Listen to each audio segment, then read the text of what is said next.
a tour?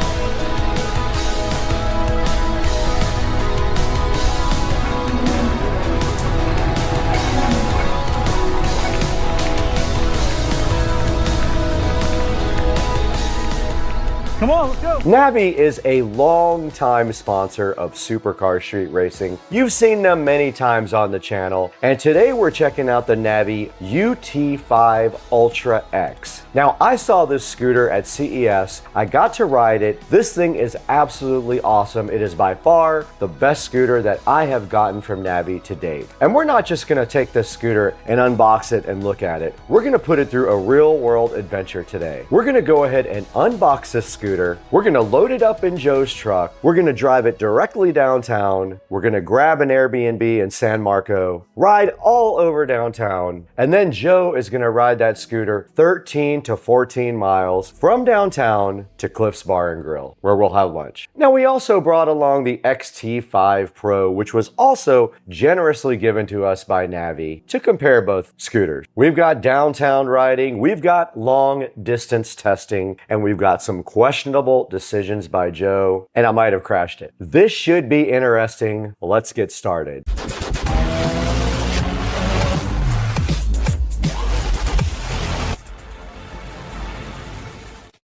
This Navi UT5 Ultra X is incredible. I parked mine outside, and 5 minutes later, someone asked if it was part of a modern art installation. That's hilarious and totally accurate. What's up, everybody? Welcome back to the channel. You just saw FedEx drop off the brand new Navi UT5 Ultra X. I am hyped about this brand new scooter. We've been trying to get this since we went to CES, and right behind me here, we have the UT5 Ultra X ready to be unboxed on the channel. Let's get this thing opened up right now. It's right here. Let's start with the unboxing of the Navi UT5 Ultra X. This is, like I said, probably the 6th scooter that I have from Navi. Awesome company. All right, we're back today in representing Navi. Navi sent us this UT5 Ultra X to check out and see if we like it better than the ST3. We literally have 5 Navi scooters. This is our 6th scooter right here. So we're gonna get this unboxed right now and see what's inside. Are you ready? All right, let's do this. Let's unbox this thing.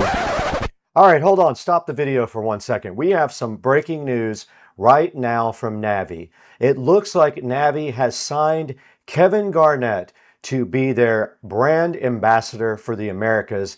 He is going to collaborate with Navi on brand storytelling, cultural initiatives, and future projects that highlight exploration, innovation, and the evolving relationship between people, technology, and mobility. This is very cool. Kevin Garnett coming on board with Navi, my favorite company. I am super hyped to see what they bring to the table with Kevin Garnett.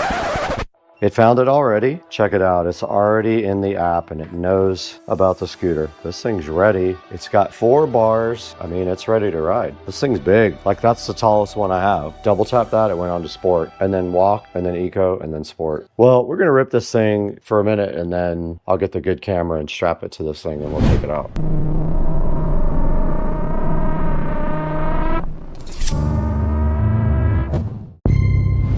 Now we headed into downtown Jacksonville for the real tests. The plan was simple: ride around downtown for a while, explore the city on scooters, then head over to San Marco where we had an Airbnb for the night. All right, we are downtown Jacksonville, San Marco area, and we tried our best to get an Airbnb, but it kept declining our whatever payment or whatever. I have no idea, but we gave up on that. We're unloading the scooters right now. We have them in the back of the truck here, and then we're gonna set up all of our camera gear and stuff and get riding. So we'll update you guys from the actual scooters. Now, Joe decided to take the XT5 Pro for the downtown portion of the ride, while I spent most of the time on the UT5 Ultra X. My hands are all greasy. I know, mine too. We need to go to Friendship Fountain. That'd be a good one.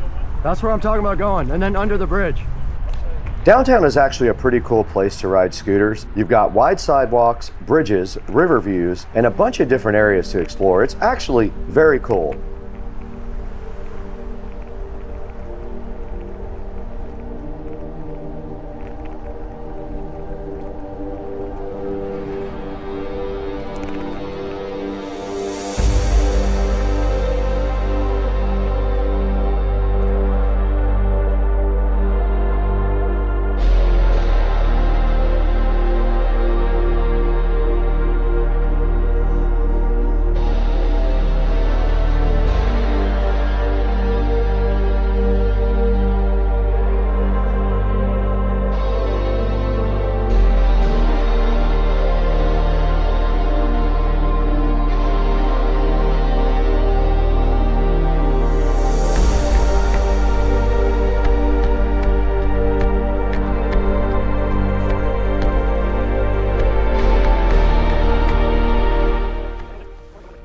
We also got this awesome friendship fountain. Thing is so neat.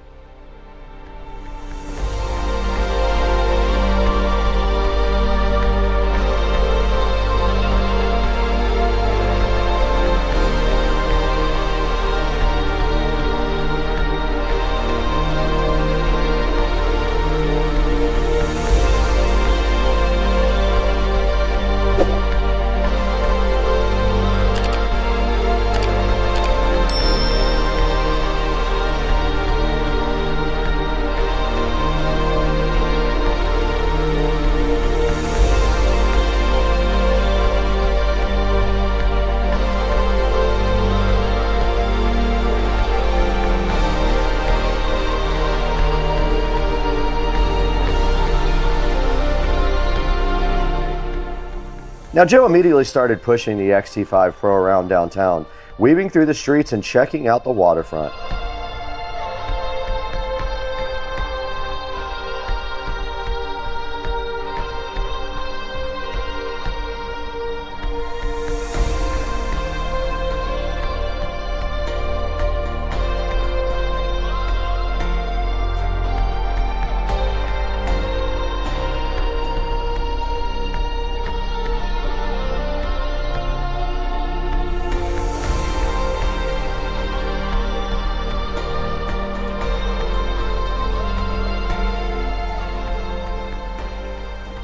Meanwhile, the UT5 Ultra X handled the downtown riding really well.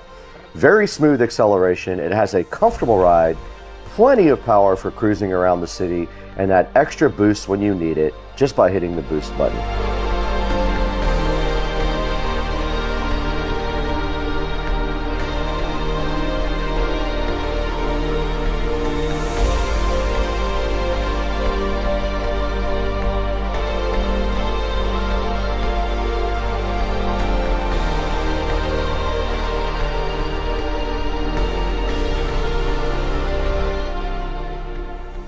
Crossing over the bridges downtown gives you some awesome views of the river and the skyline. It's a great place to really get a feel for the scooters.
After riding around downtown for a while, we headed across the river to San Marco, where we had an Airbnb for the night. San Marco is a really cool area. There's lots of restaurants, older homes, and it's a great place to ride scooters around. We parked the scooters, checked into the Airbnb, and started planning the next challenge.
And this is where Joe came up with a slightly ridiculous idea.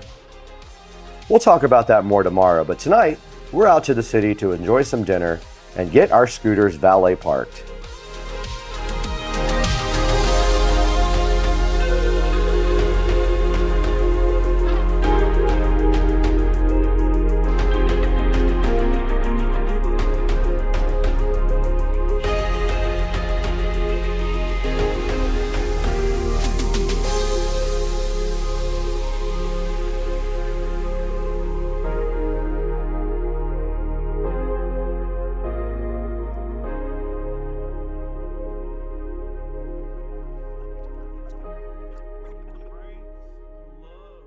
Okay, we are here in San Marco with Joe, Dukes of Duval, with the new UT5 Ultra X. It's been through its paces in the last day or two. We went a lot of different places on this thing. Now it's going to go through the ultimate test. Right now, this scooter is about to be driven from San Marco to Cliffs Bar and Grill, and it's about 13 miles. Joe's going to make the trip by himself. I'm going to drive his truck, and I'm going to kind of try to pass him on the way and see what happens. So this thing is at full charge. It is at 100%. We're very confident, and we know for sure this thing will go 13 miles. It'll go 90 something miles. So Joe's going to take a big trip across Jacksonville. A big part of It's Jacksonville. a lot of Jacksonville. And then we will update you guys on the way. Hopefully we see you on the road and go, not man. in the ditch. Yeah.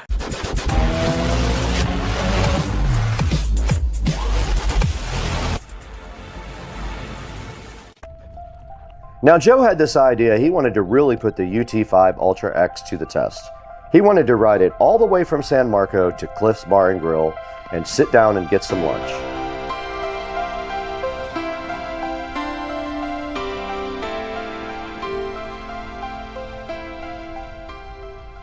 Now this is 13 miles, which is actually a pretty good distance for an electric scooter ride.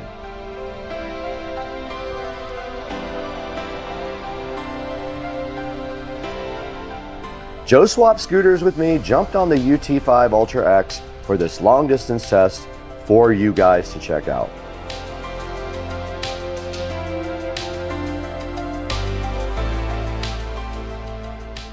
At this point, we weren't totally sure if he would make it, but there was only one way to find out. Let's put this thing to the test.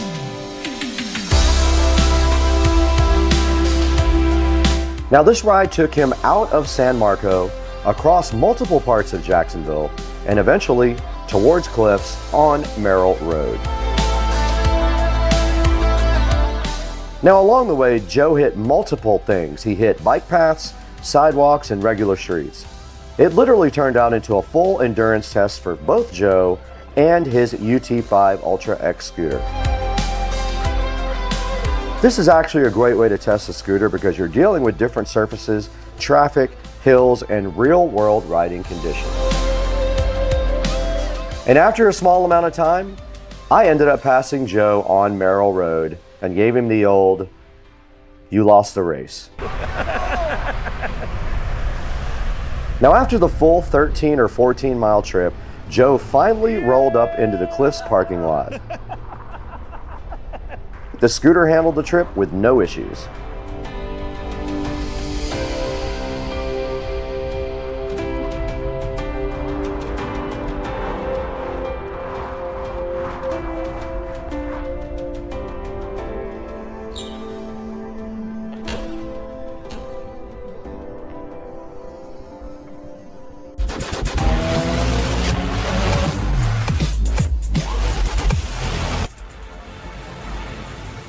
So between riding around downtown Jacksonville, cruising around in San Marco, and riding that scooter all the way to Cliffs from San Marco, 14 miles, we ended up putting both of these scooters through some really serious tests. Now the Navi UT5 Ultra X with its two-wheel drive system was the perfect scooter for riding around downtown Jacksonville. When you need the two-wheel drive mode, you have it for parks and things like that, and it handles downtown city streets with no problems. It's perfect for longer cruising rides, jumping through the park, and a 14-mile journey all the way to Cliffs.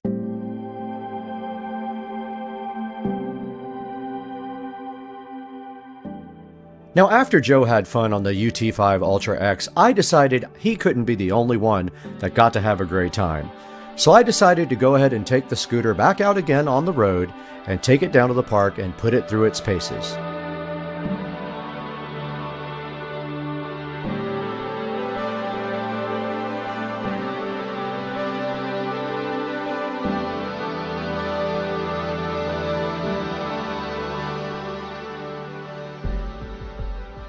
Now you can see the Navi UT5 Ultra X is equally comfortable on the road or in the park going over obstacles.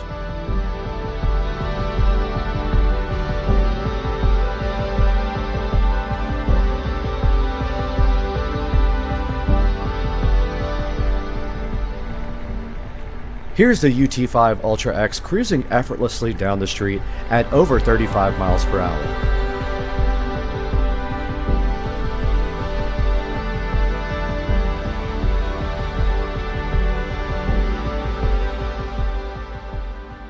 And here's the UT5X conquering the park with no problems at all using its two-wheel drive system.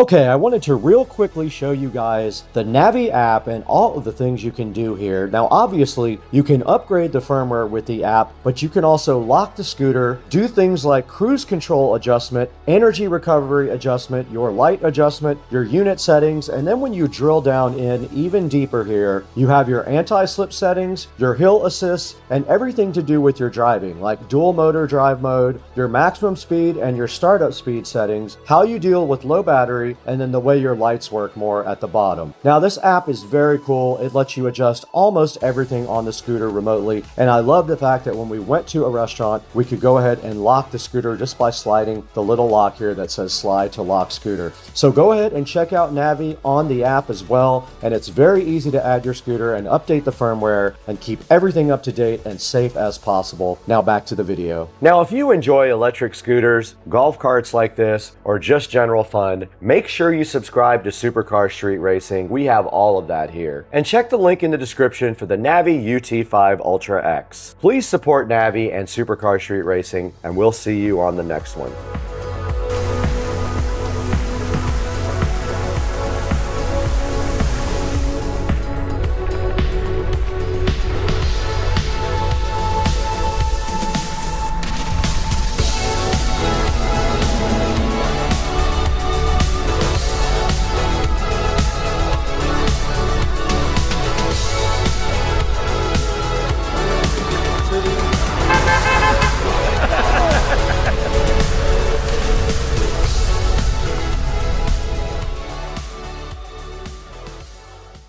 Oh, here they go.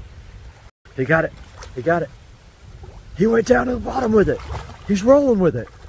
Shut up. Awesome. He grabbed it and started rolling with it. That's amazing. Look, he's still going after it. Wow, crazy. He got a piece off of it. Man, this movie is going to cost me $150 for my whole family. Hang on a second, I know a better way. Today, we're looking at the Colabox L2 Plus, spelled C-O-L-A-B-O-X. It's a compact Android-powered streaming media player designed to bring live television, movies, sports, apps, and other entertainment together in one place. I'm going to show you what comes with the device, how it connects to your television and network, the main hardware specifications, and what the actual Colabox interface looks like once everything is up and running. And you'll be able to see the complete installation process on the screen, along with real footage of the menus, apps, and available channel categories. Inside the package, you receive the Colabox L2 Plus streaming box, a voice command remote control, an HDMI cable, the power supply, and a user guide. That means the basic equipment needed to connect it to a modern television is already included. You'll just need a television with an available HDMI input and an internet connection. Looking at the device itself, the Colabox uses a metal housing instead of a plastic enclosure. Looking at the device itself, it's black with gold Colabox writing and some vents down on the bottom for ventilation. It's got a clean, recognizable appearance. Connecting the box is straightforward. First, connect one end of the included HDMI cable to the Colabox and plug the other end into an available HDMI port on your television. Next, connect the power adapter and switch the television to the correct HDMI input. For internet access, You can connect the box wirelessly using Wi-Fi, or you can use a wired Ethernet connection. The wired Ethernet port supports speeds up to 1000 megabits, so users with a compatible router and internet connection can have the option of using gigabit Ethernet for a stable connection. And the box also supports dual-band Wi-Fi 6, giving you the flexibility to connect wirelessly when running a network cable to the television is just not practical. The first time the ColaBox powers on, the setup process walks you through several basic steps. You'll begin pairing the included Bluetooth remote control by following the instructions on the television. After that, you can choose your language, select your time zone, connect to your network, and you can adjust the display area so that the interface fits your television correctly. Once these steps are finished, the box takes you to the main ColaBox desktop and entertainment interface. And the system behind the ColaBox L2 Plus is Android 14, and that'll give the box a familiar app-based layout, while ColaBox adds its own interface for navigating entertainment content. The interface has been redesigned with a gray and black visual theme, clearer text and filters that help organize channels, movies, and shows. You also have access to convenient viewing tools such as favorites, viewing history, and resume playback. Favorites can help you quickly return to the content you watch most frequently, while the history and resume functions make it easier to continue something you previously started. And you can see right there from the footage, the box provides access to a wide selection of apps and entertainment categories. And we're scrolling directly through the actual interface so you can see the available lineup directly on the screen. And that's more useful than simply reading from a list, because channel and app availability can be updated, and some content may differ depending on location, software version, or service availability. The overall goal of the ColaBox is to reduce the amount of switching between different devices and menus by bringing live programming, movies, shows, sports, and Android applications into one central interface. And of course, viewers should always confirm that the specific channels and services they want are currently available and authorized for use in their region. And one of the more notable features is the extended time shift and playback function. According to ColaBox, the L2 Plus can provide access to as much as 7 days of previous programming on supported content. And this can allow you to go back and watch something you missed without needing separate DVR hardware. For example, you may be able to catch up on a game from earlier in the week. You might be able to catch up on a previous news broadcast, or play an episode you didn't watch when it originally aired.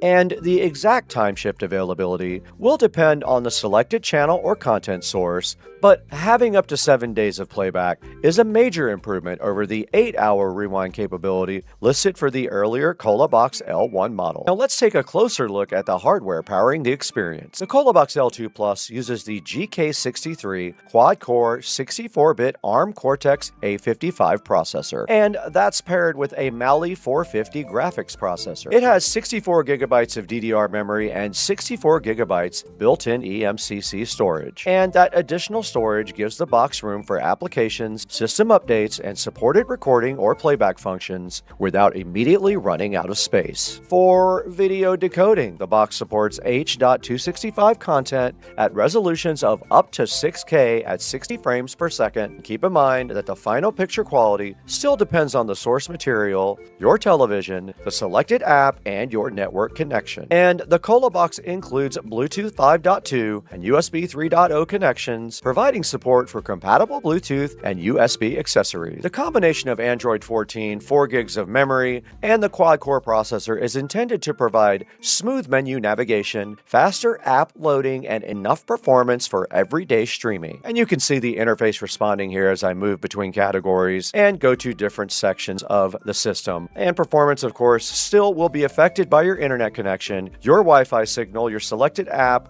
and the quality of the stream. And ColaBox recommends a network bandwidth of approximately 100 megabits per second, although the actual speed required will depend on the resolution and content you're watching. Now, one TV each needs one ColaBox. You'll need an additional device for another television, and you don't have to have a VPN. You can connect directly through Wi-Fi or Ethernet. That is totally up to you. I'll have a link down in the description. Go ahead and order it there. And thanks for watching, of course. course, and make sure you subscribe to Supercar Street Racing. Leave us a comment and tell us what you think about the Colabox L2 Plus and what feature you would use the most.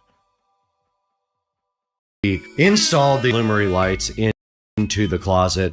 I have been putting this part of the project off for a long time. This is the SCSR garage. We have what is called BR mesh lights up here. I forget the actual model number of them or the name, but they were mesh lights, meaning they don't use Wi-Fi. They actually use Bluetooth, and they connect to the nearest device that supports smart home. These have been going out for a while. This one up here is already out. You can see when it's on blue, it does not work anymore. So my plan today is to get up on this step stool, go ahead and remove these lights and replace them with the Lumery RGB AI lights that are sitting so fresh right here on the table. This is the mission for today. I'm gonna get up on that ladder and I'm finally gonna replace all these lights so I can finish this video. Let's get to work. So I don't remember exactly what I did with these when my sister came over. We put these in together, and that was one time when the GoPro fell directly to the ground. I don't know what we did as far as wiring. I'm gonna pop one of these lights off and see what exactly I did to this thing, because I don't remember if I used quick connectors or wiring nuts, and that's a big factor in how long this possibly could take. So really, the only thing is these clips absolutely destroy your hand. So you got to make sure your fingers are not in when you take these clips off. Now there should be a light box right here, which there is. This is going to make a mess. Oh, this is that style. These are the push-in style. Oh man. Okay. I don't remember how these work. Oh boy. All right. Well, this style right here pushes in. I'm not sure how you get them out. Let's see. Ah, this little door comes off. They're not push-in. They are just straight up screws. So I got my screwdriver here. I don't know if it's going to work for these screws, but all I should have to do is, I'm trashing these lights, by the way, afterwards. So I should just be able to take this screw off and take these lights directly out. All right, I'm going to attempt this first one. Let's see what I can do.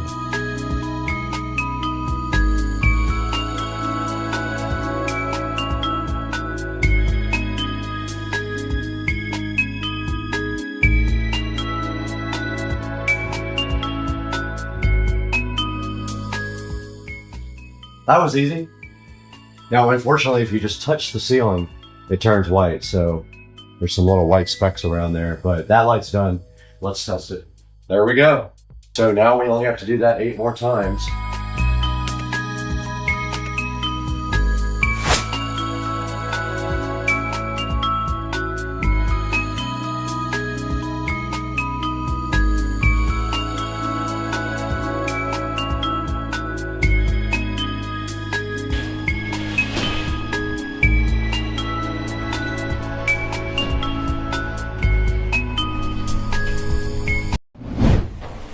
I'm sure this will work, right? This will work, right? What's going on, everybody? Welcome back to Supercar Street Racing, and today we're checking out a gadget that can make sharing your phone, tablet, or laptop screen with a TV or projector a lot easier. This is the Llano Wireless Direct Mirroring Box, and if you've ever been frustrated with HDMI cables stretched across the room or trying to get everyone to crowd around a tiny phone screen, this might be exactly what you're looking for. And today, I'm going to show you what comes in the box, explain how it works, demonstrate the setup process, and then we'll see if it's actually worth your money. One thing I like right away is how compact this thing actually is. This is one of the 2 boxes. It doesn't take up that much room, and because it's so small, you can easily throw it into your backpack or your laptop bag for work presentations. You can also use it for classrooms, family gatherings, or even taking it on vacation. Now let's talk about what this device actually does. The Llano Wireless Direct Mirroring Box right here allows you to mirror your screen wirelessly onto a larger display, whether you're showing photos, streaming videos, giving a PowerPoint presentation, browsing websites, or sharing content from your mobile device. Everything appears on the big screen without needing a long HDMI cable running across the room. Setup is designed to be straightforward. You simply connect the receiver receiver to your TV or monitor using HDMI, provide power through the included USB cable right here, and then follow the on-screen instruction. After that, your compatible phone, tablet, or computer can connect wirelessly. One nice feature is that there's really very little to configure. Once it's powered on, it guides you through the connection process, making it approachable, even if you're not particularly tech savvy. This can be useful in a lot of different situations.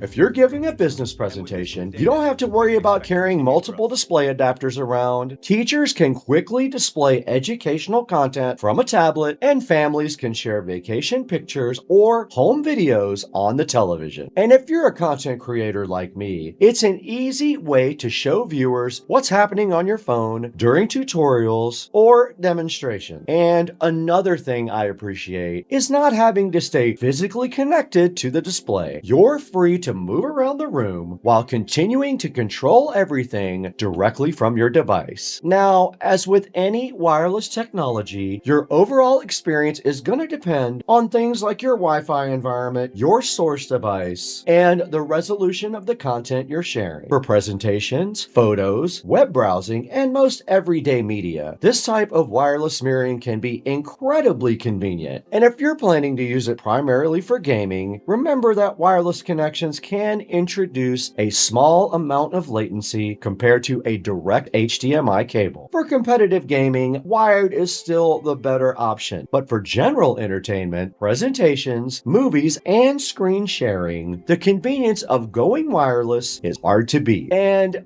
overall, I think the Llano wireless direct mirroring box fills a nice niche. It's small, portable, simple to set up, and eliminates the hassle of running cables across the room. And whether you're using it at home or in the office or while traveling, having the ability to mirror your screen wirelessly can make sharing content much easier. And if you'd like to learn more about the Llano wireless direct mirroring box right here, I'll have a link down in the description below. And if you enjoyed the review, don't forget to give the video a thumbs up, subscribe if you're new, and hit that notification bell so you don't miss any future reviews here on Supercar Street Racing. Thanks for watching, and I'll see you in the next one.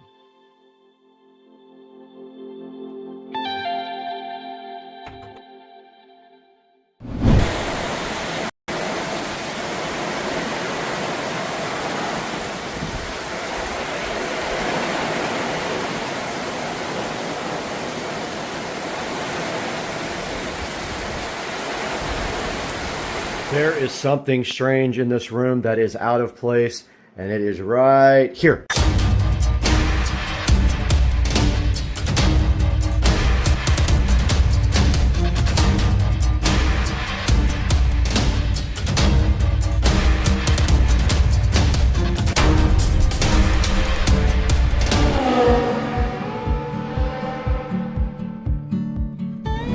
Guys, welcome back to Supercar Street Racing. Brad here, and today we have something special. I did not record most of the installation of this awesome product that we have today, but Supercar Street Racing has obtained a second editing rig down here. I'm going to show that to you guys today, explain all the specs, show you the whole entire setup, and then we're going to take a look at it in depth on the screen, what is happening right now and what this awesome new machine is going to do for the channel. So hang out with us today. We're going to give you a full tour and show you the results right here on the channel, and I'm going to edit this video on this machine while it's also doing other things, so stay with us.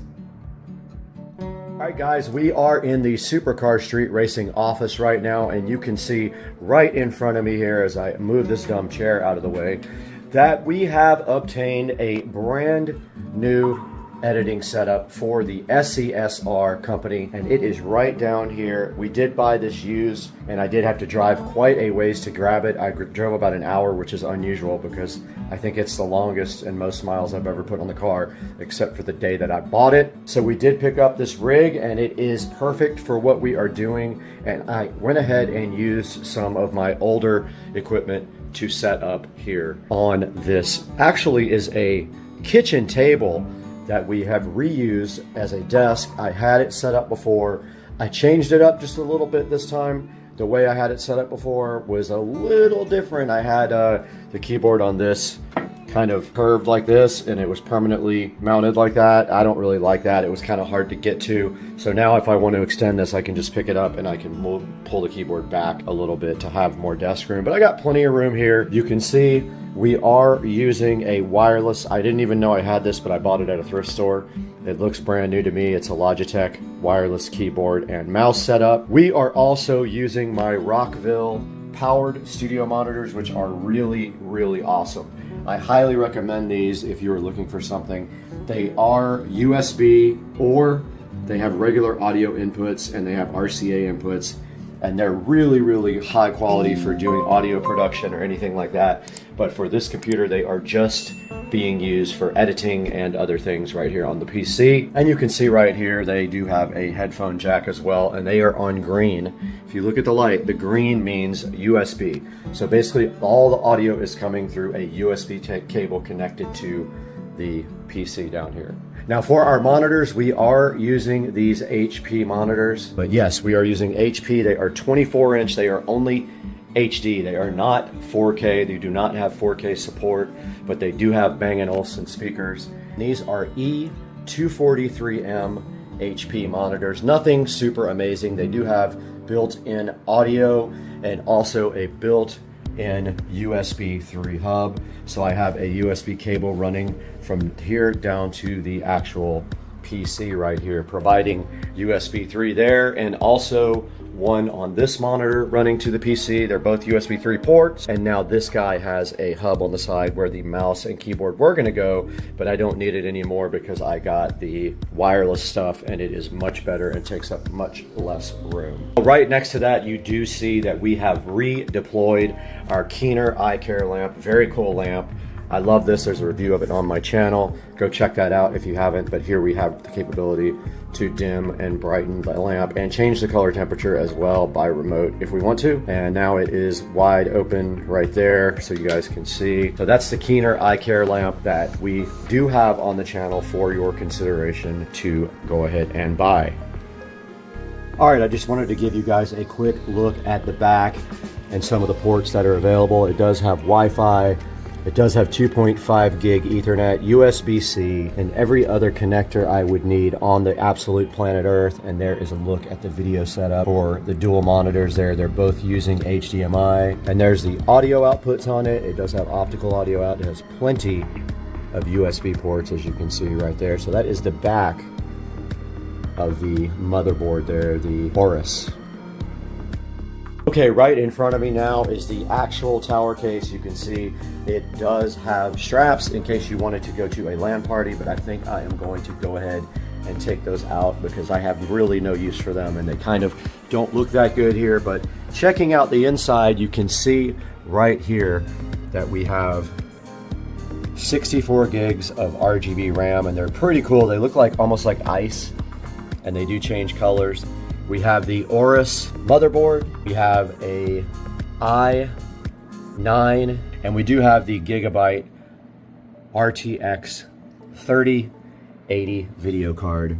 And you can see that the CPU is water cooled there, and there is a rear RGB fan as well. So that is a look at the inside. There's an EVGA power supply as well in there. I know it's hard to see. And of course this side just does come off if you take these screws like this. I'll let you guys get a little bit closer on the inside of this.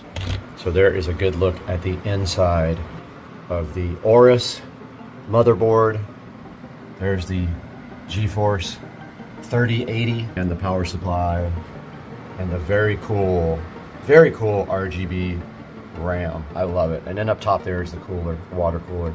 Don't know what kind it is. I'll have to look that up. It doesn't have the brand on it. It just has that little symbol. If you guys know, drop it in the comments section. But yeah, that is the inside of the brand new streaming and editing rig for Supercar Street Racing. Just a little update. I was able to open up the RGB utility for the Gigabyte motherboard, and I did get the Gigabyte logo turned on there and cycling in color, which I am super hyped about. I love that. Very cool. Now let's see what else is available on this app. So it says the motherboard is all set to one color. Oh, the RAM went to yellow. Okay, I put sync mode and color cycle. on all of them. And there they go, all synced up, everything. Very cool. I did not even know that was there because I was actually going through the App Center here just looking at this for the first time. Okay, SIB is system information here. I just opened it up. It looks like it's calibrating the fans. It's set on standard mode. I'm gonna leave it there. It is not very loud.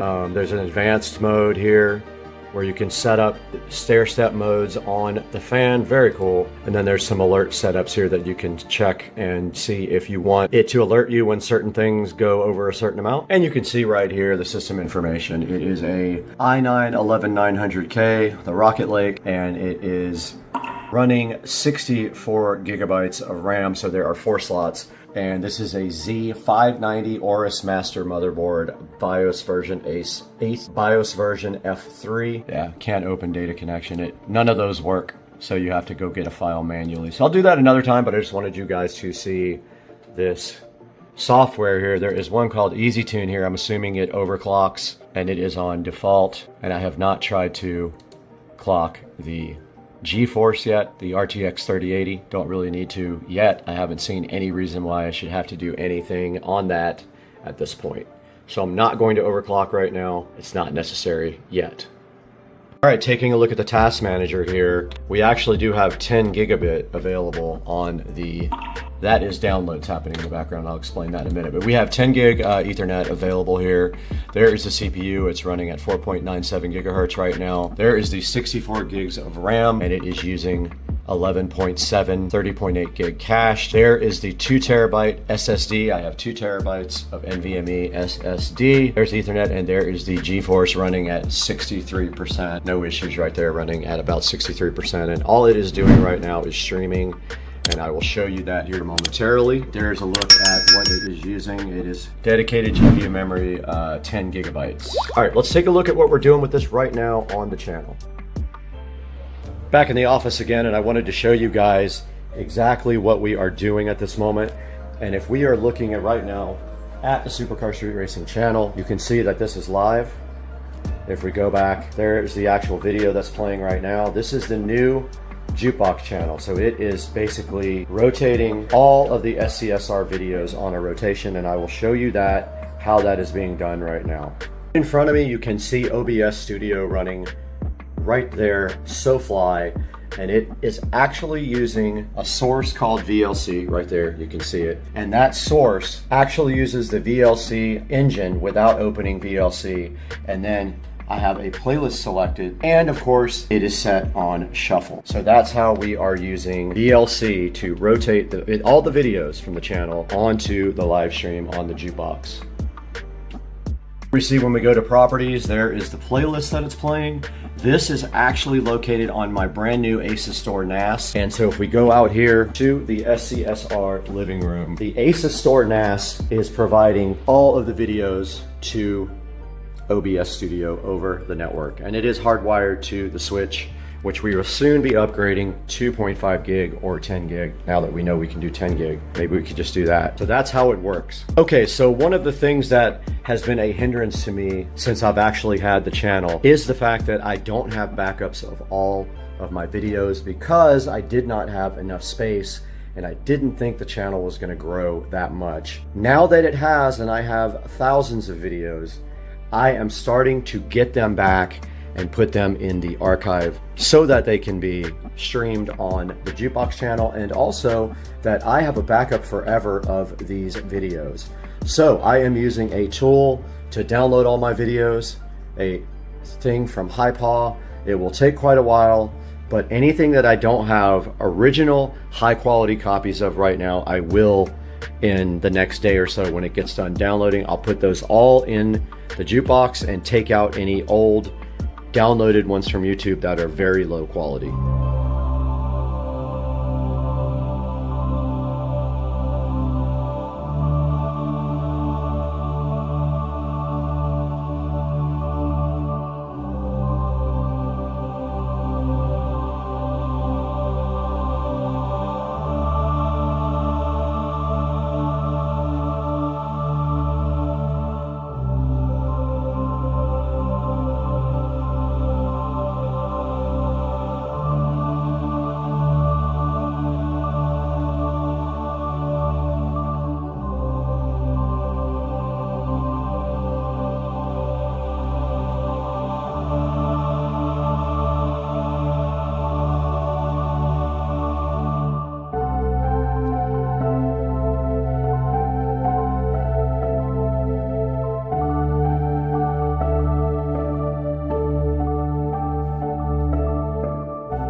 Guys, good morning from Supercar Street Racing headquarters.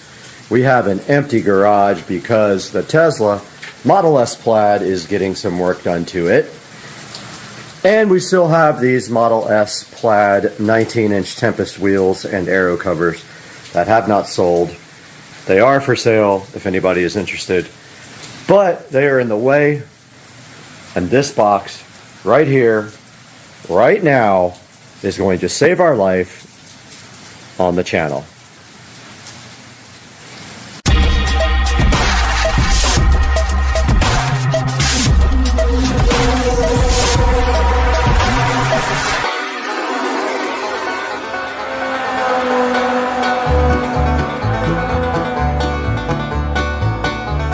Ladies and gentlemen, it is a rainy Friday morning. It has been raining hard all night long in Florida, but back closer to home and inside of the Supercar Street Racing garage, we have these heavy-duty hooks that we ordered from Amazon, and we're going to take a look at right now.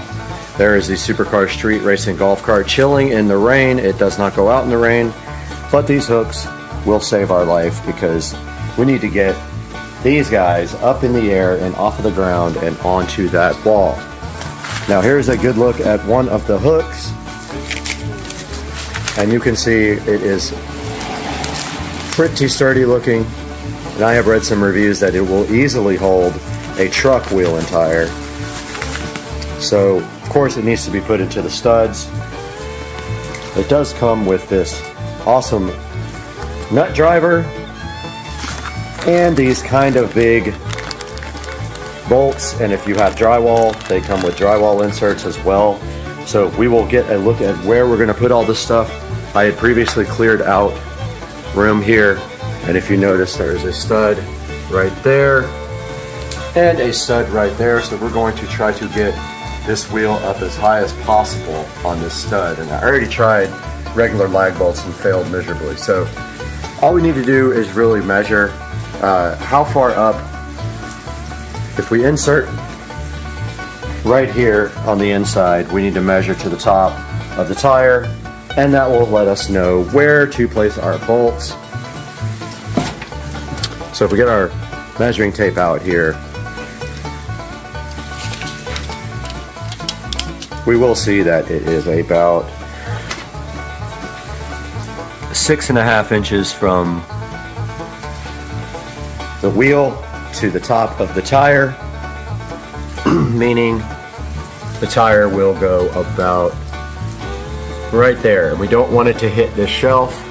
So if we come down here a little bit, we should be able to put 2 wheels and tires easily. So we'll put the bolt in right there and see if that's going to do it. In order to accomplish this amazing project this morning, we're going to need my impact. And we have this brand new, barely used, I'm going to be using to put these into the wall. So we will go ahead and get set up to get that bolt in, and we'll be using this provided nut driver. Very convenient of them to provide this for us. Otherwise, you know, I have one, I'm sure, but it makes life easier. And then we just have to put it on the end of our DeWalt 20 volt, and it is all set up and ready to impact this guy right into the wall. So let's get that going right now. We have our heavy duty hanger bar here. We have our lag bolts here. And we probably want to make sure that they are level, even though there's probably no way not to make it level. But we can do the first one. And we'll just go right between the stud here. And we can always move it if it's not right.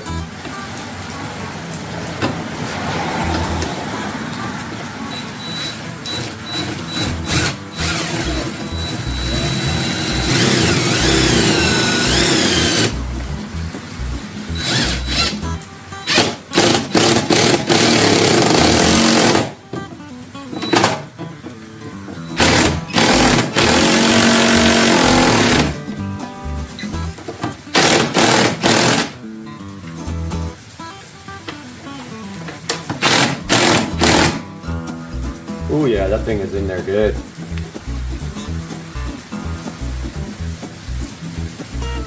Hopefully that's enough room for the top of the tire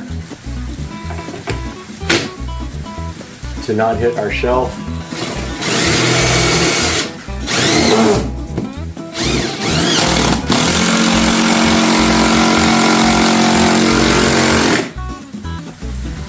Yeah, that's pretty good. Pretty good. All right, let's grab our wheel and tire and see if we can actually hang it up.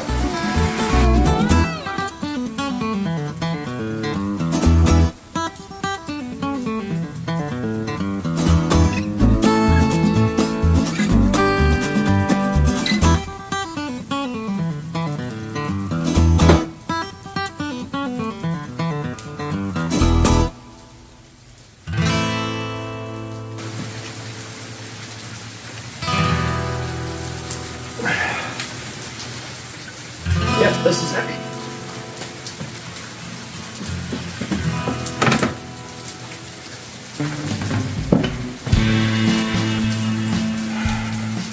There it is.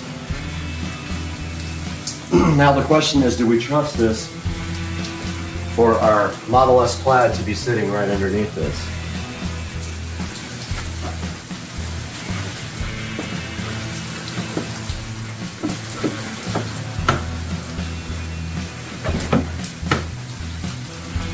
I guess we're gonna have to.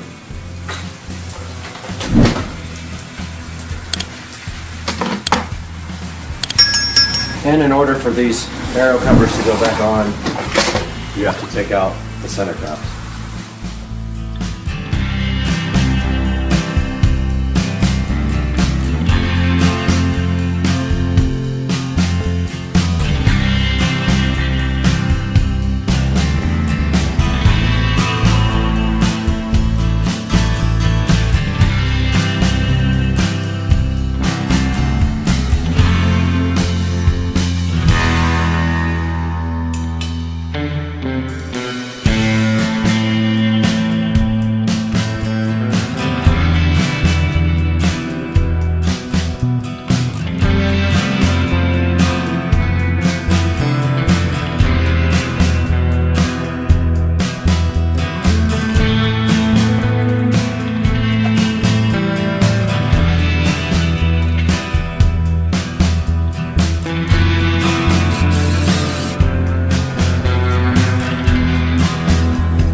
We have successfully finished this project, but now in order to really finish it, we need to get our equipment back up on the wall and make room for everything that we need to hang. So let's do that now.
Cleanup effort was successful. We have finished yet another project here, and it looks absolutely ridiculously cool on the wall there. Sort of a shrine to the Tesla Model S Plaid. And now, right here, right now, we are done with this project on Supercar Street Racing. Please support the channel by liking and subscribing, and click on the product links in the description when you purchase anything from Amazon. Not just these amazing hooks, but anything, and you will facilitate us making some money as things crash down behind me. Like I was saying, please like and subscribe. Please buy anything through any of our product links. Anything you buy on Amazon, if you click through one of my links first, I make a very small commission, and it allows the channel to grow and provide more entertainment and fun for you guys. Thank you once again for watching. Love you guys so much and appreciate all your support on Supercar Street Racing. You want to know if something is hot or cold? This phone will actually tell you, and that is wild. Today, we are checking out something that's honestly one of the wildest smartphones tested in a long time. This is the Alcatel WP500 Ultra, and this thing is not your average rugged smartphone. This phone has a thermal imaging camera, a massive 10,000 milliamp hour battery, a hardware privacy kill switch, which is cool, a Dimensity 8300 processor, and up to 1 terabyte of storage. But here's the question. Is this actually useful in the real world? Or is this just another rugged phone with a bunch of gimmicks? Today, we're putting it to the test. We're running Geekbench, 3D Mark, a full battery life test. We're putting the thermal imaging camera to work on my mini split AC system right here, and then my laptop back here to see if it actually helps identify heat problems. And yes, we're also testing this privacy switch, because if this thing really cuts off cameras, microphones, and GPS at the hardware level, that's honestly kind of crazy. So let's check out the Alcatel WP500 Ultra right here. Joe, if you're out there by the pool, roll the clip.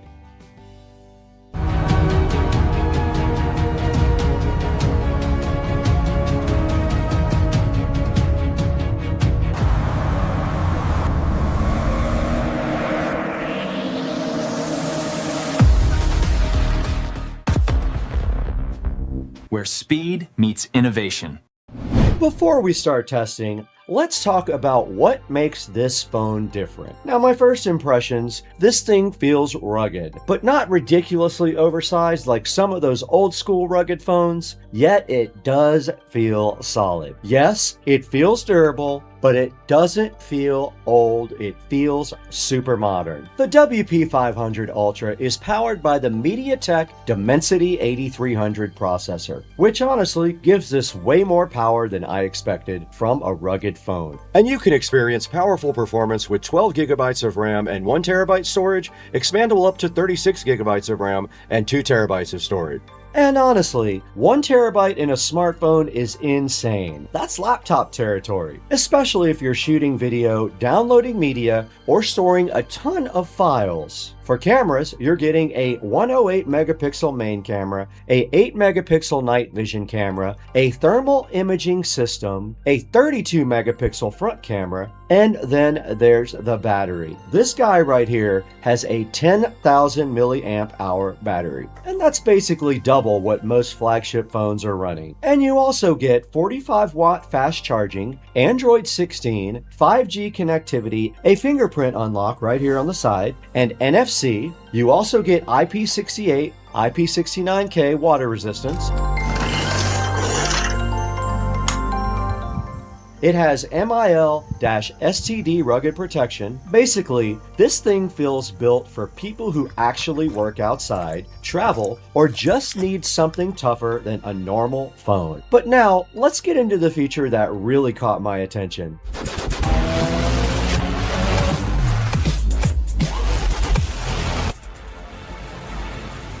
First up, performance, because rugged phones usually make compromises. So let's see how the WP500 Ultra actually performed. Now, we started this with Geekbench. Let's go ahead and run the Geekbench score and see what's up.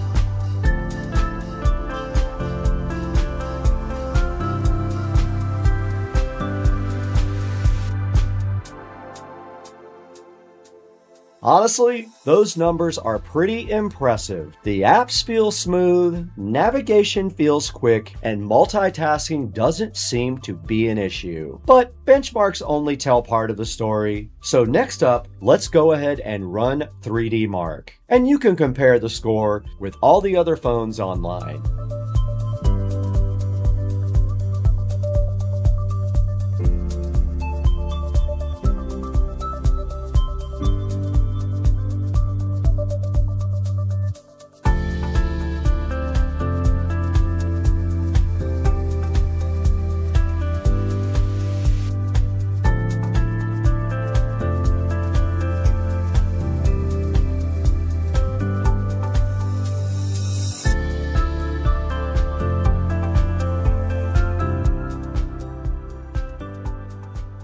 And performance here was good for a rugged smartphone. This thing actually holds up pretty well. But now, we're going to test the craziest feature. Now, this right here might actually be the feature that separates this phone from everything else. This is the one-touch privacy kill switch. And this isn't software. This physically cuts off hardware access, meaning GPS, microphone, cameras, all disabled. Now, let's actually test it. Entered anti-leakage security mode. Recording camera, thermal imaging location, disabled. It actually worked. Now, the camera is disabled in secure mode. I could not open up the camera. Camera is disabled in secure mode. It does not like it. I'm gonna flip the switch back, and now the camera opens as normal. You guys could see that right here. Just like that, the camera was disabled. No front camera, no rear camera, nothing. Okay, let's test the voice recorder with the One Touch on. Let's see. All right, it is on. I got the warning on the screen right here. I got the voice recorder on. Recording is disabled due to the One Touch privacy mode. It will not record. Okay, I went ahead and flipped the switch now. You can clearly see the meters moving on the phone now. It worked perfectly. So that means no recording, no listening, nothing. I know a lot of people who are going to love that feature. All right, let's test the GPS with the One Touch privacy on. Let's go ahead and flip it on. Okay, it's on. I'm going to go to maps. Okay, I'm on maps. I'm going to attempt to locate myself. It said I was in security mode. You cannot do that. It warned me on the screen. Now let's turn it off. Let's try it again. There we go. It located me right away, right in Jacksonville, Florida. No location tracking, no location access, and honestly, in a world where everything tracks everything, that is pretty cool. Most phones just rely on software permissions. This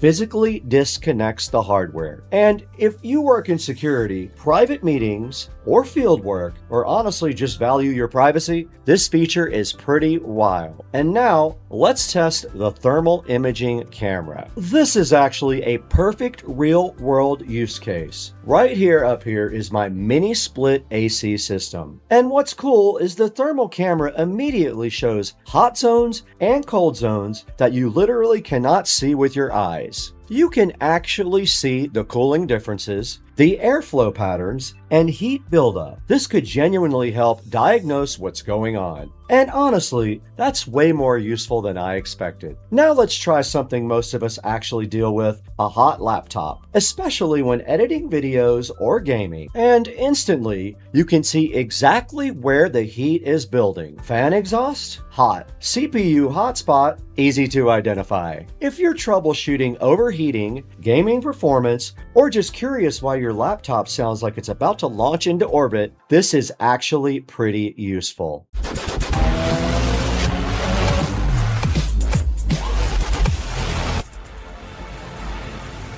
Now, let's talk battery life, because this thing has an absolutely ridiculous 10,000 milliamp hour battery, and that is massive. So here's what I tested. I put on YouTube and let the phone run all day and recorded the runtime.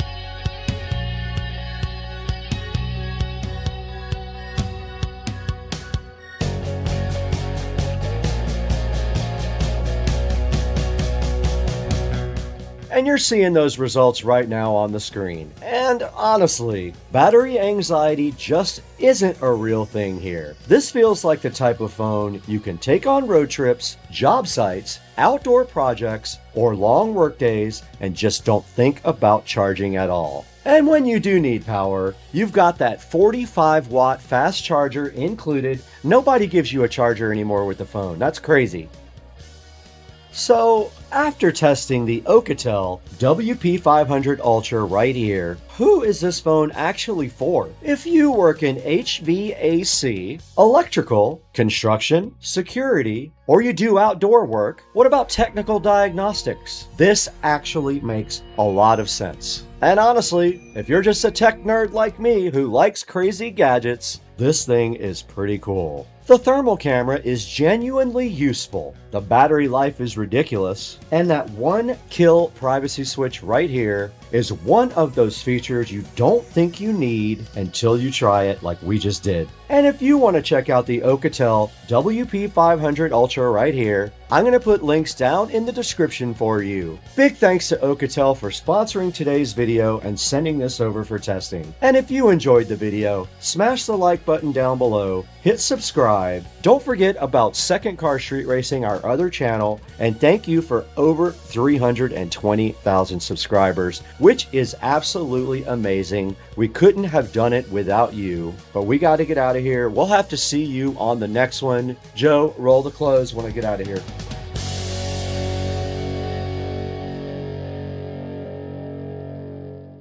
Guys, welcome back to the channel, and everything we need today to finish the dock lights project from Lumery should be sitting on the table right now. We do have a Duwen Wills Wi-Fi low voltage transformer to try to power just those lights. We have a power stake. We already have power out there, so we're going to be adding this. And that is it. We have some low voltage landscaping wire. So what we have to do is untie all the dock lights from the existing wire that we did last time. Really wasted the whole day on that. And then tie everything into this new low voltage transformer with this new wire and mount this stake and mount this out on the dock somehow. So we're going to be doing that today. Let's get busy.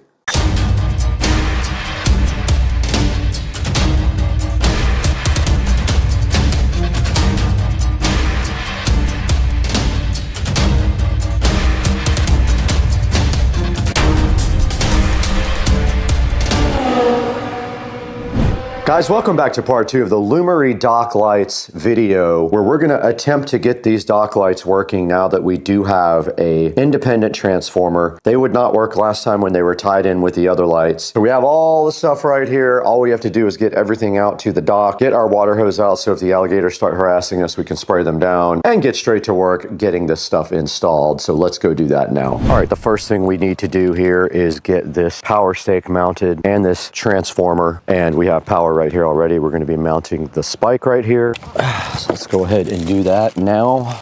And we have the water if the nice alligators decide to come harass us. They're not coming near me. They're getting sprayed if they do. So we're just going to mount the stake right here next to the fence. And we already have power. I'll tape that up later. But you can see right here, we do have power on our meter already. And this is a timer, or it just is off or on. So we're just going to be leaving it on. There's concrete down here somewhere.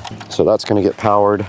And then this guy is going to sit on the dock itself, but I'm just going to mount it. I'm not mounting it to the fence. I'll mount it right here and power it. I'm going to power this like that and then just screw it onto the dock like that. Now I might try to see if I just tie into the first light, if they all start working. They might, not sure. There's an alligator right there.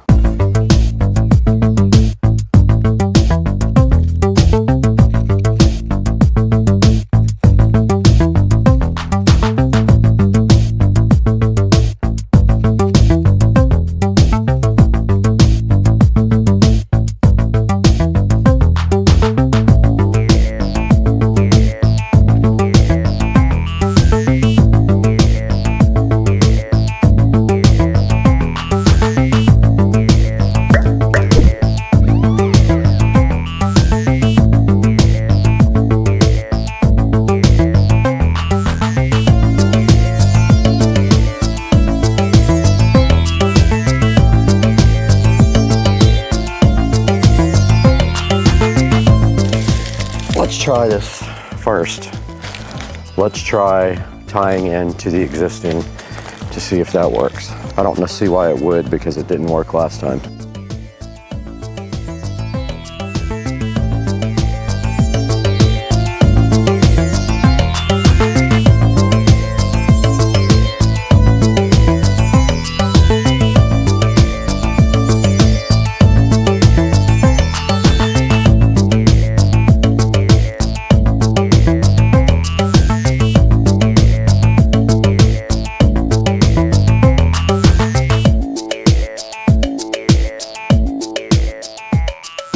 Okay guys, I have completely given up on this. This is the most ridiculous thing ever. These older transformers use the EcoPlugs app and they're almost impossible to get linked. I'm returning this and I'm getting the one that I have on the other side that uses the Duwen Wills app, because this is terrible. I'm over it. Okay guys, while I am out here, I am going to go ahead and take advantage of having all the tools out. I only have a couple of these newer style lights available, but well, that's not good. Never good. I'm going to go ahead and replace these now while I have a chance and throw these old lights away. It's a very short wire. These just look better. I don't mind the old ones out in the yard. I just don't have enough of these. This is a very, very short wire, and it is very corroded. Let's see if I can get wire nuts on it. Should be able to. Okay, that should work. We can test it. Walk around here and fire that one up. It's on. Cool. That's going to be all of the ones I have. Maybe I can find another set of these online. Wire's so brittle. I know it's going to stop working after a few years. It's turning like oxidized. And we are ready to test this one. That is the last light that I have. It is on. Success. We did receive our brand new timer from Dwinwills. This is the upgraded version of it that I already have that works with the Dwinwills app. I will not buy another timer that uses eco plugs. It is just ridiculously convoluted and hard to manage and does not work well. So this one will work with the Dwinwills app, which we are installing right now on the Google Pixel. We're gonna go ahead and configure this inside the house though, and then take it outside. And let's do that now once this is installed on the phone. Okay, we do have the device sitting here and it is flashing in slow mode on the Wi-Fi, or at least it was on for half a second, so it does work. All right, so we have the app open here and all we have to do is hit plus, add device, and it is looking for the device. It did find the device here now, add, and we'll go ahead and put in the password for Wi-Fi. And it does say the device is being added now, and notice it comes up with a Japanese or Chinese character. RGB, let's call it dock RGB. And click done. And now this is a steady light on this device, meaning it is connected. So when we go down to the dock, hopefully we don't have any issues with it connecting to Wi-Fi.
So we are out here with the Lumery dock lights. We're gonna wrap this project up tonight because I was finally able to get them all added to a group. I emailed the company, they showed me how to do that, and you can see right here and right now, they are all working together and they are synchronized. And this is how it looks from the edge of the yard, looking over the pool, and they look awesome. I'm hyped. I'll take a couple of pictures, really good high resolution pictures of this. Yeah, guys, I hope you enjoyed this, and please support Lumery. They were so generous to give us their dock lights that are actually on the dock. We'll start in the studio now with Supercrush. You guys thinking Brad, and see how you can buy your own Lumery dock light.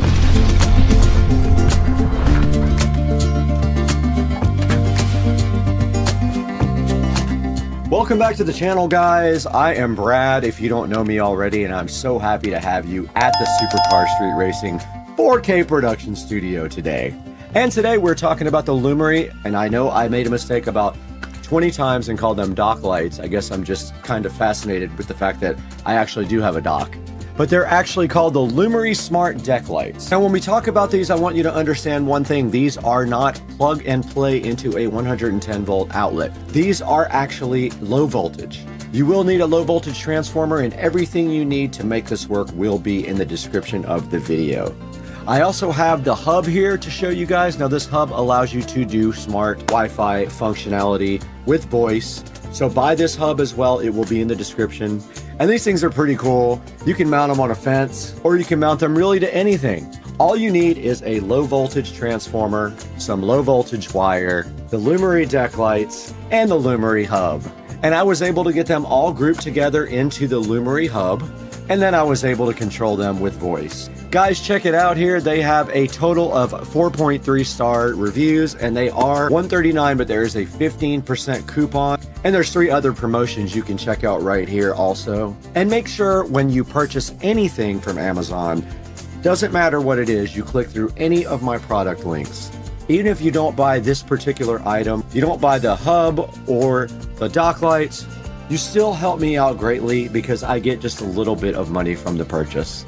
And that helps keep the channel going. So here's the deck lights right here. They're super easy to mount.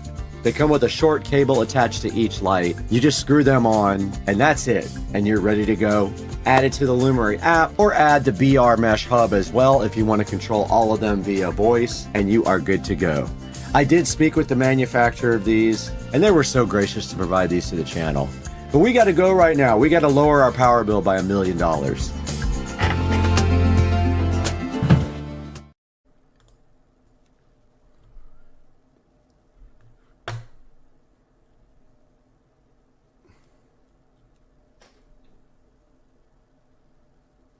All right, just waiting for us to actually pop up. All right, I think we are. Yep, I just got a notification that we're live. Hopefully our audio is working and everything. And we already got 2 viewers, both of which are me. So yeah, there's that. So yeah, we're live today. I noticed some interesting things happening and with the car market, and I wanted to kind of get together with you guys and take a look at some cars today. I'm watching myself live over there. I don't know why it looks so bad. Oh, because I have the bitrate turned down over here on my stream. Let's see, quality 1080p. That's better. All right, hopefully that looks good. I'm not sure. Let me know in the comments section if anybody actually is watching. And we're going to start looking at some cars. So here's something interesting I noticed today.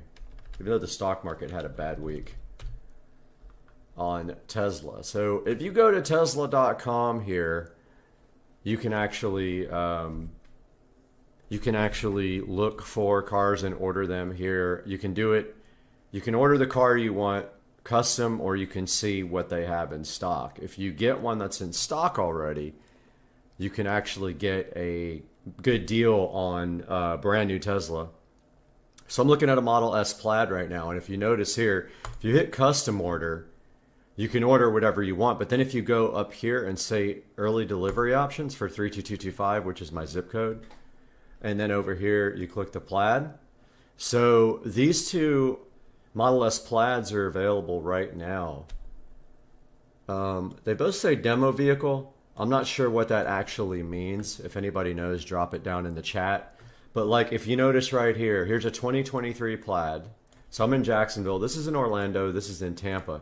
Now notice here, look at this price. So this price has come down from over $125,000 to under $100,000. The car is brand new, 50 miles.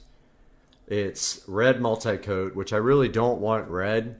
Like, I would rather not have red, but I guess at $100K for a Tesla Plaid, that is a pretty dang good deal. Now this one's more, but it has 21-inch wheels. I don't want the 21s because I'm going to do aftermarket wheels anyway.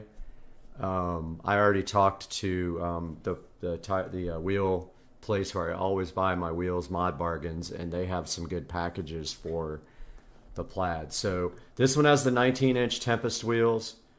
None of them have full self-driving from Tesla directly, but this one has 19-inch wheels. It has black carbon fiber interior. I really want black on black, but let's look at this car because this is kind of a good deal directly from Tesla, brand new. I really don't want red, to be honest with you, but there's the Tempest, the 19-inch Tempest wheels. This is not the exact car. This is just a stock photo.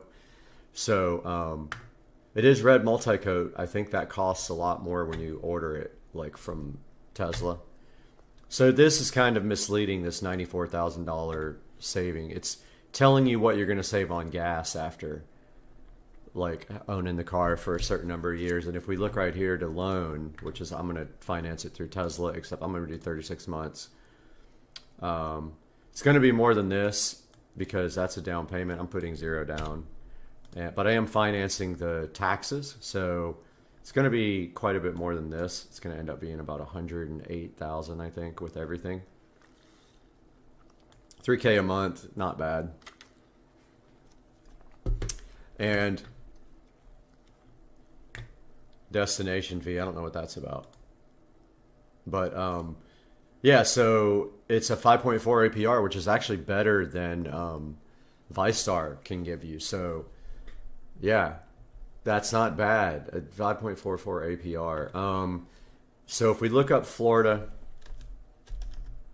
state automobile taxes.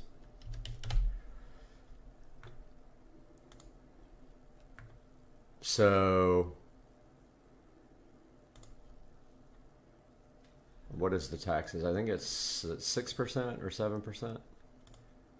It's 6%. So you would have to do, let's get out the calculator. They don't calculate the taxes in the Tesla website. So the sale price here is what? Forgot what the sale price said. 100,450. 100,450 times 6%. Whoops. 100,450. Dude. 100,450 times 6% equals 6,000. So we're financing $6,000 in taxes. And of course, this is a write-off for the channel because all this content will be on the channel. So this is a tax write-off. So it looks like we're going to finance for $107,000. You can't change this finance amount. It does that for you. Of course, if I can come up with 10 grand, which wouldn't be that difficult, drop the payment a little bit. But I'm paying this car off within a year. So somebody's texting me. Who's texting me? Oh, Joe Dukes of Duval texting me. I just told him I was live on YouTube. We're talking about the keto diet, so we both are on keto. Joe has lost a good amount of weight. He's not exercising, but he's on keto. He has been for like a month, and he's lost, I want to say, 10 pounds. You'll fluctuate like up and down overnight, but like I've lost 23 pounds now. I started at 169. I'm at 146 today even. So 1 pound lighter than last year at this time and ready for some pool parties this year. Joe, you know what I'm talking about if you're watching live. Pool parties are happening this year, brother. Yeah, so this 2023 Tesla is sitting in at brand new $100,450. I've never seen a Tesla Model S Plaid brand new for that price, and the reason is there's two reasons why it's cheap. I don't know if demo car is one of them. I don't know what demo vehicle actually means. It has less than 50 miles on it, so it's not like it's been driven a lot. This one is more because why? It has the 21-inch Arachnid. And I don't want black and white interior. I don't like the way it looks, and I'll show you why I don't want it. Joe, I know you're watching this now because I told you we were live. Hopefully you're watching. This is the deep blue metallic, which I don't like. These are the 21-inch Arachnid wheels. 21-inch Arachnid. The 19s are called the Tempest. This is the black and white interior. I can see where some people can dig this. I'm not a fan, dude, of white interior in a car. It's really hard to keep clean. And I don't think it looks good, honestly, unless it's really fancy. Like, I like the BMW M8 Competition white interior, but it's like miles above this. Let's look at the M8 competition because I was also looking at one of those. But I want a 2020 because the ones after 2020 have locked ECUs and you can't tune them. They're having a difficult time with that. But I like the M8 competition convertible. M8 competition convertible. This is a $160,000 car that you can get now for about $90,000. So M8 competition convertible within, I don't know, any.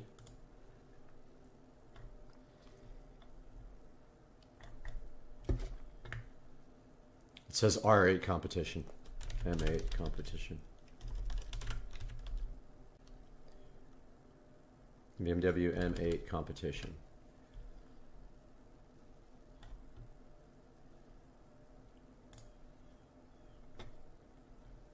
All right, so that's a 2023. Forget that. That's a 2022. We want to go to year.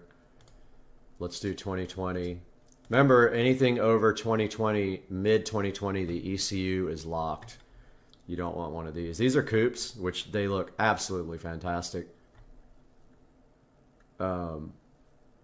They don't say competition though. I don't know which one of these is none of these are competition. Let's see.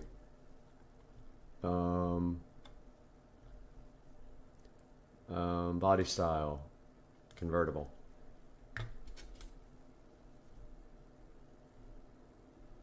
None of them say competition, but I put it in there. M8 competition.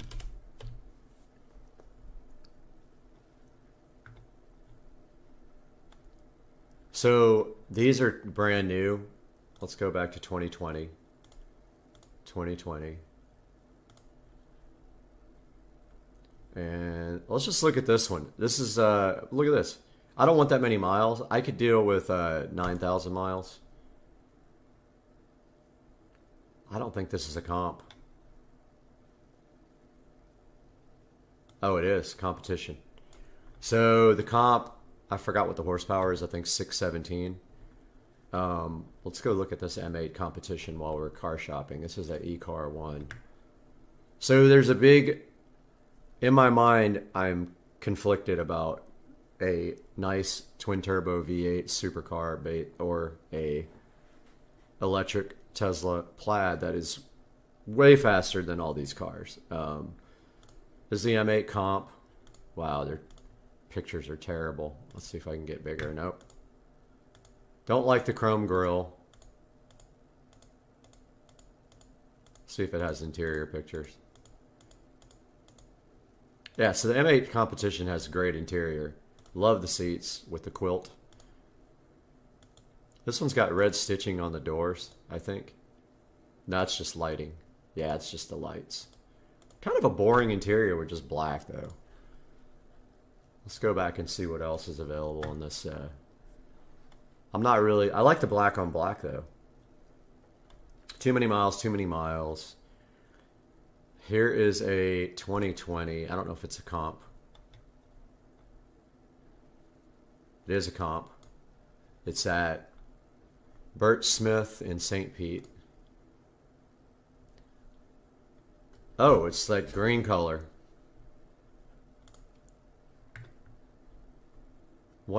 Seriously? One picture? You got to be kidding me. You got to be kidding me. One of one photo.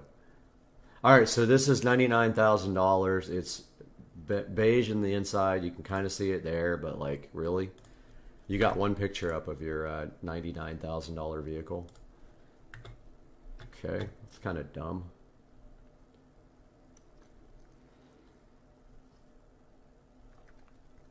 Let's go by miles. Actually, maybe there's one close to us. Let's go by distance, closest. 32225.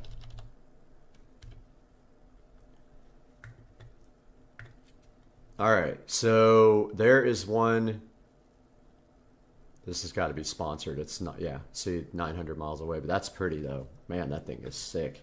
This gray is so nice. This one is too many miles. Too many miles. This is the one in St. Pete, I think. And that's the one we just looked at. Bert Smith. Yeah. That looks black to me, brother. Okay, this one is at Carmart. Too many miles. Too many miles. Look at the miles. This one's got 15,000 miles. It's in Fort Lauderdale. That looks like a stock photo to me, Broham. Let's go. Joe's going to drive me to get my car. Location. Fort Lauderdale. Pre-owned. M8. There it is right there. They don't have any pictures. M8 competition? Oh, they got a bunch of these. I got to go to freaking Fort Lauderdale and buy a car, I guess, if I'm going to get an M8. This one's sick, but I don't want a 2022. M8 competition. This one's white. I don't want white. Here's a comp with black with this weird interior color. Let's check out this interior color.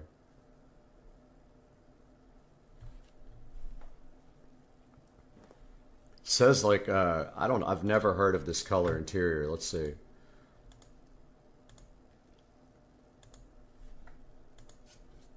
Please have interior pictures. Don't be dumb.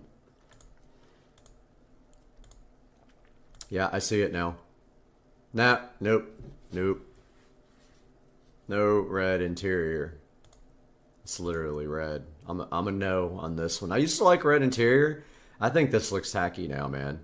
I mean, I could maybe see it in a Lambo or something like that, but yeah, pretty cool car, but I don't want red interior. And then they have silver with red interior too. They have black with Silverstone leather. That's not a comp. They have black on black, and we looked at this one, I think, already. Let's see. Yeah, we looked at this one already. Website's slow.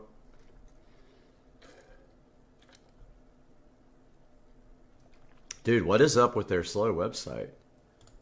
This isn't bad. I love this lip. Yeah, that's black on black there. Pretty good. Now, let's go. We've already looked for a Tesla Plaid brand new. Let's look for a 2022 Tesla Plaid. Tesla Plaid. I've looked this up every day for the last 3 months. There's never any in my area. And I don't like some of these because you don't actually get the name of the dealer. At least with Auto Trader, you get the name of the dealer. 32225. Let's go 500 miles.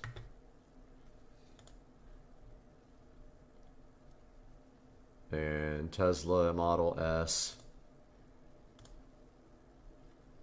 Plaid, there's 57 of them around. Wow, there really is 57 of these, but I want 2022. That's the oldest I'll accept. They changed some things in 2022. They improved the headlights quite a bit, so they have better headlights than they used to. Now let's do distance. Whoops, not price high. Some of these people still have their Plaids in the $120,000 range, which is asinine, completely ridiculous. Some of these are also wrecked when you go into their Carfax, so you got to be careful. So these people think they're going to get $118,000 for a car that's selling brand new for $108,000. $100,000, sorry, not $108,000. Brand new. They're as much as this guy. What are they thinking? Seriously. This is not even good for one with 21,000 miles. This needs to be in the $90,000 range now. So see these miles? That's a no for me. 115K and it's reduced price. Carvana too is still way too high on their used ones. So let's go by, so I really want black on black, and I think there's only one black on black here. I think this is black on white. I've looked at it. Too many miles. That one's black on white. Otherwise it would be perfect. There's this one that's sold already. I was all over this, and I went to the website and it was gone. Prestige Imports. They actually have some really cool cars. They have a lot of really, really nice cars.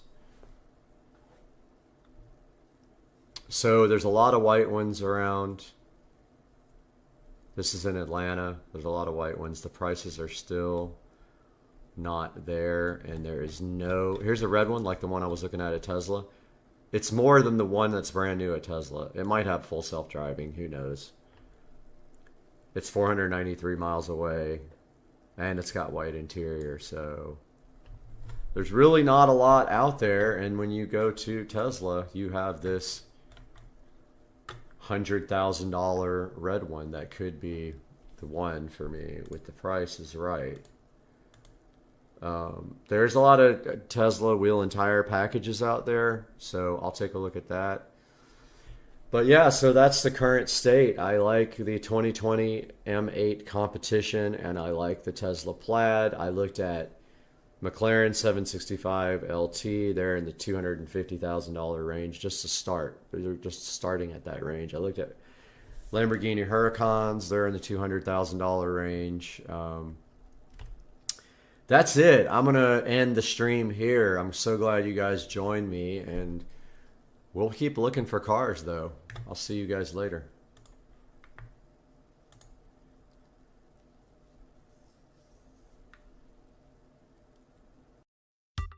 All right, everybody, welcome to another video. Today we're going to be taking a look at something new that we have on the channel that we have highlighted before. Not this dog. Are you interested? I guess she's interested in it. I don't know. So today we're going to take a look at the Echo Show 5. I've got quite a few of these in the house. And what I ended up doing is when I bought the skin for the Echo Show 5 for the new theater room remodel, it simply was junk. It literally was just a sticker that you place over the top of the Echo Show 5, and it didn't even cover the front of the device. I absolutely hated it. So I ordered an Echo Show 5 in charcoal.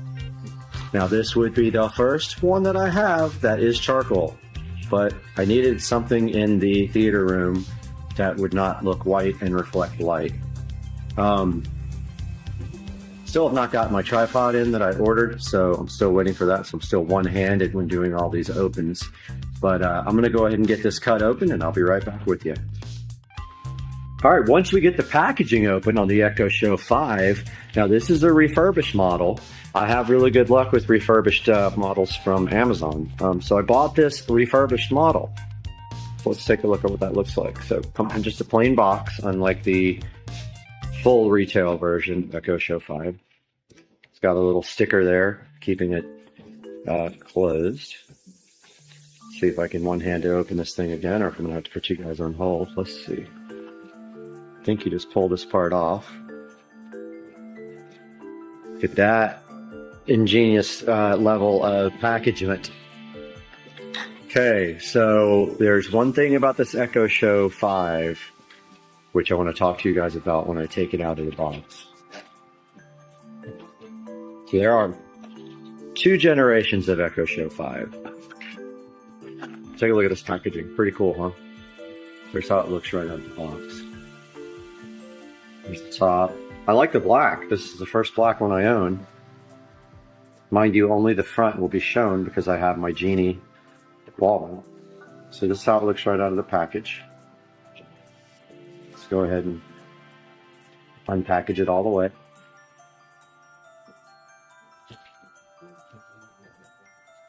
Very well packaged for a refurbished item. Amazon does a good job with that.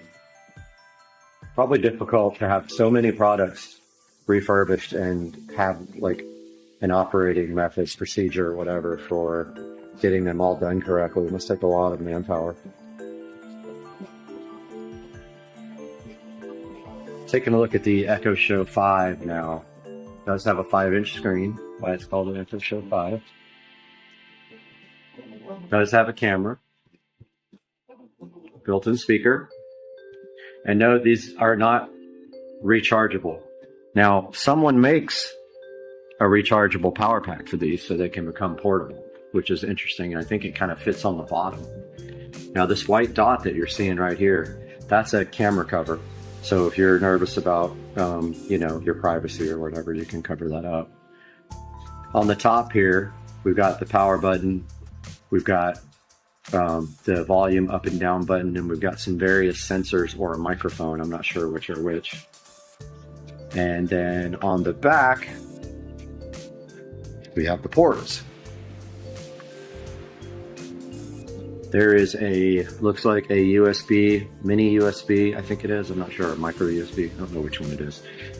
There is a power plug, and most importantly, this is why you want to buy the older generation Echo Show 5 if audio is important to you. There is a mini headphone jack on there. Now, why do you think that that's so important if you have Bluetooth? Well, if you're into audio and you want to use this device to power or to supply audio to a set of maybe external speakers or a receiver, and you don't want to use Bluetooth, you need the first generation Echo Show 5. Amazon saw fit to drop the jack here on the new generation, which I'm pretty upset about. But the good thing is the new generation, the only difference in the new generation and this generation, the first generation, is the camera. They went from 1 megapixel to 2 megapixels on the actual camera. The processor is the same, the screen resolution is the same, and apparently the software is the same. Okay?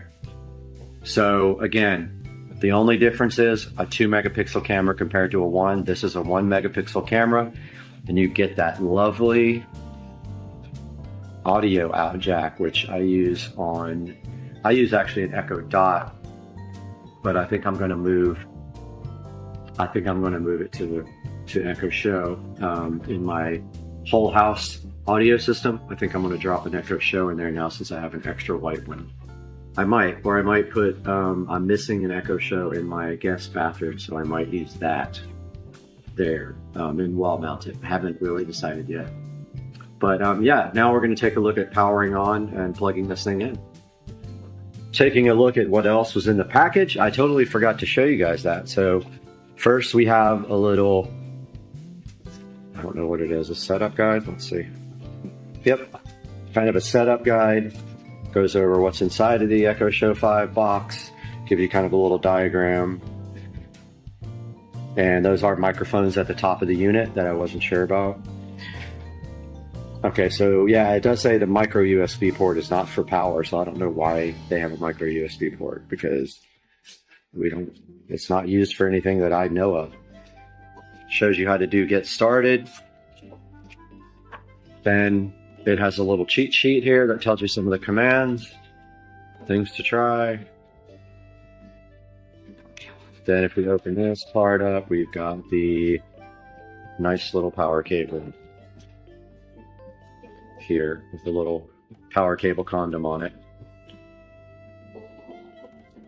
So the way that I do power for my Echo Show 5s that are wall mounted, there's a good example right up there. So I take power off of the switch below the wall mount, and I use this power brick inside the wall to power this device here. So I'm going to go ahead and get this guy plugged in. Let's see if I can do this one-handed. Okay.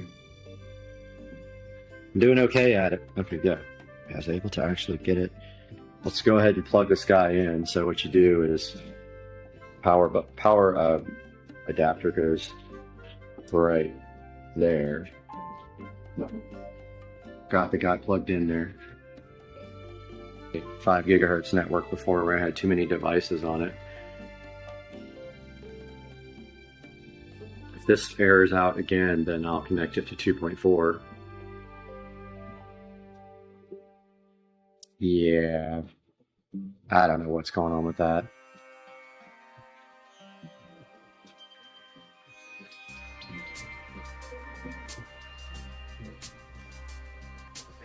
So I did connect it to 2.4. I know that's the right password, and all these other devices are connected to the 5. So to device options, you go down to where it shows you the operating system.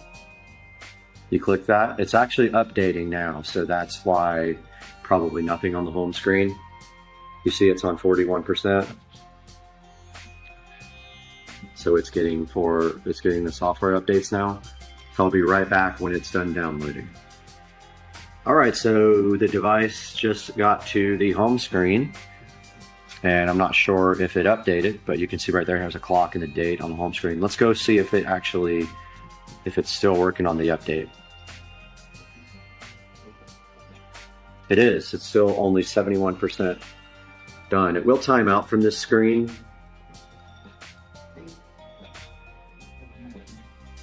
I'm going to go also grab my tablet so we can take a look at the way it works with Alexa. All right, the device is at 100% right now, so it should be rebooting any minute now.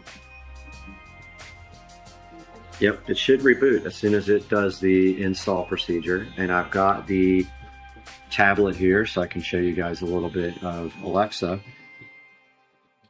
Oops, trigger. Sorry, I don't see that if trigger. Okay, that was awesome. Yeah, but that's the app that I just said the name of. This is where you manage all your devices. So let's get this thing to focus. So if we go to devices,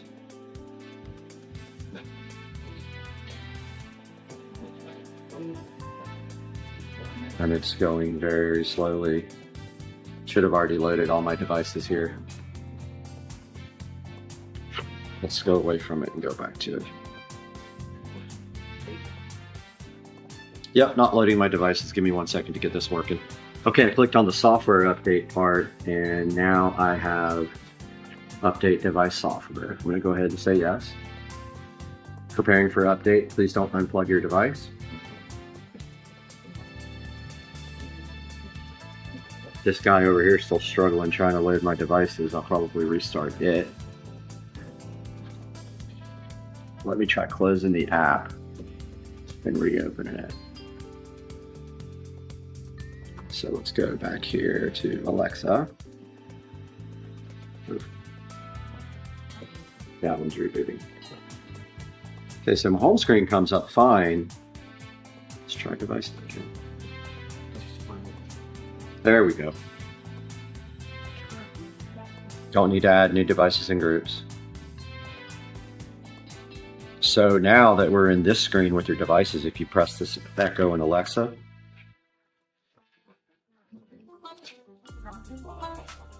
see, I'm not sure if that's the old Echo Show or the new one. There should be 2 of them on here now. But there's one way to tell, and that is by the serial number. This guy is updating and rebooting.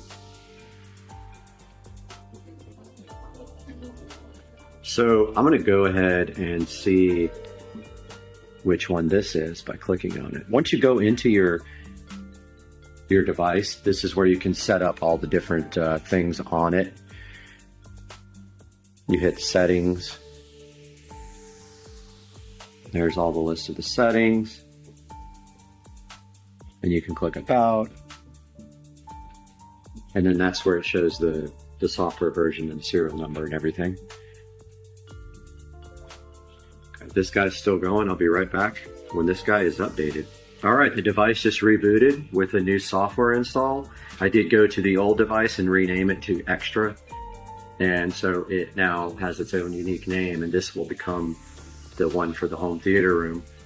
But yeah, if we go back into the actual app here on the tablet, you can see that this is where we can set audio settings. We can set up like Bluetooth devices to connect to it, the sounds, the location. We can do a lot of things on the device from the actual app.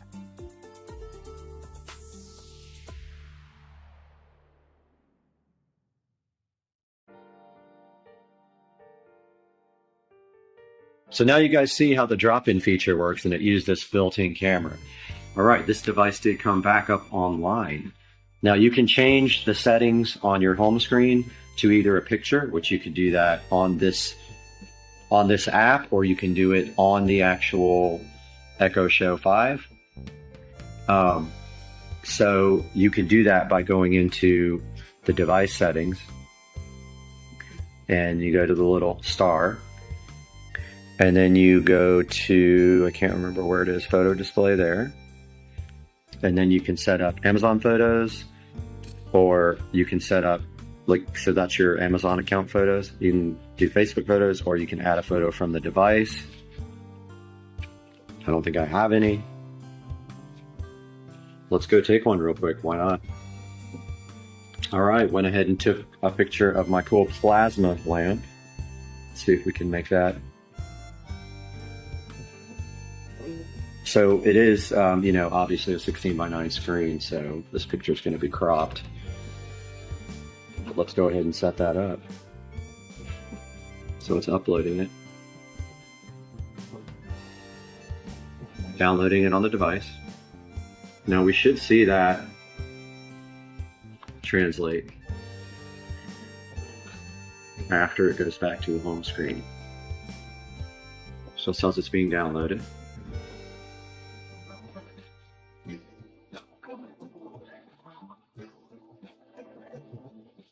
Now here's some of the examples of the content that will play on your home screen, and those things can be set up. You can enable or disable the different types of content. It still says it's being downloaded to device. So one of the good things about having these devices all over your house is that they can also play audio through the actual device. So you can make these guys part of a group, and you can play audio with any of your other devices, or they can play standalone audio. So if I say Echo, ooh, I don't know what the wake word is. Alexa, play Soma FM Deep Space One. Soma FM, Deep Space One from Bradman's Tuning.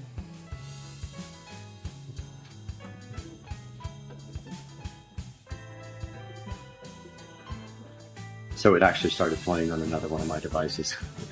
Played right up there because I had the same wake word.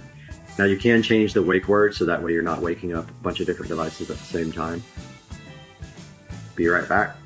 Okay, we do have finally, after whispering its name, we have the audio playing on this device. And I want to show you guys about skills, because that's basically what this is using. So this guy seems to be stuck uploading our little picture. This guy went back into updates, and it does have an application update.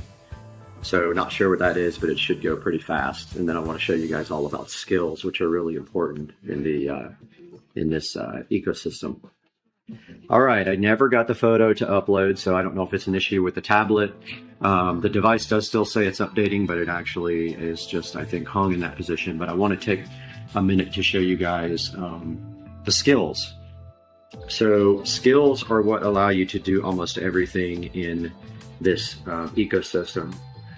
And there are little programs written that interface with these devices. So let's say, for example, that you have a thermostat that you want to control with these devices. Well, they can't natively do it without someone writing an interface for it, and that's called a skill. And so if we go into the app here, and we go to skills and games, this is where you download and enable skills so that you can use this device with other smart devices. One example is, let's look for Venstar, which is my thermostat. We do a search, and there is the apps, and I believe it's this one here. And you click on it. See how it's got settings and disable skill? It's already enabled. And the settings basically is inside of that settings, you would actually put your account for the smart device that you're using. So I am signed in to my Finstar account, which is my thermostat. And that is right here. I think this has my address on it. So yeah, so I'm going to avoid showing the address, but this is my thermostat. So this skill is enabled, which allows this app to interface with this device or all my devices. And so then I can use commands and voice commands to change the temperature of the house. Alexa, set Brad's house to 70 degrees. The heat set to 70. There you go. So that is how skills work, and there's skills for a lot of different things, not just running smart devices, but there's, you know, anything that could be a program can also be a skill. So they have like joke skills and other things, and we'll just have to like look through it. But taking a look back at the home menu here, you swipe down. Here's where you can set up your alarms, your do not disturb, your brightness, notifications, communications, music. You can also join, like you could join this phone as a Bluetooth device to your speaker here, and you could play audio through it. Now, once this is set up, you can then add it to a group with the app here. So if you go into the app and we go to devices at the bottom there, it shows you all your devices, and then you can create groups. And like, for example, you can make audio groups, you can create home theater groups, but like I've got a garage audio group that plays everywhere. It plays actually on the whole house audio system, and it plays on the dot in the garage. So it plays audio in both places when I command it to play on the garage audio group. You can do things like combine lights and combine, you know, you can create groups with different objects, different smart devices. You can also do what's called a routine. Routines are very cool. That's where you can create multiple commands, and the device can do all these commands with one action. And so, like, for example, if I say good night, it then does a series of things. And it does all these commands, which is very cool because I only have to say one thing and it sets up my whole house for good night. Now, this display is interchangeable. You can actually change the clock to different formats. You can move it around.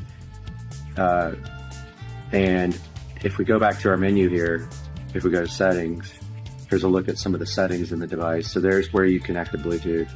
Obviously, there's the Wi-Fi. Here's where you can set up your photo display on your device or change your clock content to a different type of clock. So let's see.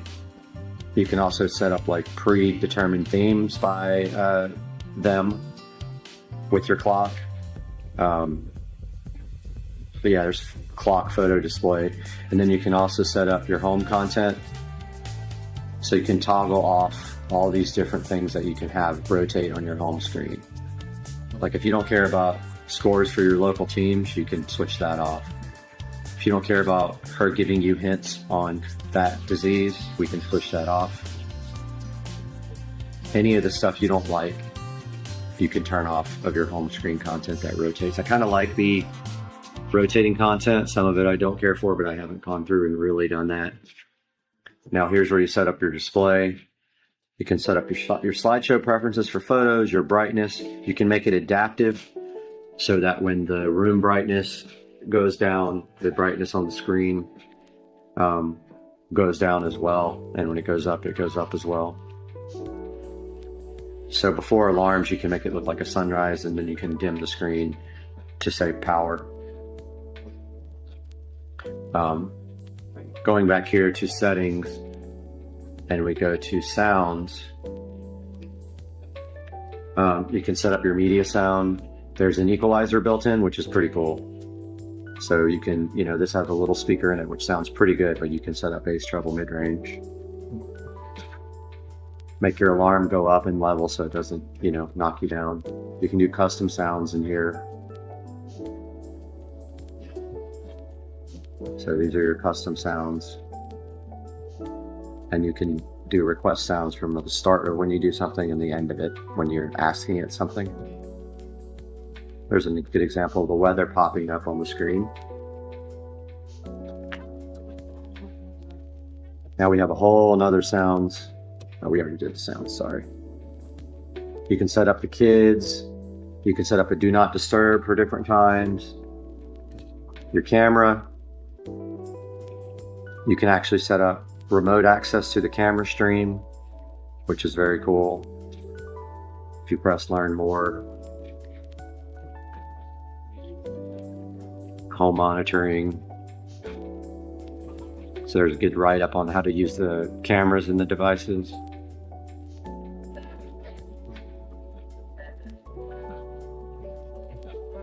You can set up your incoming call ringer. Now this thing will actually make phone calls. So if I say call one of my contacts, it will actually do that, and you can make a phone call through this and not even use your phone.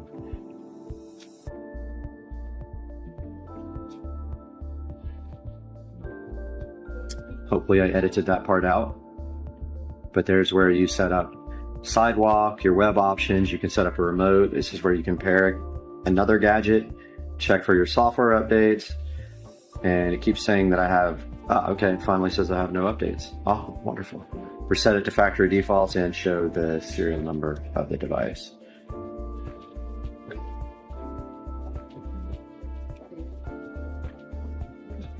You can do you can restrict access from people, set up your calendar, and then it's all help, accessibility, and legal stuff. And then it shows you where to go to the app to link your accounts. So yeah, that's a good look at the device there. I am going to go ahead and now get this traded out because it is black and the one in there is white, and I'll show you guys that now. All right, we are in the newly remodeled 4K home theater room. Notice I removed the ugly skin that was on there, which was terrible. Now to take this out, it's so simple. It just literally pops right out. And why you should buy the one with the audio output if you're really interested in doing audio to another device and not using Bluetooth. Hope you guys enjoyed it. Please like, subscribe, and I'll see you guys next time.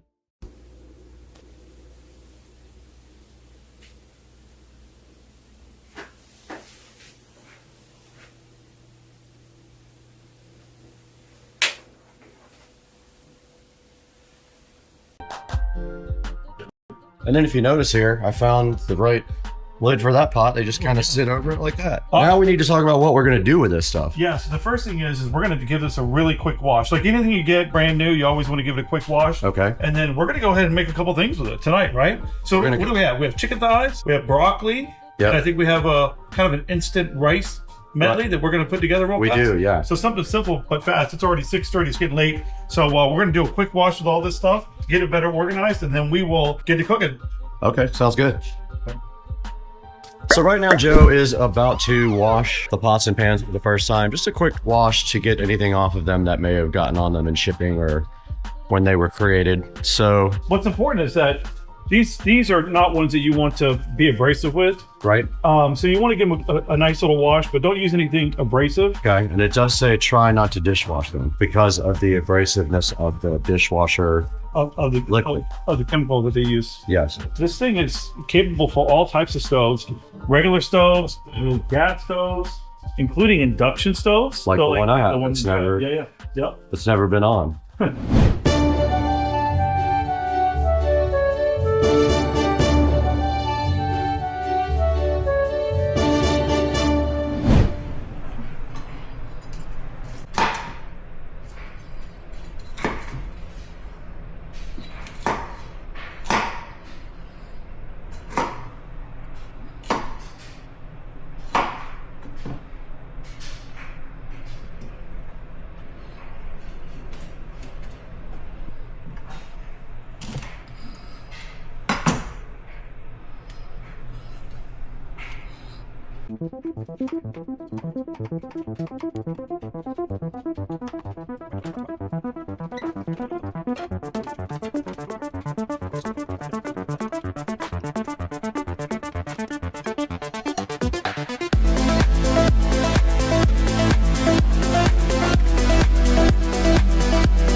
All right, how many do you want to get? 200. 200 pounds. By the pound. Is that a lot?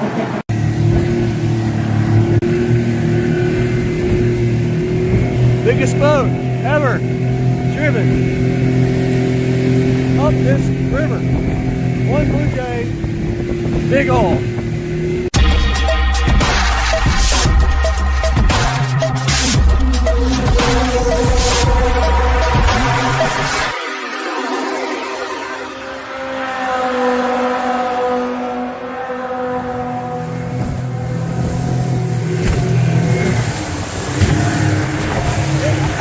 Oh my God.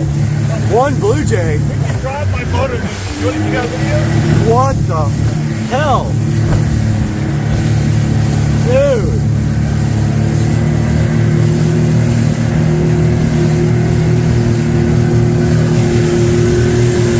Oh. Got the depth.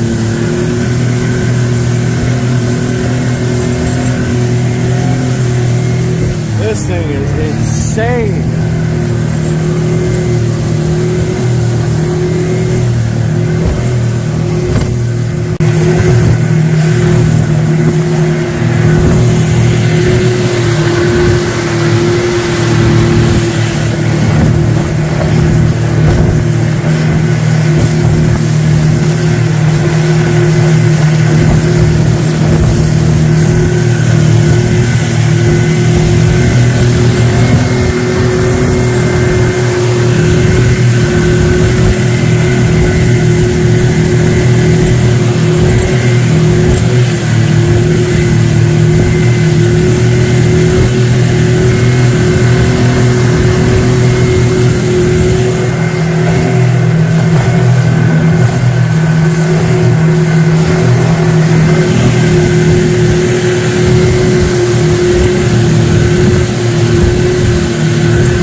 Blood in the water.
Yo, it goes down.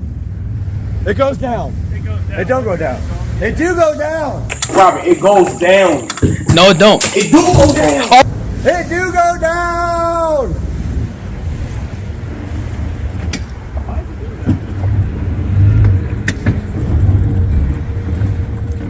Oh shit balls.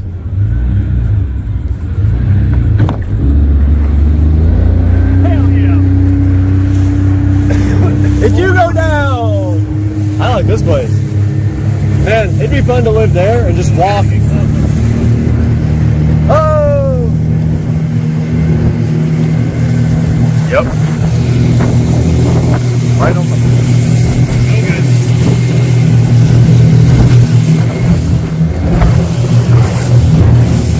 Right into the tornado!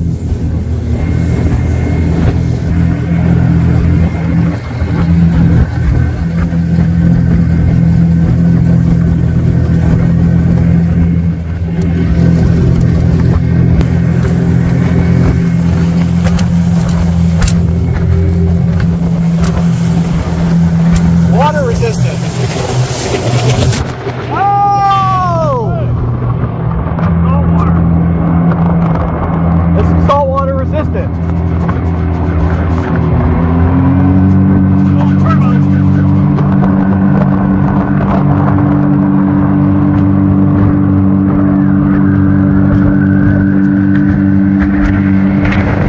Oh!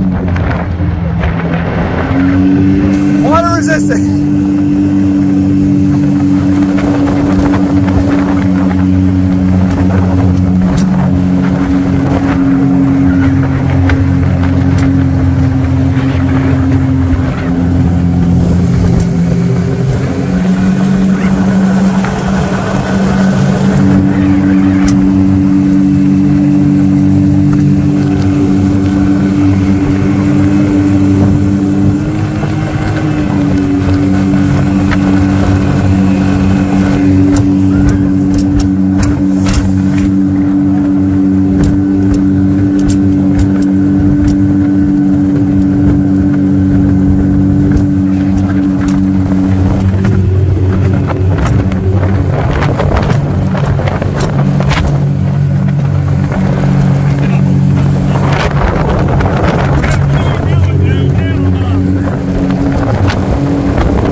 Good shit.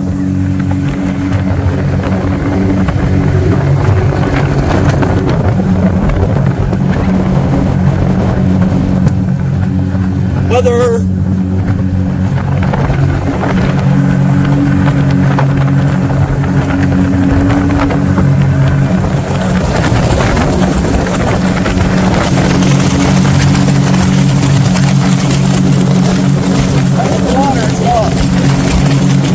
Live underwater. For like a minute. shots. Yeah, here we go. Got.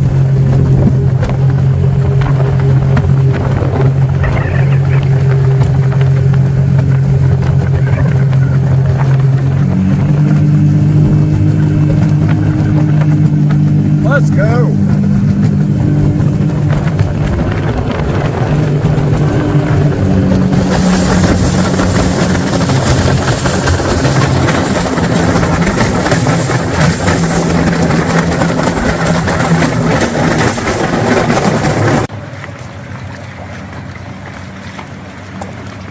This thing's kind of sick. It's big.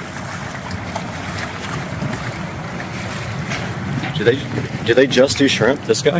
Yeah. Dang. That's awesome. We need to buy like how many pounds? I don't know. 10 pounds of Royal Reds. They usually buy. Hopefully they got Royal Reds. I don't know if they have them or not. They usually do. But the price is so good, and they're like that IQF frozen, I think. So they're phenomenal. Like fresh. We need a frosted. Got some good video today. Camera got ruined. Phone got soaked.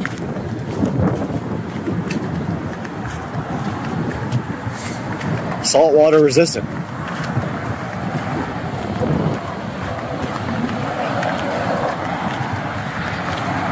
Shrimps. We bought some here at one time, me and you.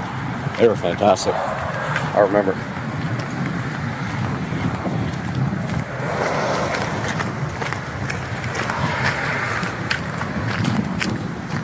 That's the net? Yeah.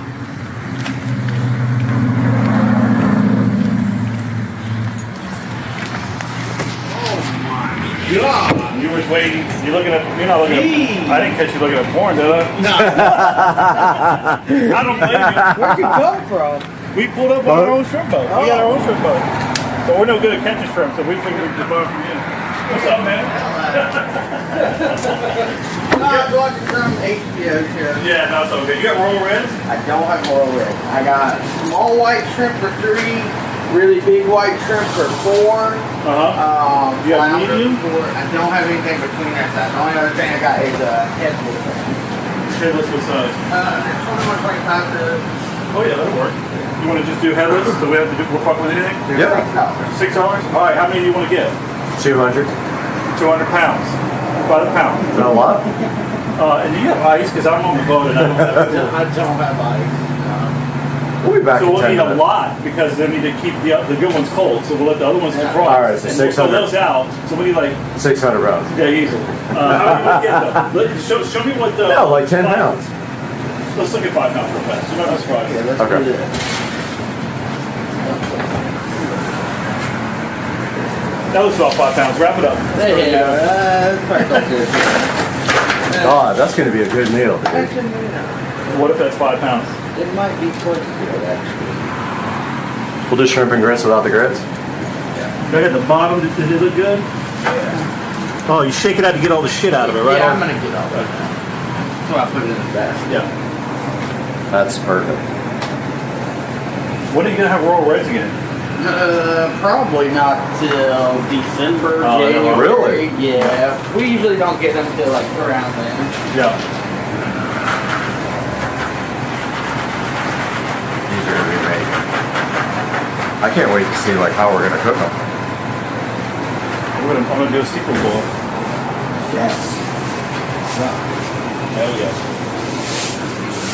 And actually, we need to start defrosting anyway, so we don't make it. No, they're going to be fine. We'll be home in 10 minutes, to be honest. Oh, yeah. 10-minute ride. Scores is like 5 minutes away, and then we'll be... Scores? Is that where we're going? No, the one in Mayport's closer. Oak Club. Man, I got...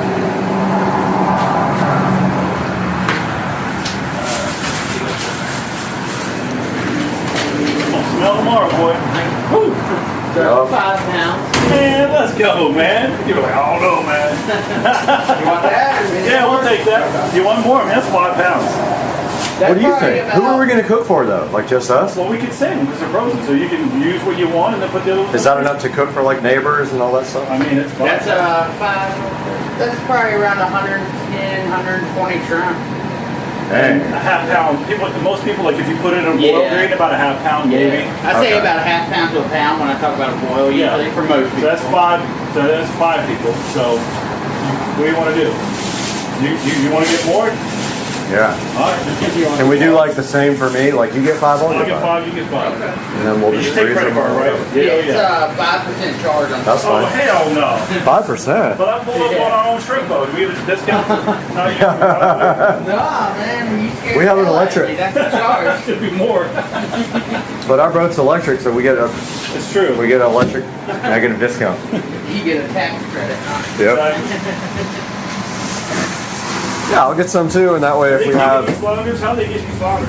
No, I'll catch them in the net. They're smaller enough. Yeah, they just come through. How much you ask for flounders? They're $4 a pound. Let's get a flounder. I'll buy a flounder. Get a flounder. Can we get a 200-pound flounder? 200 Or 200 1-pound ones? But you got to fillet. No, but like what? I mean, just give us. He knows. I don't know anything about You it. know how to fillet them? No, you're gonna fillet. Okay. You got a fillet knife in the boat. Give us a flounder, You want flounders? please, sir. Want Yeah. one or two? You probably want 2, to be honest. 2 flounders. Yeah, they're not that big. What are they, maybe pounders, 1.5 pounders, maybe? 2-pounder flounder. Exactly. Yeah, dog. That's good. This thing feels good. There's a lot. Why are you sitting here? You don't have fucking blowing on you. Oh, what? You're missing out on all the good cold air. No, it does work pretty good though, don't it? It does. You got a lot of shrimp, brother. Oh, this ain't nothing, man. Dang. This is literally probably 0.01% of what we get. And you guys, do you freeze them on the boat? With Yeah. that what's it called? IQF or whatever it is? Yeah, IQF. Yeah, what does that acronym stand for? Instant? I think it's like instant quick freeze or Oh, something like that, yeah. or individually quick froze, something Yeah. like that. Look at that, it's pretty much 5.5. Dude, your skills are on point. But yeah, I mean, some boats do it with like nitrogen and tank, Oh yeah. like squeeze boxes, but we use like a brine tank, so Yeah. I think it's a little bit better. That's a We poke. don't use any Look at kind of this sick one. preservative. It sucks that they have to poke the air out of every little shrimp. They have to put like little pokers in them, I'm sure they do like that. the thing. Yeah. Terry, whatever his name was. The descending? Yeah, when you descend your shrimp, you got to poke a hole in each one. Exactly. What's going on, man?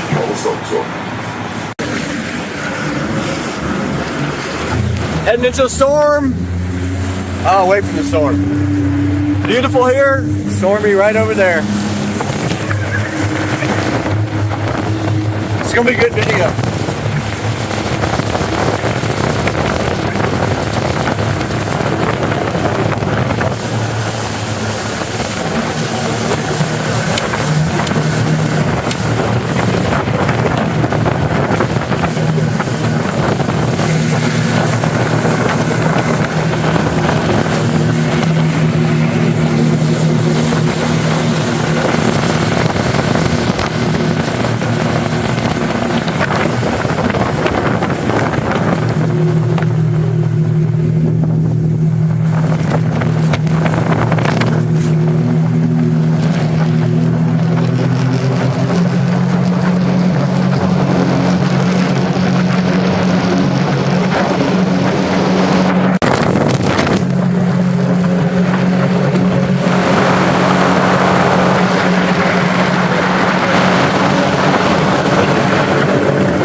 chopper.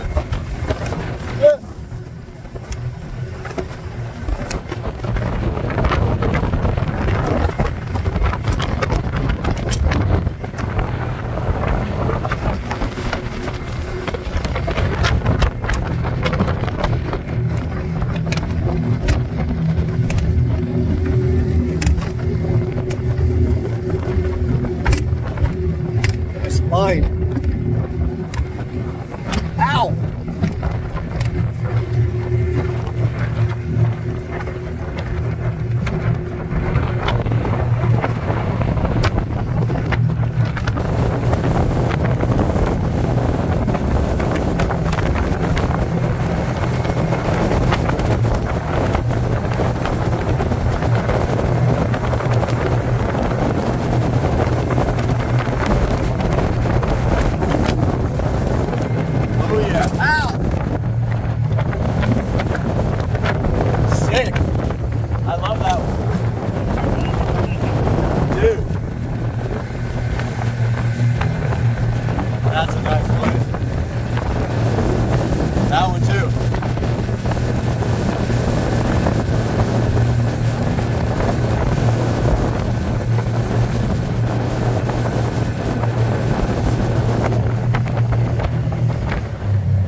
I remember.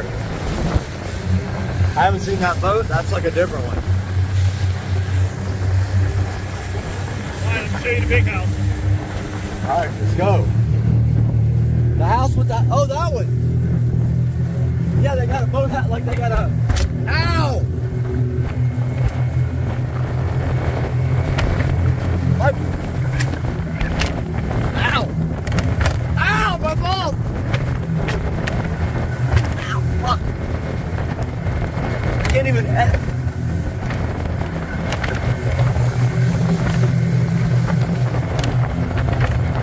Oh man, that thing is sick.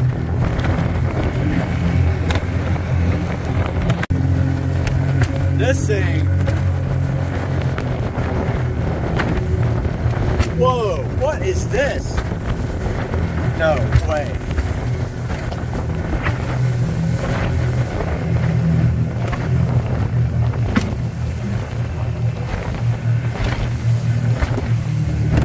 No fucking way. That's a, what? What the hell? How do I not know about this place? Look at the boat. Dude, that's like $1 million worth of pavers.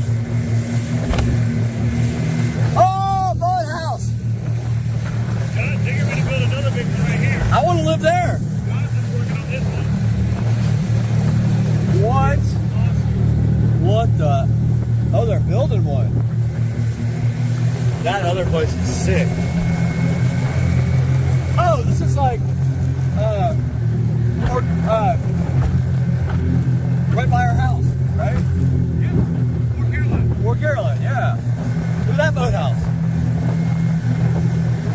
They got the golf cart parked down there. Yo! That's the Fort Caroline Park right here.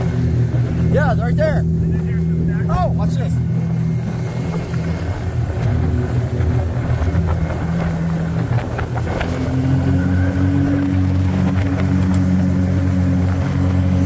What? Look.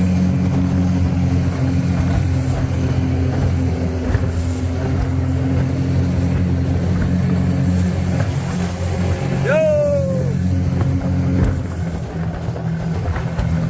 Chimiquan Berserk. There's the fort.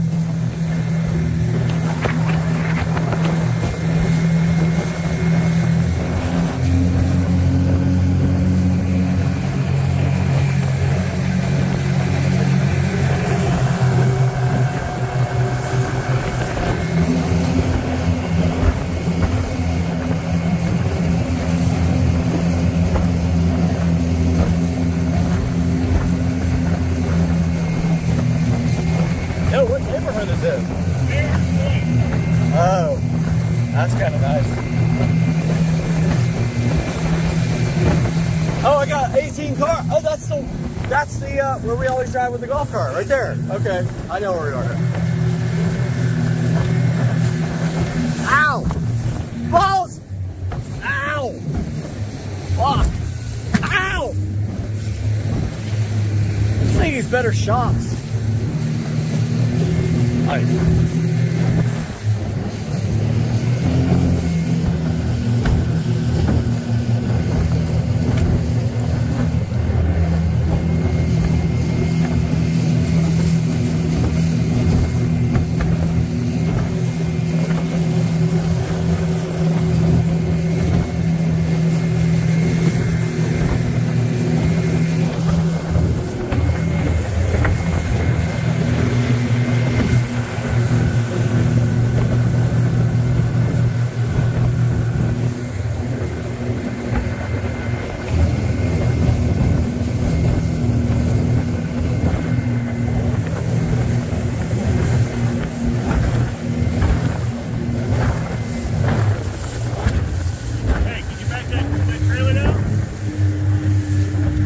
Maybe.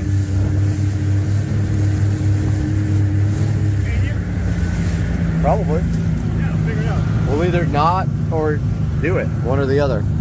Yeah, I think I can. Oh, nice scout on top of that one. Go ahead somewhere. We passed this guy on the way up. No. I thought we passed that dude. All right, let you off, all right? All right. Here we are inside the Tesla, about to watch a video about me buying the Tesla. Pretty crazy, and we are watching it as it premieres on YouTube. I love this car. Lithium golf cart, 72 volt, let's kick it.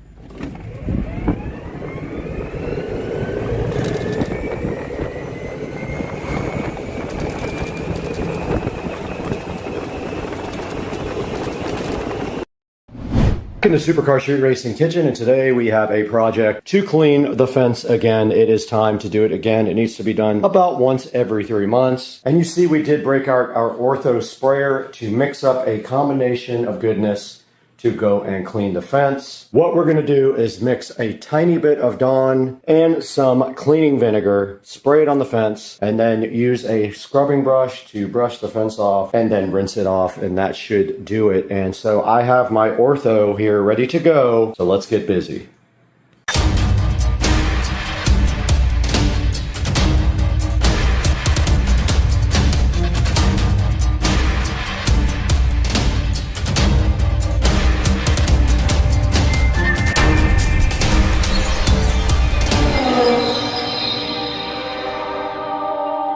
Guys, Supercar Street Racing back in full effect after a short break and one video after that. We decided to come back and do this project before we head out on vacation. We are going to be cleaning the white vinyl fence again, and this time there is a few areas down by the pond that are starting to look mildewed and rough. I'll be using cleaning vinegar, and I'll be using the spray bottle and a all-purpose brush. And the first thing we're gonna do is mix a little bit of Dawn into this, then water, then the cleaning vinegar, rest of this at least into that jug, and then maybe a little from that jug as well. And I think that's all it's gonna take. If I was reading online, I do have other stuff down here, but it is a vinyl fence and you're not supposed to really put any harsh chemicals on it. Soap, water, and cleaning vinegar should be fine. I don't want to use all this because my housekeeper uses it and I'll have to go replace it before I leave on the cruise, but yeah, let's go ahead and get this stuff mixed up. I know you guys noticed that my appliances are all gone. They will be here on the 28th, but let's go ahead and get this bottle full of some soap and vinegar.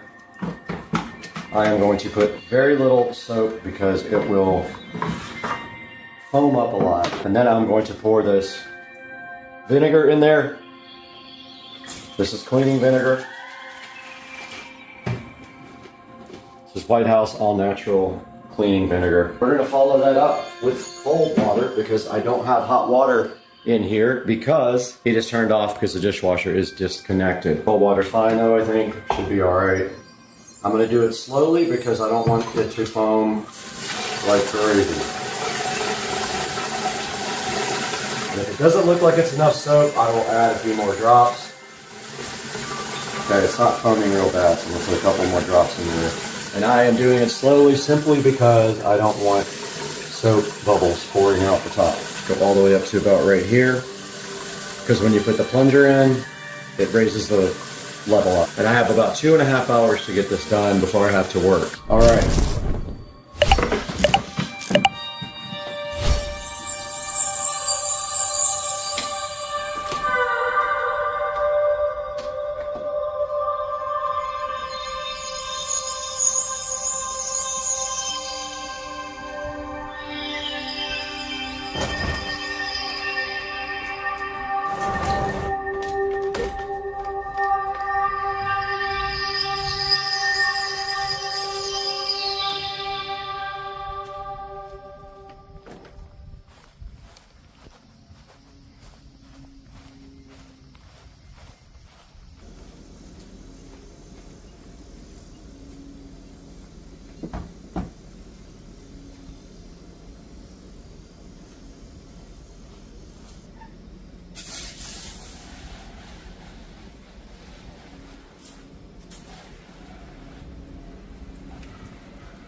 Alright, we did get the entire fence cleaned except for the one around the pool equipment. That one is much newer, but it still needs to be cleaned. They all do every 3 or 4 months, and it is about a 2-hour job if you do it alone.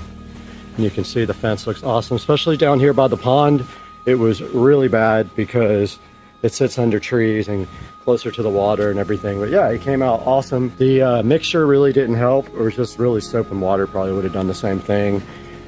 But I hope you guys enjoyed the video, and I'm gonna jump in the pool.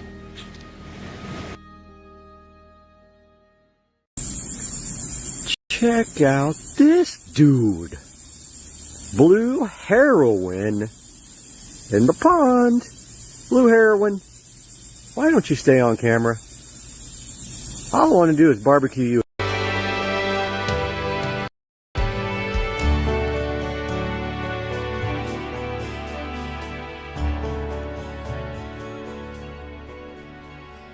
You can see my shoe racks are right here in front of me. They're starting on all these other things and the panels that go between the walls to kind of hide all that. So yeah, everything is starting to take shape here. They're going on to the next step, which I believe is going to be installing all the things inside the cabinets, or either it'll be the panels on the wall. Not sure yet, but we'll update you guys when something changes. We're back in the awesome Supercar Street Racing closet, and it looks like this was finished last night. Everything is in place now except electrical, and that is my mission today, to get electrical done and the lights installed in the closet. So my first step is I already have electric up here. It needs to be tied in down here, but what I'm going to do first is finish this top part, and then I am going to tie it in. Then I'm going to install all these lights. It should be fun. I have all my tools here. I've got to cut an electrical box, but the interesting thing is I could not find my levels anywhere. I don't know where they are. I must have left both of them somewhere on a project because I've got no levels. So I'm going to be guessing at this Newark template box that I'm putting up above the closet. Not that it matters because it will be literally up here. Nobody will see it, but I think it's actually very difficult to do when the wire's already through the hole. So I think I'm going to cut a little slice into my template there so that I can slide this down over it and cut a square that I'm just gonna eye. That looks very level right there, so I think that's what I'll do. Cut a little slice out there and then get to work.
I got my power all tied in up there, and I got my electrical box mounted. Now, these wires are hot. I have to turn off the power to do this, or I can just do a little bit of prayer while.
For your Apple users, you know how great that is. So if you lose this or it comes missing, you can obviously track it down very easily. Absolutely. And you can do two forms of locking also on the bike. You can set it to unlock with a password, which is configured and unlocked on the actual bike, or you can set it up with a Bluetooth unlock so that when you walk up to the bike, all you have to do is do a certain couple of things and the bike unlocks for you and nobody else can steal it.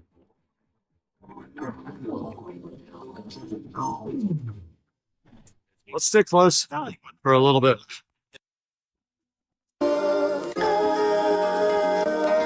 Dude, I did pop a wheelie.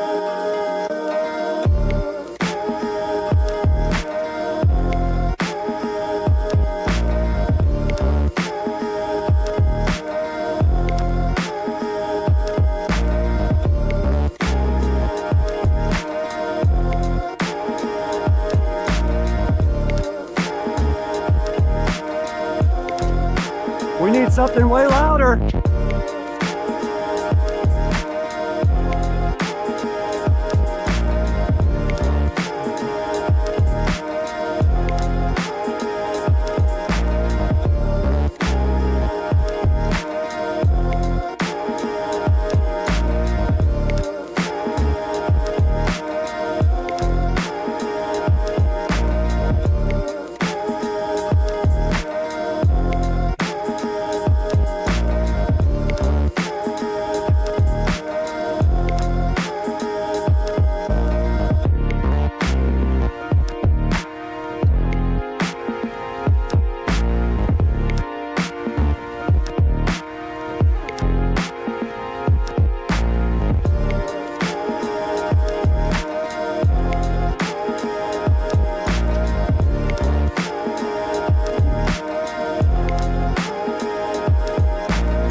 Checking the AC.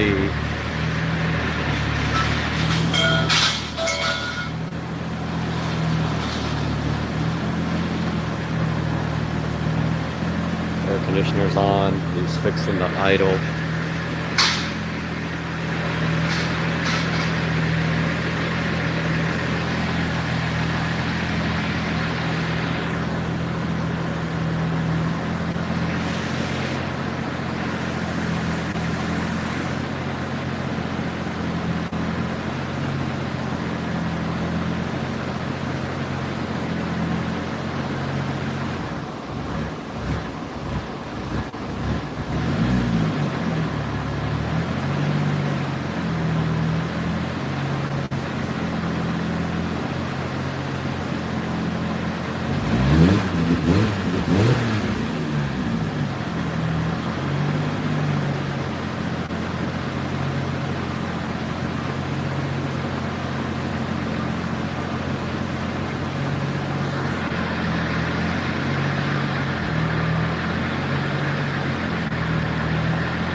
There's nobody going down.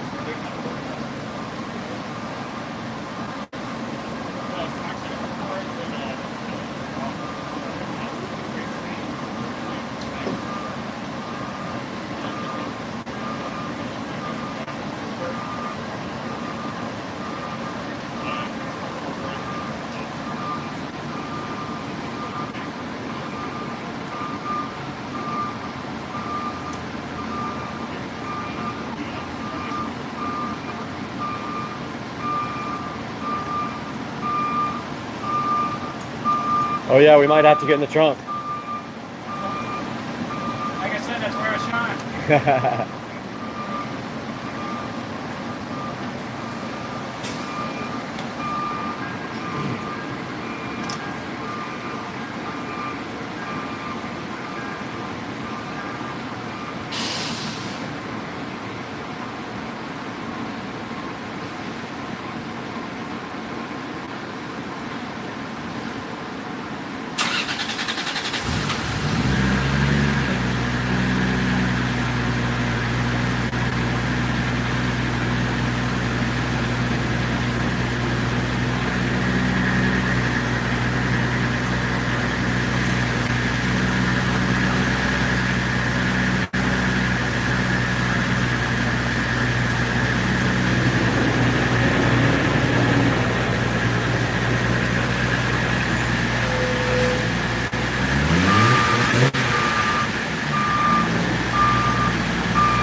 I figure we'll probably be climbing in there in a minute.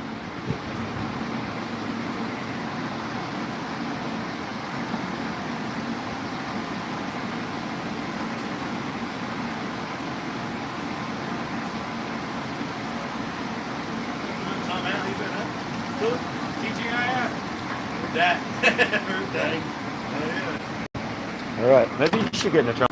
Right? I got you. I'm not big enough, man.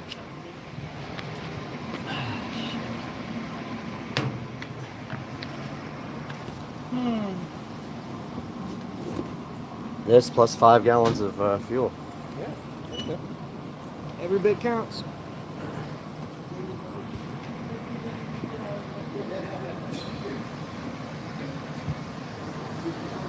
Back in the trunk again, my buddy. Sure.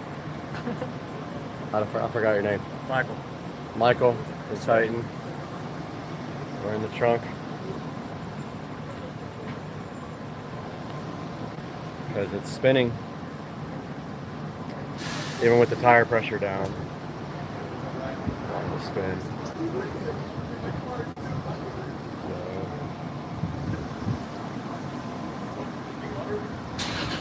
So, here we go.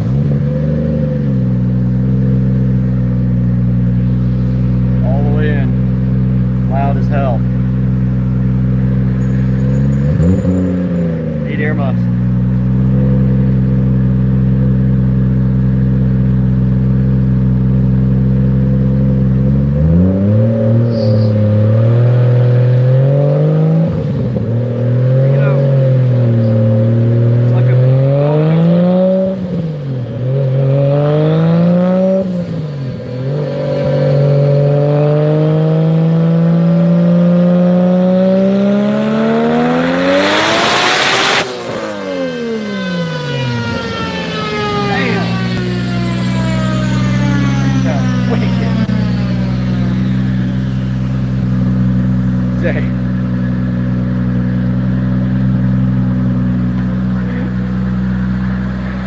That was fun.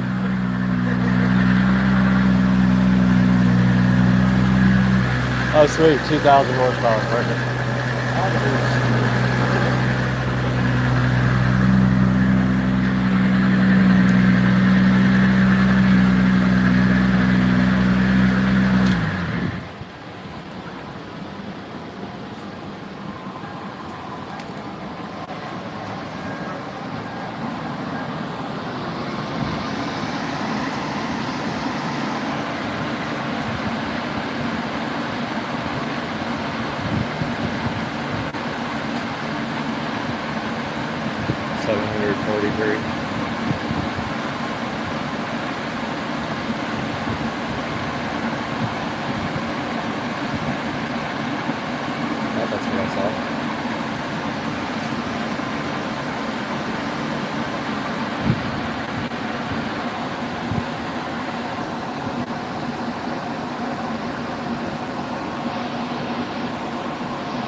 Will it make a boost now? Maybe 28 now. And still maxed out on the G cycle? Yeah, it's maxed. Well, we got another 2. It's not bad. Yeah. It's not great, but... I mean, I honestly don't think that turbo is going to make any more than that. I've never run that turbo with those small housings. I think So you think it's a small exhaust housing? I think it's the compressor housing mostly, but turbine housing too. Would it make 743? Yeah. You get it to make a little more, but it's not going to make a ton. Yeah. Just changing those housings, I think you'll pick up probably 100 horsepower. Yeah. Okay.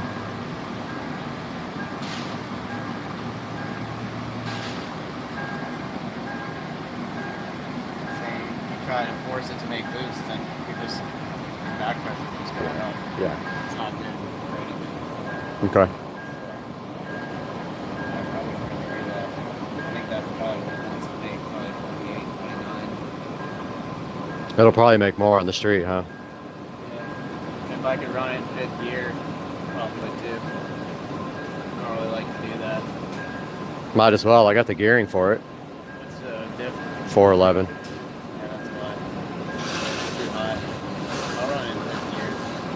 Yeah, do it one more time.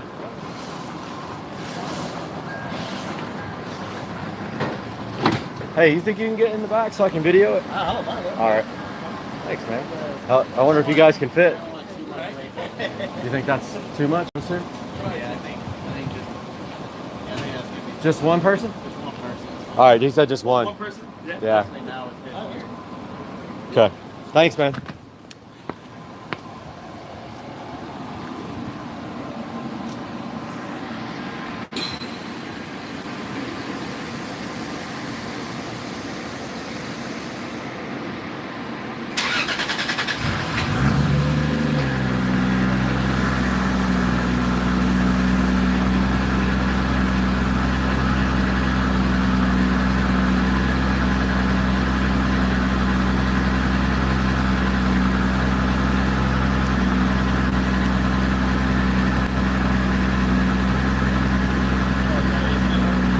What's that? A what?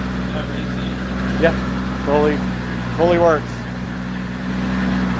It's running the factory ECU and AEM, and they're tied together, kind of a hybrid thing, because they don't make an AEM for this car, so there's no plug and play like for the IS. So people just kind of fake it. It's got a Honda AEM.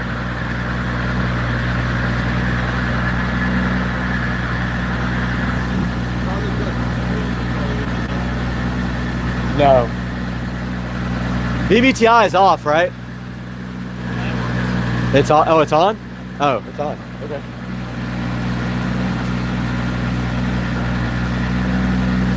Good question. I have that same question as how it's working with the Honda AEM, but I guess I don't know. I have no idea.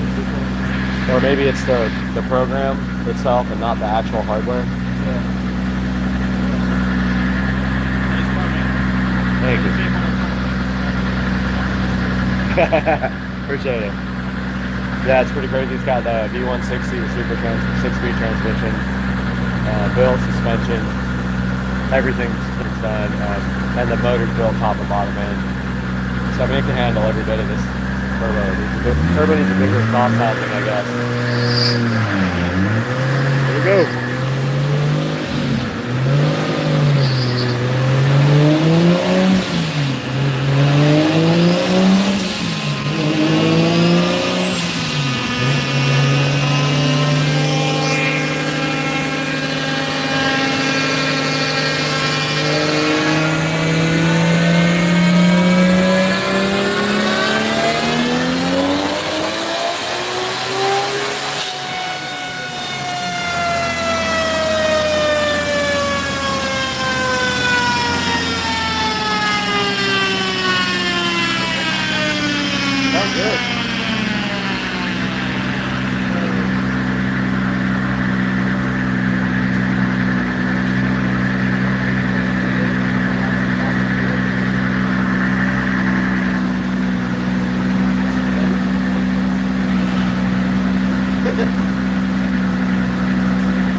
I saw the 31 on the boost gauge when you were running it. I was looking at it pretty close.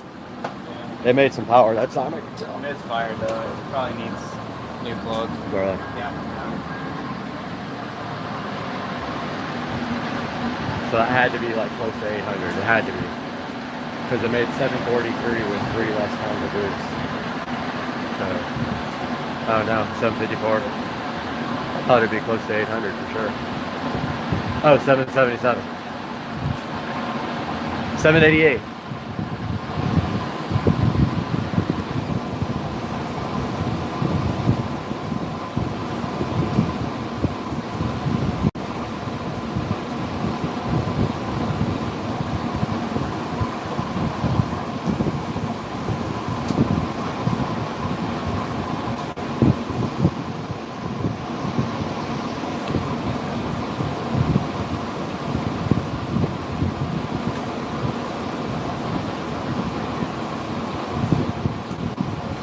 There you go, 791.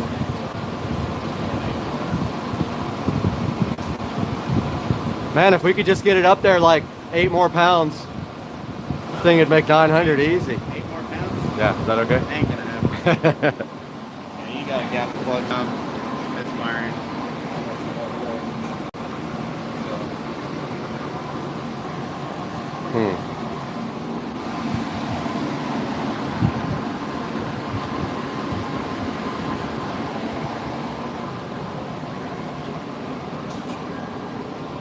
Do we need to do that right now, or can we do it right now?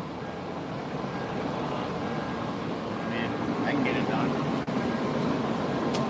Okay. Sounds good to me. Okay, yeah, we might as well. I mean, they're new. I say new, they've been on the dyno now twice, but... You know what they gapped them to? I don't. Are you guys ready to go beyond today? Because today we have the HP Envy, and it is from Best Buy. It has the Ryzen 7 processor and 16 gigs of RAM, 1 terabyte SSD. Let's get this thing opened up and see what's inside.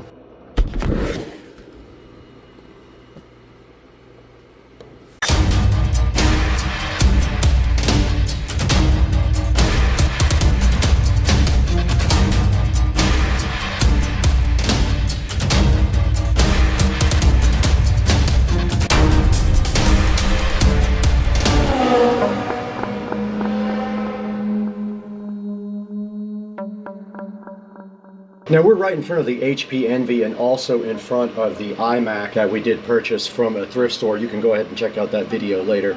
But right now I've got this backwards actually because it does open up from this side.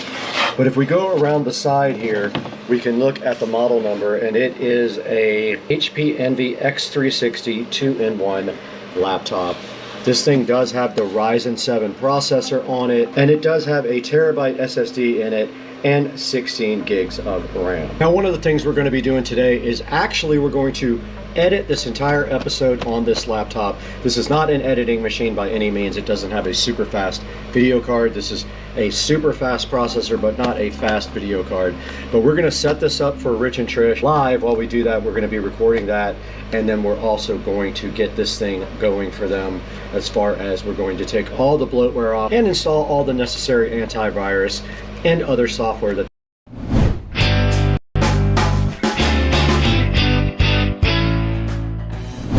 Guys, welcome back to Supercar Street Racing. Brad here, and we are in the Supercar Street Racing living room right now. And right behind me, Wim reached out to the channel to see if we wanted to work on some of their new cool products. And of course, I said 1000% my viewers love Wim. They love the Wim Ultra sitting right over here in the audio closet. They will love the Wim Amp, and we got the Wim Sub too. They sent us both of these to check out. Check this out, guys. Today on the channel, we're gonna be opening up both of these guys and taking a look about what they are and how they work. You're gonna like this today. I'm hyped for you guys to be here. Let's get rolling. The train's going out right now.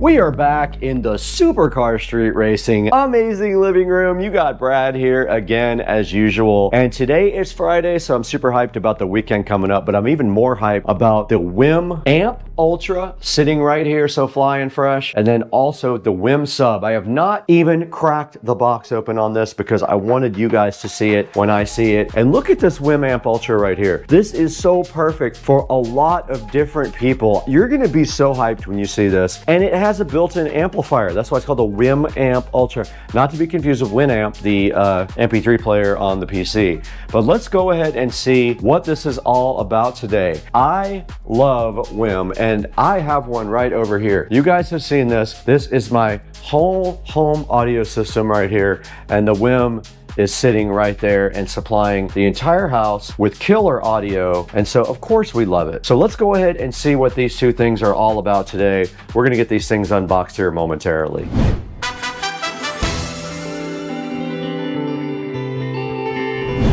So this is the Wim Ultra preamplifier, which I bought because I thought it was so cool that it had subwoofer outputs and does all the streaming, and it has been a workhorse for the SCSR compound and the whole home audio system that I built right here. You guys can see that video on my channel where I rebuilt this whole entire closet.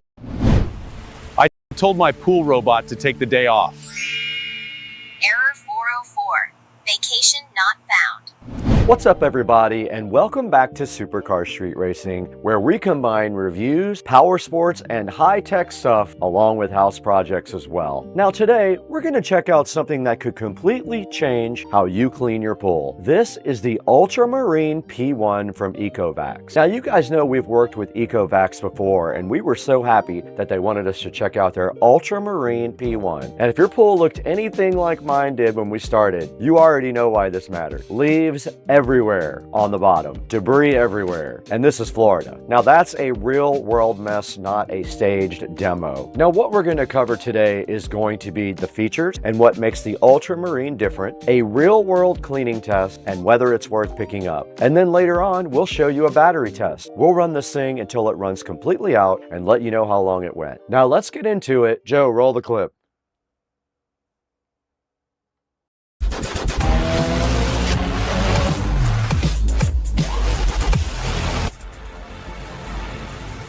So first off, this is a cordless, fully robotic pool cleaner, which means no hoses, no cable, and no hooking it into your pool system. Fully autonomous and cordless. And again, this comes from Ecovacs, a company known for building smart cleaning robots. So they're bringing out that same tech into pool cleaning. Now let's talk about some of the key features. Now one of the biggest highlights here is the suction power. This thing is rated at 4,800 gallons per hour, which is a serious amount of flow. That's what allows it to pull in leaves, dirt, sand, and heavier debris. Now that means instead of just brushing things around, it's actually collecting and removing everything from the pool floor. Now let's talk a little bit about smart navigation. Instead of randomly bouncing around, the Ultramarine P1 follows structured cleaning paths to make sure it's covering as much of the pool as possible. You also get a large debris basket, which means it can handle heavy cleanups, like what you saw we're about to throw at it, without constantly needing to be emptied. And overall, this is designed to be super simple. You charge it, you drop it in, you let it clean, you pull it out. You empty the basket when it gets full, you put it back in the water. There's no complicated setup, there's no extra equipment. You can set it up right on the top of the robot, or you can use the app. But the specs tell only part of the story. Let's see how this thing actually performs.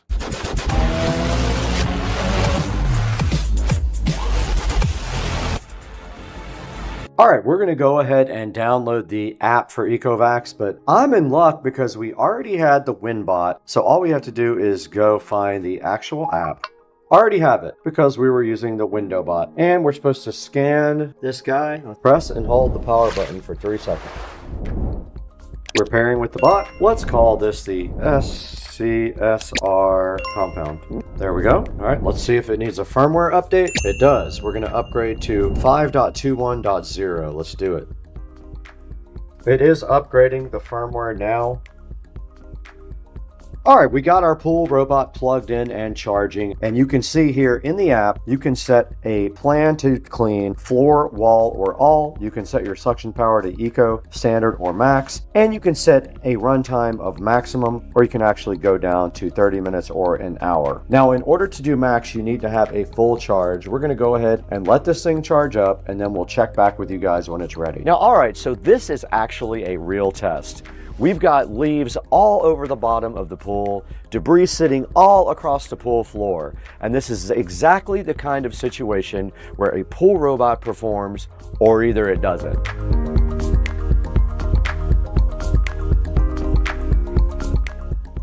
Okay, we got the Ultramarine right here ready to go ahead and clean the pool. Let's go ahead and turn it on. It is on. We're going to enter in the app. We got our GoPro set up here to watch the cleaning process. It is at 100% supposedly. Let's see, 100%. We're going to put it on all. We just have to click all, and this says it requires a full charge. I'm fine with that. It's falling directly on the step. It's on, and it's moving, guys. It is ripping. Oh, it's moving. Check it out, guys. On the wall. Doing the cleaning. It is on the wall, cleaning the tile.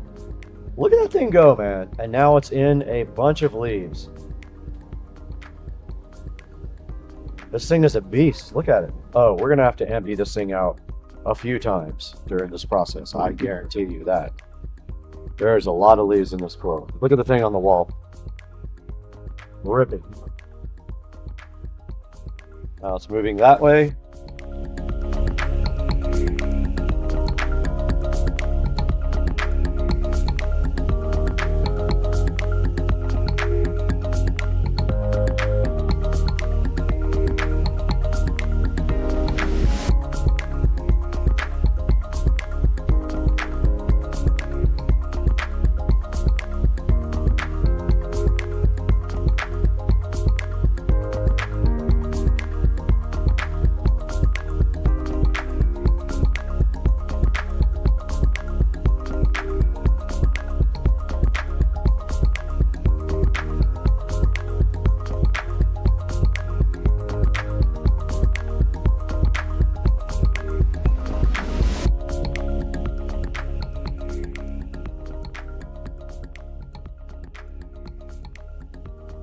Now what you see right here is the fine filter for the Ecovacs Aquamarine P1.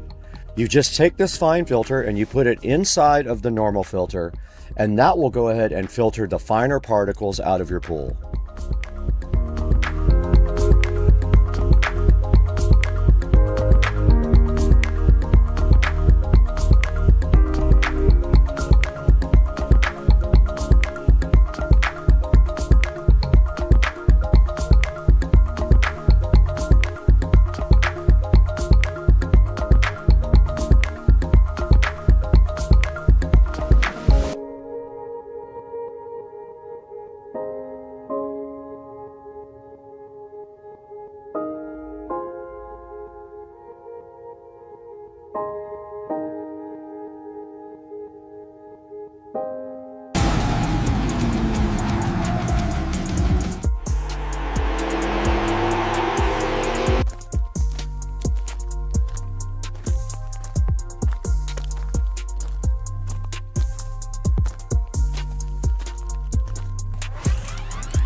Perfect.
So after putting the Ultramarine P1 through a real-world test, here's the bottom line. If you're tired of manually cleaning your pool, especially dealing with leaves like that, a robot like this can save you a ton of time. Now, what stood out the most to me and supercar street racing in general is the strong 4,800 gallon per hour suction power. It has a 3-hour battery life, super easy maintenance, smart navigation, and app control features, which is awesome. It's one of those things that when you start using it, you probably won't want to go back to doing everything manually. And if you want to check it out, I put a product link down in the description. Please click that. It's really important that you show the vendors that you support supercar street racing. You can click that link and get the pricing and more details. And we want to thank you for 265,000 subscribers. That is quite an achievement for the channel. We couldn't have done it without you. And if you enjoyed this video, make sure you hit that like button and subscribe, and I'll catch you in the next one. I have to get out of here.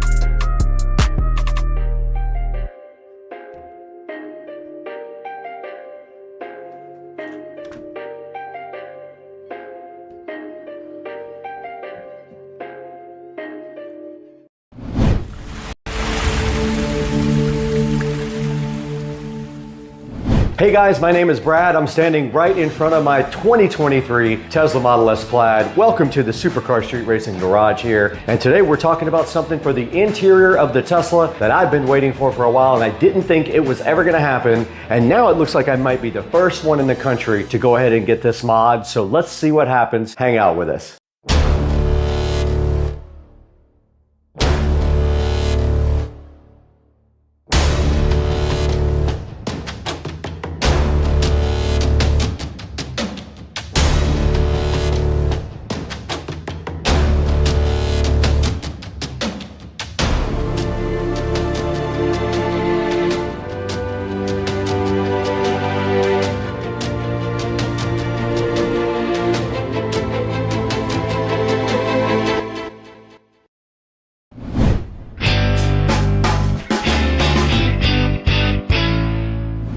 Hey everybody, welcome back to the Supercar Street Racing Garage, and my name is Brad. If you're new to the channel, we want to welcome you here for the first time. If you are an old subscriber and watcher, we welcome you back and we are so thankful for your support. Today, right behind me in the garage is my 2023 Tesla Model S Plaid, going on 2 years old now that I've had this car. Now they did come out with the 2024 Tesla Model S Plaid. There were not any major things that were changed in the car. However, there was one thing that was changed that I was really jealous about, and I thought I would never be able to do it. Now the 2024s came with a special new interior piece that I really liked, and I always thought this car was lacking in a couple of areas. One of them is the brake, and the other one was this part of the interior that they did just come out with for the new model. This new interior mod is not cheap though. It's gonna cost around $6,000 to get put in, and the dealer's gonna go ahead and install it for me. So let's go ahead and take a look inside the car and see what we're talking about in the 2023 Plaid.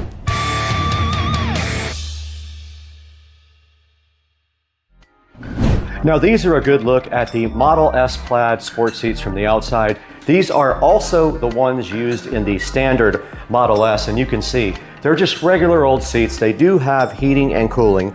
All the controls are down here on the side, which we will show you momentarily, and they are very comfortable seats. You can see here there's regular normal Model S seats. Here's a better look at the headrest on the Model S seats and a look at the style of these. These are in black. They're very comfortable for long trips or just hanging out around town. And then down here on the side, you have all the controls for the seats right here. There are bolster controls and then tilt controls right here on the side.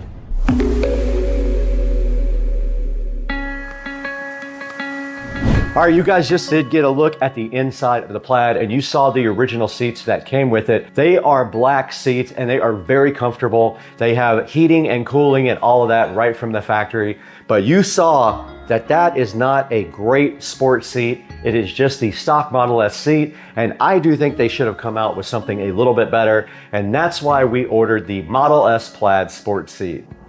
Now, I happened to be browsing online the other day for the Model S Plaid sport seats, and I was able to put it into the app, and it said it was compatible with my car and can be retrofitted. It was $5,800 with tax. It was $6,200 or $6,300 right in there. We did get those ordered from Tesla, and they are on the way to the dealership. The install date is going to be March 7th. I will cover all that on the channel when the seats come in and they're gonna get installed. Now let's go ahead and throw it inside to the Supercar Street Racing studio, and we will talk with Brad again in there about these sports seats and show you them online and exactly what they're gonna look like.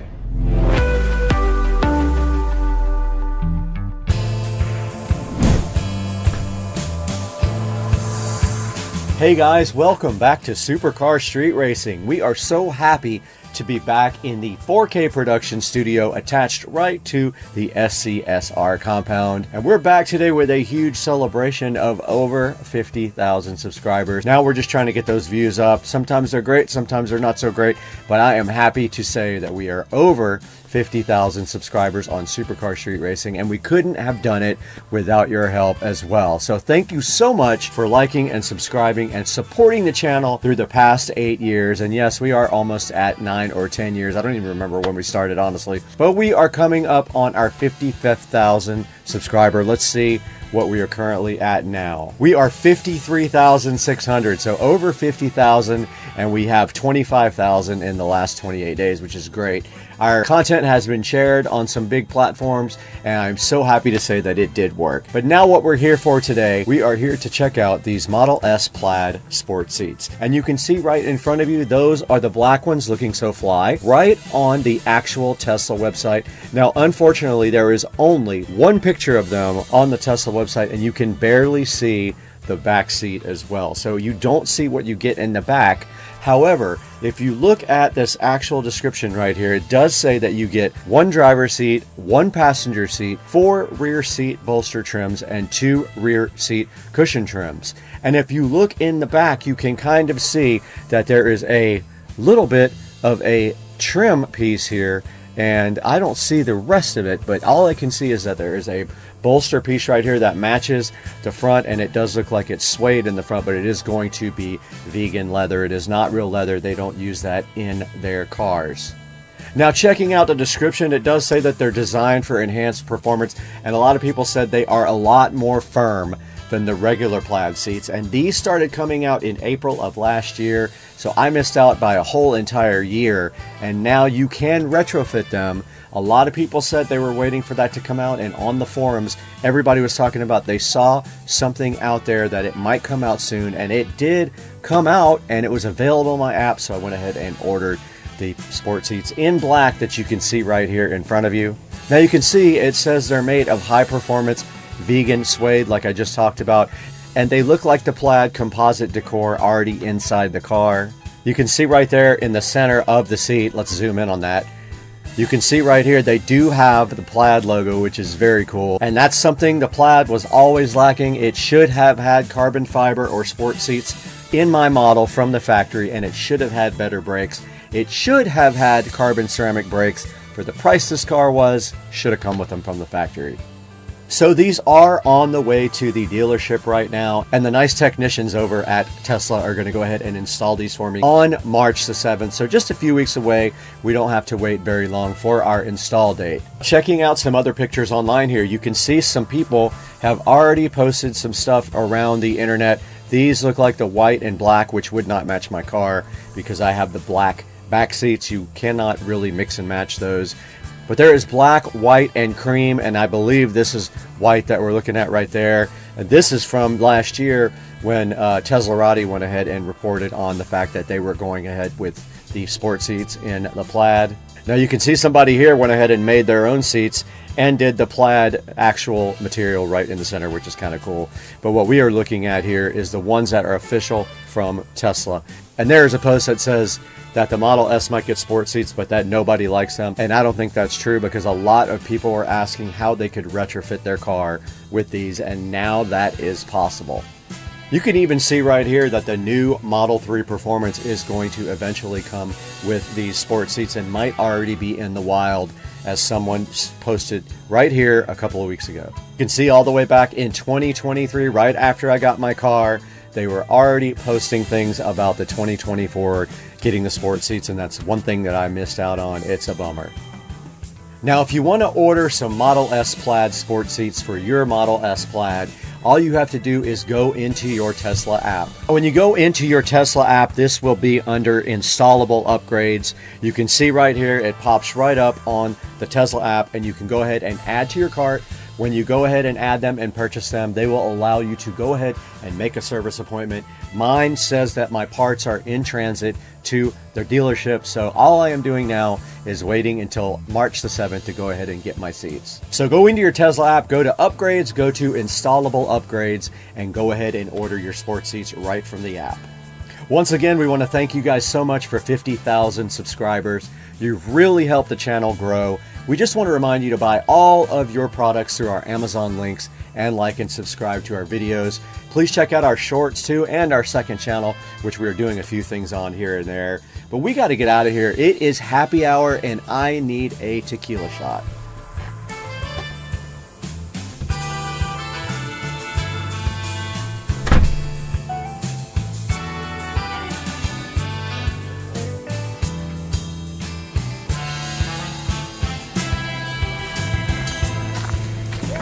Welcome to Florida.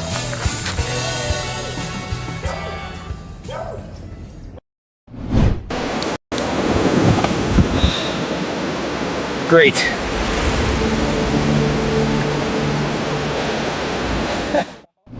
Guys, welcome back to the channel today. We're out in beautiful Studio A with something exciting for you. Right here in my hand, we have the Alcatel WP58 Pro. Now, this is a rugged smartphone designed to push boundaries. Whether you're going to go climb mountains, work tough jobs, or just need a phone that won't give up on you, the WP58 Pro might just be the phone for you. This thing is made to survive while also keeping you in top speed. So today on Supercar Street Racing, we're going to open this thing right up and test it and let you guys know what we think. Let's get it done.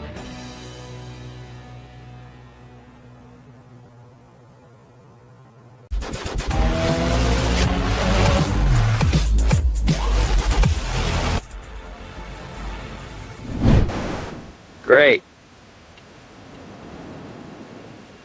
All this gear and I still can't call for a ride. We're back in beautiful Studio A at Supercar Street Racing. This is our main editing studio, and if you haven't seen the videos on how we made this, it's a really cool thing. Go check it out. But today, Oukatel reached out to us about the WP58 Pro. I have one in my hand right here. Now, the WP58 Pro is IP68 and IP69K certified. It also qualifies for MIL STD 810H protection. That means it's waterproof, dustproof, and shock resistant enough to handle drops. Now, right on the front of the WP58 Pro, the first thing you notice here is its large 6.7-inch display. Check it out. It is a full HD plus display with crisp colors, vibrant detail, and it's perfect for outdoor viewing also. It'll work great even in bright sunlight. Now inside, this guy runs on a very capable octa-core processor. It can have up to 24 gigabytes of RAM and up to 512 gigabytes of storage. And all this happens while it stays cool in the process. And then of course there's the battery, which is one of the best things about the phone. This guy right here has a 10,000 milliamp battery, 33 watt fast charging, and reverse charging. This thing can charge one of your other phones right out of the USB-C port. How cool is that? It's got a 64 megapixel triple camera system. You can see it right there on the back. And check that out. It's got camping lights too, 2 of them, right on the back of the phone. That is so useful when you go outside. Now it runs on Android 15, which means you get the latest operating system available. And that's great for security. It also has customizable buttons, NFC for payments, face unlock, fingerprint security, and of course, that's what you need in a modern, rugged smartphone. So whether you're an adventurer, a first responder, or just tired of fragile phones, this phone might be what you're looking for. Now we'll be testing the battery and of course the actual operating system and the waterproofness of this phone. So let's go ahead and take a look at this phone in a little bit closer way, and we'll start looking at some of the features. Great. All this gear, and I still can't call for a ride. Let's go ahead and get that guy opened right up. And inside it looks just like a normal phone. It's got a overlay on the top that we need to peel off, and it looks like volume buttons on the side here, and then a power button right there as well. And on this side, I do see a SIM tray right there, and this supposedly is your smart button, and it has instructions right here for putting in your SIM card. Also in the box, there is a user manual right here, and then underneath that, a warranty certificate. Then you have a nice orange USB cable, and also a power brick right here to go ahead and charge it up. It is USB Type-C all the way through. There's the front camera right there you can see, and on the back you can clearly see the lights here, and then the triple camera setup, and it looks like kind of a carbon fiber type back right here. And that's all there is to the unboxing of the WP58 Pro from Oukatel. Let's get this guy charged up and see what it can actually do. Okay, we're right in front of the WP58 Pro going through its setup right here, and then we're gonna do the almighty waterproof test on this guy. Now, unlike the other phone, this phone does not have a case on it. You can see the back of it here is just the camping light on both top and bottom, the triple camera system there, and it still says getting your phone ready. We're not gonna copy any apps and data because we're only using this phone 1 or 2 times. I'm gonna go ahead and sign in with this. All right, I went ahead and add Supercar Street Racing to the phone here. It's getting my account info. I have to go ahead and set a PIN, and I told it not to unlock with my face or a fingerprint. I told it not to back up my data and not to share myself with anybody nearby. This phone is just for testing. There we have it. We are at the top screen of the phone. We're gonna need to add a few apps to this for testing later. Now this guy has an octa-core processor, a 64 megapixel camera, dual camping lights, and runs Android 15.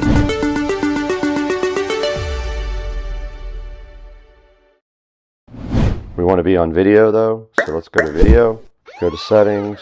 It's on 1080p, I put it on 4K. Now let's go ahead and start recording. All right, let's see if this guy is actually waterproof. Let's go for it. It's underwater. You guys should be able to see me on the camera now. That's underneath the water.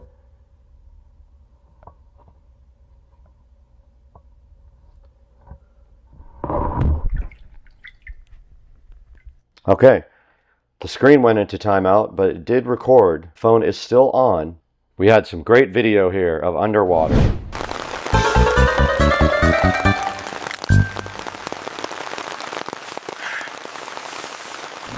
We're going to run some of the tests that we talked about.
Okay, we're in the kitchen and we are going to subject this awesome phone, the WP58 Pro, to the drop test. It's going to fall directly off of the counter. Let's see what happens.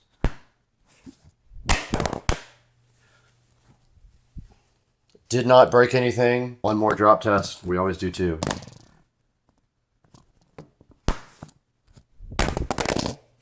Perfectly fine. I don't see any issues at all with this phone on the drop test. All right, let's go ahead and open 3D Mark and run a compatible benchmark. Go ahead and run Wildlife. It's installing.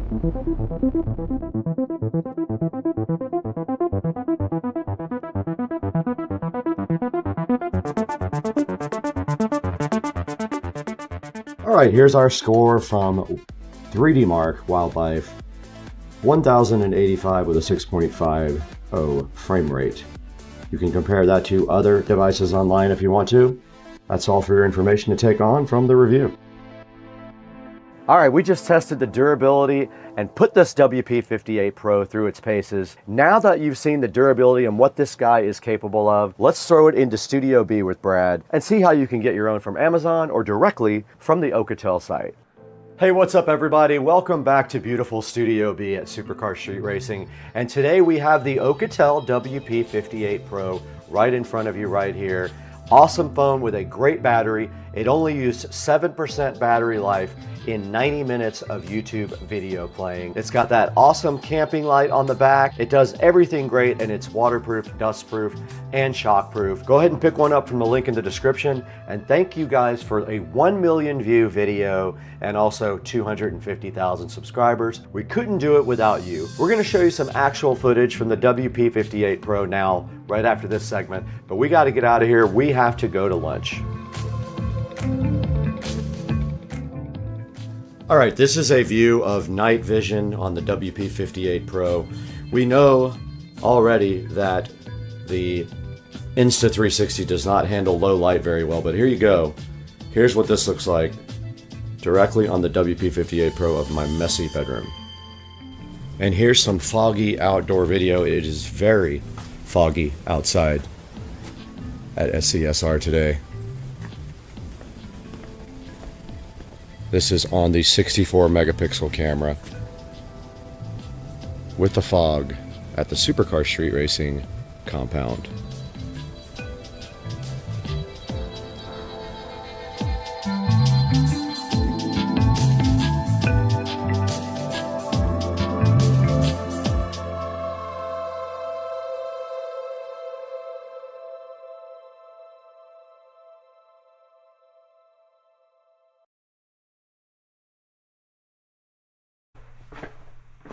Okay, we are in a completely dark, almost dark room, and I want to show you guys the camping light on this guy. You can see on the back it has two lights, pretty bright. That's just one of the two lights as well. That's what, 1/2, that's at 1/4.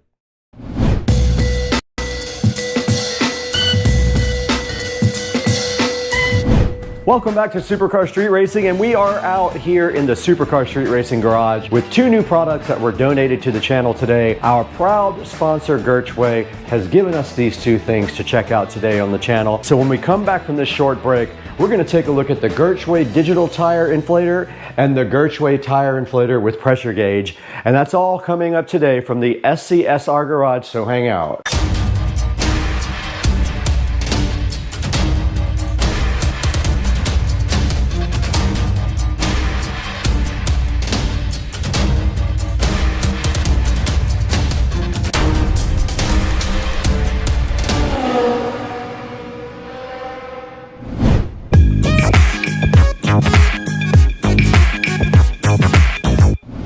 Welcome to another unboxing and review on Supercar Street Racing, and you can see right here and right now, we are out here in the SCSR garage with two products from Gertway.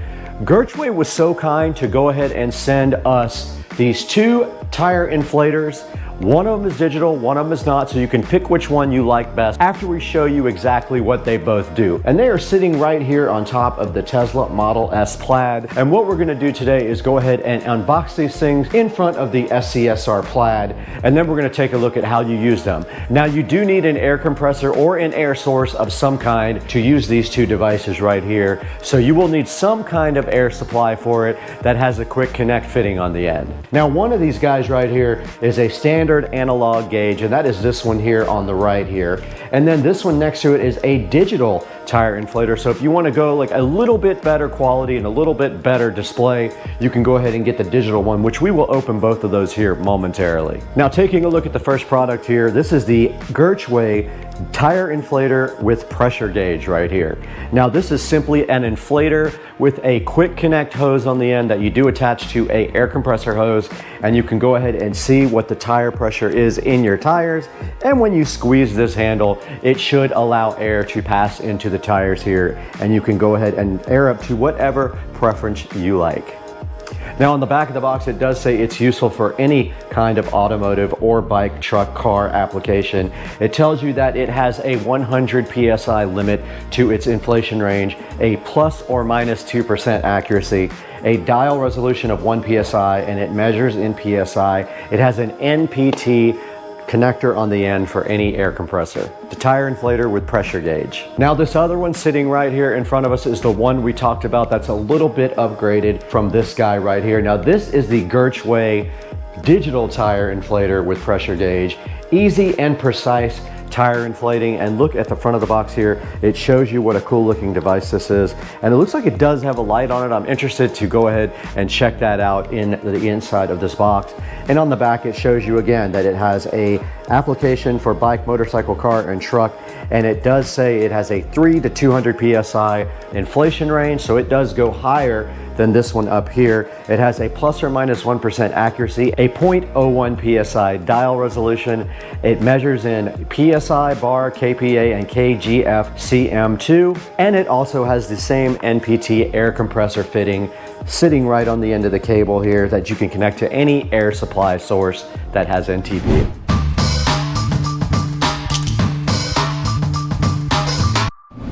All right, we're right here on the back of the Tesla Model S Plaid, and we have the Gertschway digital tire inflator with pressure gauge to open up for you guys first. And it's sitting right here in front of you looking so fly and fresh. And on the side, it does say Gertschway, when quality is our top priority. That is their slogan. It is a X003W9UCTV digital tire pressure gauge. It does say made in China. It's got their website here, gertschkit.com, and then there is an email for their support at gertschkit.com. And on the front of the box there, you see the picture of the digital tire inflator with pressure gauge, and it says easy and precise tire inflating. Nothing on the side and on the back. It shows you the specifications, which I read to you guys already in the beginning, and it shows you the application, bike, motorcycle, car, and truck. Again, that's all you really need on the back of the box. And inside of the box, you can see right here that it has a little package with, it has two ways to do your tire. So it has a connector here that you can put on the end of the spout. It does have a manual, so I'll probably open that up and see what that connector is for there. Looking inside the box here, you can see this thing is very high quality. It's pretty heavy. It does have some peel satisfaction over the display, but checking out, that is the trigger that you pull to add your air. And then there is a power and a light button right here on the front of the digital tire inflator. And you can see on the side here, you do use the NPT Quick Connect to connect this to any air compressor or hose for an air source. And now inside of the box is the user manual. And it does tell you to thread the quick connector on, but it is already done for me. So it does have a lock on the air stem. I will show you that now. This is what they're talking about. You place it on the air stem here, and then you lock it in place like this. It has a little clamp there that goes in, and then you clamp it shut to make sure you're all the way on. Now it says do pay attention when you clamp it on, because it could leak if you don't get it solid onto the valve stem. It says go ahead and push the chuck onto the air stem firmly and rotate it on the valve stem thread until it seats, or use the included screw-on air chuck. So that's what this additional thing was. There is a screw-on version as well if you'd like to use that, but in order to use that you have to remove this other guy from the end of the hose here. So to inflate your tire, very simple. You just simply squeeze this and pay attention to the display here, but that is it. And if you want to bleed off air, you simply press this button while you're connected, and that does bleed off air. We will demo that to you guys in a short amount of time here. I think I know why it didn't work. I think I know what was going on. I think it had a clear plastic thing inside there to keep the batteries from going dead. Let's see if this does the trick here. And now it is on, so yes. There was a clear plastic inside. Let's go ahead and put the cover back on. Thank you, Gertschway, for the batteries. Let's go ahead and get these screws back in.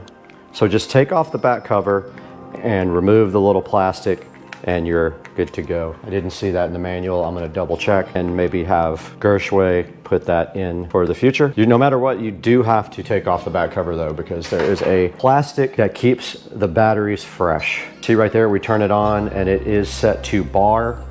So if we push it again, now it's on KPA and now it's on PSI. Let's go ahead and peel off the protective peel sat. There we go. Peel satisfaction guaranteed on that one. Now here again, here is the bleed, and then here is the trigger to go ahead and add air. I'm gonna go ahead and power it off, and there it did shut off. Now here's a look at the accessories they give you. They do give you Teflon tape, so if you have to change out the NPT fitting,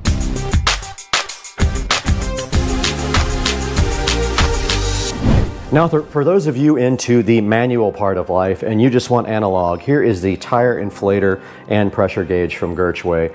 And on the front, it says it's easy and precise for tire inflating for home, shop, and professional on the side. And right on the back, it says it's for motorcycles, bikes, trucks, and cars. Shows you its specifications, which I read to you earlier. And then it has their website, their email address, the little barcode, and this is a X001Z 1GOZX tire inflator pressure gauge. And that is all that's on the box. Let's go ahead and get this guy unboxed for you. And right inside there, we do have an accessory pack. And this time, if you want to use it, they do give you this long style tire inflator valve connector.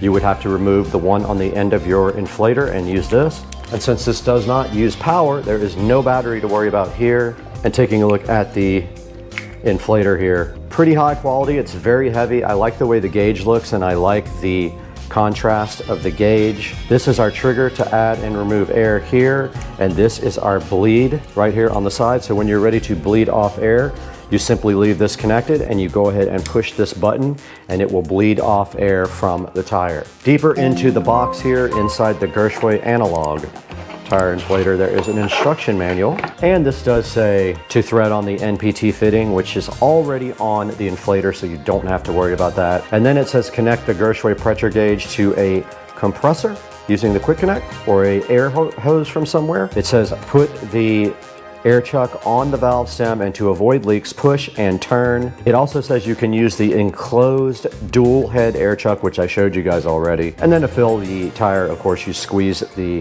handle here on the side, and to bleed air, you simply push this button, and we will demonstrate that here momentarily. The dual head air chuck is mainly used for heavy duty vehicles, and that is it for the Gershway analog non-digital tire inflation device. Now the next thing we're gonna do is get down here and actually use these. So we're gonna need our air compressor. Let's grab that.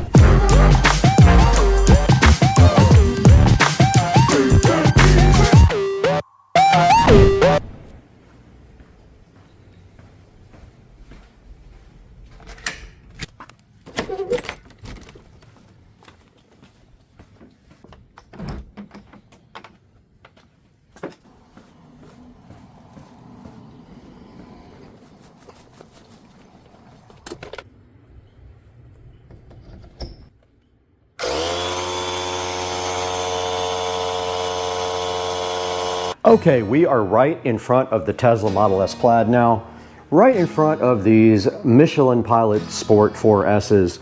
And you can see that I have my air compressor out here and it is already aired up.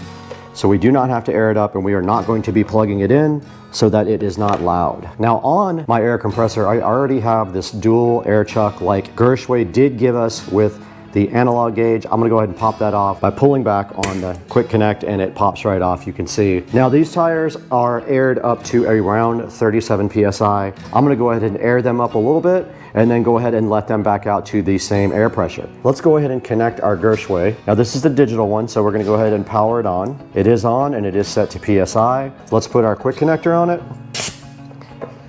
Okay, so we are quick connected, and here is our tire valve stem we have to get off first. And these are black metal ones that I bought on Amazon. There's our valve stem. We don't want to lose this because we only have 4 of those total. And now to put this on, you simply push it on and it does lock. So you push the handle, push it on the valve stem, and then let go. Now there is 35.7 PSI in this tire, And that is a little bit different than what the TPMS says, but I am going to go ahead and put some air in the tire and bring it up to about 38. 37.4. It's at 38.3 now. Let's go ahead and bring it up to 40.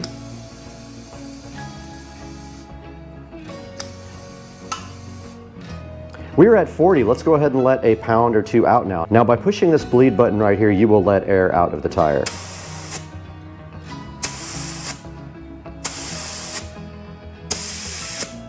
We're at 38.9. I'm gonna go ahead and leave it at 38.8. And that is just how simple the digital air inflator is from Gershway. You simply just push this onto the tire valve stem, and then you just use your little trigger here and your air compressor. And this is a cheap air compressor, and that is all I need for right now. Let's go ahead and pull it off by pushing the disconnect, and it is off. And that's a good look at the digital one. Pretty easy. I like the way you can see the display, and if you push the light, it does light up on the display, so you would be able to see that at night, which I really like. It is very high quality, it's heavy, and it just feels like it's well made, and it's super easy to connect, and the connection is very solid. There was absolutely no leaking air from the digital Gershway when I hooked it up. Now let's move on to the analog Gershway tire inflator. We'll go ahead and get our NPT disconnected here, and it is already disconnected. Let's power off our digital Gershway by holding down the power button, and it is off now.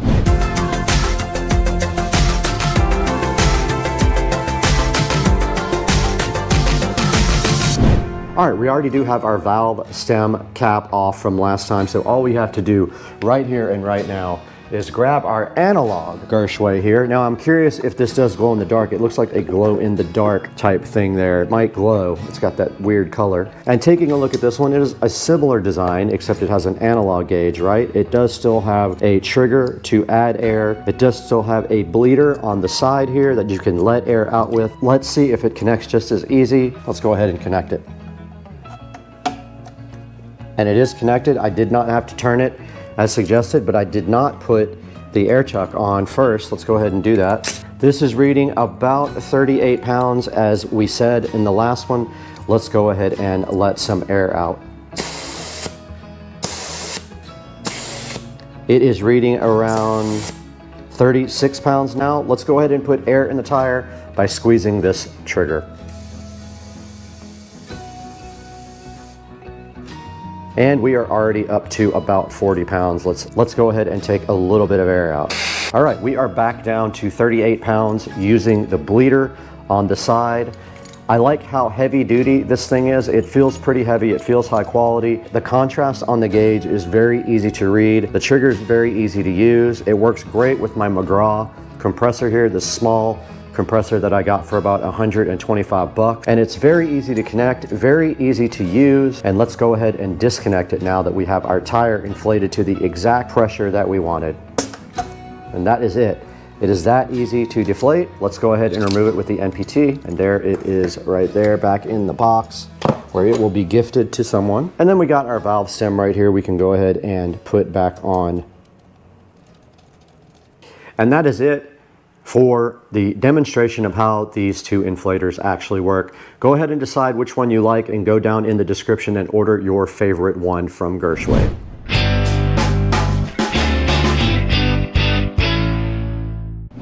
All right, now we did just take a look at both of the Gershway products that were provided by them at no cost for us to check out with you guys, so that maybe if you're looking for something like this, you can go ahead and order from the links down in the description below. Make sure you check that out. If you liked one of these, go down below, click through the affiliate link, because when you do that, it helps the channel out so much. We only get a few dollars here and there to run the channel. And so when you buy from us, it helps us out. And the affiliates also see that you support the channel by seeing how much you actually buy. So go ahead and grab yourself either the standard tire inflator with pressure gauge or the Gershway digital tire inflator with pressure gauge from the links in the description. And we will see you guys next time on Supercar Street Racing. We got to get out of here.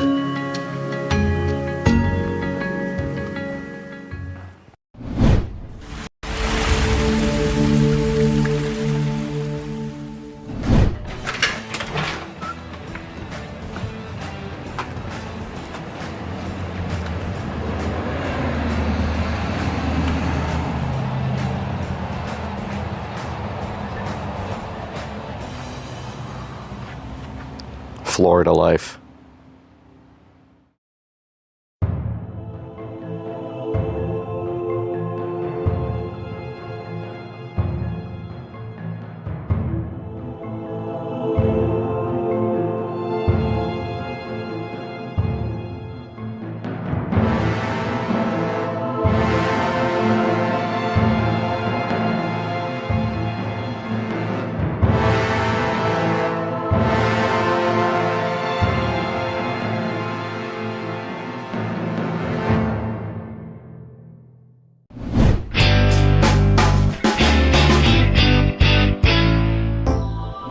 All right, guys, we are out front of the Supercar Street Racing compound, and forgive me, I am sick right now, but I wanted to show you guys these old plastic plants that we put in from IKEA about 2 years ago. That's how far they made it. The wind basically took every bit of them apart. You can see that there's hardly anything left here to these old plastic plants. We got one on each side now, though this one's doing a little bit better, but it is still also missing some leaves, but it still looks presentable. But these guys right here have to be replaced. So we have something inside. I think that will be perfect for this. Let's take a walk inside the compound. It's hot out here today, by the way. Let's take a walk inside the compound and go see what we have on the table that might be able to help us out with this problem of Florida life.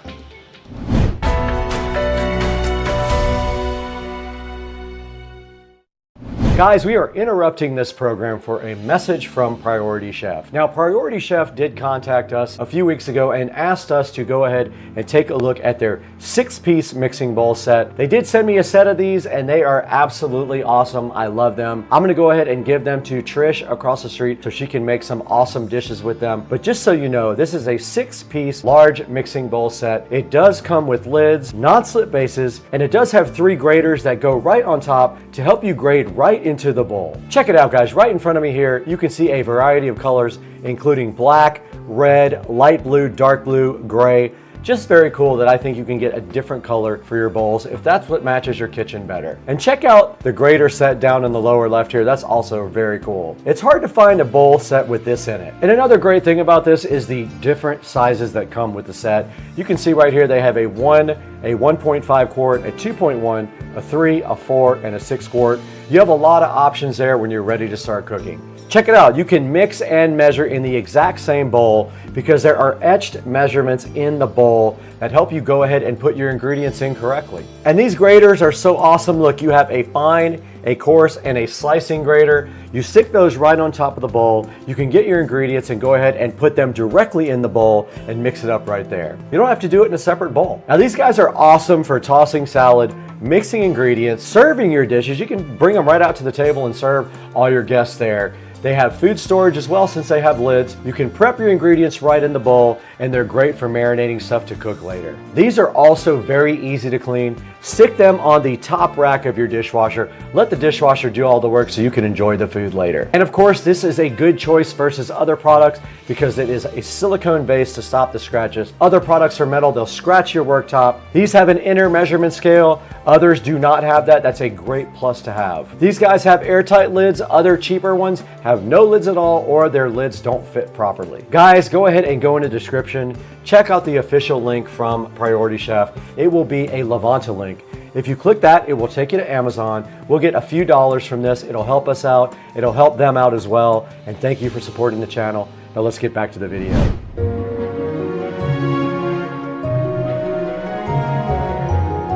Getting hot in Jacksonville. It's 84 degrees today, and I apologize for my voice. I am sick today. So sitting on the table right here, we do have a nice box that might be able to help us with what we have going on outside. This says a VESA on it. I don't know what it is yet. We got to open it to find out. Let's get this box opened up. We have the patented SCSR knife here to go ahead and break into this package provided from Amazon today, and took a little bit longer to get this because of what it is. So it took about 5 days to get. You know how some of the packages are. You can't always get everything overnight. Can't always get what you want, but if you try sometime, you get this.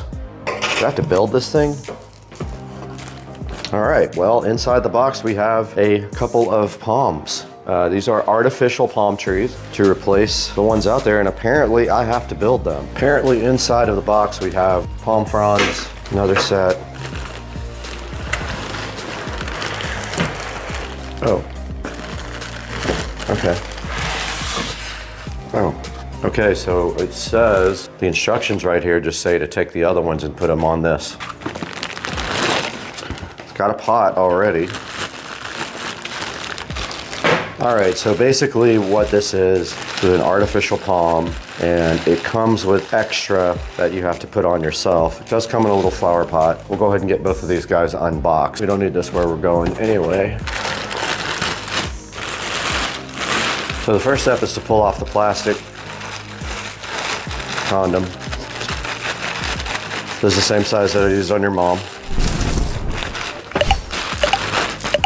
And the instructions do simply say, in not so great terms, that you take your other, these are also tied together. Let's get the scissors, that might be easier. There are some palms tied together right here with a little piece of thingy. And you simply just separate them like that. And then you take your extra palm fronds and you place them directly on the tree. They are also tied together right here. These guys are tied together. They do simply just untie like a, now I want you to insert these directly into that. There is a hole in each one of these. Oh, that one did not go in easy. Okay, that one did not go easy. It had some extra plastic on it, giving it a hard time. Let's see if it'll go in now. That's better. I trimmed the plastic off the leaf and it went in a little better. All right, there's two more. What happened on that one, there was some extra plastic right here and it was keeping it from going in. You might have to do that also on yours. It's right here at the very bottom. That one went in easy.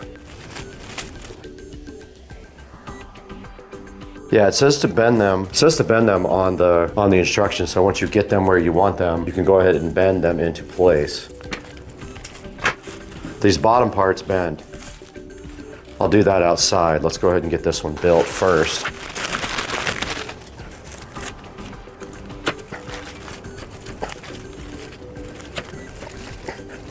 That one was hard to get in. That's what she said. That's what she said.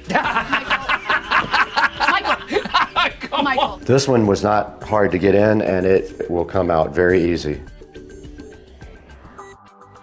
Yep, that worked. I stuffed a little bit of this tape in there. That made it go in a little bit harder. So let's get some shoes on and get these guys out the door.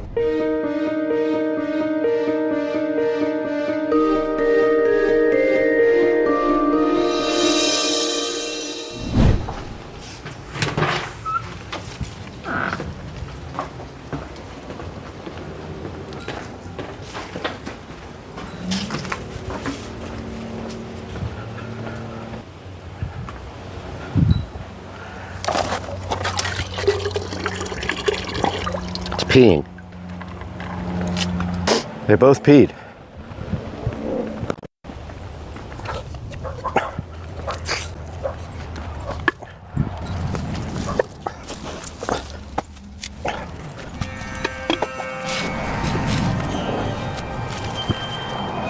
All right, guys, we did get the new plants put out here. All you have to do at that point is go ahead and bend them whichever direction you want. So if you want them to be shaped a certain way, you just grab the root here and you just kind of look at the base of the stalk and you just kind of bend it and it should stay. And then you can bend these to whatever shape you like.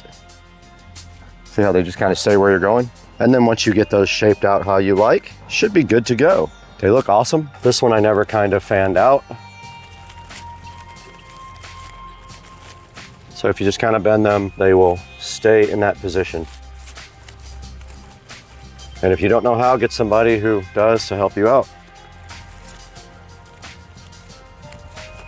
Just like that. And we do have two plants ready to rock.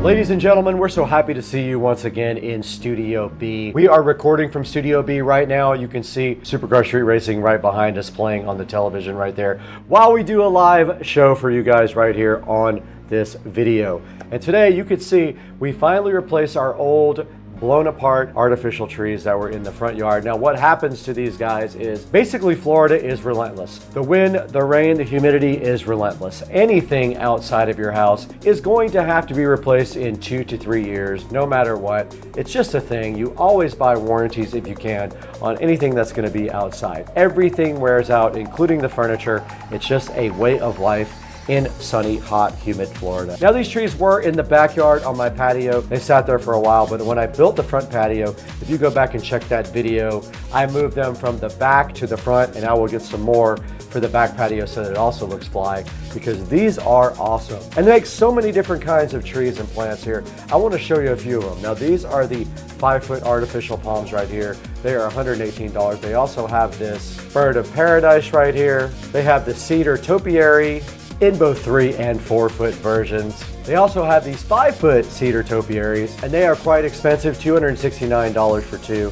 Make sure that's what you want. I think I might buy those for the garage, right on each side when you come up into the driveway, right against the garage. Now this is a artificial Dracania. Looks pretty cool. It is 4 feet tall. It's $64. And right here, a cool artificial eucalyptus tree. I think that might look cool somewhere in the back around the pool area. Here is a 6-foot ficus for $114 also. Here's a Monstera deliciosa plant, 4.5 feet tall, faux Swiss cheese floor plant. Here's an artificial olive tree for only $79. And there's the 5-foot artificial palm trees back again. Now these guys are sitting at a solid 4.5 star reviews. I love the way the palm trees came out. You do have to go ahead and shape them the way you like them. When you get them, you'll take them and actually bend the bottom so that you get a nice natural looking plant wherever you want it. Now I'm going to go ahead and order a bunch more of these. I think I'm going to spend about $1,000 on artificial trees. I'm going to put them throughout the property. I just think they add such a cool touch, and they are zero maintenance for you. Ladies and gentlemen of Supercar Street Racing, there will be an official link down in the description. It's going to have a link for any of these trees you want. It doesn't have to be the exact one that I bought. If you click on mine and then you click on any of these other trees, you can buy those, and I still get a few dollars to support the channel. And they look so good out on the patio, as you guys saw. We'll put a little video at the end of this to show you what they look like. And thank you so much for 144,161 subscribers as we're creating this video. I couldn't do it without you guys. You are so awesome to subscribe and like all the videos. Now I got to get out of here. I got to order these plants and figure out where to put them.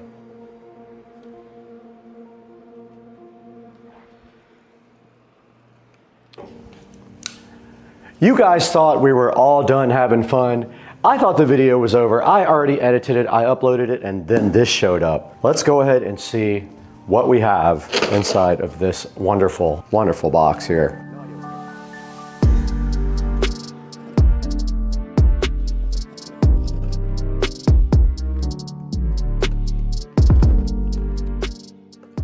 Ah, more plants. So I told you guys I was gonna order some more. I ended up ordering 2 for the front of the garage to give some greenery.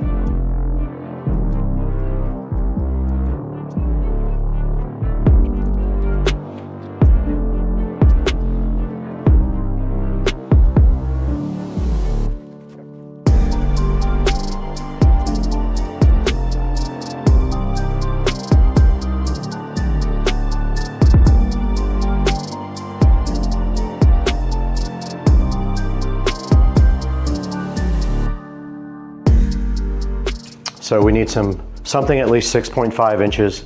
So let's make a trip to Ace, see what they got. Okay, we did go to the hardware store, and as you can see, we found 2 nice little white pots for these. I'm hoping these don't blow over and break. They are kind of heavy, so I'm gonna go ahead and take a chance on these 2 right here. And I feel like right here next to this light, or either right in front of the light, just a little bit. Oh, these are definitely gonna fall over. I might have to put a brick behind there. All right guys, I got my plants in place. That's kind of what it came out like. Forgive the garage door, it does need to be cleaned off, but I guess it looks okay until it blows over and breaks the pots, at which point I'll figure something else out. For now, that's what we got. As soon as the wind blows, that's gonna definitely blow over. That's it guys. We'll see you on the next one. All right, it's Paige's birthday. Everybody say hi to YouTube. What's up, everybody? Mike, YouTube.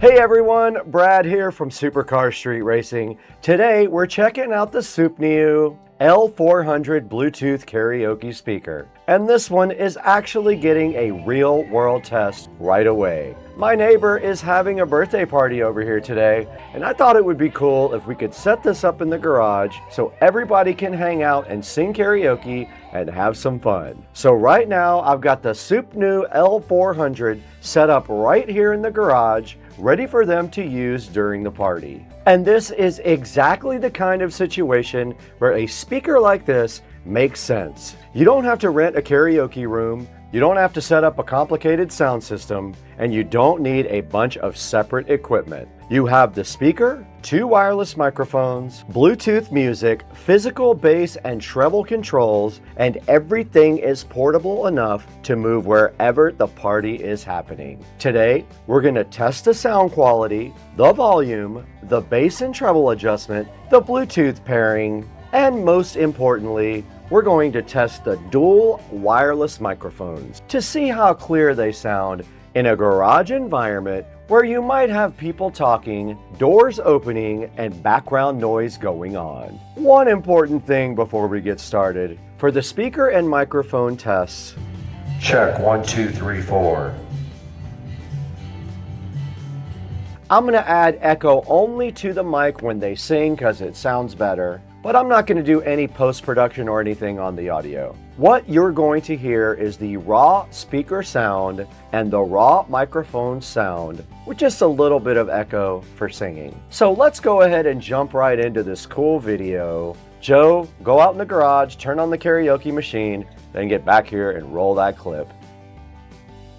Welcome to Supercar Street Racing! Check out this beast, the Model S, and the crazy custom golf cart. It's time to get this started. The first thing you notice with the SUPNU L400 is the design. A lot of Bluetooth karaoke speakers have that basic plastic box look. They work, but they don't exactly look like something you want sitting in your living room, your garage, your patio, or your entertainment area. And the SUPNU L400 has more of a retro kind of look, but it's retro premium with a vintage red leather style body or black, metal accents, and a built-in portable handle. It has that old school speaker look, but with modern Bluetooth and karaoke features built in. And I love today's setup. Since my neighbor is having a birthday party here, this doesn't just feel like a cheap dropped-in speaker in the middle of the room. It actually looks cool in the garage, and it looks like something that belongs there, and in any home party setup. Now, let's talk about the problems that this speaker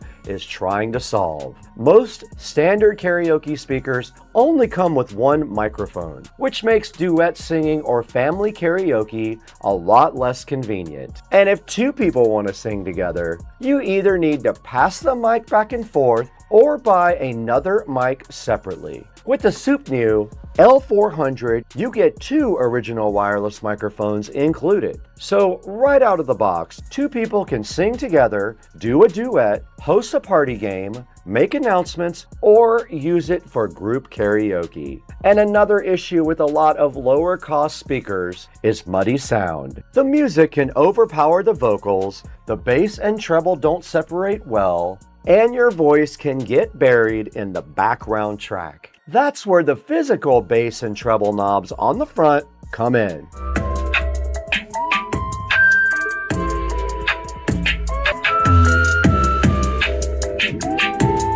And that means you can quickly adjust the sound depending on what you're doing. For music, you might want a little more bass. For karaoke, you might want to clean up the vocals and bring out more clarity. For speaking or announcements, you may want it more balanced. And that's important because karaoke is not about just being loud. You want the music to sound full, but you also want the vocals to stay clear. Bluetooth pairing is also very simple. I'll open the Bluetooth on my phone, select the SUPNU L400, and once it connects, we're ready to play music. That's exactly what makes this easy for a birthday party or garage setup. Somebody can take their phone, pull up karaoke tracks that are available on YouTube or a playlist, and the speaker handles the rest. Now, in the current garage setup, we have a television and an audio system set up in there already. All people have to do is put a video up on the screen and use the karaoke system to go ahead and sing karaoke. The SUPNU L400 also supports multiple use cases. You can use it for karaoke nights, birthday parties, garage hangouts, outdoor gatherings, family game nights. You can do speaking announcements or just regular Bluetooth music. And because it has a built-in handle, it's easy to move around. If the party moves from the garage to the pool, or the inside to the outside, anywhere, you can just pick it up and take it right with you. Battery life is also important here. For a party, you don't want something that dies after a short amount of time. The SUPNU L400 is designed for longer listening sessions, so it makes sense for an afternoon or evening event where people are coming in and out, they're singing songs, and they use it throughout the day. But all of that only matters if the speaker actually sounds good. So let's test it. Welcome to Supercar Street Racing.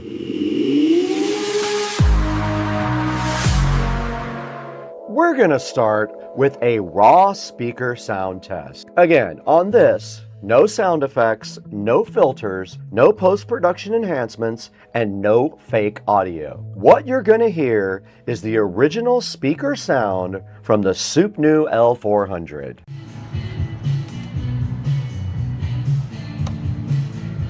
Check 1, 2, 3, 4. At lower volume, the speaker sounds clean and balanced. You can hear the vocals clearly, and the bass is still present without overwhelming the track. And as we move up in volume, this is where a lot of cheaper speakers start to fall directly apart.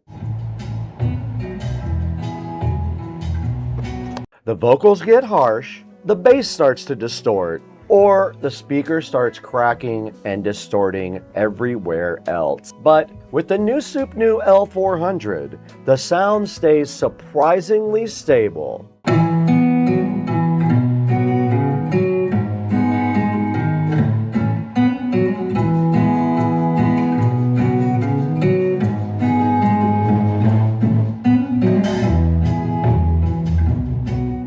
Now we're at maximum volume there, and this is the part I really wanted to test, because in a garage with people talking and a birthday party going on, you need a speaker that can get loud without sounding terrible. And at full volume, I don't hear cracking or distortion that you get from cheaper speakers. The bass still has some depth, the vocals are clear, and the speaker has plenty of power to fill the entire garage. Now let's test one of the most important features on this speaker. It has a physical bass adjustment. Now I'm gonna play the same clip and adjust the bass from low to medium to high. Now here the bass is turned down low. Low bass. Now the bass is halfway on this clip. Mid bass. And now bass all the way up. And high bass. All the bass. And you can hear how much the sound changes just by turning the knob. With the bass turned down, the sound is cleaner and more focused on the vocals. For a karaoke setup, I like having this kind of control because not every song is mixed the same way. Some songs already have heavy bass, and some need a little extra low end down at the bottom there. Instead of being stuck with one sound profile, you adjust it right here on the speaker. Now, let's do the same thing with the treble. The treble control is important because that's where a lot of vocal clarity comes from. If the treble is too low, vocals can sound dull. If it's too high, the sound can get too sharp. So I'm gonna adjust it the same way. Here's the treble on low. Low treble. Here's the treble turned halfway up. Mid treble. And here's the treble all the way up. High treble. That gives you a lot of flexibility, especially for karaoke. You can tune the speaker so the music still has energy, but the vocals don't get buried. And that's one of the biggest differences between this and a lot of super cheap karaoke speakers. With those, you usually get one sound profile, and if it sounds muddy, you're stuck with it. Here, you can adjust the tone right from the front panel. Now, let's move on to the feature that really makes this karaoke speaker the two wireless microphones. For my neighbor's birthday party today, this is the part that's going to matter the most. It's one thing to have a loudspeaker, but if the microphones sound bad, have static, or have delay, karaoke stops being fun pretty quickly. These microphones are designed to provide clear human vocal pickup, built-in noise cancellation, and low delay performance so your voice sounds natural while you're singing or speaking. I'll turn on the first mic now. Mic check. Now, I'm going to turn on the second mic. Mic check from mic number 2. Now, both microphones are on at the same time. Right away, the voice sounds clear. I'm not hearing that cheap electric static sound. And there doesn't seem to be a noticeable delay between speaking and hearing the voice through the speaker. And that's important for karaoke because even a slight delay can throw off your timing. And when you're trying to sing along with the music, that's bad. Since this is set up in the garage for a birthday party, this is a good place to test how it handles real background noise. In a garage party setup, you're probably going to have people talking, the doors might open, maybe there's a fan or an AC running, there's cars driving by all the time, and general background chatter. So I tested by talking through the microphone with some background noise going on, and I wanted to see how well it kept my voice clear. And the AC is on right now in the garage, and it isn't exactly quiet. Air conditioning is on. And that's what it sounds like when you're speaking during a party, you're making an announcement, or singing while other people are in the garage talking. And from what I heard, the mic kept my voice front and center. It helped reduce some of that background noise, and my voice didn't disappear into the room. And that's a big deal, because a lot of cheaper microphones pick up everything. They pick up the fan, there's people talking, there's wind noise, cars driving by, and sometimes they even create that annoying static or hollow sound. I hate that. The SODIMM new L400 microphones sound clean and more natural in my testing. Now, I don't have a cheap karaoke speaker to compare, but I have had some before, and I know a lot of the budget speakers have two huge problems. The music can sound muddy, and the mic can sound noisy or delayed. I've had it happen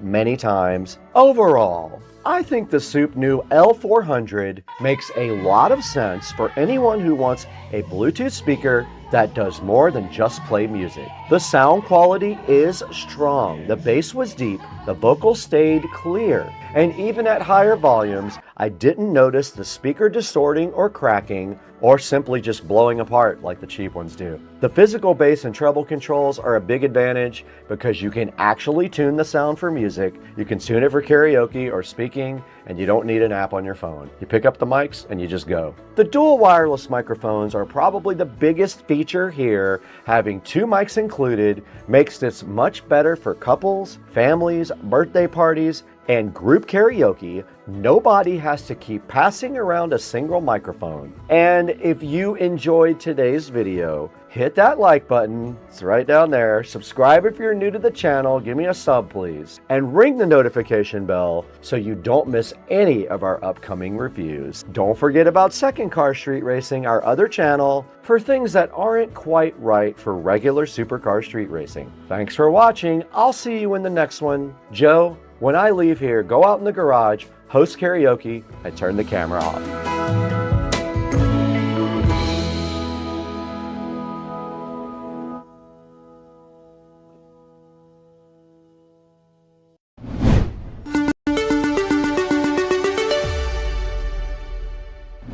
Yeah.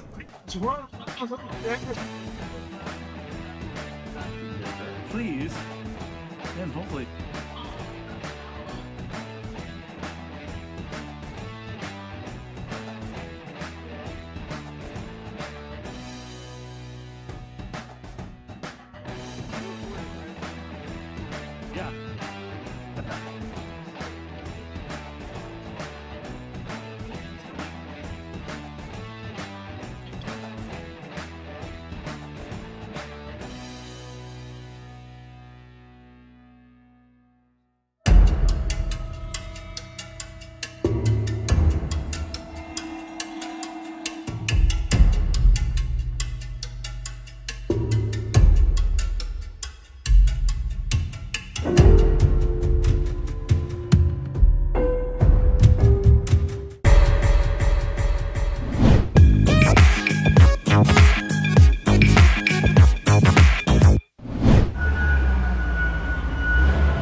about to get electric bikes too. Nice. We're talking about it. We're trying to figure it out. There's e-bikes. While we rip. How do you get the seat up, by the way? You pull it forward and then pick it up.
Now, we would like to welcome back a great sponsor of Supercar Street Racing. Charge has been a long-time sponsor of us for a while. We did feature their power bank in another couple of videos, and it is sitting directly on my scooter outside, but they wanted us to take a look at this charger because it is kind of unique. This boasts to be the first QI2 power bank with active cooling. It has this really cool, sleek, transparent design. I'll throw some pictures of it up on the screen right now. It offers 3x 15 watt max charging on the wireless side. Now it can do 30 watt two-way charging over the USB-C port. So you can charge this guy and charge other things with that port. It has an integrated foldable kickstand, as you can see right there. And it does RGB, which I love their products, how they always have something really cool on them. Now, when this thing actually starts charging, you will see the RGB light up right there.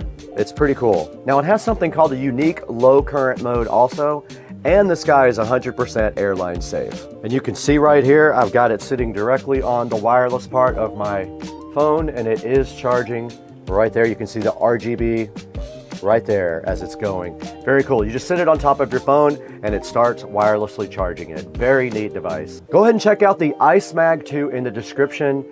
Buy from our sponsors and tell them Supercar Street Racing sent you so they come back to us.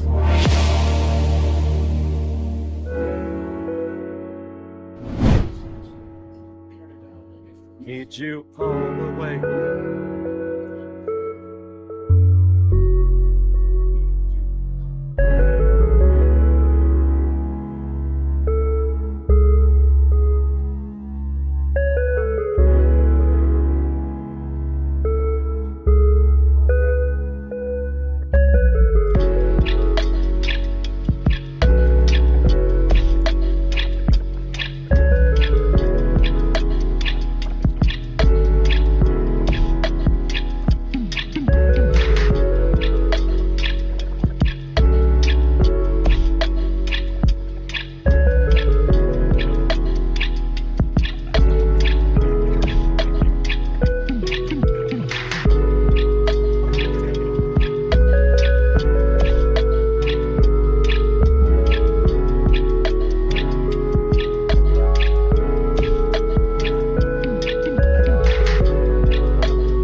volume up on your phone or something? Because you got control of the radio.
What's up, crazy dog?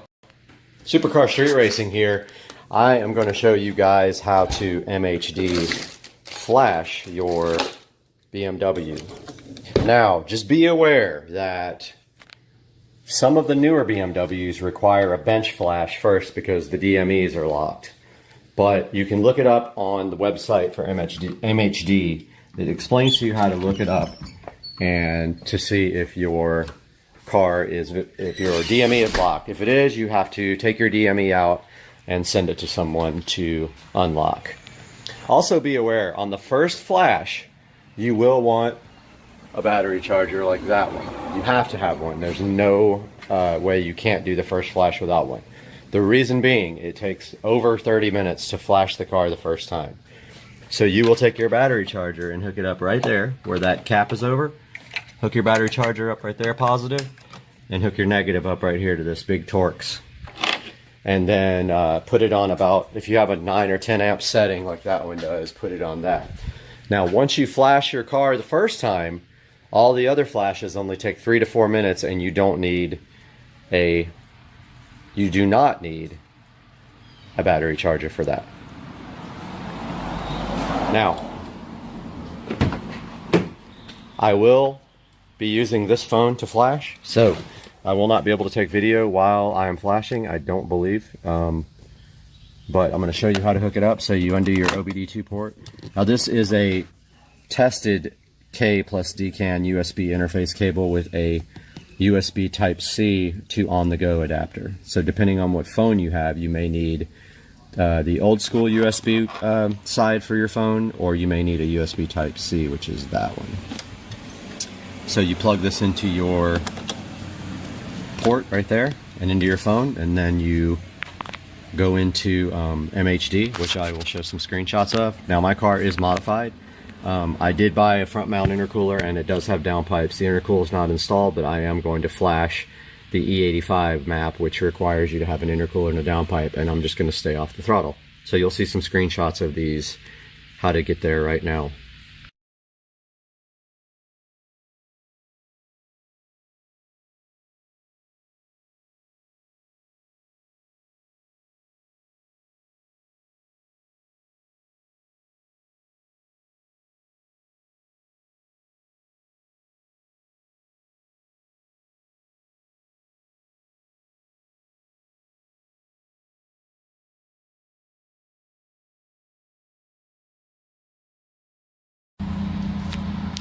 Okay, I got the DME all flashed and it gave me instructions to turn off the car. I'm going to do that now. Car is completely off. It says to wait 30 seconds. It has been only about 10. So yes, I did flash the E85 mix map. What that map is, it allows me to run 30% ethanol with the car. So yes, that is in the car now. And I'm going to go ahead and turn the ignition back on. And I'm going to power the car on.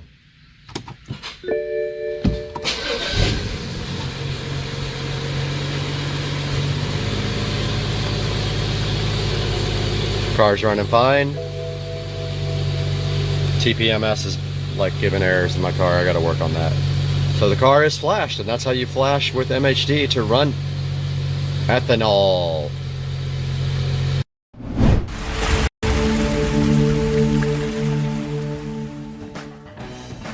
Everybody, welcome back to Supercar Street Racing today. It is hot in the SCSR Studio A because I forgot to turn the air on early in the morning so we could shoot all day, and so it's having trouble keeping up with the hot. But regardless of that, we have something else hot right here in my hand. This is the Diag 600 Pro OBD2 car scanner. Now, Top Don did reach out to Supercar Street Racing to see if we were willing to take a look at this, and I said I thought you guys would enjoy this very much, and they sent one of these out. So today we're going to be taking a look at this on Supercar Street Racing. Let's get to work.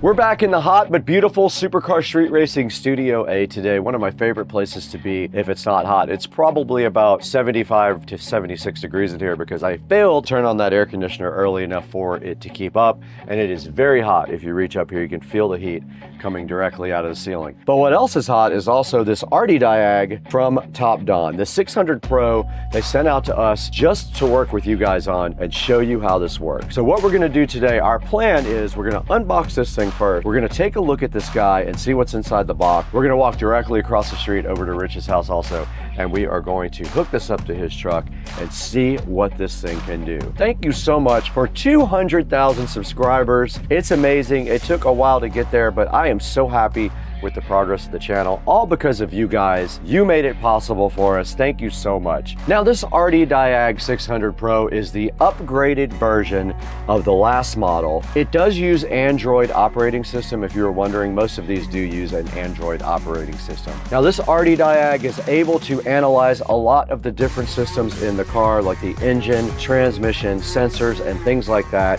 and report back to you what kind of condition those are in. This guy will give you detailed fault codes and descriptions so you understand exactly what you're working with. It also does maintenance functions like your battery. It does things like ABS, things like oil, throttle, and injector coding as well. And also cool things like TPMS reset should be able to be done by the Diag Pro. Now, this guy also does live data monitoring. It can read your car's data and show it in real time. This dude does do one-tap code fault clearing as well. You just hit one button and it goes ahead and resets all the active codes in your car. This guy uses auto VIN and auto ECU recognition to identify your vehicle.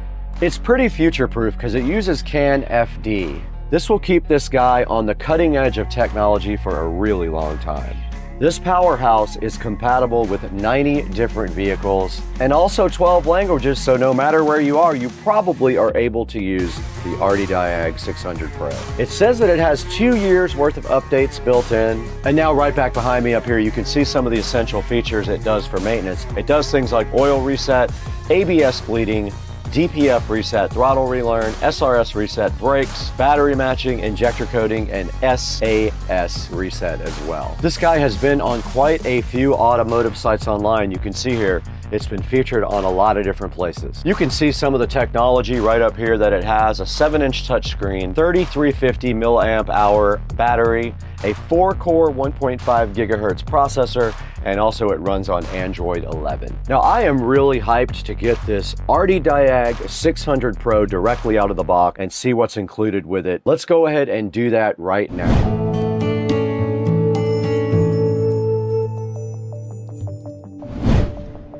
All right, guys, right in front of me here, we have the RDiag 600 Pro by Topdon. Now, Topdon sent us the 600 Pro. They call it their mid-range diagnostic tool here. They wanted us to check it out with you guys and go ahead and open it up and then maybe fire it up inside of a vehicle. So what we have right here is the Topdon RDiag 600 Pro, and we're going to get this opened up right now. Now, taking a look at the box first, though, you can see right here just a picture of it on the front and a little car logo right there, RDiag 600 Pro by Topdon. On the side, all it says is Topdon. So there's not much on the side of the box right here, but on the back we have a lot of information here. It says master the essentials. There's some contact information. They do have a North American phone number, and they do have other country phone numbers right here, and their website, www.topdon.com. There is a code right here indicating which one this is, and on the outside there is not much more to this box than that. Now let's go ahead and get this thing opened up and see what's inside. All right, so the first thing I see here, the presentation is real. We have a nice bag with all the stuff for the Topdon inside of it, so we don't need this box anymore where we're going. And nice looking case here for your OBD2 scanner. Let's go ahead and open it up and see. Has a nice handle on the top also for you to carry it. And inside of this, we do have the OBD2 cable. So it looks like it has an old school serial. I think that's a 16-pin connector there, and that's your OBD2 connector right there on the other side. Everything is nicely packaged in little bags, and inside of this probably is a charger. It is. It's a USB type A on one end, and thank goodness it's a USB type C on the other end. More and more companies are finally getting smart and putting USB type C in their devices so that everything is one standard. Then we've got the actual scanner right here, and there is a couple of little manuals as well. There's a quick user guide here. There is a user manual if you scan that. And the first part of the manual here is in English, and it kind of describes everything on the front of this, but let's get that opened up so you guys can see it in person. There is the nice RDiag, really nice looking box with a nice large screen. It shows you what's on the front and on the top. Your top has your power button and your, I think that's a 16-pin serial connector right there. On the front you have your OK button, you have your return button, and then of course you have your keypad here. There is something on the side of the box, a charging port, and inside of there is your USB charging port. So there's not much else to do here except charge this. I'm not going to charge it right here. This is a slow charging. This is from the computer, so it won't have much amperage. So I'm gonna go plug it in the kitchen and start charging it, and I'll let you guys know how long it took to charge.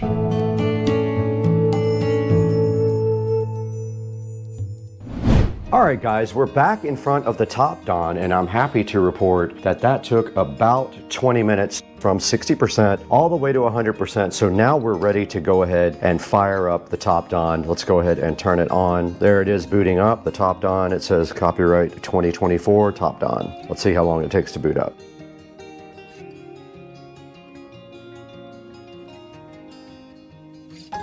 Now, I'm assuming this thing has Wi-Fi that it can download new things. Let's see. So we're in the setup area right now. It is a touchscreen. Nice. Okay, cool. English US. Next. That is the correct time zone. Now it's looking for my Wi-Fi network. Here it is right here. I'm going to go ahead and put in the code that you guys can't see. All right, I put my Wi-Fi information in. It says connecting. All right, so now it wants us to update the version to 2.3.0, and it's going to fix known bugs. Let's see if it updates. It's got a line. It's indicating the progress right here. Let's let it do its thing.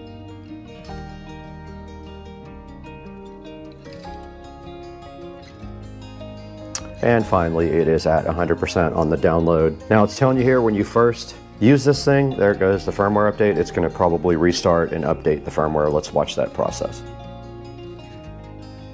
Oh, no, it's on. Okay, cool. So let's hit update. Oh, okay, this is loading. It says there's a bunch of updates. Let's look at that.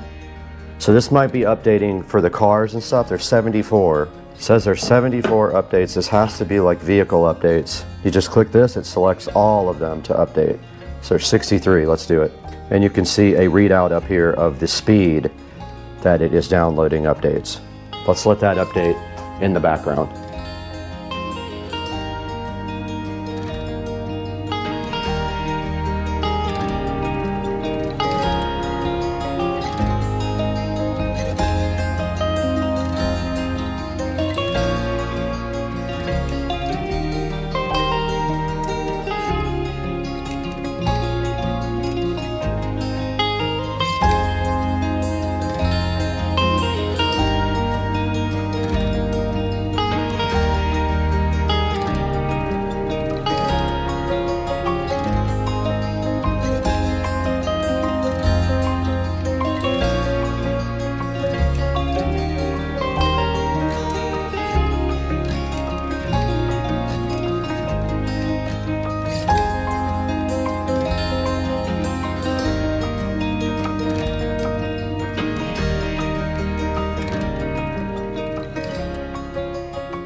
We're back now after a couple of hours of break, and my GoPro overheated, of course, because it's absolute garbage and we're inside the air conditioning. This tablet did eventually finish all the updates. You can see right here there's nothing left. It did let me know that I have a free year of updates that is usually $29.99, but there's a lot of things here that we can't do right now because we're not connected to a car. It does diagnostics, OBD2, EOBD. So if you go into OBD2, you got to connect first. So what we're going to do after this, here's the different maintenance items you can do depending on what vehicle you have. So let's take this thing directly to Rich's house when it's not 115 degrees, get in his truck and connect it right up and see what it can do.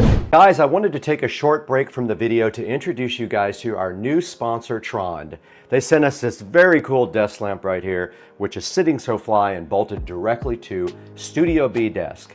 Now this lamp is awesome because it does tilt and articulate in a bunch of different ways. You can rotate it and do all kinds of stuff with it, and it is also kind of perfect for this area right here where we do the shooting. It does have controls on the very top, as you can see right here. All the controls that are on the top are also located on this remote control. The remote control does have a timer on it. It has brightness on it. It has color temperature. So as you can see right here, I'm rotating through the color temperature on the light from cool to really cool to warm white.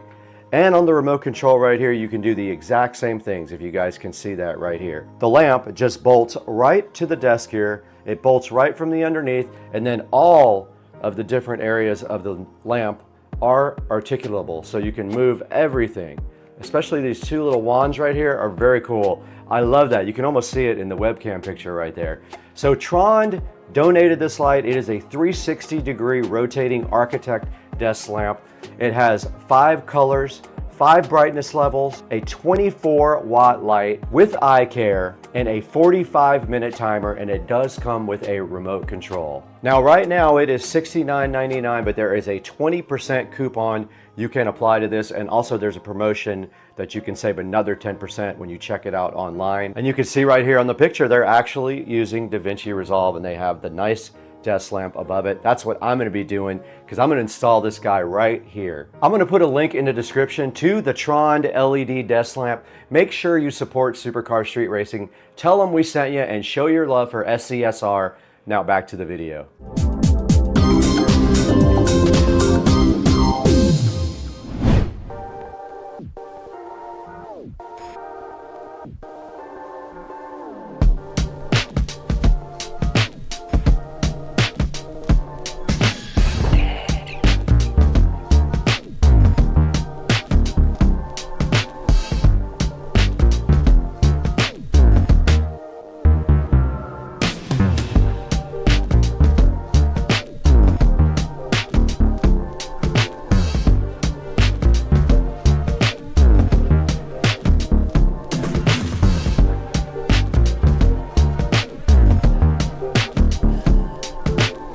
Alright, you guys just saw us unbox this Diag Pro, and you saw everything that was included inside of the box. Now there's only one thing left to do. We're going to go ahead and walk directly across the street, get into Rich's truck, and go ahead and see what all this guy can do. And let's see what maintenance does. You can reset different things in the car, like your oil light, your throttle position, your EBP, steering, ABS, DPF, BMS, injector, and TPMS. I pushed maintenance and now I'm going to go to Toyota. It found the VIN again, double cab, confirm, and there's the manual oil reset, so you can go ahead and reset the light if you do get your oil changed. That part is not supported with engine and ECT. And here's all the other functions you can use to reset to do maintenance on the car. So for example, if you need to reset your injectors, you can go in there and do that. So the mall is where you can purchase things for the Topdon. That's that button right there. The library has a bunch of useful information here, like a DTC repair guide, DLC location, warning light library, a user manual, and a quick support with TeamViewer. I guess they can remote in and work on this. And I'm doing one more auto scan on it. There it is, reading directly off of the computer. All the live data is like the fuel trim, the RPMs are right there. I'm at 700 RPMs, you can see right here. Vehicle speed sensor, timing, you've got all kinds of things that you can view in real time with this nice Topdon Art Diag 600 Pro. User info is just where you get all your information. You can also do firmware updates or system updates.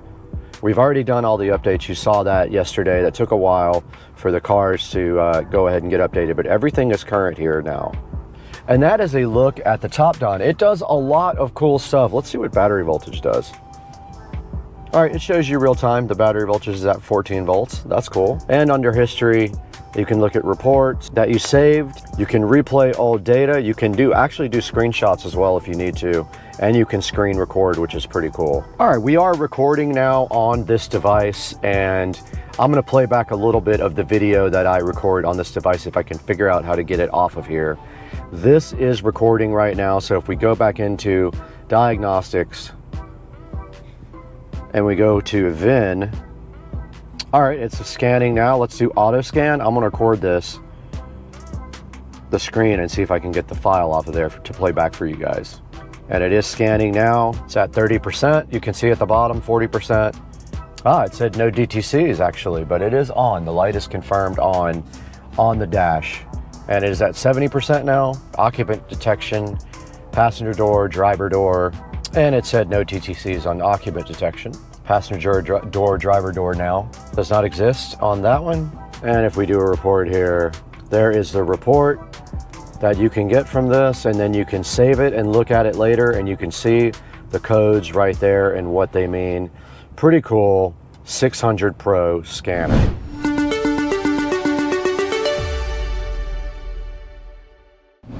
We just took this RD Diag 600 Pro directly out of the box, walked across the street to Rich's house, and installed it in his truck. We pulled all of his codes and checked out his entire truck with this cool little device, and it's very awesome, and I highly recommend this guy. Go ahead and pick one up from the link in the description. You probably won't be sad about it. It's got 34 reviews at 4.4 stars. That's actually really good. It's hard to get a 4.4 star review on Amazon. You guys know that. And now that we've done all that, there's only one thing left to do, and you guys know what that is. Let's throw it to Brad. I will show you how you can get your own RD Diag 600 Pro on Amazon. Go ahead and order it from the link in the description. Let's toss it over to Brad right now.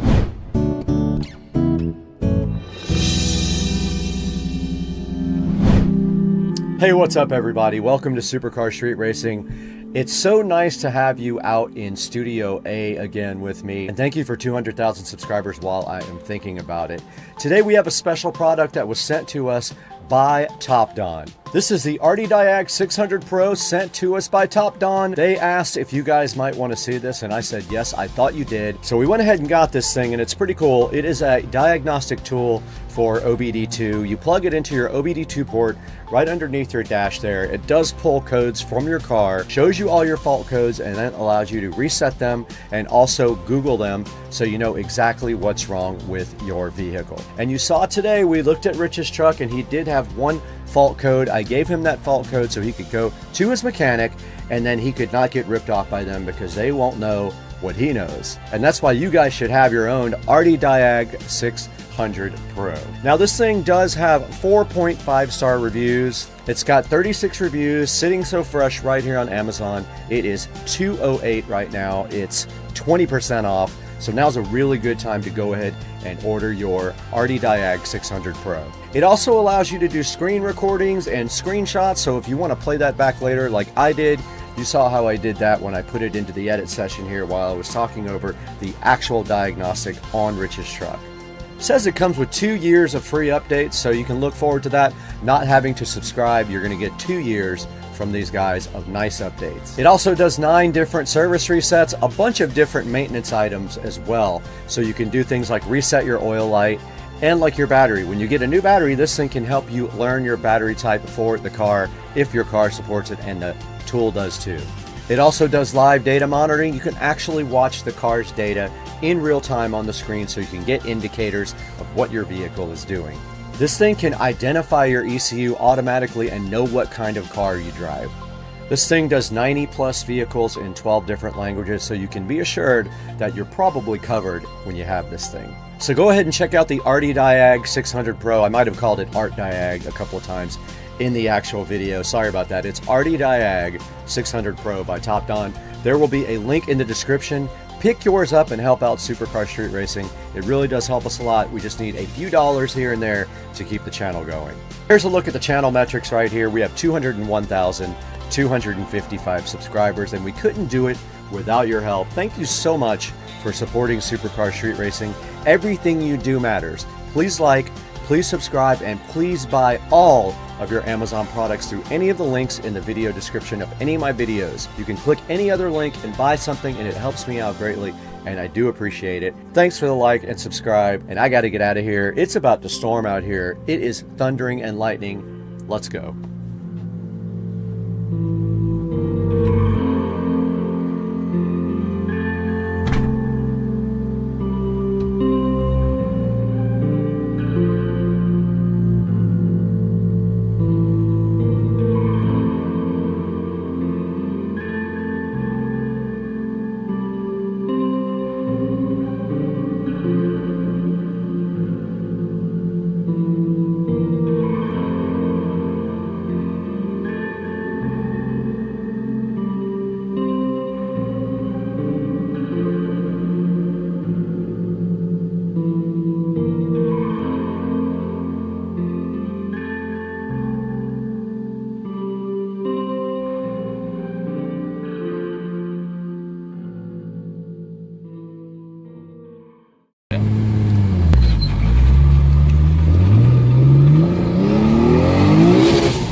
So I got a whole nother gear after 120. Yeah, and that's a long one too. Your 6th gear is pretty long, isn't it? Yeah, so I'm actually not that worried about that now. I think I can get 150 out of it. Yeah. So if that's the case, I'll keep this. Yeah. Alright, you can stop.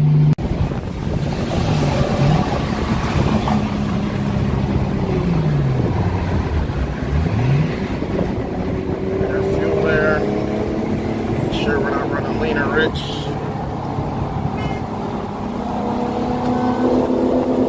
One, two, three!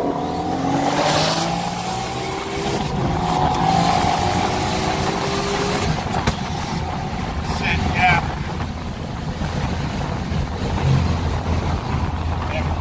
Yeah.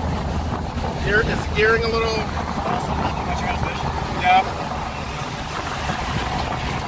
Oh shit. Probably dead too.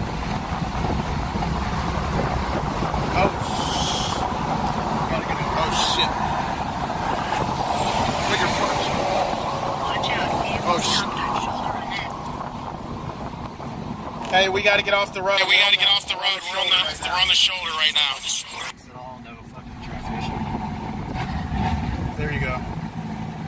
Alright, you're back on, brother. Well, it's not running.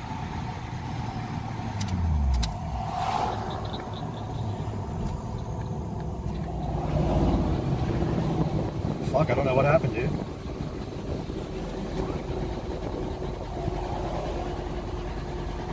Sounds like no fuel again. Yeah, it's not getting fuel.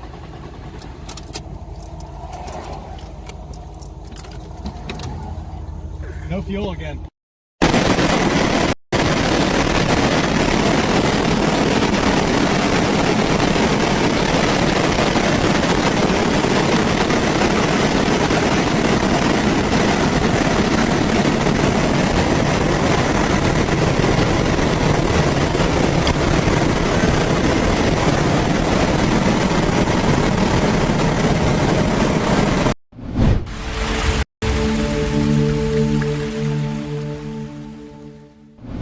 Welcome back to Supercar Street Racing. My name is Brad. We're out here in the 4K production studio today, and it's looking so fresh and fly because we just added some cool lights back here from Lumery. But today's video is not about those lights. It's actually about a different kind of set of lights. Barina was so kind to reach out to Supercar Street Racing and see if we wanted to work with them on their shop light. Now these shop lights are pretty cool. You mount them in your shop. They are linkable. You can put more than one in a line and they plug into each other. They sent us 4 of these and we're going to transform Rich's garage today. So hang out with us on Supercar Street Racing.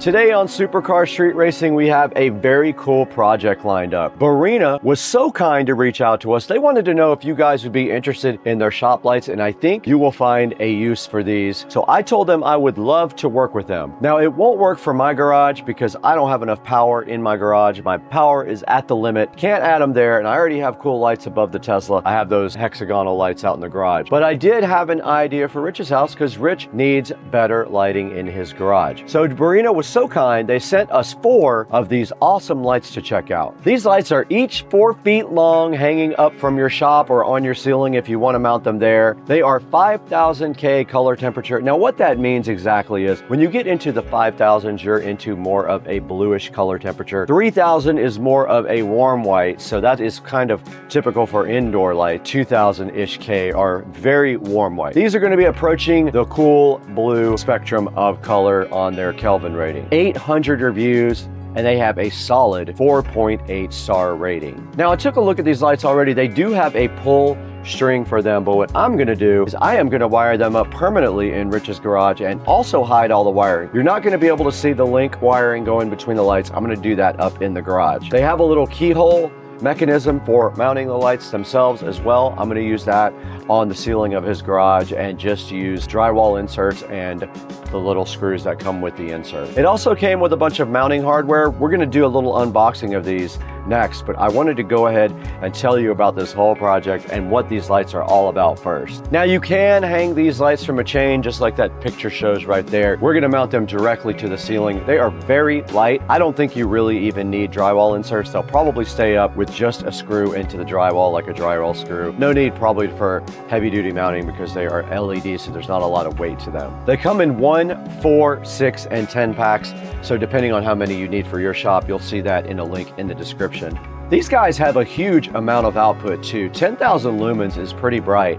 4 of these in Rich's garage is going to be absolutely awesome. Now the power cord is 59 inches long. If you were wondering, that's how long you have between each light. But you can always put your own wiring in.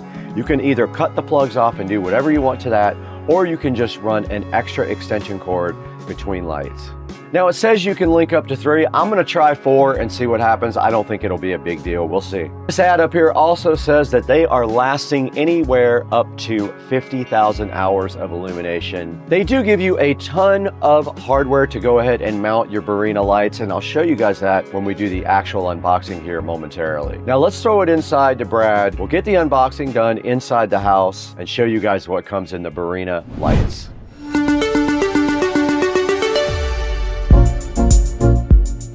Guys, welcome back to the Supercar Street Racing dining room here, and I'm taking a look today at the Barina 4-foot shop light. Barina was so kind to send us 4 of these, and we're going to be installing them up in Rich's garage. I haven't gone over there and looked at it closely yet, so I don't have a definite plan, but I did order electrical wire to go ahead and install these the way that I think they should be installed. And I'm going to do it in a clean, nice way that they don't have in the actual manual or recommend to do, but I'm doing it a different way. Now, I already did crack open the box here of the Barina, and I have one open in the background. You probably already saw it, but I want to open this with you. So it just comes in a big cardboard box like this, and is well packaged and enclosed in a nice plastic condom here. They give you a bunch of accessories right there with it. You cut the cardboard off the end here. It comes right off. Use the knife right there, it comes right off. And then the whole entire light, we don't need that really going, is enclosed in plastic. And the cool part about lights is they have a plug on the end, and they also have a plug female on the other end. My only complaint about these lights are that they're only 5 feet on the power cable. So if you have more than 5 feet between your lights, these will not reach to the next light. And that's how bright it is. It's incredibly bright. And it's 6500K, so it's the upper level of bluish white. Look how bright that is, guys. You can see it is. I have 4 of these. That's going to be insane in Rich's house. There is a pull string right here that turns it off and on. We are not going to be using that. I'll probably just leave it there or remove it somehow. You can also use chains to hang these if you want to. I'll open up this package in one moment. So basically you can use anchors or screws or anything you want to install these. Or look at that, it's shining through the table to the ground, glass table. But you can see here there's a keyhole right here for the screws. So you basically put your screws in the ceiling the right length apart. You would slide the light either left or right to make the screw work there. Now they do give you all this extra hardware. They give you a bunch of hooks. They give you these type of ceiling hooks. They give you drywall inserts. Yeah, you can see we got all the hanging hooks. We got some drywall inserts. We got 2 screws. Those go into the key right here. I'm going to use these at Rich's house probably, or some long drywall screws. This is very light. It's not going to come off the ceiling. But that's a good look at the unboxing. Look how bright. The Barina shop light, 4-foot. Now all we have to do is get busy and install these.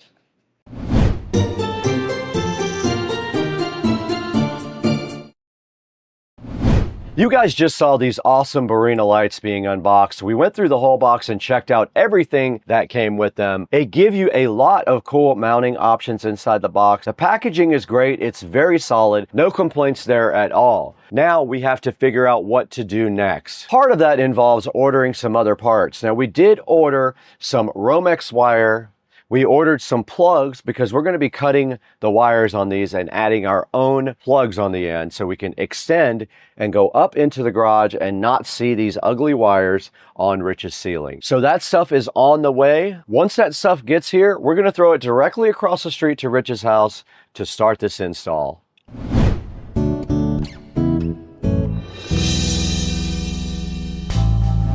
All right, what's up guys? We are out in Rich's garage right now, and you can see we have some portable AC units set up out here so we don't absolutely die. But we're about to start this project, and I just noticed up here, he has 2 different places where we can get power for the lights, and it would be switched. We can either do it there or there. This makes more sense because the lights will be in the center more than they will be back here. We're gonna go ahead and get set up for this, but we gotta figure out how to get the lights. My plan is I bought my laser level. I'm just gonna lay it on the ground and point it upwards, and hopefully I can align it with this straight pegboard right here, and that will give me a line. And then all I have to do is measure from the side of the wall in order to line up the lights. So I got all my tools here. I've got the lights right over here ready to go. So I guess the first thing we need to do is start figuring out a position for these. On the back here, they have keyholes. So what we have to do is we have to measure between the keyholes for where our screws go, and at the same time, we have to keep it straight as well. So we'll have to pull a measuring tape from there. Really what I am going to do is use my measuring tape. These are 4 feet long. Kind of want them right here.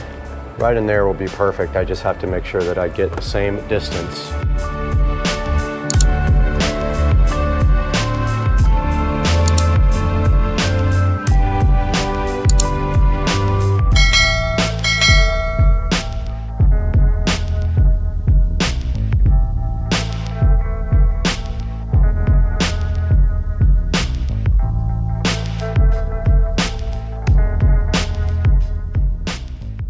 So I'm just gonna aim for 3 feet.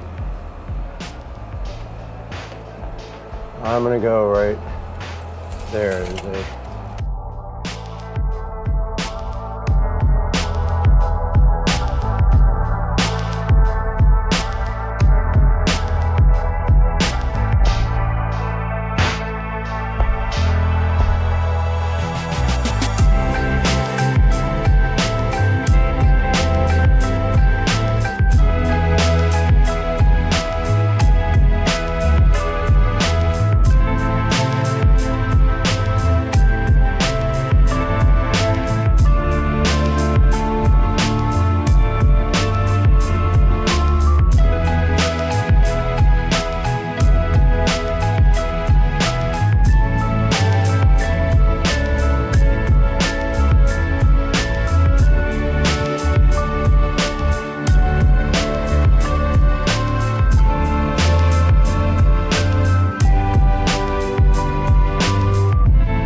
Okay, we got 2 of the 4 lights installed. You can see right here. I did pretty good on the measurements. I know that I have to be 3 feet from that wall, and then I have to be 47 inches from the wall in front. So what I'm gonna do now is try to get my laser level. I use that a lot on this. I have it up on a shelf here. I don't know if I'll be able to do that up here. Hopefully I will. That was very helpful. All I did was measure the distance the line is from the wall on each side. And if it was the same, that means it's a straight line. And so let's go ahead and get this moved over. And then the second part of the equation is wiring, installing electrical boxes above them, each one, and then running Romex wire to this center light right here for power. So let's get everything moved over to the other side of the room.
Okay, we just finished installing all 4 lights, and yes, those 2 will be underneath the garage door when the garage door is open, but there's not much I can do about that. There's not a lot of space to put lights under here, and there's no way really to do it when you have a garage door. I have the same issue at my house. After this, I'll be up in the hot attic. So that's the next step. I've got my tools. I'm just going to drill a small hole. Got my paddle saw here. I think 1/2 inch is plenty. Might even be able to get away with smaller than that and forcing the wire through the hole. I don't want to go too big. Perfect. Just like that. No. Oh.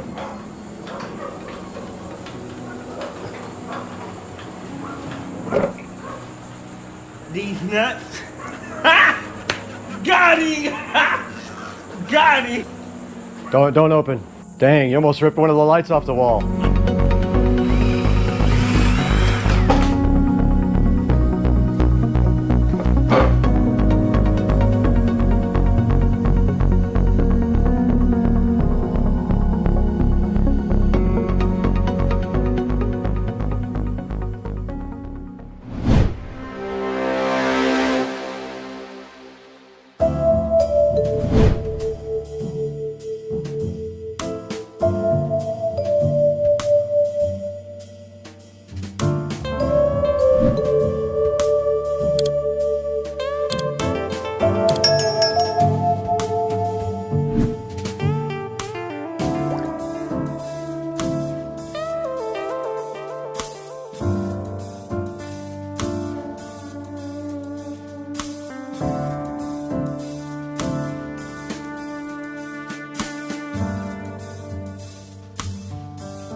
All right, I just got out of the attic where it was very hot. I finished all the wiring in the attic, and now I only have one thing left to do down here, and that is tie into the existing circuit here. I left a pigtail right here. All I have to do is cut that wire and put a little pigtail on there, and I'll be totally done. Let's get to work on that right now. All right, I was able to finish the whole entire project. I wrapped this up just now, tested everything, but I wanted to show you guys. So let's go ahead and close this. Now just the light that's on now is just the LiftMaster light, so not much light in here. But you can see all 4 of the lights there. If they want to, they can pull the chains off or cut them off. And then here is the finished product.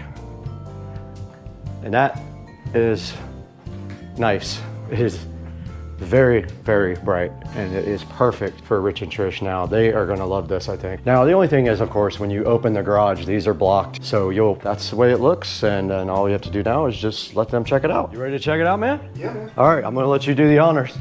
All you have to do is your normal switch. Normal switch? Yep. Whoa. Whoa. Wow. Good, man. That's bright. Yeah, man. Woo. I'm gonna open the door so what it looks like. It came out good, man. I won't even need that one anymore right there. I was gonna take this one out completely, but I just left it there. The little bulb one. Yeah. All right. I mean, yeah, it is. Still even get light over here on your workbench and all that. Yeah. Perfect, man. Yeah, man. Cool. Well, let Trish check it out sometime too. All right, cool. I'm gonna go get in the shower. I don't blame you, man. I'm sweaty. Hell of a damn job.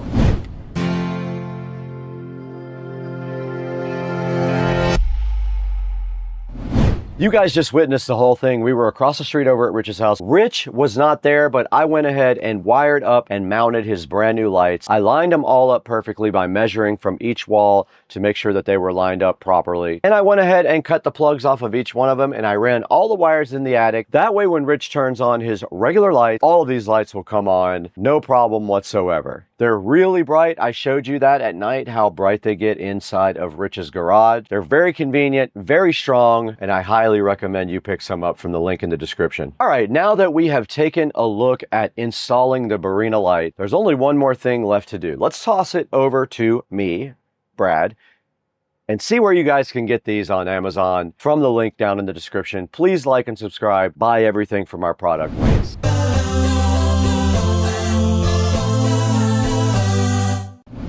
Hey, what's up guys? It's Supercar Street Racing once again. You got Brad here as usual, and we're in Studio B right now with a very cool project. I know you guys saw that. It was awesome. I went over to Rich's house directly across the street and I did install 4 of the Barina hanging lights for him. I installed them directly on his ceiling and then I wired them up so that when he flips the switch on, they do come directly on. It's really cool. It came out really good. They are super, super bright. Right in front of me, you can see the 6500K lights right here. That's what we got.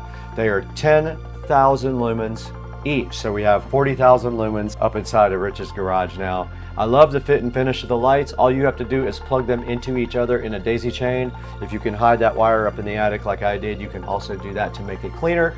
Or you don't have to, you could clamp it up to your ceiling as well so it doesn't hang down. But yeah, go ahead and check out Barina and get yourself some of these very cool shop lights. I have a discount code for you guys. If you go to the link in the description, Supercar Street R is the code, and that will save you money on the Barina lights. Or you can click through my affiliate link on Amazon as well. I'll give you 2 options down in the description to buy yourself Barina lights. Now they do have more than one kind. Check it out. They have also ones with motion sensor, so that's kind of cool. When you walk in your garage, it would just come right on, or your shop if you wanted to put them in your shop. So go ahead and check out Barina. I'm going to leave a link. Thank you for liking and subscribing as well. We have over 200,000 subscribers, which is very awesome, but I do need more, so keep up the good work, guys. Keep on watching the videos and liking and subscribing, and we will see you guys next time on Supercar Street Racing.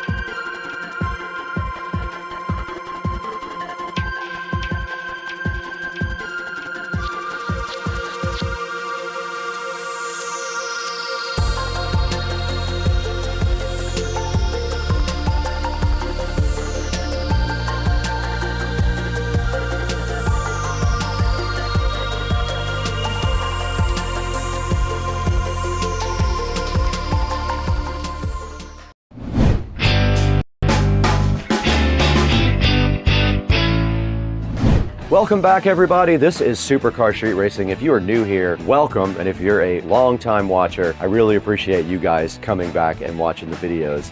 And today, Loxo wanted to know if we wanted to take a look at this smart video door lock. Now, I have used quite a few of these in the past. Now, I'm excited to see if we can get this thing installed over at Rich's house. I tried to put a lock on his door one other time, and I don't know if it was the lock or his door, but there was a discrepancy in the size of his actual door lock. So I'm looking forward to this one right here. We're gonna get this thing unboxed today, take a look at it and test it. Let's get going.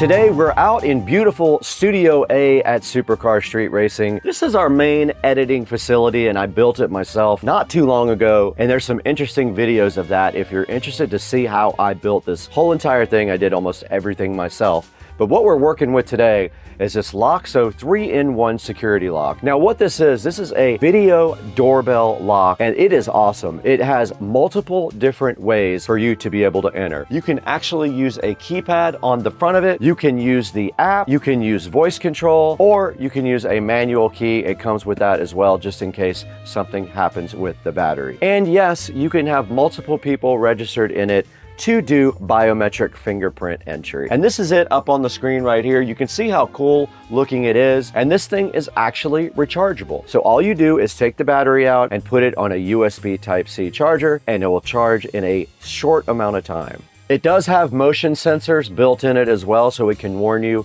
if someone comes up to your door. And the camera resolution is 2K. There's also 36 cool different ringtones for you to use. It also does two-way audio. You can actually talk back and forth to people who are standing at your door when you're not there or when you're home. And it has built-in Wi-Fi, of course, so all you have to do is join it to your home Wi-Fi, and that's how you communicate back and forth with the LOXO. Now, LOXO says this thing is weather resistant for long life. I do have another smart lock. Hey guys, welcome back to Supercar Street Racing. We have something special for you today. I thought I would come on camera on the intro and talk to you guys a little bit about getting my garage floor shark coated. You can see right here in this first clip, we are trying to get the washer and dryer out. But before that, I did a lot of organizing and stuff. Let's get this started. I'm so hyped for you guys to see this. Let's go.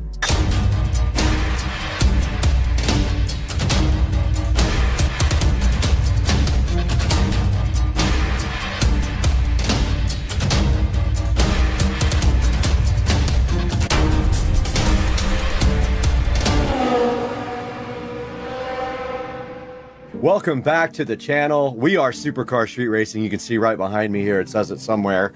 And today we have something special for you on the channel. And that is, we got the garage shark coated, and you'll see what that means in just a little bit.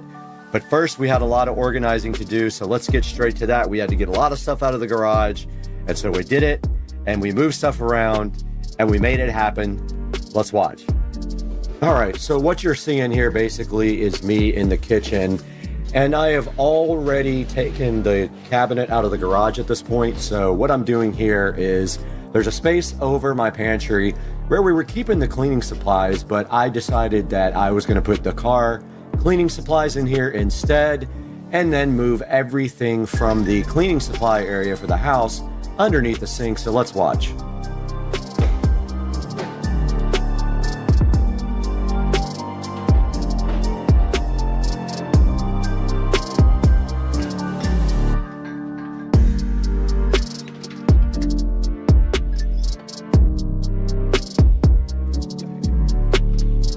So right here, basically what I'm doing is putting everything for the stove cleaning above the microwave, but actually I ran out of space under the sink later, you'll see.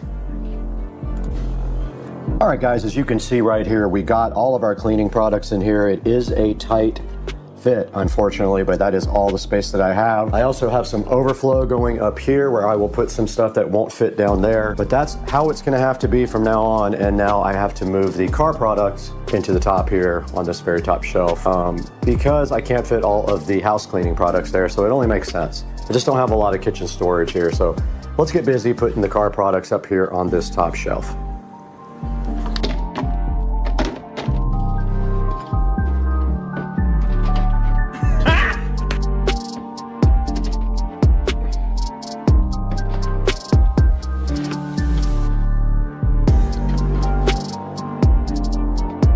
Okay, we have finished mostly cleaning up. No, we haven't. We gotta do the rags. We gotta do rags, and then we'll be done with this automotive area. Now, this is just temporary until we get some real nice garage cabinets installed. This is what I have so far. A lot of this stuff is really just in here for the moment, so things like that aren't needed can go up top. Then all my supplies for my car cleaning go right here. Now let's get all the towels folded up and inside of here as well.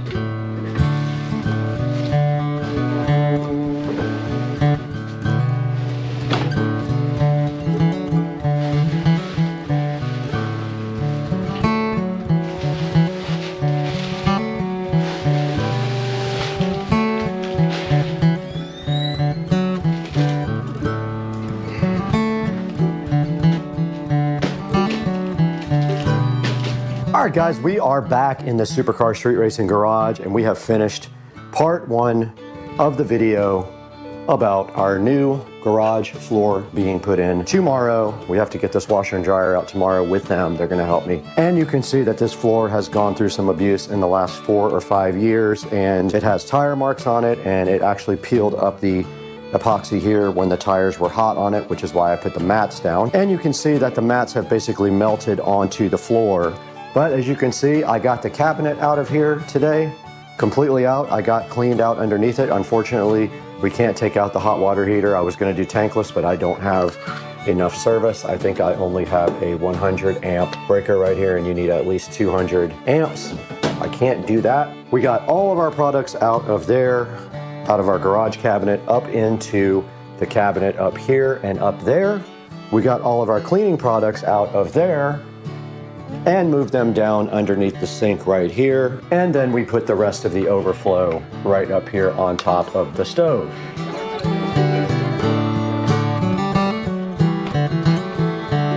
Now in this clip here, you can see the guys from Shark Coatings did get here pretty early in the morning, actually earlier than they were scheduled to, so I was kind of not ready at the time. But right here in this clip, you can see we're trying to figure out getting the washer and dryer out.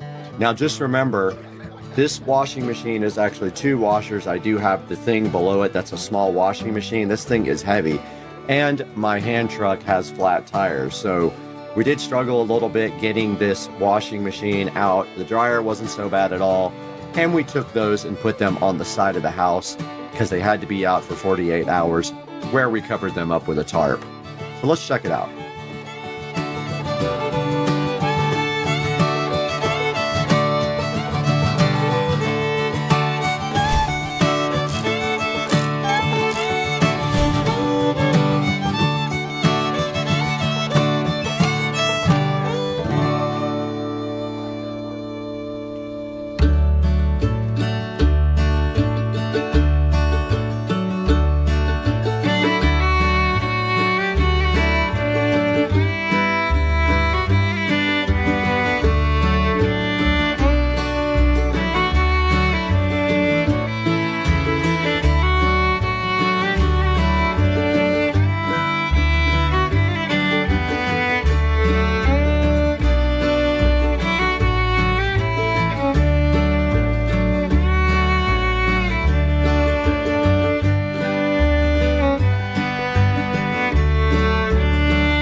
All right, guys, you saw my garage floor get shark coated. Such a cool process. They had those huge grinders. They ground everything down, and then they put the surface coat on there. And now what you're seeing on the screen right here is me prepping this back wall. Now, I took the bench out, and the bench had electrical running under it, so that left me with an issue that I needed to put electric down closer to the floor and over by the wall for my sprinkler controller and my landscape lighting timer. So what you're seeing right here is me doing the electrical work in the back of the garage.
We are out in the supercar street racing garage, and you can see right here and right now that the floor has been shark coated completely. They did that yesterday, and I let it dry overnight, and it is safe to walk on, but not safe to put the car on yet. It will be later tonight, and then tomorrow we can move the washer and dryer back. But as you can see over here, I'm already working on electrical for this wall, which you guys saw me doing a minute ago. I basically cut holes so that I could run power down to the corner for my landscape timer and for my sprinkler controller.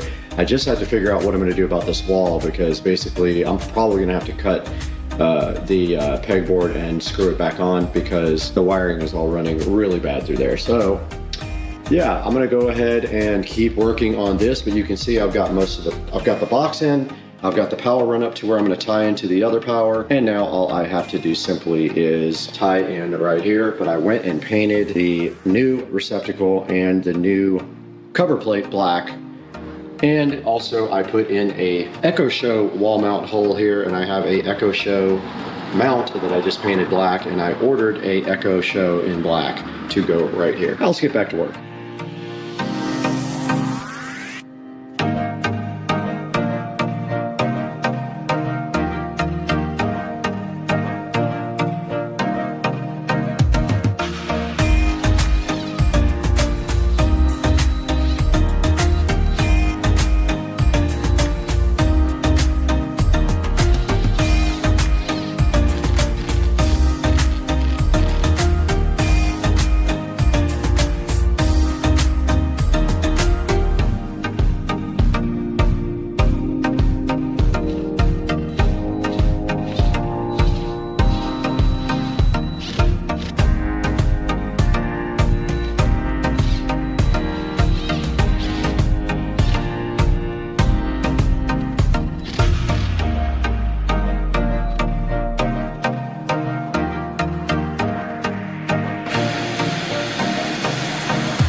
guys, you just saw the last scene where I was doing electrical work. And basically what I had to do was tap into the existing electrical outlet so that I could get power for my Echo Show 5.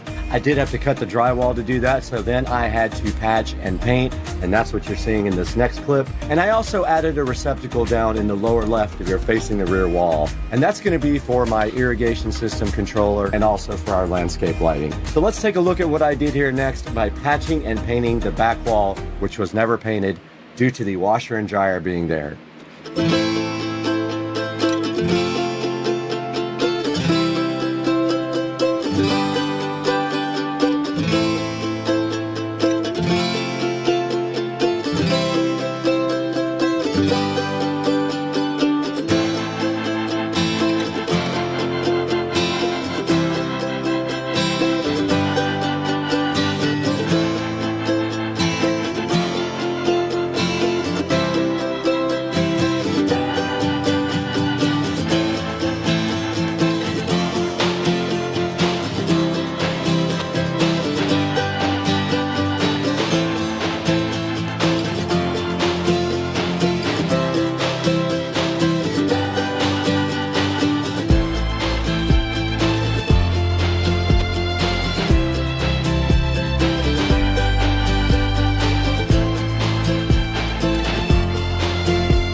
All right, a little update from the garage, and I have finished the paint project. And let's take a look as we step back, and I'll go through everything that we did. Oh yeah, that peel satisfaction. We did have the floors sharp coated, and then we put the washer and dryer back up against the wall here on the newly sharp coated floors.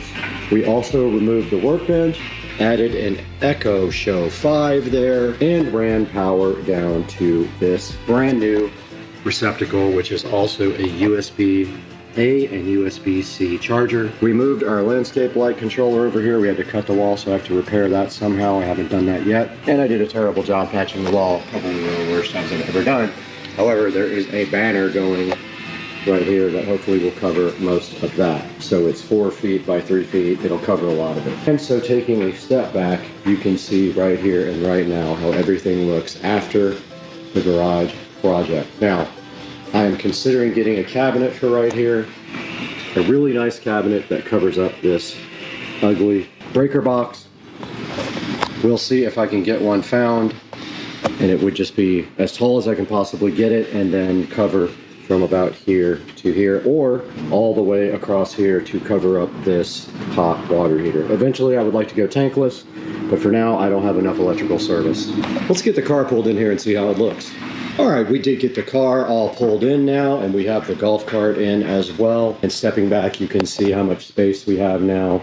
And I did pull the car in kind of sideways, but you can see there is a footer down here that you have to be careful of. I could go back more and over maybe another 6 or 8 inches, but now we have much more room in the back because the workbench is now gone. I could come back another foot easy there. And you can see I moved the charger cable to the wall here as well, and there is our Echo Show looking so fly in the wall. And so we have the Echo Show ready to go there as well. And stepping around, we have plenty of room here now to detail the car. And we have plenty of room for the golf cart as well. And I did keep this thing that was found in my yard randomly to put my car cover in. But yeah, guys, this is going to wrap up this part of the project. The only thing left to do, I have black blinds for that window. That's the last part of this project. And now let's take a look at it with the brand new garage door closed. And there you have it, guys. That is the garage project that I have been working on for months and months and months, coming to a close. And I do say it looks fly. Don't forget we have the hex lights. We have colored lights up here that we can change. And there they go, looking so fresh and fly. And guys, I hope you enjoyed the video, and I hope you enjoy all this hard work I do for you guys. Guys, welcome back to the Supercar Street Racing 4K production studio.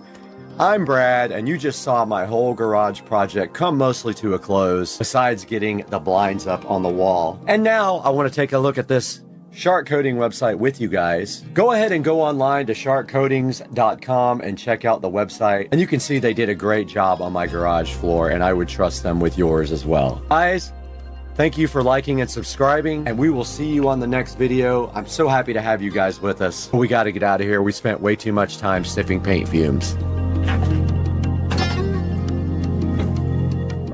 Let's get one thing straight, actor. I don't trust you. And if you betray us, I'll rip your fucking balls off and stuff them up your ass so that the next time you shit, you'll shit all over your balls. Got it?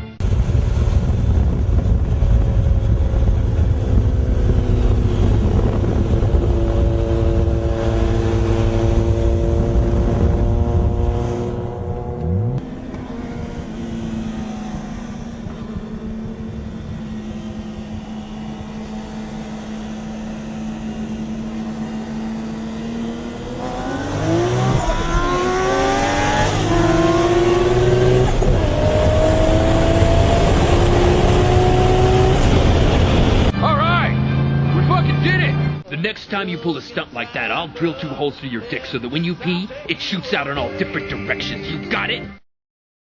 Mr. Binks.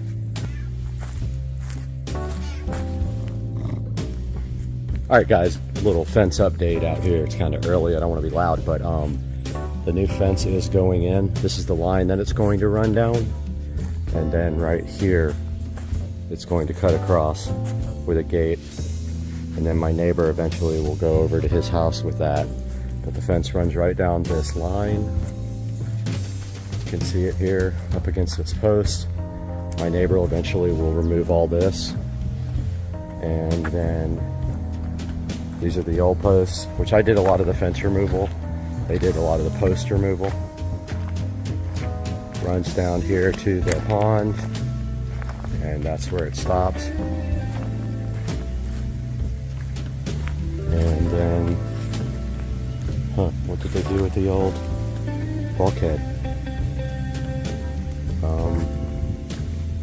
Oh, it's right down there. Okay, so I'm gonna have to trim that up. So that's where it stops on that side. Of course, there's the water.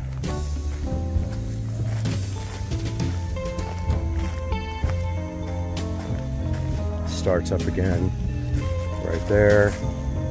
Runs along this fence line. There's one post hole, I believe. I'm not sure what that is.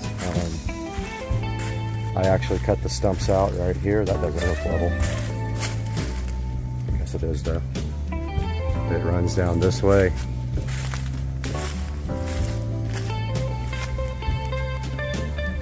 Looks like we might lose a little bit of land here. Make it straight. Runs right down here.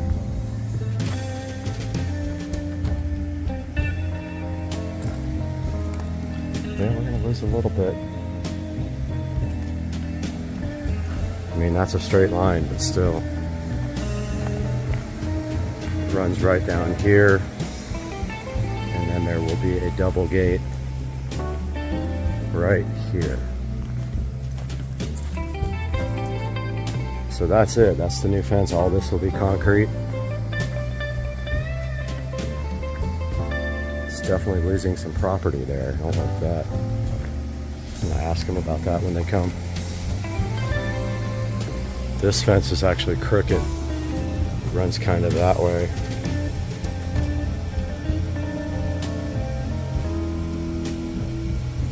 Yeah, I'm not sure. Hopefully they come on an angle. Like, I'm gonna talk to them about doing an angle. Angling it this way and then that way. Alright guys, we gotta get this part of the house painted.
totally lied. It's time to get this tree looking like the queen palm.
Alright guys, another fence update. I spent probably 5 or 6 hours today in the yard trimming my trees, as you saw from the time lapse. So that's what the fence looks like. On that side there's going to be a gate right there. I'll probably take a lot of that tree out, and it runs all the way down there, and then it starts over there. I trimmed all those palm trees up, by the way. They look awesome. And it runs all the way to there, just to give you guys an update. I'm asking them to push these further back because they're too far this way. I want them to be up against that fence. But that's just a little update. Alright guys, welcome back to the channel. It is a beautiful hot day in sunny Florida, and I wanted to give you guys an update on the pool project. The fence is complete, 99.9%. That gate is sticking down there, but as you can see, we moved the gate from right here past the air conditioner to all the way up here to the front. So that allows me much more space for my backyard, and the plan right now is that all this will be concrete. All this is coming out, and then I will be able to put a shed right here or a golf cart or any other thing that I want, and that will go right there. So everything from there all the way up to this little garden here, which I might end up getting rid of this plant because it's kind of like takes up a lot of space for no reason, and just keep this guy. So not sure. It's a cool plant, but it's right in the way of everything, and I'm not sure that I want that. But this can stay, this guy. These papers are actually getting replaced. They got stained during construction, and then they tried to fix them, and they actually ruined them with acid. But this is the fence. This is my fish pond, and the fence goes all the way down here to the water. I also just completed the complete redoing of my outdoor electrical. So I pulled all the most of the existing wiring up, redid all the wiring from there where my pool equipment is. It all runs underground. I just put in these LED string lights from Walmart, Mainstays, which I will link in the description. They run the entire length of the fence all the way down here. I'll keep showing you what I've done. Also put a power box in there. It was already on the fence, but I moved it to the tree and created a little power plate for the back. I ran the string lights down there, back where they were before on the dock, or on the bulkhead, so they run all the way down the bulkhead here. I pulled out also all of the 110 volt, meaning the wall powered spotlights, because they tend to cause issues when it rains. They reset, you know, the GFCI, so I got rid of as much of the 110 as I could, but these bulbs do run off of wall power. These guys here are low voltage. You can see them in my landscape lighting video, which I'm probably gonna have to update now, but the dome light, or the bulb lights, run all the way up the bulkhead. There are some spotlights as well that shine in the water. There's alligator right there. Right there. There are actually 4 in here right now. 4 gators. There's another one way back in the back. So yeah, here is my power box for the dock, and it has the Wi-Fi smart timer on it. I never even checked all the bulbs, but yep, they work. Cool. They're all on. That also powers the blue LED rope light on the dock that lights up the water in blue. Everything continues up here to the fence. And of course, all these are new spotlights for to light up the palms. They are also low voltage now. A few of them were high voltage and I swapped those out. We've got some ground lights that need to be refurbished. And the fence continues on this side of the house where it was right here. Now it goes all the way to the front, so I have this whole entire side as a yard. All this will be concrete. All this to here, and we'll go all the way up to the pool right there. This will remain mulch right here. That will concrete. All this will be concrete. All this will be rocks, river rock, and will be refreshed. All that mulch down there will be refreshed as well. So yeah, guys, that is the little fence update. Little huge fence update. $7,500 worth of fence update. And that is going to do it for now. I hope you guys are enjoying my pool project. We are still dealing with the pool. They have filed a warranty claim for the surface because there are some splotchiness, so the pool company has filed a warranty claim with the company that did the Pebble Tech. So they're going to try to be acid washing it inside the pool, and if they can't get it to work like that, they will drain the pool and re-acid wash it. Guys, have a good day, and I'll see you shortly. Hey guys, Supercar Street Racing back again out in the garage with the mini bike here. And today we are going to start on the refurbish process and also some more disassembly of the handlebars and front forks and everything. But the first thing we're going to do right here, right now, is go ahead and start sanding down these two items right here and get them on the paint block here and get them start painted. So stay tuned, that's happening today on Supercar Street Racing.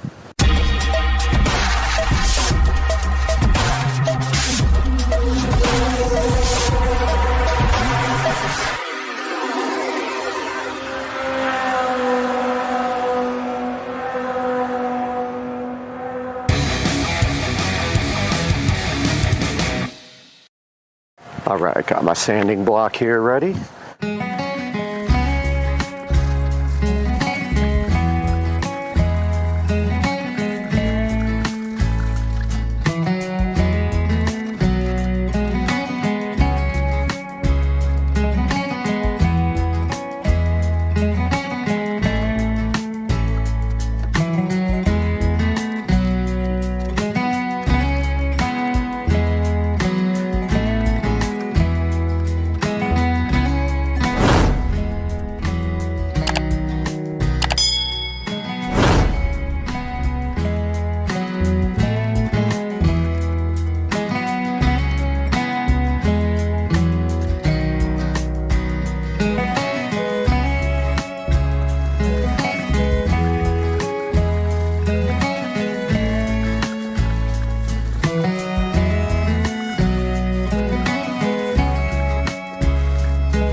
Guys, we got everything nice and prepped up now. Banged out all the dents. And it's time to degloss everything now.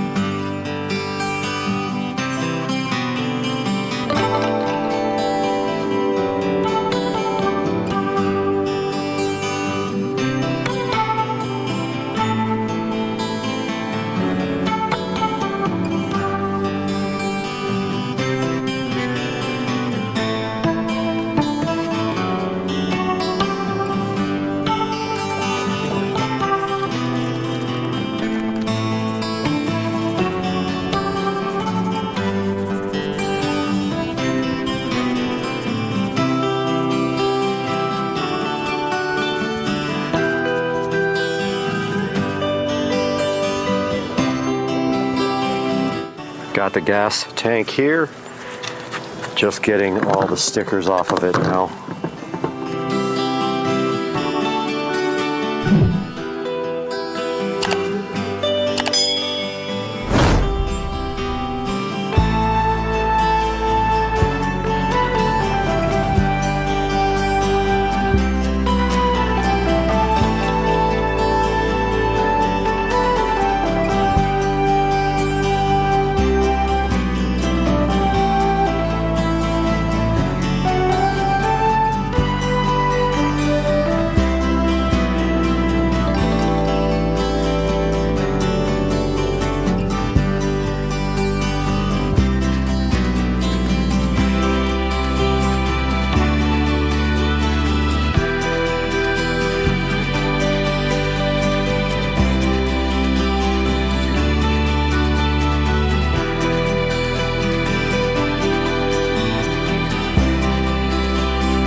Alright, I gotta mask off this one little place on the tank. Right here.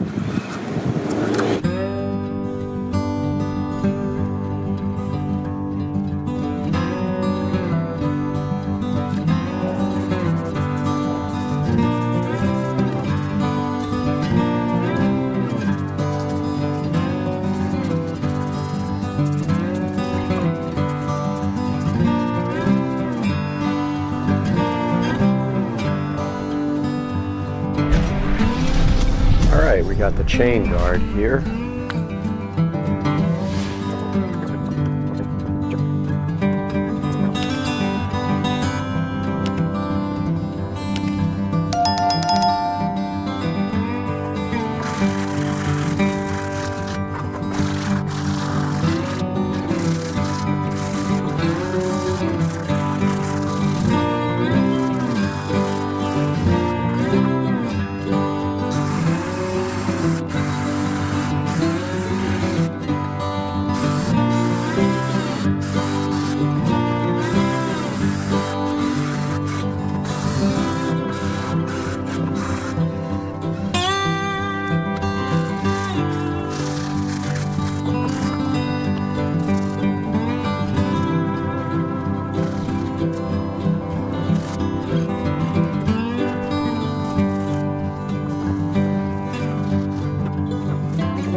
Alright, I'm going to try something a little different here on the kick guard.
Back in the garage here, we're going to start disassembling these handlebars if we can figure out how.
Okay, I got the handlebars off, and now I am going for the headlight.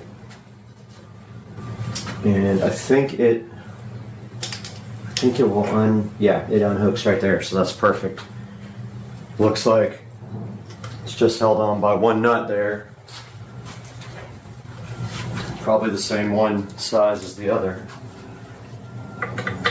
Yep, 2 nuts. These nuts? These nuts?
amount of confidence if you're riding in neighborhoods, near any water, or taking long weekend trips. The cockpit feels premium, the controls are super simple, and overall the fit and finish is exactly what you would expect from Navi. And when we took this scooter out into the real world, that's when it really started to shine. But now, let's move over to the XT5 Pro here. This is the big brother to the ST3 Pro. Now, this XT5 Pro here brings a little bit different of a personality to the party. This one feels like a scooter designed for versatility. Now, whether you're just cruising around town in your own neighborhood, or at local parks, or taking a long ride, the XT5 Pro feels like it could do a little bit of everything.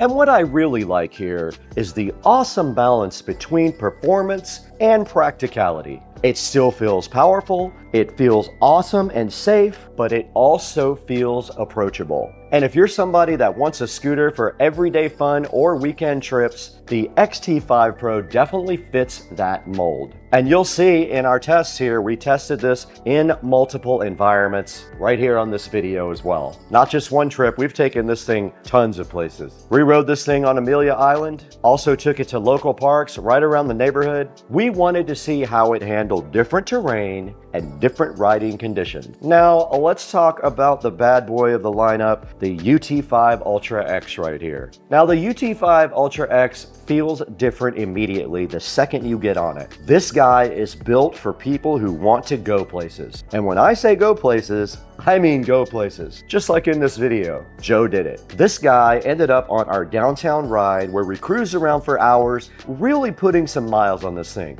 We tested this thing all day long for 2 days. And the one thing you notice immediately about the UT5 Ultra X is how comfortable it feels for longer rides. And when you're putting miles on your scooter, ride stability matters and comfort definitely matters. And this scooter really impressed us in both of those areas. Joe rode all the way from downtown to Cliff's Bar and Grill, around 16 miles, and honestly, that was one of the best tests you could ask for a long distance ride on a scooter. It's right here. Now, if you're looking for a scooter that can be your daily commuter or your weekend adventure, this guy deserves a look. So, on paper, all three scooters are impressive, but specs only tell half the story. The real question is, how do these three scooters actually feel in the real world? Let's roll the footage.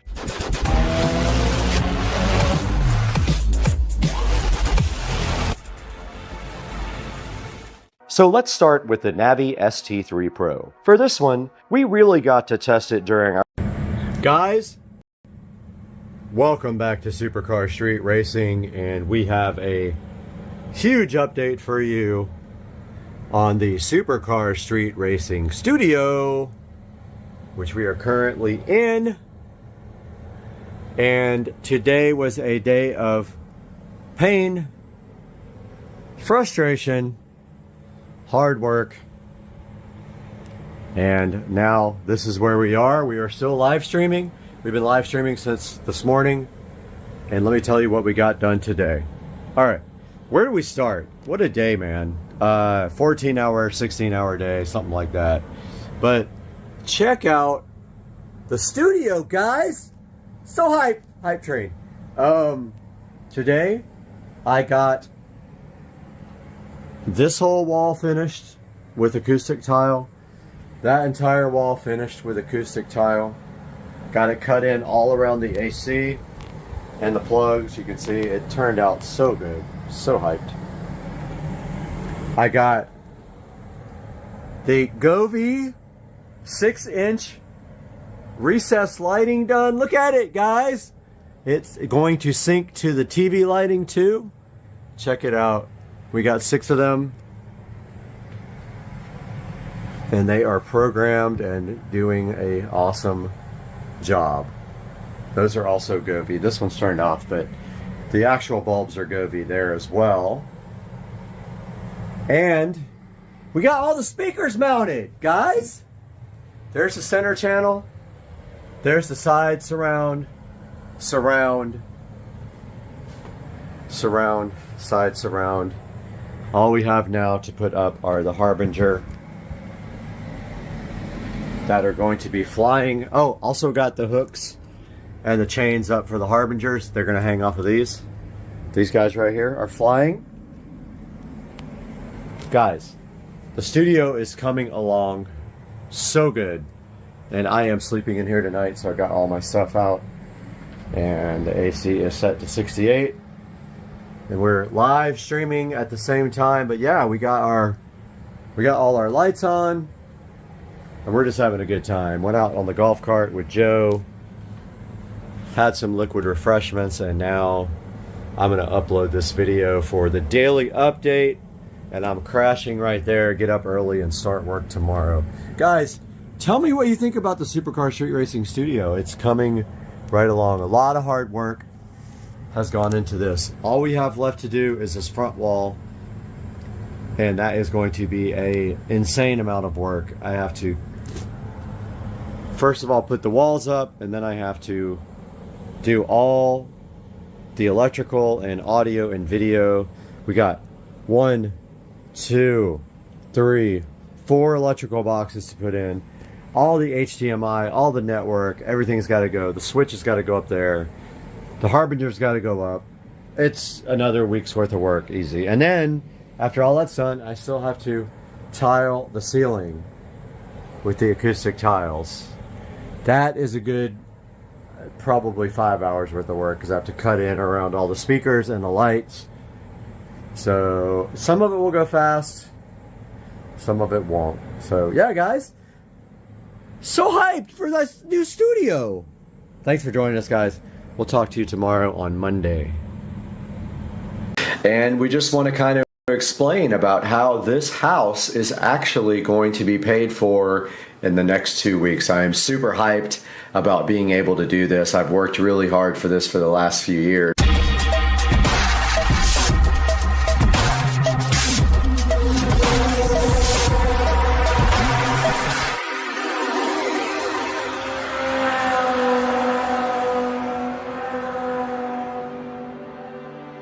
Alright guys, welcome to the home tour. I'm starting you guys out at the front door, and as I give the tour, I'll give you any highlights of what I think is important as far as technology or upgrades to the house. Now here out front, we do have the Wisecam stuff, but I also upgraded this light to a new light with LED bulbs in it for the front porch, and then of course we've got the Eufy Smart Touch Wi-Fi lock here that you just use your finger to come in. And now coming into the front of the house, you can see the living room and some of the highlights of what I personally did to the house. As we go, I will share with you. And this shiplap type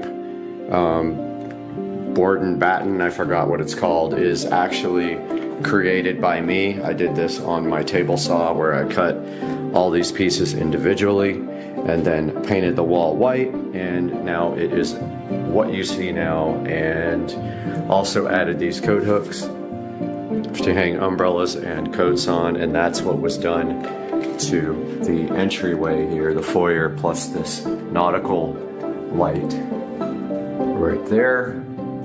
And of course we have guitars on the wall for a touch of entertainment looking things. This is the rest of my living room, and as far as the house goes, this was probably the least amount of work done to every room, although I won't say it was no work. It was actually a lot of work, but the least amount. To highlight some of the things that have happened in here, the floors were all carpet there. They were replaced with hardwood throughout the house. This is engineered, distressed, hand-scraped hardwood. These floors were replaced. They were slick white tile. Now they are like a stone tile we got from Lowe's. Same thing happened in the kitchen and in the bathroom in there. They were all white tile. And so all that got replaced at the same time. What else was done in here? Well, when we first bought the house, the whole entire house had popcorn ceilings and it had carpet. So we took that opportunity, instead of having to clean up the whole house after they scraped the popcorn, we let them scrape the popcorn into the carpet, and actually they removed all the carpet with all the popcorn residue in it for us, and it saved us some time, at which point we then had the floors installed. Now, of course, this whole room has been painted multiple times. It does have some issues with drywall cracking, so I have to get that looked at some point. I've got a crack there and a crack right there, which I've never gotten correctly fixed, because every time I get an estimate, someone wants like $500, and I think that's insane. As far as the rest of the upgrades in this room goes, or what has been changed or improved, well, this house had 0 recessed lighting when we bought it. Not one single recessed light, except maybe this one in the hallway. So I added all these recessed lights.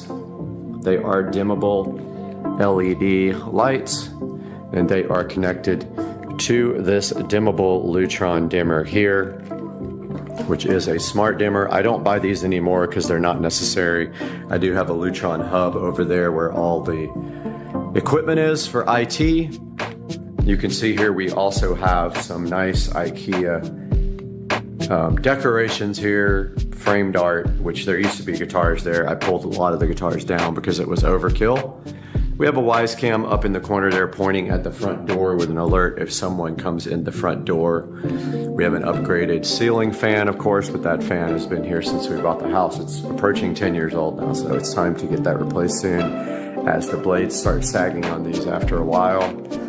I just repainted this entire ceiling ultra white with the Lowe's ultra white flat paint. It took me all day to do this, and I did 3 or 4 coats on it. It's not easy when you have to get up on the ceiling.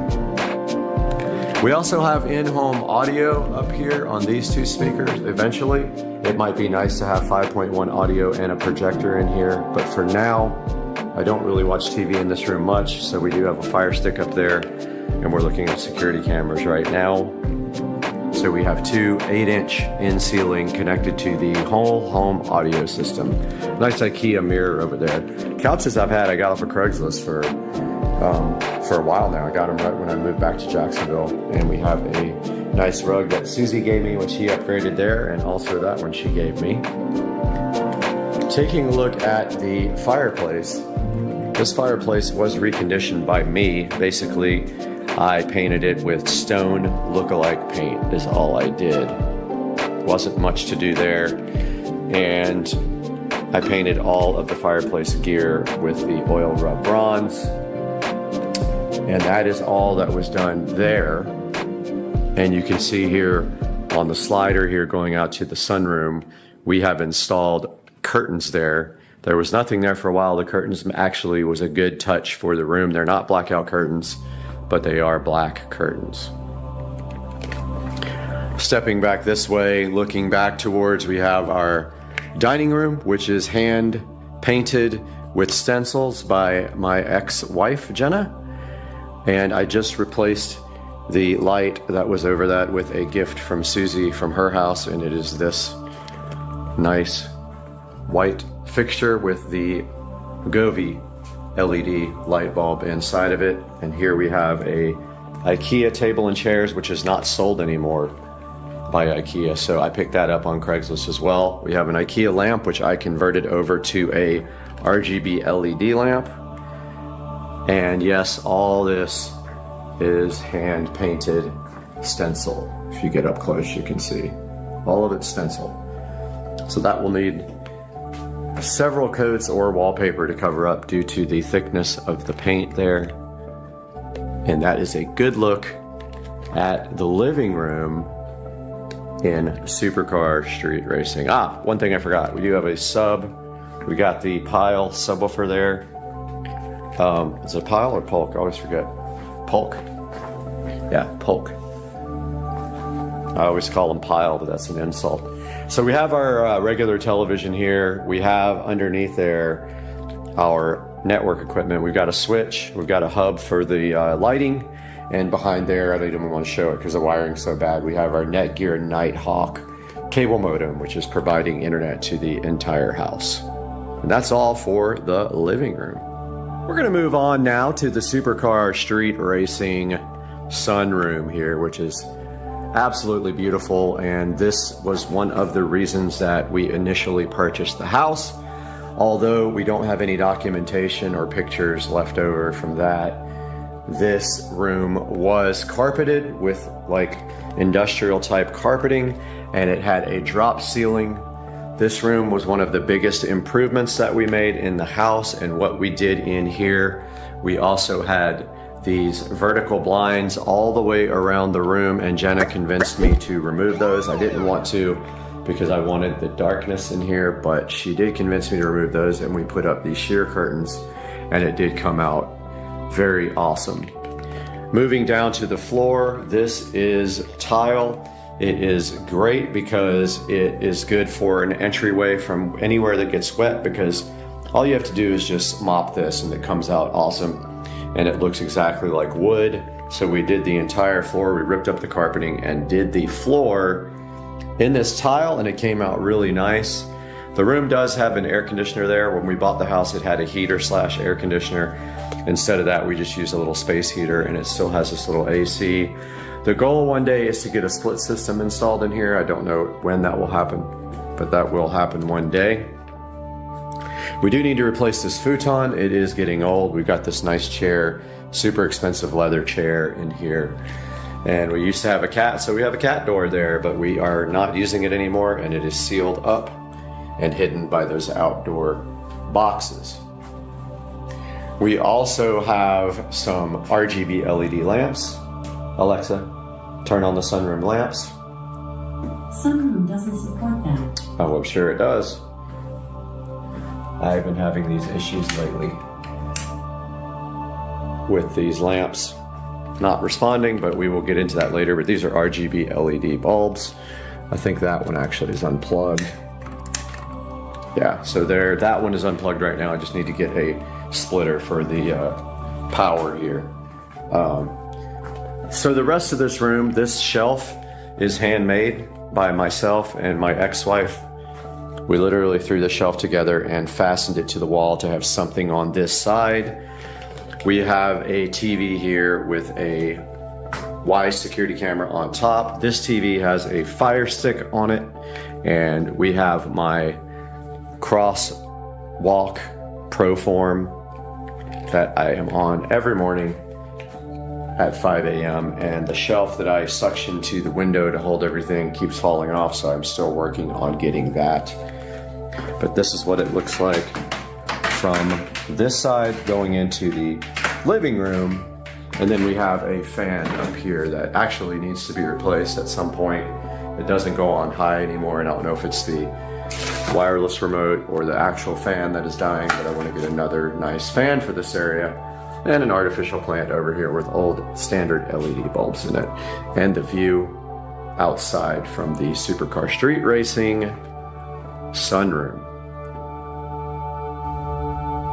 Let's talk about the Supercar Street Racing sunroom just a little bit more, because I neglected the ceiling, which was a huge part of this renovation. So what I did was I ripped the entire ceiling out, and the whole entire up part of the ceiling is now insulated in there. And also I added whole home audio speakers and recessed LED lighting. And you can see we added this nice blue color to simulate that of the sky, and that is the Supercar Street Racing sunroom ceiling all redone. We are in the hallway now at the Supercar Street Racing headquarters, and the important part about this hallway, there are two things we need to talk about, and one is the audio closet. So this closet has power run to it, and this is where the audio system for the house is, and it feeds the whole house with this dot right here.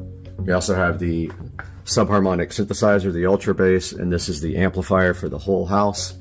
There is the switch box for every room, and that monitor is just connected to this receiver, so you can look at the menu if you need to. So that is the whole home audio. There is a subwoofer in here as well, but it has taken a death blow and it is gone. The other important thing about this hallway, and I'll show you the smart light. Computer, turn off the audio closet light. There goes that. So the other thing in this hallway is we do have smart lighting here up there on this recessed lighting, and we have this beautiful Venstar thermostat, which is a smart thermostat for the house. And that wraps up this part of the tour. This is the guest bathroom. It's kind of difficult to shoot. I'm on the widest angle I have. This entire bathroom was redone. You can see the floors have been redone with stone look-like tile. The walls have all been redone, and I did create this board and batten type look on the walls here, on both sides, all the way around. I also removed the medicine cabinet and did my own treatment here, and that's how it came out. And I added a nice light to the inside that is tied into the regular lighting here. And I have not moved this permanently in here yet because we are going to be doing a smart mirror here and getting rid of this, a large mirror, and we're going to move that into the wall somehow. We also did the lighting in here. We did recessed lighting there and over the shower. And this entire shower has been redone. So it was resprayed and made to look white because it was brown originally.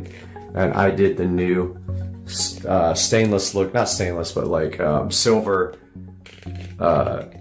fixtures here not too long ago. So that is really a rundown of the Supercar Street Racing guest bathroom. And it's not huge, but it's plenty. All that was brand new. I did new vanity, new faucet just recently, and a new toilet when I did this room. Welcome to the Supercar Street Racing master bedroom. This is the master because the office is in use for work and studio until I build a new studio. So this is the master bedroom. This at one time was an office until my ex-wife grew out of the office and moved into the big room where I have my office now. And in here we have IKEA furnishings along with some nice Govee LED lamps. We have our Show 8. These lamps are wireless charging and they have wire charging. They are fitted with the Govee LED lights, which are set on immersive sound. Well, they should be set on immersive sound. They're actually, that part's not enabled right now, but they will follow the video on the TV as long as that is turned on. Let me get that switched on. All right, we have the immersive video on now, which we will show you here momentarily after we give a tour. So for the bedroom, like I said, we have the two IKEA side tables. We have the immersive lighting technology here from Govee, which is that camera up there is part of it. And we have some nice 8K video showing, which only 4K will show on this TV. And we have the Pioneer VSX 1021 doing 5.1 sound. And you will have to go back and refer to my project videos for this, but we have surround sound in here with the center channel there, left, right there, left, right, rear there. We don't use that rear center for anything doing surround sound.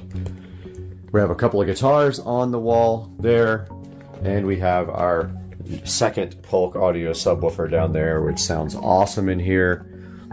Now what we'll do is lower the lighting, and you can see now how this immersive lighting works when I shut the blinds and close the blackout curtains, and we will go shut the door. But as you can see, it's already immersive in here. And if you follow the television, when this changes, it's actually not as blue as it's coming out on camera, but as the TV shifts colors, so do the lamps and the TV LEDs behind the TV. That is a 4K Omni 65-inch Amazon, and there will be links to this project video in the description. That is just an LED, sorry, not an LED, that is just a IKEA dresser is all that is. And I did everything nice up into the walls behind the TV here. It all ties up into the walls, and all the speakers are run through the back down through the wall up to the attic, and that is a tour of the Supercar Street Racing bedroom. I didn't really show the closet. It is just storage now, and it does not have a curtain rod in it, but this is where I store all my electronic boxes and guitars and things like that. It is nothing exciting except for the fact that all the closet doors, most of the closet doors in this house have been removed in favor of curtains because they look better, and that is what that came out like. We're back in the hallway here, and you can see the entrance to the house right there. Guest bathroom is on my left here, but we are going to be entering the 4K theater in the house, and as you can see here, the doors have been removed. We have a double set of curtains. I did this when I remodeled my home theater. All that stuff is on video and available on my channel. It's very interesting. I remodeled the whole home theater system and made it 4K from the original 1080p. Let's turn this light off and enter the Supercar Street Racing home theater. So here is the home theater room. I do have the lights on just for this tour, just so we can get a quick tour of it. And we have a futon here, and we have home theater seating here. We have Govee, not immersive, but just Govee LED light strips around the corner of the room, just for a little ambient light, because it is very dark in here, and that was the whole point. I do have the blinds open right now. They're not usually open, and in a minute we will turn off the light so you can see the actual performance of this Nebula Cosmos Max 4K LED projector. So there is it. I believe it's a laser projector. So there is the projector on a shelf with all the wiring run up through the walls. It comes back down and hits the receiver there, where we have our Pioneer receiver and 2 JBL studio monitors for our front speakers. Our center channel is an Advent. Eventually I would like to do in ceiling for these, but for now this serves the purpose just fine. We have our subharmonic synthesizer, our Advent center channel, and we have storage and some place to put everything on, and all the wiring goes up through the walls. Of course, we have our Spaceman on each speaker. And stepping back from this side, we have in-ceiling speakers in the back. They are 6-inch, 6.5-inch in-ceiling speakers for surround. They are black. I painted them black. The air vent is painted black. The ceiling fan is black, and it is a low-profile ceiling fan, and we have some guitars and artwork from my favorite shows on the wall, and we have some tambourines and some maracas for those who don't play stringed instruments. We have some lamps here with regular white lights. Some important things over here. We have this Show 5 in black, and we have black switches here and black, all black receptacles. And here is a closer look at the Cosmos Max projector. And you can see on the bottom it has the star field. This is an absolutely awesome projector, and up above it the wiring runs straight into the ceiling. And a look at the artwork here. All my favorite shows. We got some, and favorite sports. We got some boxing, we got some Aqua Teen, we got some Star Wars, and we got some Jake and Finn. And now let's turn the lights off. And that is, I don't want to turn the music on because it might be copyright, but that is 4K HDR video on the Nebula Cosmos Max. And if you could hear it, it would be digital surround sound. And the blinds are still open. That just goes to show you the performance of this.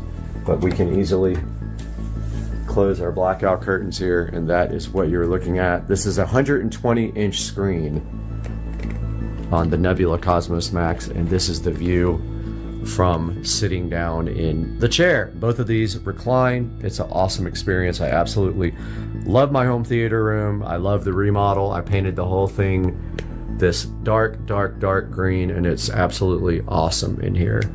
This is one of my favorite rooms. I hope you guys like this. Moving in from the living room, so that way would be outside in the back.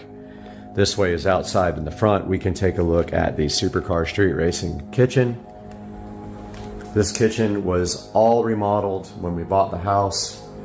It was a pink color, with soffits up here with fluorescent lighting there and all the way over there.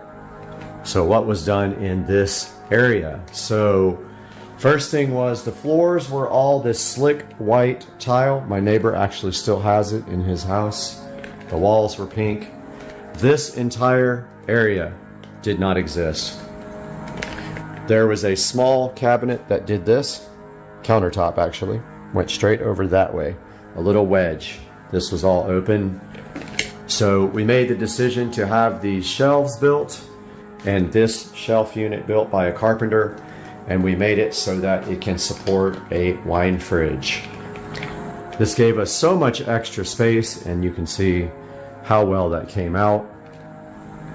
Formica countertops were all removed in favor of this nice granite. The backsplash was all removed, and this is translucent glass tile on the backsplash. And I did all of the LED lighting underneath the countertops. There was no under counter lighting here, and it also extends behind the refrigerator and puts a nice glow on the refrigerator.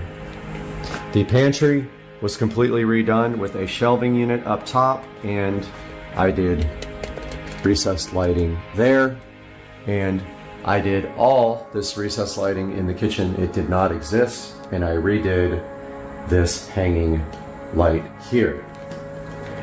All of this fluorescent soffit stuff was filled in with drywall, and then the much nicer LED lights, updated technology installed. All of it is smart home with the Lutron. This is just for the dining room, or the little breakfast nook. We don't have to have a smart light on that. It does have LED. Every bulb in this house is LED. Moving to the appliances, they are all LG smart appliances. They are all connected to Wi-Fi. And you can see the Wi-Fi indicator there, and they are very, very nice but expensive appliances. Same with the dishwasher. It has the top controls. It is Wi-Fi enabled. At that time we got the countertops done, we got the new sink and new, of course, new faucets and everything. We have a Fire Stick here, which has switched off, that we can do anything we want. It feeds the whole home audio system if we want to do that. We have the stove, which is smart enabled with Wi-Fi, so you can remote start it. And we have this beautiful LG microwave. We got our Show 10 there as well, and a nice little air fryer. Out front there you can see the view of the neighborhood, and we just have a little breakfast nook with an IKEA table and some chairs I ordered online. So stepping back to the corner where we can get a better view of the kitchen, here is the full kitchen view, and looking up into the ceiling, we have whole home audio installed into the kitchen. And that is going to wrap up the kitchen tour. Okay. Good. All right, guys, shut it. Shut. Let's go in the bloopers. Hey guys, welcome back. And today we're over at Rich and Trish's house, and we have something so exciting in here that none of these people know about. And it's time to see. I don't even know what this looks like. So check this out. Inside of this package right here is the new channel merchandise. And on the back, it has the Tesla. And on the front, it has the channel. And there is one for most everyone in here, including that dude over there. That's the new merchandise for the channel. And supercars. we might. Hey guys, welcome. Welcome back to Supercar Street Racing, and today we have the Marantz Cinema 70S, and we're going to be replacing this old, tired Pioneer VSX 1021. So hang out with us while we take a look at this flagship Marantz receiver.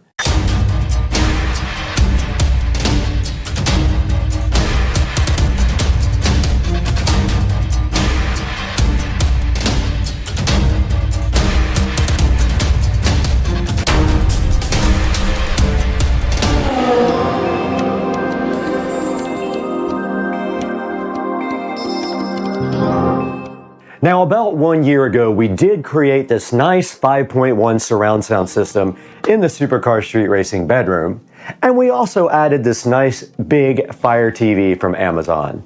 It has a UE error 22 showing on the screen, and for some reason the sound cuts out all the time or just gets really loud and blows you out of the bed. So we're gonna have to disconnect this and get this brand new Cinema 70S connected. So let's get this thing unboxed and see what's inside. Okay guys, we got the brand new Marantz Cinema 70S in front of us. Let's go ahead and get this thing unboxed.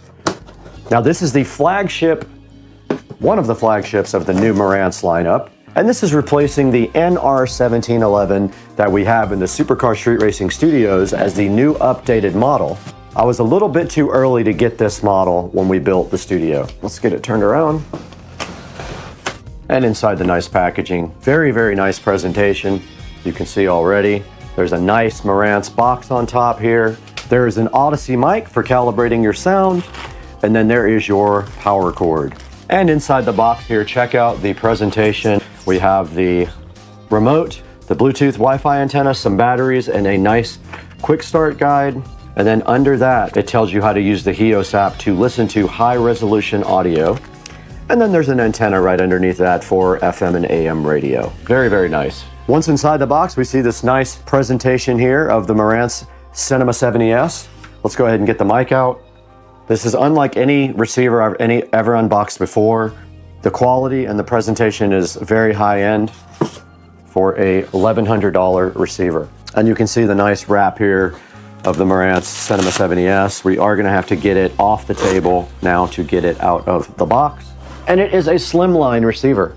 Okay, that is all that's inside the box of the Marantz Cinema 70S. Now here's the Marantz Cinema 70S compared to the VSX 1021 from Pioneer. This Pioneer receiver did come from a thrift store a while back, and it is giving me quite a few problems. But notice how well built this Marantz looks compared to the Pioneer and how much more high-end this looks. All right, now that we have the Cinema 70S up against the Pioneer VSX 1021 here, let's go ahead and get this VSX 1021 disconnected and get this Pioneer out of here.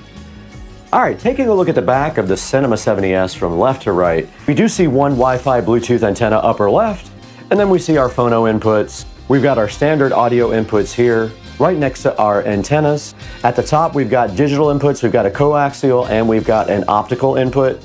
Then we've got our Ethernet input jack here. And then we've got the preamp outputs. It does have preamp outputs for all the channels, which is important if you have a high-end system. Right here, there's a remote control. And then at the top, all your inputs for HDMI, and we will be using the ARC input for ours. Now, ARC is audio return channel. This will allow us to play audio from the TV through the receiver. And then you have your speaker outputs at the bottom, front, center, surround, and surround back, and surround back. And then your standard power jack and your other Bluetooth antenna. Now, I did not label these wires when I put them on the back of the Pioneer. I have enough slack where it shouldn't be a problem.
All right, we got the Marantz out. We got it plugged in. We have the audio return HDMI going to the television. And so this is what it looks like here in front of me. Looks so good, so much better than the old one.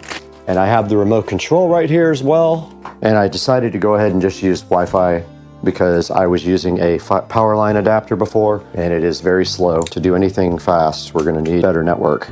I would like to run Ethernet to this room eventually. And here is the remote control for the Cinema 70S. All right, so we have the receiver plugged in. We have power to the remote control. Let's go ahead and power it on.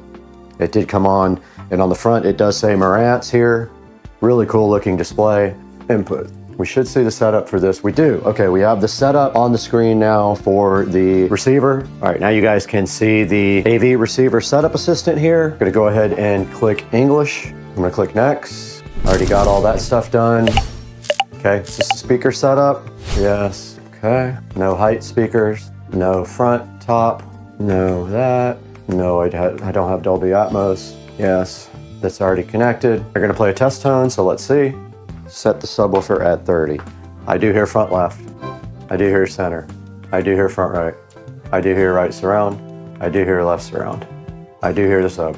And we have the Odyssey calibration, and we are going to go ahead and break out the microphone for Odyssey. And there is a microphone jack on the front right here to do Odyssey setup. So go ahead and get that plugged in. Go ahead and hit next. But I'm gonna go ahead and plug in. I'm gonna plug in the Odyssey mic. It is plugged in. Connect the calibration microphone to setup. Main listening position is going to go in the center of the bed back here. Main listening position is going to be with a pillow, just like that. And let's go back to the front. Okay, it's ready to test. Main listening position.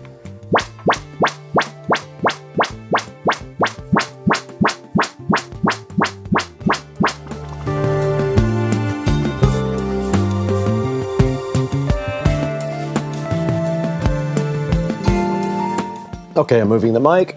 All right, it is done. I stopped at the third listening position. It says disconnect the microphone. Went ahead and did that. The antennas are actually already connected to the back here, and it's gonna connect us to network here. Firmware, let's go ahead and try to update the firmware. Yep, there is an update.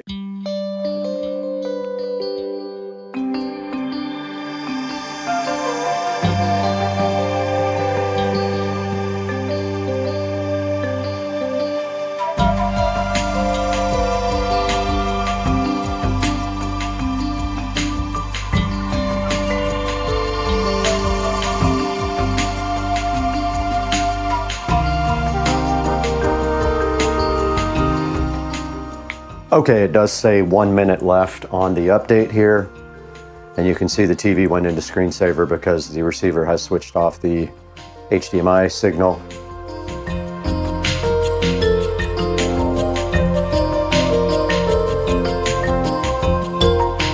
Okay, it is not outputting audio to the subwoofer. This is what I was talking about. I need to find that setting. Okay, I did figure it out. It was set on full range. For the front speakers, I set it to crossover at 40 Hertz, and now we have subwoofer audio here on the front. And I don't know what surround sound mode we are in right now. I'm gonna go ahead and get the app opened up, and I'm going to record it when I do that. And let's find the app now. Marantz. Go ahead and open the app. Now don't forget we have 2 Marantz AVRs now. Now it's detecting. It found master bedroom and it found studio. I'm gonna select master bedroom and it is loading. Now it is on Dolby Audio, Dolby Digital plus Dolby Surround, so it's on auto.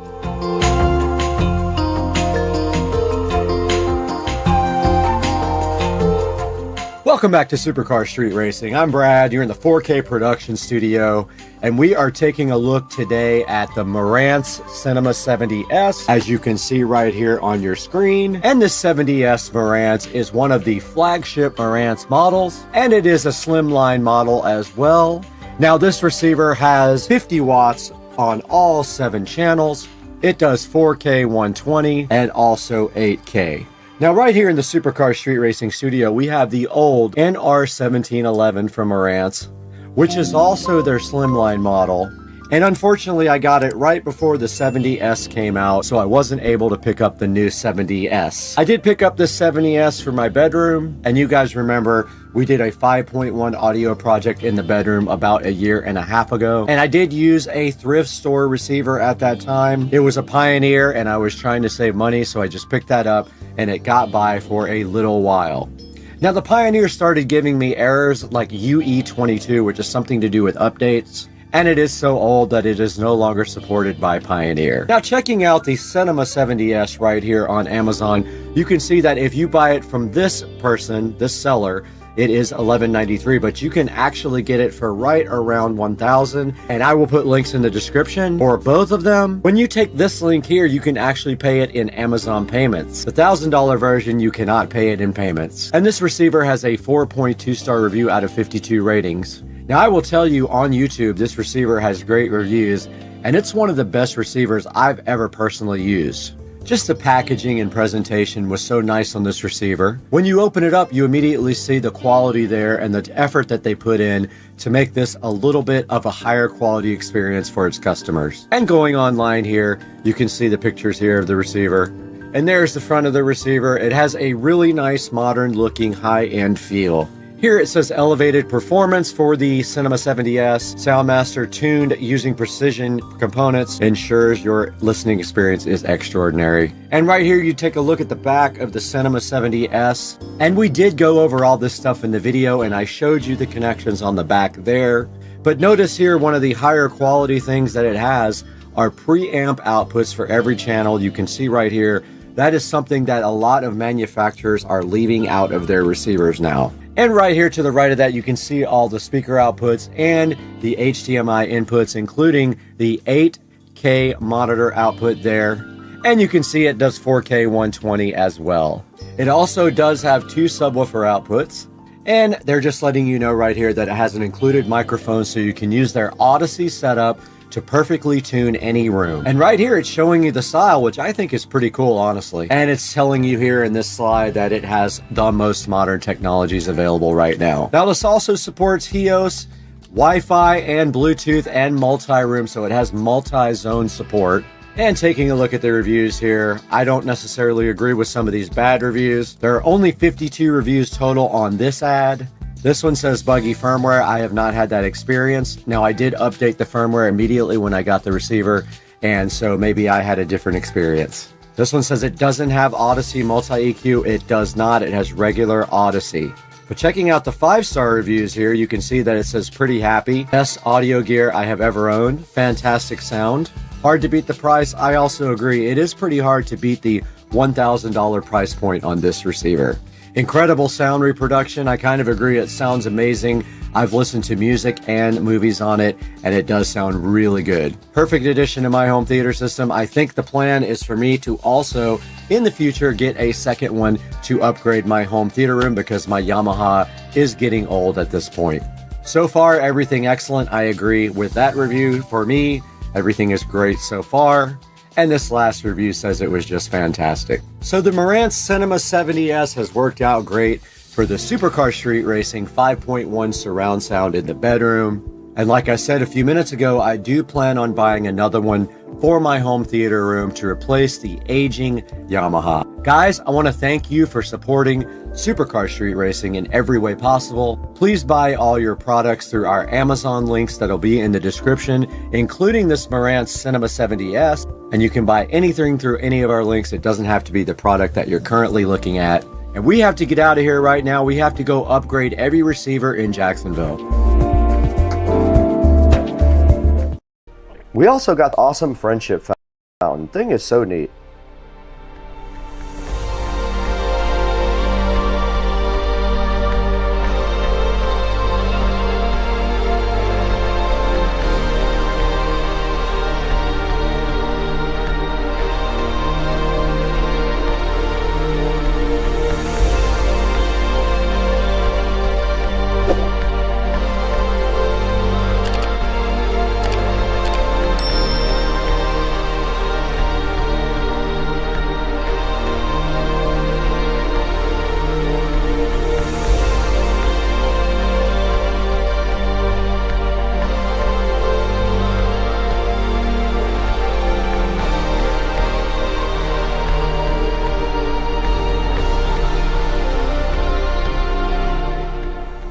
Now Joe immediately started pushing the XT5 Pro around downtown, weaving through the streets and checking out the waterfront.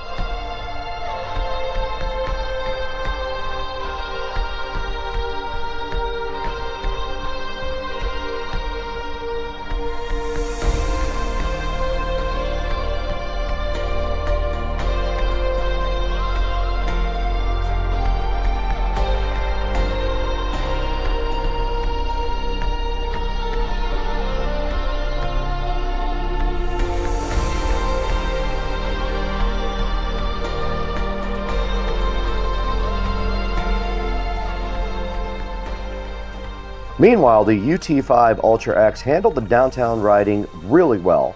Very smooth acceleration, it has a comfortable ride, plenty of power for cruising around the city, and that extra boost when you need it just by hitting the boost button.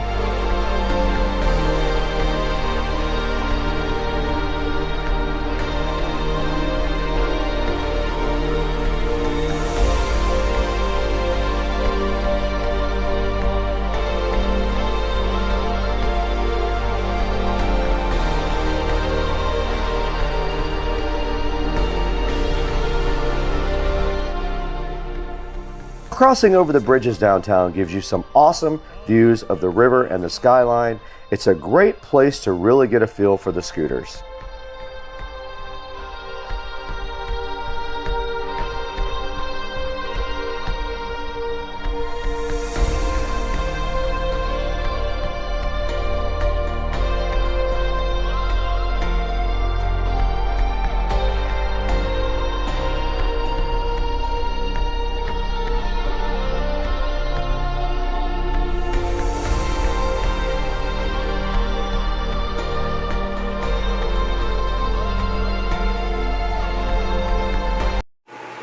All right, let's just put this in the hole there.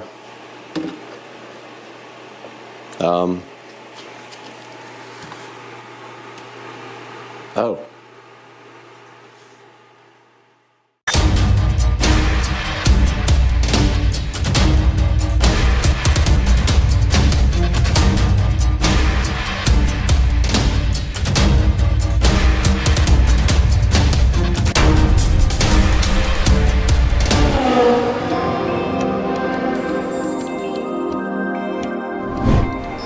Guys, right here in front of me in the Supercar Street Racing dining room is the Dayton Audio 250 watt subwoofer plate amplifier and my 30-year-old-ish Cerwin Vega CLSC 15S. The amplifier burned out a while back, so today we're going to be replacing that with this new high-tech Dayton Audio 250 watt subwoofer plate amplifier with DSP. So stick around, because it don't fit. Alright, I have already unboxed the Dayton Audio plate amplifier just to see what I was looking at, and inside of the box here you can see that it comes with a power cord. I already had one, so I didn't use this, but I'm going to save it because it's my last one. It has a USB Type A plug to connect to the amplifier. It has a nice please visit our website for software and manual. And then right here and right now it has a innovative design catalog, not a manual. So in order to do anything with this guy, we're going to have to visit DaytonAudio.com to download the software, and obviously we're going to have to make some modifications to this cabinet to make it fit. So let's go ahead and get the software downloaded, get the laptop out here, and see what we're dealing with. Okay, we have the old HP unreliable laptop out here. The battery does not work on it, so it has to be plugged in 24/7. It is really slow, but really honestly, it's the only PC I have that's not dedicated to the studio or work stuff, which I can't install software on anyway. But it does have the required USB port on the side, and that's how long it takes to open up Google Chrome. As you can see, it hasn't even opened it yet. Okay, and you can see these stickers from where the subwoofer was moved twice across the country. Pretty cool. It's very old sub, but hey, it doesn't fit right in here, so I'm gonna go ahead and mark while this spyware is uninstalling. I'm gonna go ahead and mark, if I can, kind of where to cut this. I cut on the outside of this line, and here goes the installation of the DSP software. I'm clicking accept. It is installing. Meanwhile, we need to add about 1/4 of an inch to get this plate amplifier to install. So all we're gonna do is we marked where it goes right here and right here. And we're gonna take our jigsaw and go ahead and cut right there and get this plate amplifier flush mounted. Okay, we have some screws here. I'm gonna go ahead and run a screw on the top. These are the ones that came out of the original amp. There's one on the top. I'm gonna run one on the bottom now just to hold this in temporarily. And we got our screws in there for now. Let's go ahead and turn this heavy. This thing weighs a lot. It's very awkward.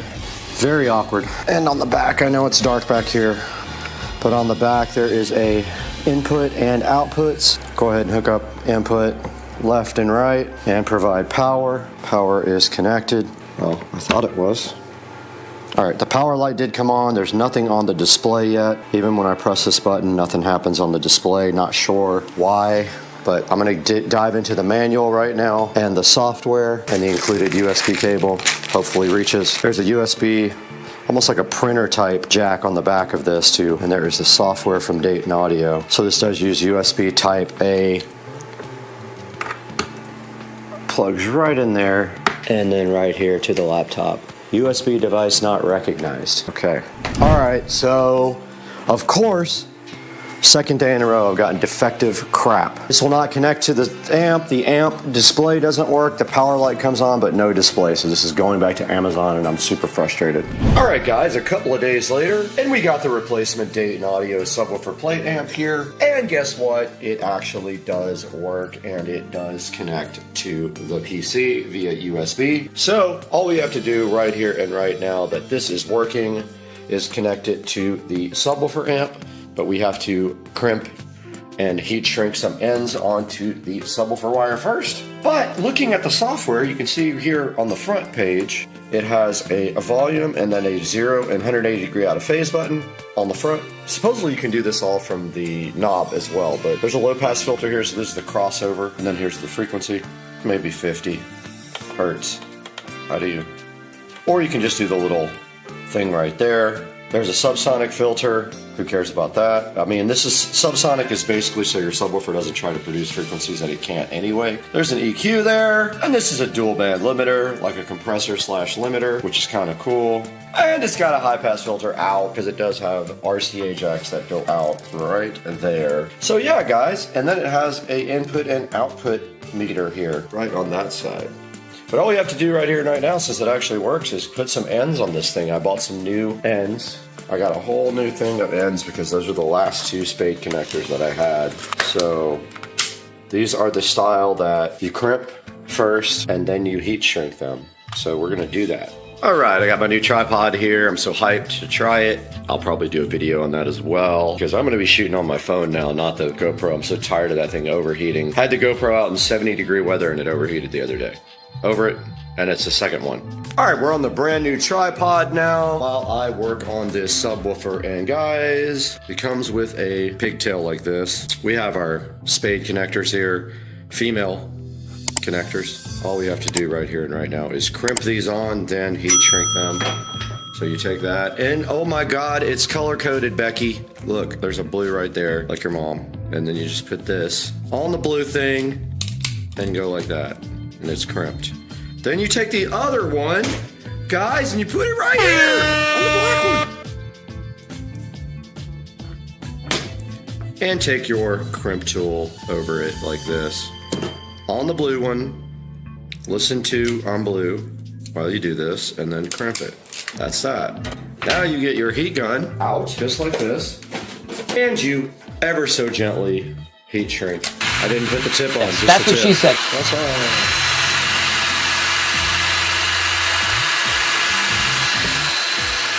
That is that. That's how you do that, dude. Dude, check it out, bro. This is ready to go. Now all we gotta do is install it. And guess what I have, guys? Guys, I'm so hyped. I'm gonna get myself back. Yeah, pretty sure Plus was on that side, but really in order to see it, I have to get the phone out. But you can see here, I just hooked up the spade connectors to the sub. And now we will put the plate amp in, but I need my screwdriver to do that. Okay guys, I don't know why I'm up at 2 a.m. on a Monday morning, but I am. And since that is the case, and this is connected and it is the right polarity, we're gonna go ahead and install it. Now, if you remember, because this was 5 seconds ago for you, we did cut this to make this work, and I had already screwed in one of them, dog. Oh, that was sick. Did you see that? Sick. The magnet caught it. Not the Magna Carta, the magnet caught it. All right, before we put all the other screws in, we are gonna go ahead and test this. I do have a power light and I put it on auto. It's on normal input level, not high level. We're not using the high level. All right, I'm gonna go ahead and connect the laptop. Okay, I hear bass. This thing is hitting hard. Guys, I wish you could actually hear what this is like. I love this 30 hertz EQ. Let's try it. Sreaming VESA is back in action. And if you can see the screen right here, we do have a input and output meter here.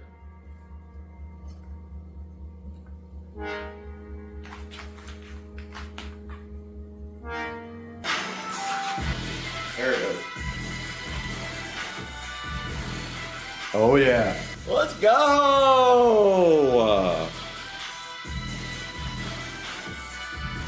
Guys, it's shaking the walls, bro.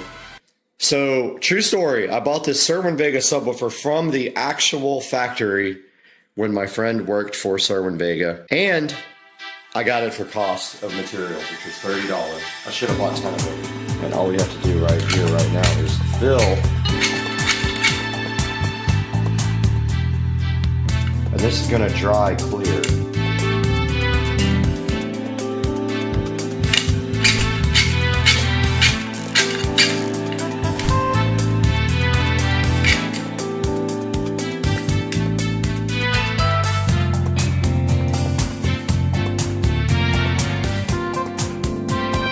Oops. Top. Wow, looks so good. Look at that.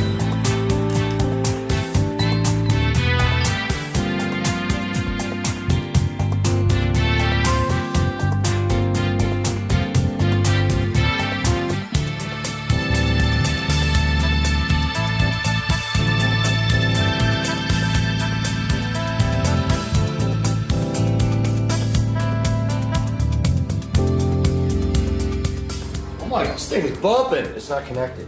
These nuts. All right, guys, we have successfully repaired a 20-something-year-old, it's probably 20 years old, Sreaming VESA CLSC15S. Truth be told, I wanted the original amplifier to be repaired.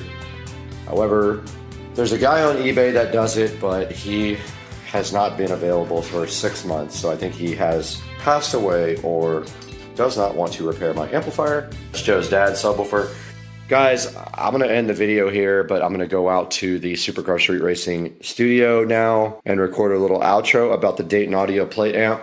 Now, this is the Dayton Audio SPA 250 DSP. So, guys, I really appreciate your support. You guys don't even know how much it means if you watch this video and you enjoy what I do. I enjoy it, so I hope you do. This gives me slightest little pleasure in the world, dog. And so I'll see you guys in the next one. But let's throw it out to Brad now in the studio. Take a look at this Dayton Audio subwoofer plate amp online and see how you can get your own Dayton Audio 250 watt subwoofer plate amp with DSP. Peace out, guys. Back in effect in the Supercar Street Racing 4K production studio, and I am Brad. And guys, today we have a repair of my old Sreaming VESA CLSC15S.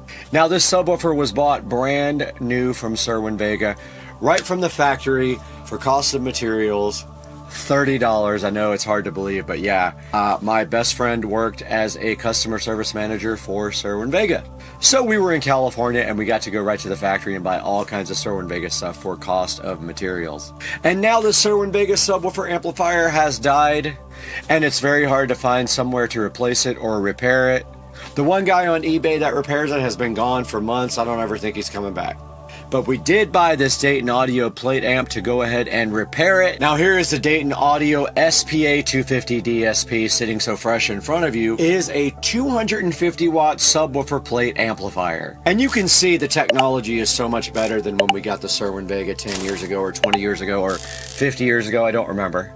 And this guy has USB connections and it does DSP for all the things like equalizer, low pass filter, high pass filter, and everything cool can be done with the laptop. Now the first plate amplifier I got was defective. The light on the display would not light up, and it was not recognized by the computer on USB. So it definitely had some issues. We did eventually get the Sreaming Vega repaired with the Dayton Audio subwoofer plate amplifier, and we did crank up the bass at 20 and 25 hertz.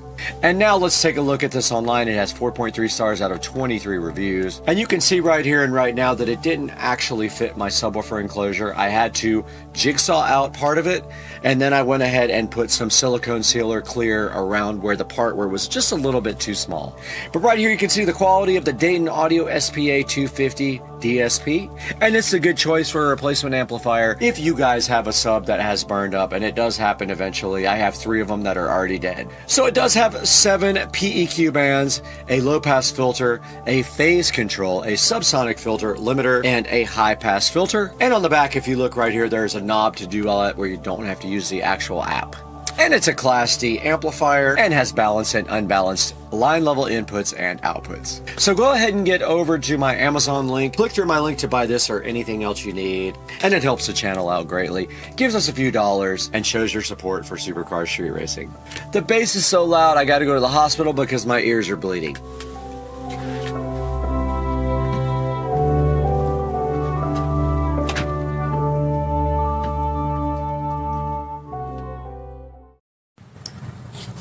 Welcome back to Supercar Street Racing once again, and our mission today is simple.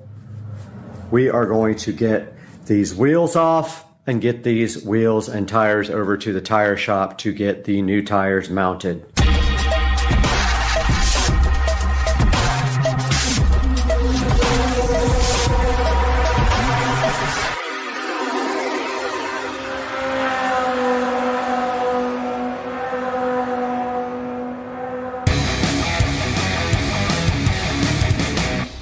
First things first, we got to get this thing up in the air.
Okay, we got both wheels off now, ready for taking to the tire shop here.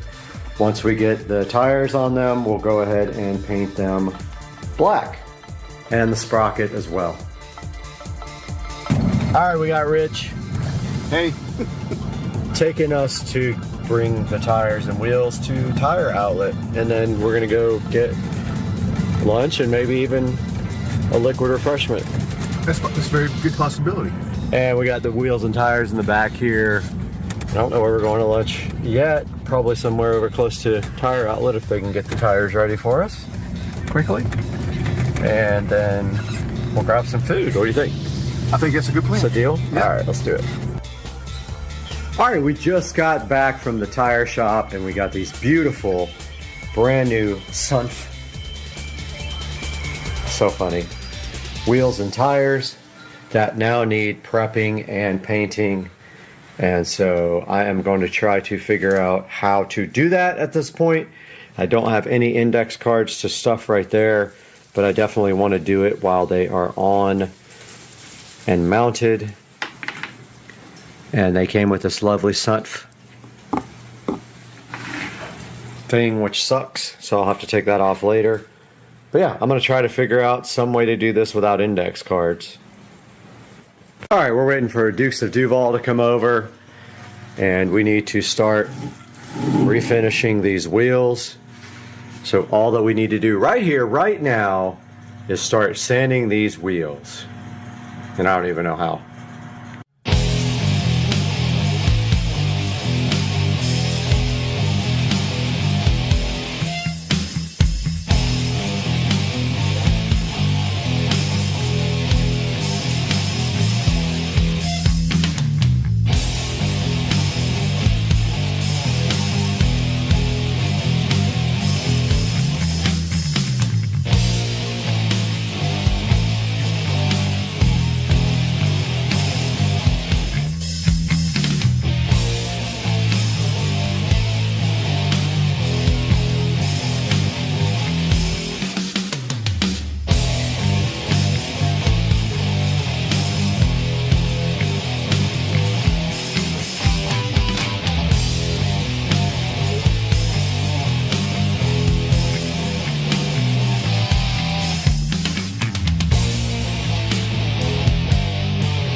we're just waiting on index cards to come in.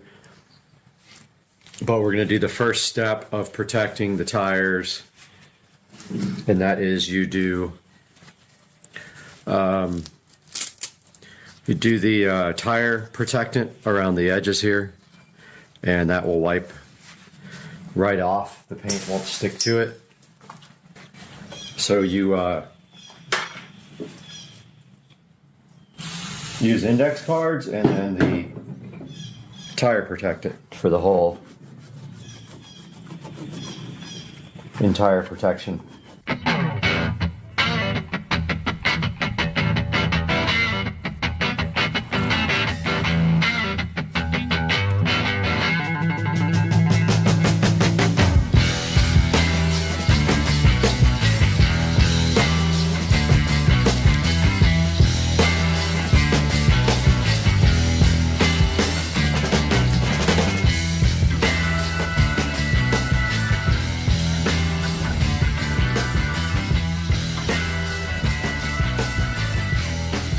So the index card trick is not going to work on these wheels, and I'm bummed out. I don't know what to do. I got to figure it out now.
Alright, little update. The wheels are finished being plasti-dipped. I really did not want to do that because the first time you change the tires, it ruins the dip, but I could not figure a way to do it. I probably should have done it off of the rims, but then, even then, when they mount the tires, it messes up the wheels. So this is kind of the only way to get it done without buying black wheels. Oh man, Lynn's kicking. And the sprocket and the sprocket bolts are done. So I'm going to start putting this thing back together and get it on the front wheel now.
All right, just got the bike back together, and that's how it looks on the new tires and the black wheels. Looks pretty sick. I almost painted the chain guard black too, but I kind of left it copper. I can always do that. I just need to touch up some of the bolts where the paint came off from tightening them up, but yeah, it looks awesome with these new tires. I love the way the street tires look compared to the other ones. So tight, looks great, hyped.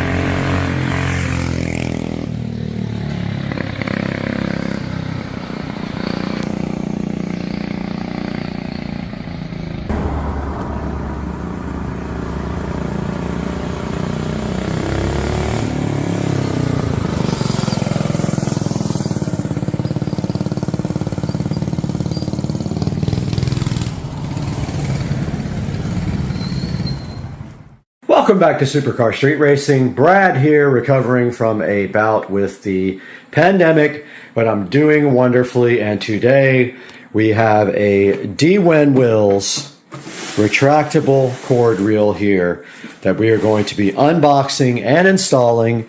And then we have this little pigtail, and this is for charging the golf cart, since the golf cart now uses a regular female plug here.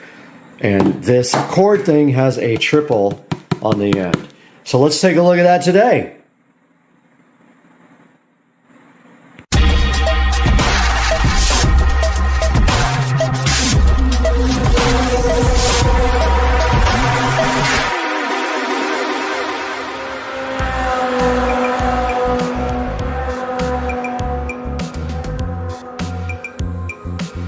We are back and in full effect on Supercar Street Racing, recovering from the pandemic.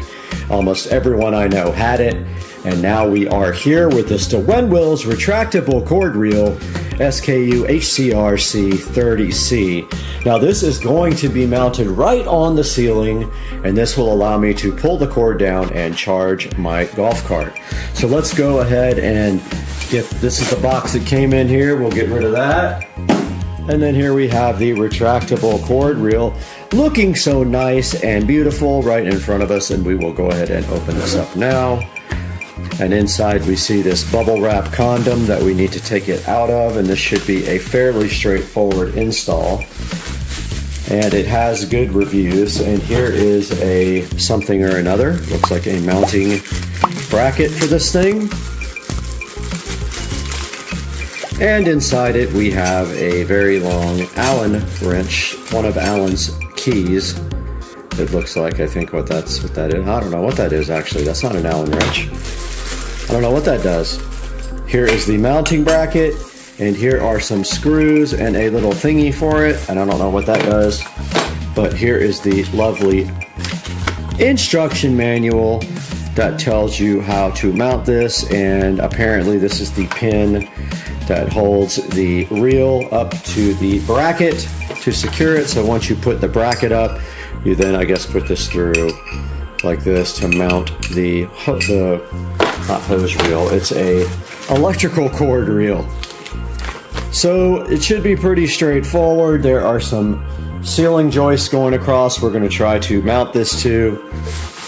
And then when we unbox this right here, right now, we have this beautiful electrical cord retractable thingy here that the first thing we're going to do is cut these ugly tags off and remove this dumb UL sticker that they make you have, which is super ugly.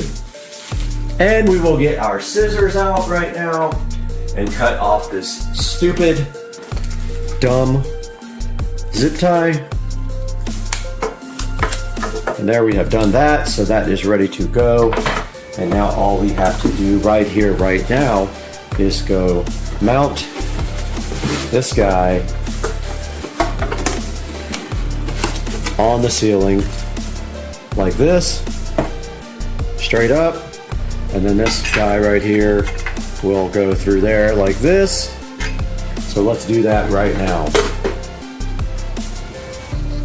So this reel is designed to be mounted up to the ceiling, and as you can clearly see right here above me where I have the camera pointed, the garage door opener is mounted to the ceiling joist that runs across, and that is also where the outlet is. So what we are going to do is mount that right in the same spot, but we need a ladder or a step stool to get up there, so I'm going to grab that now. Alright guys, we have our mounting bracket here. We're going to go ahead and get up there and grab our drill real quick.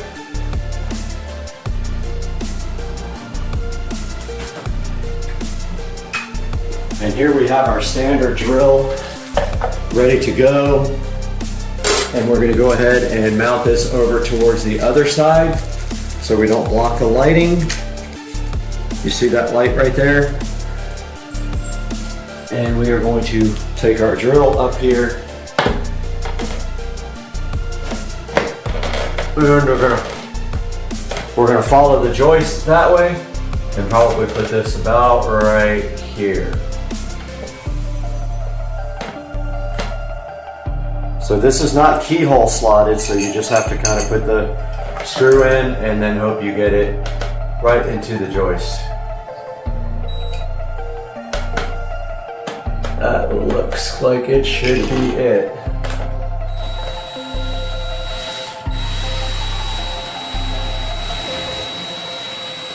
It was not it. Oh wait, was it? Maybe. Oh yeah, I think we got it. Let's see. Most definitely.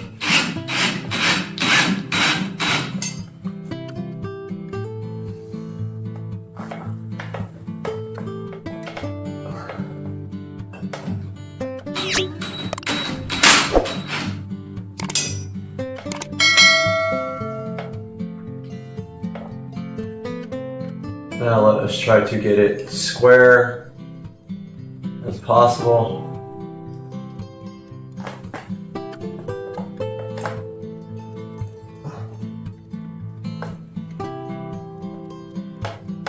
Okay, that's pretty good.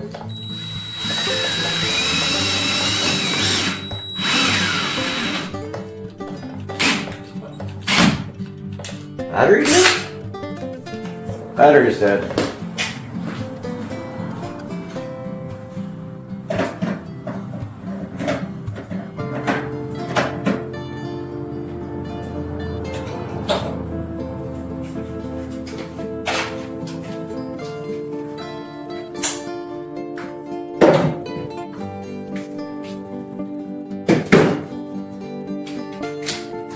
Alright, I'm going to switch to the impact anyway. I got the impact driver here.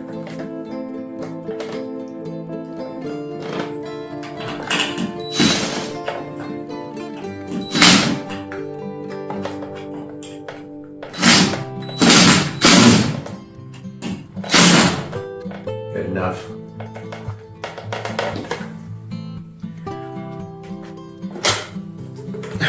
Alright, let's get this thing hung up.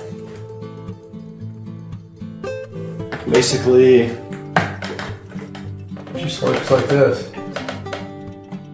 Oh, is that gonna hit the garage door? That might hit the garage door. That wouldn't be good. I gotta test and see if it's gonna hit the door.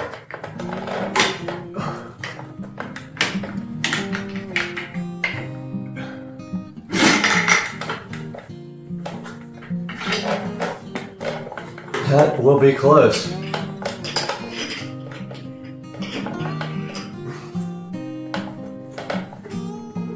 I think it'll be fine. We'll see.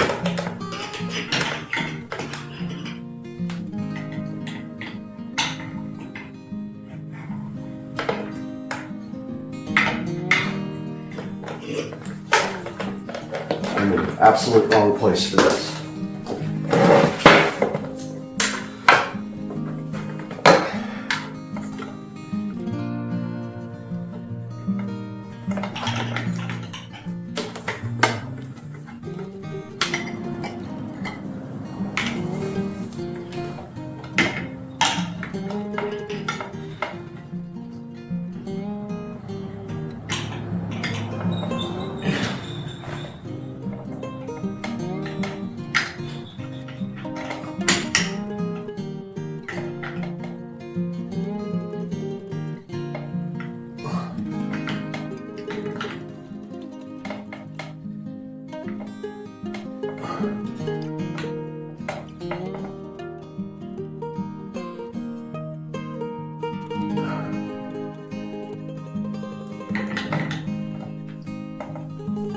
Okay.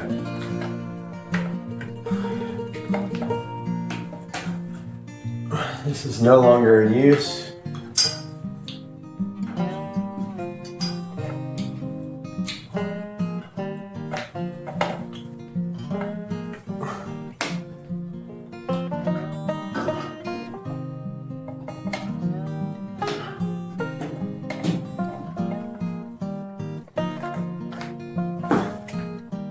Now we just need to tighten up the wiring, test and see if the garage door hits it, which it shouldn't.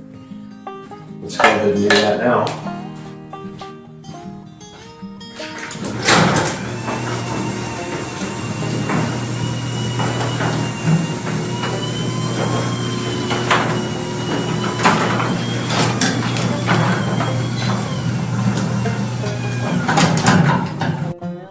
All right, we got our zip ties out and our scissors. And we can go ahead and figure out a way to get this wiring all nice and tidy. So I think I will just tie this up to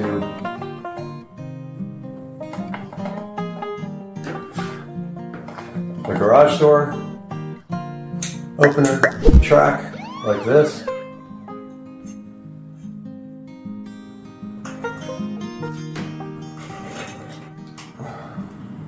It pulls it up and out of the way so it can't hit the track.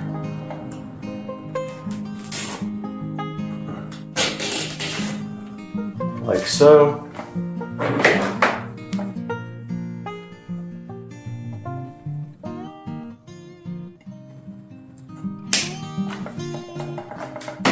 And then the rest we can coil up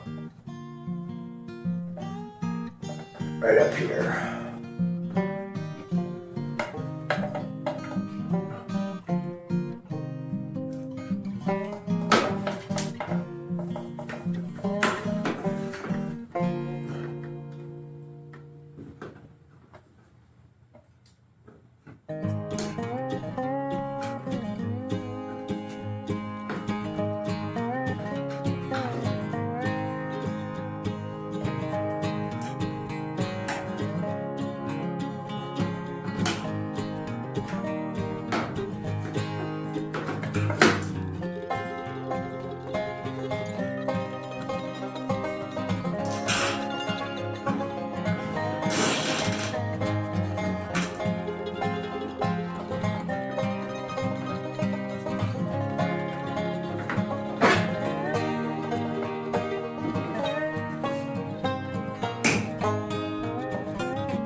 Okay. Maybe one more zip tie up there. It doesn't look that great. Right. There.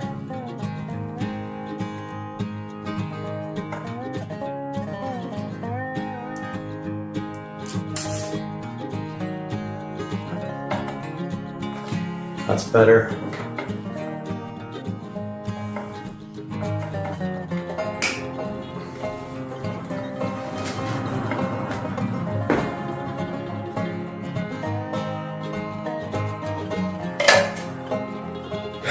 And that is a finished job. Now there is also a clip here to keep the rod from coming out. I think it goes, I think it's like a safety for this.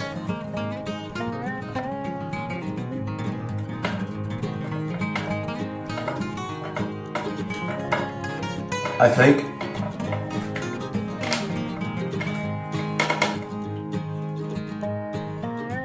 Yeah, there's a hole.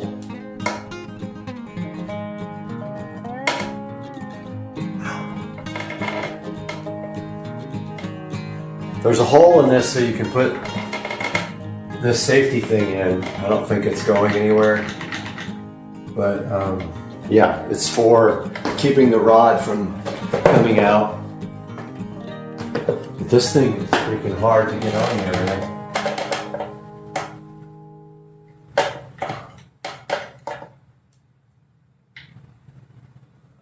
I'm just probably going to take a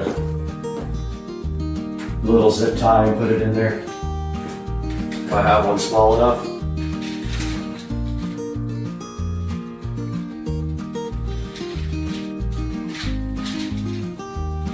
I bet I don't have one small enough.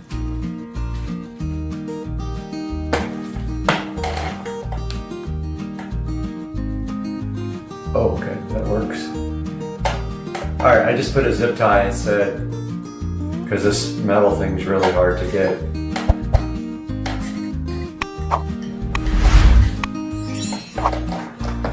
So now it can't come off.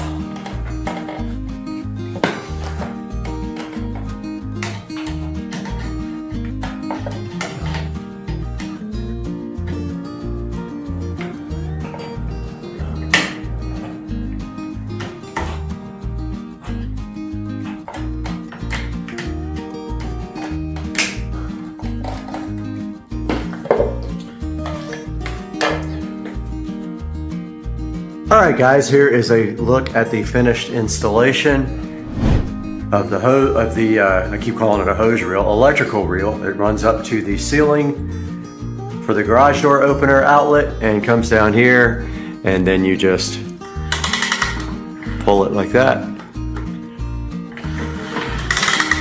And it stays like this. And then you just pull it again and it goes right back up. Pretty simple. In order to charge the golf cart, you need a female extension cord, so that's what this is for. This will plug right into here. We can pull this down and then we can charge, and we will show you that right now.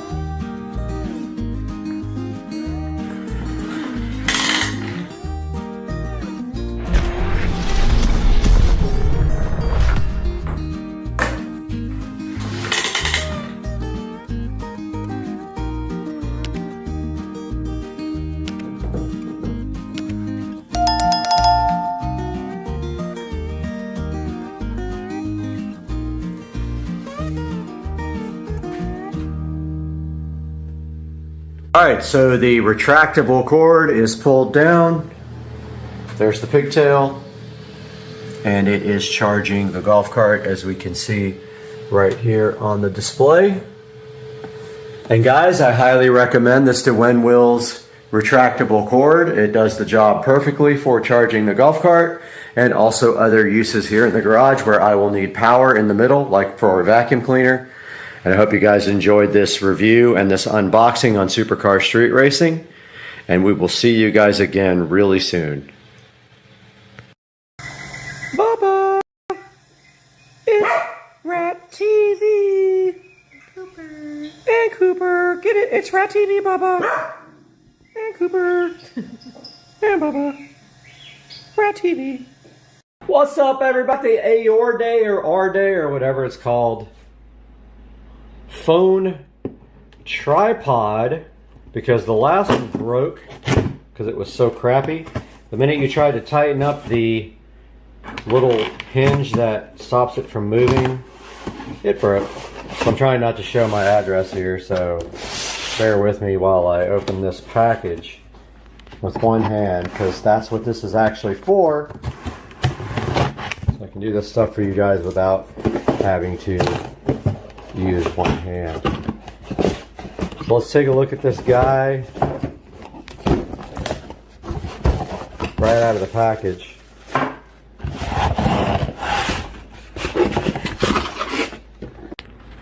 Got the box within a box.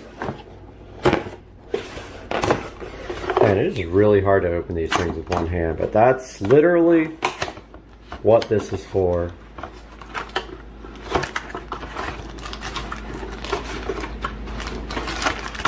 Alright, so, alright, well I guess that's going back now. So part of it fell on the floor right here. Looks like the part that you mount your phone to. Looks like we got a pretty hefty tripod, which a lot of people complain because this was heavy when you want to just do selfies and stuff, but like, dude, if you get a cheap one, it's not going to be light. I mean, you're going to have issues with that. I had it. Mine was like 3 ounces. It broke the second I tightened up that right there. It couldn't handle the weight of the phone, so it immediately broke when I tried to put the phone on it. And here's the phone interface. So that screws on right here to the end of this guy.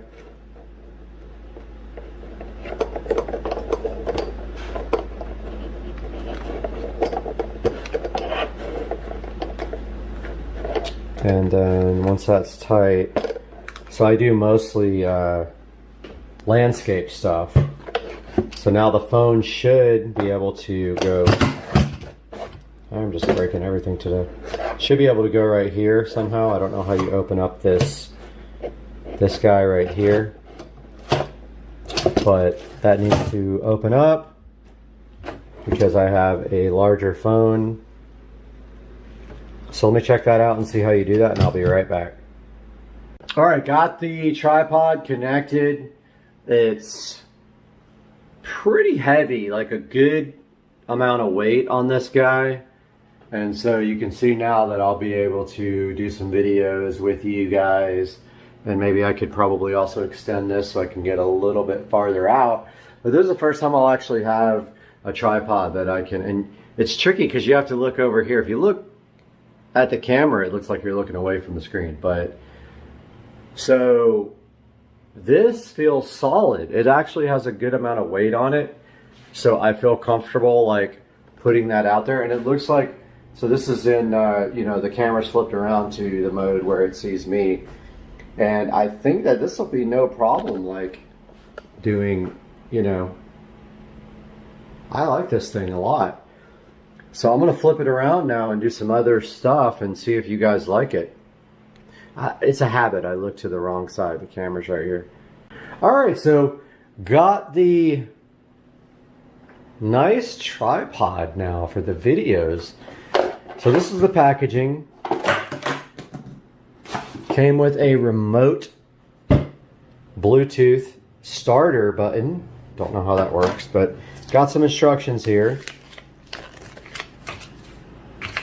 All right, so step 1, pairing. Turn on the remote with the power switch located at the side. The blue LED light will flicker. All right, let's see. So we're supposed to turn this guy on.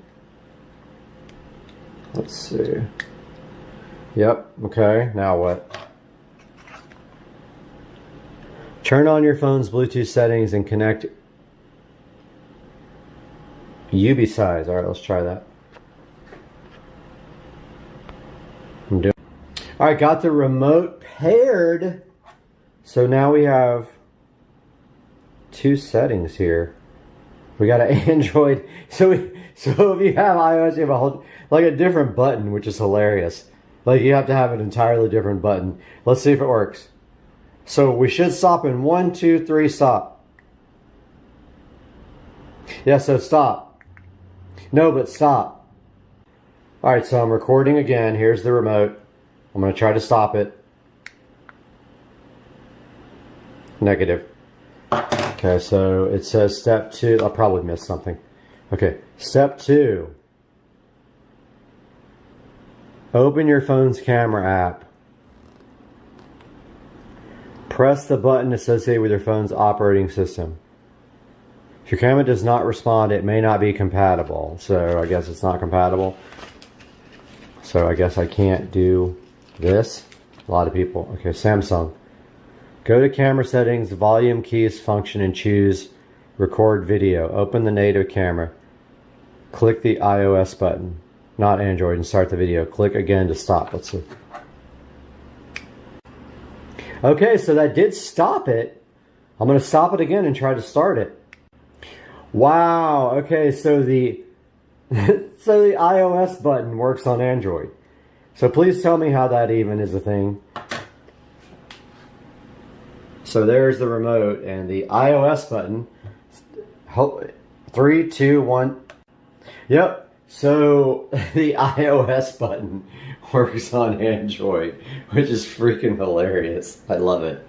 So we do have the new remote, which I will post a link to in the description. It comes with a nice little thing here. It is beefy. I love that. Like, I'm not mad at you if you're going to produce a good product. I'm mad at you when you produce a product that's supposed to work and does not. This guy works with an S20 Ultra, which is heavy. It's holding the phone perfectly. There's absolutely no issues with this. And dude, I'm not mad at you. Good job. I'm gonna have to give this a good review. So look, so I raise up, yeah, so I move it this way, no issues. It doesn't tilt, doesn't. And I'm literally holding this by the tripod, so I'm holding it by the legs. This is, okay, some people, I guess this would be annoying, like if you're doing selfie stuff. It's a little heavy. I'd say it's a couple pounds. But dude, I mean, work on your biceps, whatever. So, oh, this is so much better. And I'll be able to set this thing up and actually, you know, shoot myself doing products and things like that. So I think maybe tomorrow I'll be able to do a nice new video. I've got one planned, so I'll probably shoot it with that. But there's the different tripods you can get. And so you can extend this guy pretty far, 62 inches. So you can do like, you can do selfie stick. I don't think I'll ever do that. I think the maximum I need is like maybe what it is right now. I don't really do a lot of selfie stuff, and I think if I do, I think I'll set it up like a tripod and just sit back and do like a nice presentation with it. So I'm going to put a link to the description, in the description for this guy, and I hope you guys try it if you're into using your camera for video. I mean, let's take it out here. We might have a he Karen showing up for Motorbike Boy. But yeah, this thing is awesome. That's what it looks like in Florida at 71 degrees. There's the beamer.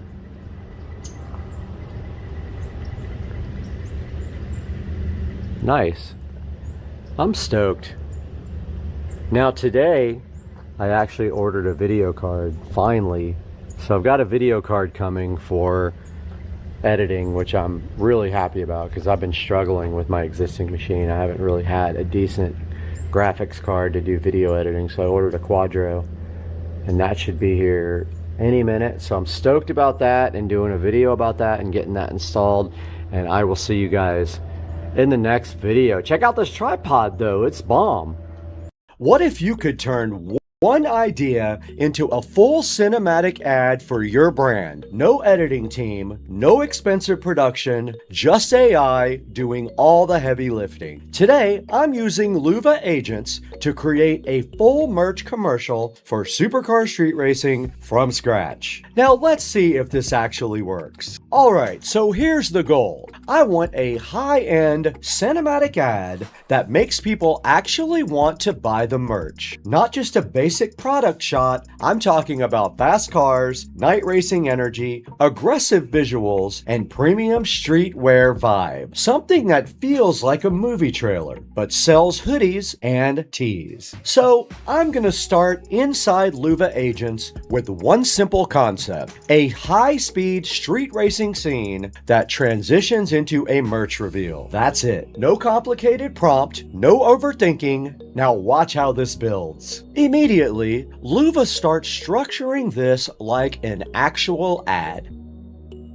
This is huge because it's not just visual. It's literally building a sales narrative. Now everything is laid out in this infinite canvas. And this is where I can start shaping the brand feel. I can see different ad variations, alternate scenes, and multiple creative directions. The streets are ours. No rules, no limits, just pure speed. Feel the rush. The need for speed is in our blood. We are the fastest. We are the elite. We are the street racers. So instead of guessing what works, I'm visually building the perfect merch ad. Let's generate the key moment, the merch reveal. I want this to feel premium, like something you'd see from a top-tier brand. So I select the scene, and boom. Now look what we've got. Represent the elite. Gear up for the race. We've got clean product shots, dramatic lighting, motion tied to the racing theme, and it doesn't feel like AI content. It just feels like a real campaign. Now, I'm gonna dial this in for conversion. I tell it, make the merch the hero, add more intensity, and push a luxury performance vibe.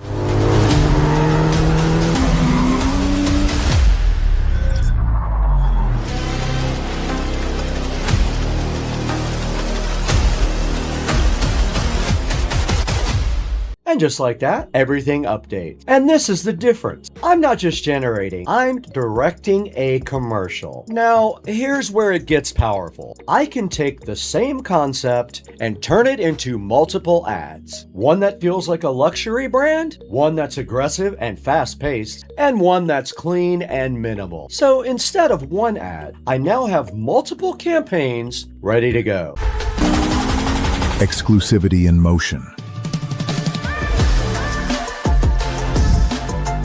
Where precision meets sophisticated. Represent the elite.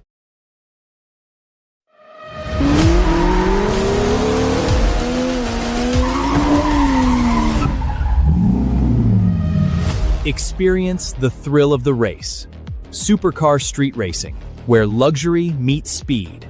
Alright, now let's pull this together. A full cinematic merch ad generated with Luva agents. Fast cars, clean transitions, merch positioned like a premium brand. And that is exactly what we wanted. And this is gonna change everything for creators. Because now, you don't need a whole production team. You don't need expensive shoots, hours of editing. You just need a strong idea, and then you need the ability to direct it. Now, I don't actually have the merch for sale yet, but when I do, I will let you guys know. And if you want to try the Luva agent, we'll put the link down in the description. Because if you're building a brand, a channel, or anything like this tool is definitely worth testing. And if you want more content like this, hit subscribe, hit the like button, and thank you for over 315,000 subscribers. That's an awesome accomplishment. Keep it up. And don't forget about Second Car Street Racing, our other channel. That's for content not quite meant for this channel. We're out of here. We'll see you on the next one. Later.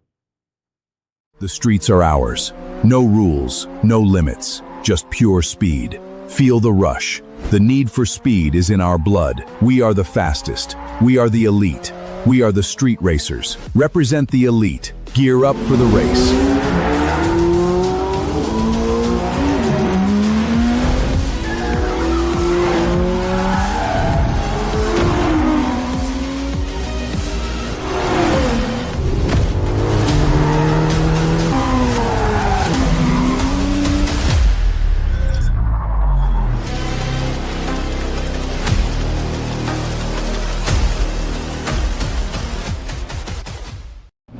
Switching from lead acid to lithium is like going from dial-up internet to fiber. Same destination, but now you get there before your neighbor even logs in. You're right.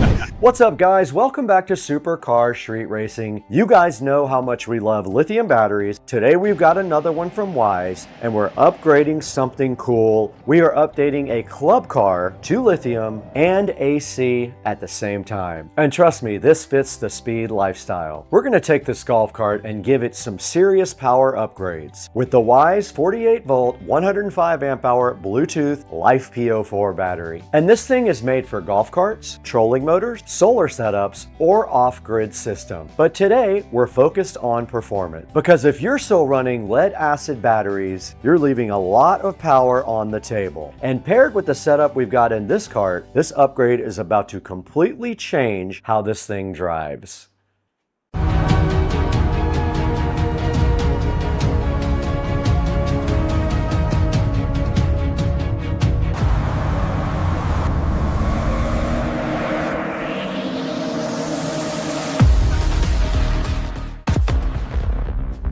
where speed meets innovation.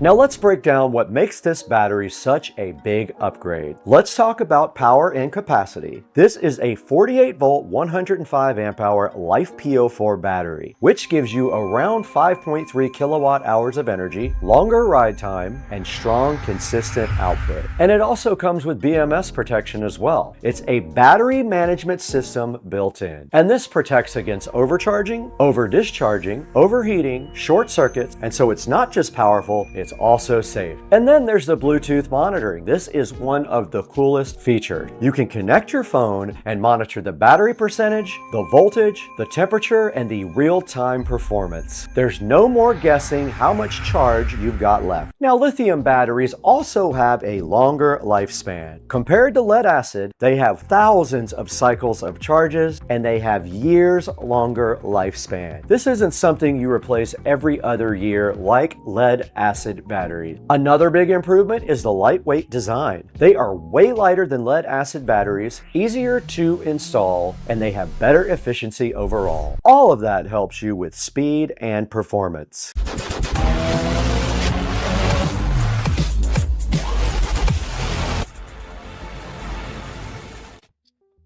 All right, so I am gonna walk you guys through a little bit of what I did with this golf cart. It's been a home project I'm building out for my fiance and I and our little pup. We want to be able to just cruise around the beaches, and it's been a pretty quick turnaround with the help of Brad, and it's been a lot of fun. So let's take you through this. As you can see from the original cart, we have a few pretty big modifications. Now, the main one's going to be the body, that we did a body swap, and I'll walk you through that.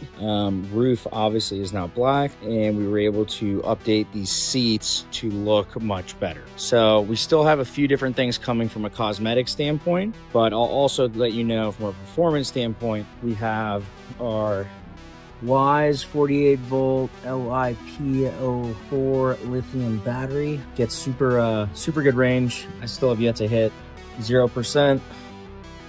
Right here we have our handy dandy on the fly controller from Navitas. So what this does is it allows me to customize the speed on the fly. This is the regen. So what it's going to do is it's going to kind of apply a braking force as you let go of the gas pedal. So you can kind of customize this to set up a preferred brake amount. Then you have your acceleration tab, which you know we keep that on max, speed on max. And if you need for the kiddos, you can lock this, keep it in place so they can't mess with it. What's really cool about this battery as well is the ability to charge it, as you can see right here. So this is our charger, plugs into an extension cord, easy peasy, as opposed to having to use one of these heavy things, which is a nightmare. This thing weighs like 50 pounds, doesn't charge as fast. So back to the cart, you'll see what we did is we upgraded this motor to the Navitas 5 kilowatt motor. It's a beast.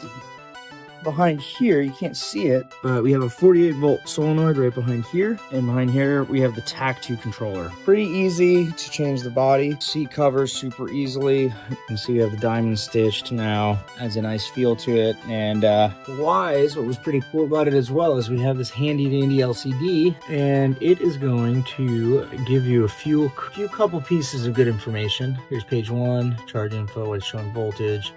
Page 2, I just charged it, so it's always going to kind of show that to kind of cover it, make sure it's in a safe zone. Once you press the gas pedal and you start to use it, that's going to go right back to regular. Put some cool modes here, and over here it's actually going to show you all the individual battery ratings, and it's cycling through so you can see you're in a healthy setup.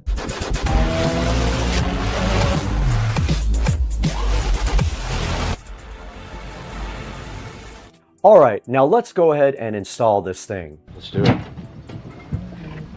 We're not going to crash it when we go back in the trailer like you almost crashed last time. Now first, Greg did remove the old lead acid batteries before he got here, and he did tell me that those things are really heavy. And now before we drop this in, a quick shout out to Greg. This cart is not stock. He already upgraded it with a Navitas AC controller and a Navitas 5 kilowatt AC motor, so this thing is built for performance. And that's exactly why switching to lithium is such a big deal, because now we're actually giving the system the power it's been missing. And now with the new Wise lithium battery, it is much lighter and a much cleaner setup. And of course, this thing is converted to AC now. It has a AC controller and an AC motor. Now, this significant performance upgrade includes higher speeds at over 30 miles an hour, which we're going to see later if we can do that. It has superior torque for climbing hills and improved efficiency for longer battery range. Now, let's talk about the installation steps you are going to see today. You won't see the old batteries getting removed, but basically Greg removed the old batteries from the battery bay. You don't have to remove any wiring. He actually put new wiring in for the new solenoid controller and motor. We're going to connect the terminals, the positive and negative, and secure everything. Now here we are putting in the new Wise battery. It's very light. It fits directly into the bottom of the battery bay. Greg went ahead and he trimmed out parts of the plastic that would get in the way of the install. He did that before he brought the cart over. All right, now you can see us connecting the battery terminals here. Pretty easy. We have to connect a couple of positive things here and a couple of negative things and bolt down with the included bolts that come with the battery. And now here is us running the screen. You have to run a cable from the battery. You have to run a cable from the battery up to the front of the golf cart. So we did that underneath the cart, and we also mounted his display right in the center of his dashboard. And when Greg gets home, he will go ahead and secure everything with a ratchet strap. He's going to ratchet strap the battery down, as this one does not come with that.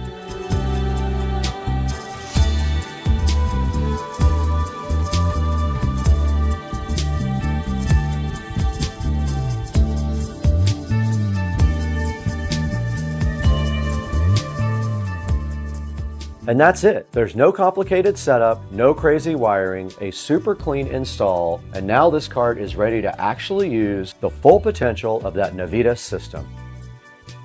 All right, now this is where things get really interesting, because now we're combining a Navitas AC controller, a Navitas 5 kilowatt motor, and a 48 volt lithium battery. Let's see what that does outside. Now right away here, we could feel it. This thing pulls way harder than before. That instant torque, that's the lithium battery feeding clean, consistent power straight to the Navitas system. There's no lag and no hesitation, just smooth, instant acceleration. And here's the biggest difference. With lead acid batteries, as soon as your voltage drops, you lose performance. But with lithium, it delivers consistent power the entire time, so the cart feels just as strong at 80% as it does at 30%. Now let's talk about top speed. With this setup, you're getting higher top end speed, you'll see that here, faster acceleration, and way better hill climbing. And the Navitas system really shines here because now it's going to actually get the power it needs to perform properly. This isn't just a battery upgrade, it's unlocking the full potential of your cart.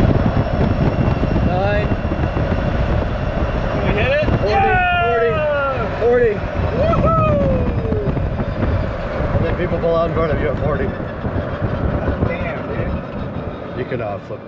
So here's the deal. If you've already upgraded your cart or you're planning to, this battery is a must. You get more speed, more range, less weight, and way better overall performance. And if you're running something like the Navitas motor and controller, this upgrade is honestly a no-brainer. You're finally giving your cart the power it was designed to use. And if you want to check it out or grab one for yourself, use the link down in the description. It helps us out greatly. And don't wait, these are one of the best upgrades you can make to your cart right now. Now, if you enjoyed the video, smash that like button, subscribe for more builds, more reviews, and more house projects, and thank you for 277,000 subscribers. We couldn't have done it without you. You're the ones that make it happen. We appreciate you so much, and we will see you on the next one. I got to get out of here. Joe, you can stop the camera.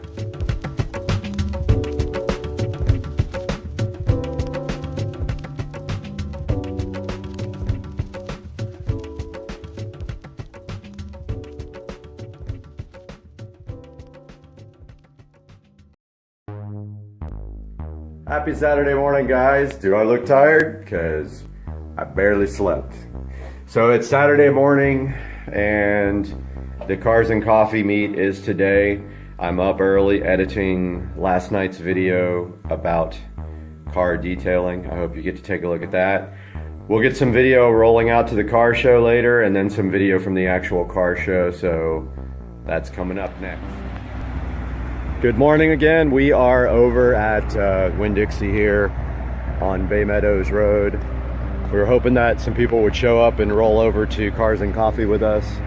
No one has shown up at this point. I am waiting for my friend Ben to roll in here any second. And then he and I are gonna at least head over there, and I think there's one other guy coming.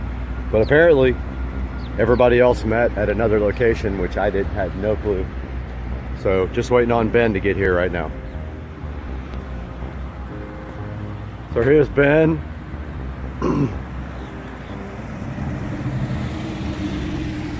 We're the only two idiots here. What's up, fool? Car looks good. Not bad. May have some streaks. I'm not sure. You want to talk about this car a little bit? Tell me what it is. Sure. It's a 991 Model 1. So it's the 2014 Carrera S. Okay. Convertible. Right. So 400 horsepower base, rear engine. So tons of traction. 0 to 60 in 3.9, quarter mile in 11.9, about 118. Top speed's around 192. Very nice. So pretty quick. Yeah, absolutely. So we're waiting for one guy. I guess everybody else met at the town center. I had no idea. Fair enough. But some guy's supposed to be here in a minute in his Mustang, if he doesn't crash first. He's already crashed. He's somewhere on 295 in pieces. Yeah. That'll be after Cars and Coffee when he leaves. On the way out. Yep. Call the paramedics on the way out. Yep. Okay, guys, we showed up at the meet, taking a look at some of the cars here. Parked over there with the Mercedes right here. Pretty sweet. There are a lot of cars here.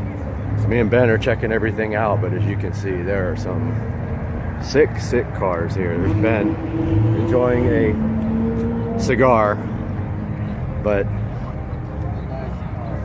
where's the Hennessy Venom? Where's that? Where's the Hennessy Venom?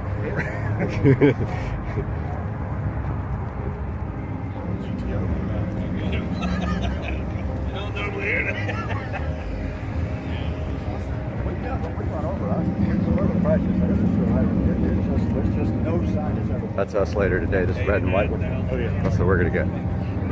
Oh, look at that. Hell yeah. 50 something? Is it a 56, 57? No, 60. Pretty sick. Let's go look at this.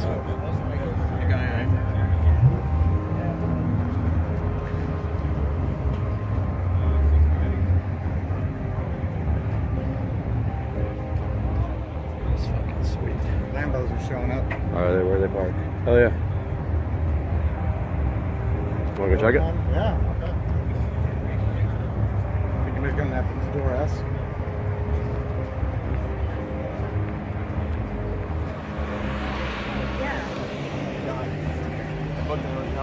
For tonight.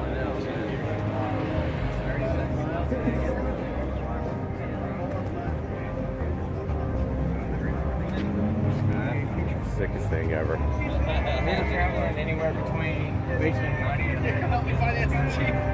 So sweet. They smell like fresh paint.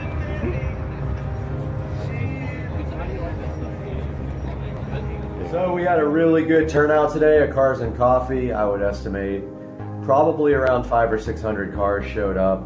A lot of really expensive cars, some cool stuff like the AMG GTS, and just some things that I've never seen before. Really cool. A lot of BMWs, a lot of Porsches, some Supras, some Mercedes, and it was just a great time. Please subscribe to my videos and like this one, and I'll see you soon.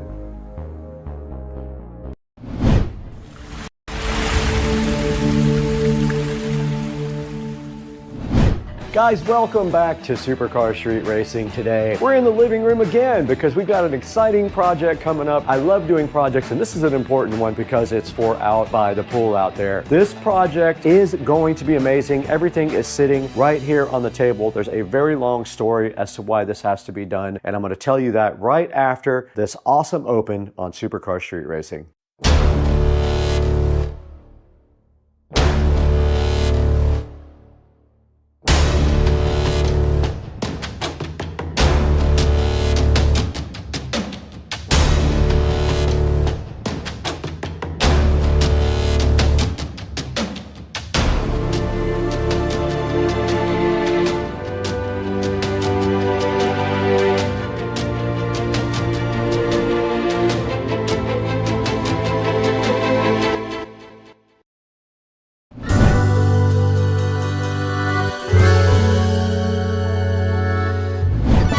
We're in the Supercar Street Racing living room. It's a place you've seen before, and today we have a special project, and the whole reason for this project is due to one thing, and that is because the nice company of Amazon has decided to rob me of the ability to use this dot right here to feed the speakers in the house with the home theater feature on the Fire Stick. Now, you used to be able to do that. You used to be able to have a Fire Stick somewhere in the house, and you could transmit that audio over Wi-Fi to one of those devices there, and that was what I was using to let audio come out of the TV and onto the patio outside by the pool. They robbed me of that feature. I can no longer do that, so I have to do this a different way. I could use Bluetooth and then Bluetooth to this whole home audio system over here, but I actually want to put a subwoofer and an amplifier outside behind the TV. So right here in front of me, we got everything we need to do that. Let's take a look at what we got right here.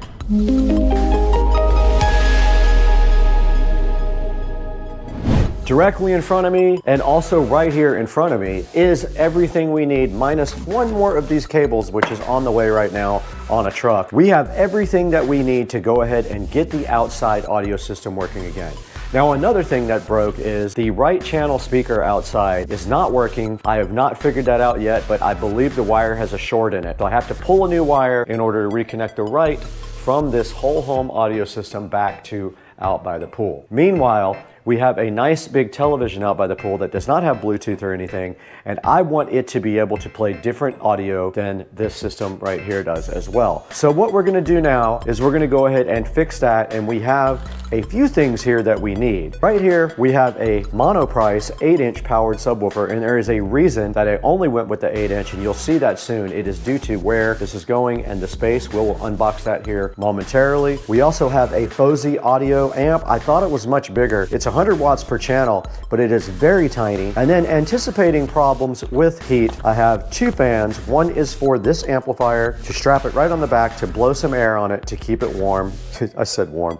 To keep it cool. To keep it cool, this is going to go on the FOSI audio and also on the heatsink on the subwoofer. I know it gets very hot out there. At least it's under the patio, so it does get shade. This is going to feed audio from the television to the amplifier here, and then we have another one of these that comes out of the amplifier and goes to the subwoofer. It is another little guy right here, mini to RCA male. We have two of those. We have some insulated wire. Make sure when you do anything outside, you get insulated wire. It will literally fall apart if you don't do that because of the heat and the humidity in Florida.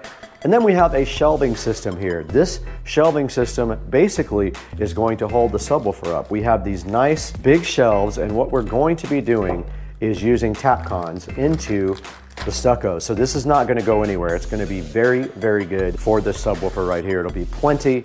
It'll go right against the wall like this, and the subwoofer will sit right on top, and this is going to be behind the television. If you don't want it to stick out so far, you go this way.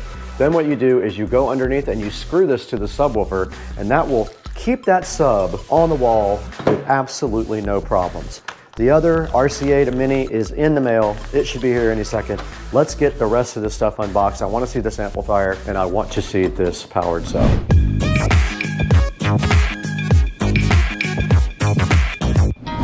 The FOSI audio, or FOSI audio, depending on how you like to pronounce it, is sitting right in front of me here. And what I plan on doing right now is going ahead and unboxing it. Let's move these fans. Now we can go ahead and unbox these now, I guess. These are USB fans, so it'll be great and easy to power up, and they should keep enough airflow on our products to keep them cool. Now, if I have a problem with the amplifier staying cool, I may do some modifications to the amp, and I'll show you that in a little bit. But here is the first fan. Pretty cool. It just has a USB connection like that. We can plug it into any USB connection, or we can do a power brick into the wall. So I have two of those, one for the amp here and one for the subwoofer. And on the back of the sub, there is a heatsink that we will put that on. Now here's the FOSI audio and the FOSI audio power supply. So this is a 24 volt power supply at 4.5 amps. Here is the cool little FOSI audio amplifier. It uses integrated circuits. And on the back, the cool thing about this is it also does Bluetooth, by the way. But the cool thing about this is it has a subwoofer output or a preamp output. You can use this with a powered subwoofer. And the input is also mini. So that was the plan, to come out of the television's audio output jack. We go right into the input here on the FOSI.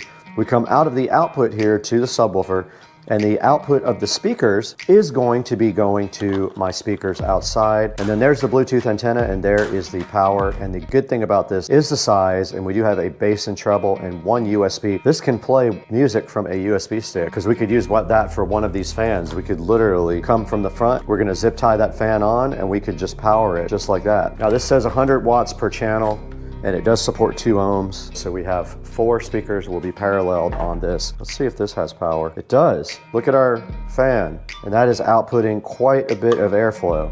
Right in front of me is the Monoprice 8-inch powered subwoofer sitting right here on the table for you guys. It's very light. First of all, I would say it probably weighs 25 pounds if I had to guess, which is great. It's compact. It breaks your table.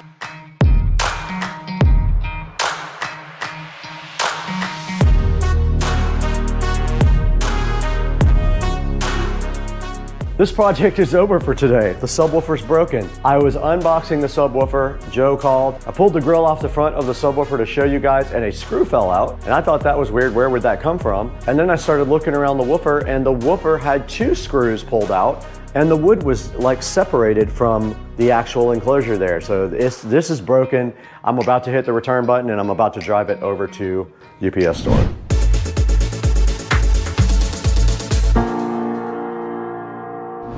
All right, that was a whole ordeal and a half trying to get my GoPro to work, because it's a piece of crap every day. We did get a replacement subwoofer in today to get unboxed after the first one was damaged. Now it was damaged on the actual woofer itself. A screw fell out, and I saw that happen when I opened the box, and then I basically opened the front grille, and 2 of the screws were ripped out of the wood that hold the woofer in. I returned it immediately. Let's take a look at the new Monoprice subwoofer and make sure it is not damaged. It looks good to me. Much better condition, no problems. You can see the 8-inch woofer here with the port.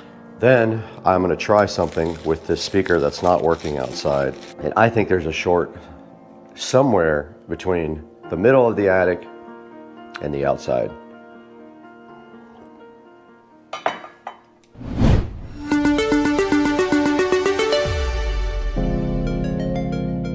Audio is on only to this speaker outside, and I do have my test speaker in my pocket. No, nothing. I'm gonna try to pull a wire through, but it is... that's worse. Got it! So much for that part of the project. Okay, we're not doing that today. We're gonna have to use the fish tape and pull a new wire up, and we're gonna need another person for that. So this part of the project has failed again.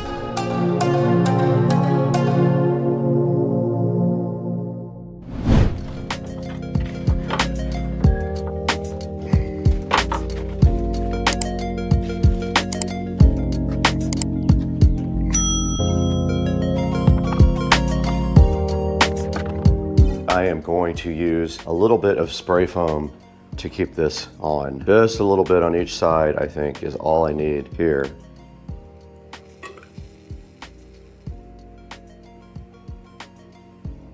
Without making a huge mess.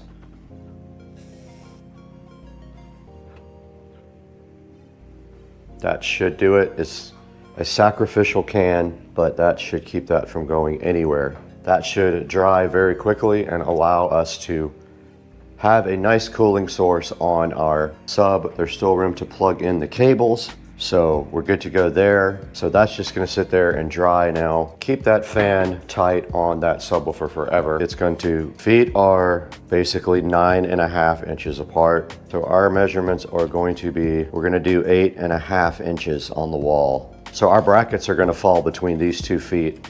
The sub's gonna sit right on the 2 brackets. It's gonna sit like this, right behind the TV, this part on the wall. For that, we have Tapcons. Now let's get you guys back outside. We're gonna go look at this.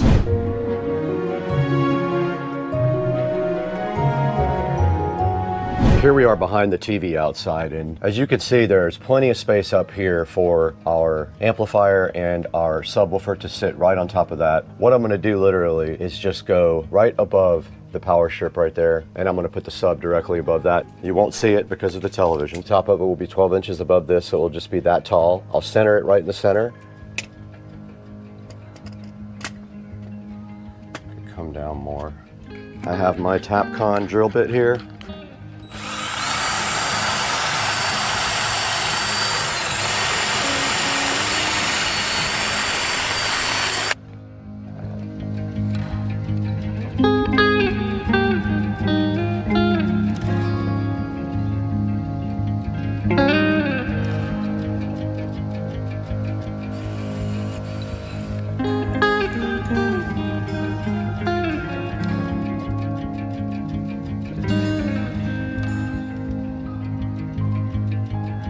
should be level.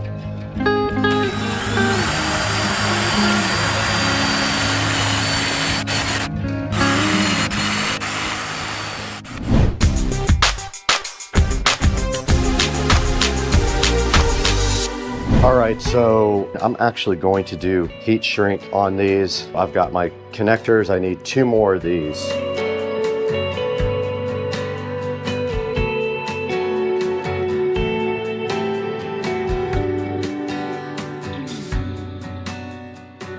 I'm just going to put these on the end here. So I'm going to make sure that they are oriented the same way.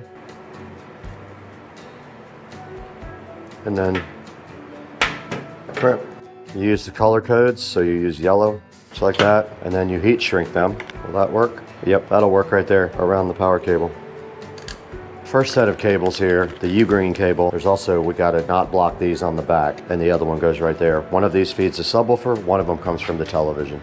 Our fan will plug directly into the front. We gotta get our fan mounted to this. Our fan will plug right here, and then our other fan will need a brick for our subwoofer. It'll need its own brick. That's on there, see if it still works. Things ripping. That's awesome. Check it out, guys. It's just zip tied to the side of it. And that'll give a little bit of cooling to this thing when it's outside because it gets very hot. And I don't know if that doesn't work, I'm gonna drill holes in the top and the bottom and get some more airflow. But that's putting out some good air right there. Our sub looks dry enough to go back outside and mount it. What the? This one broken too?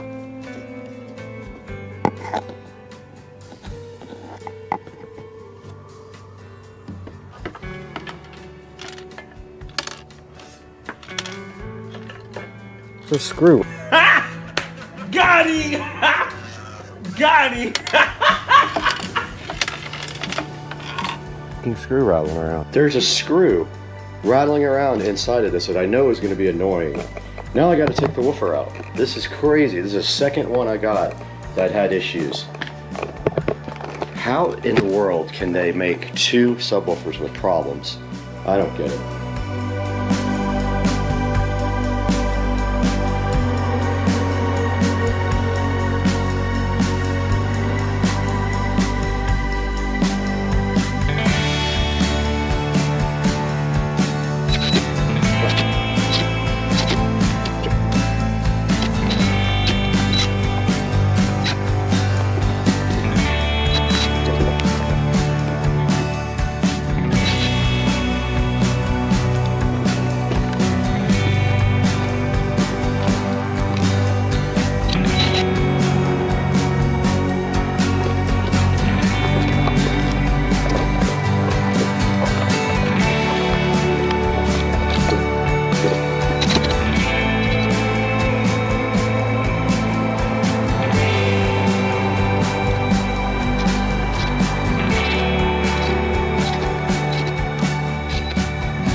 Alright, I took the feet off, but now I'm putting some screws back in where it left a hole so there's no air leaking out there. I don't want to use caulk on this part.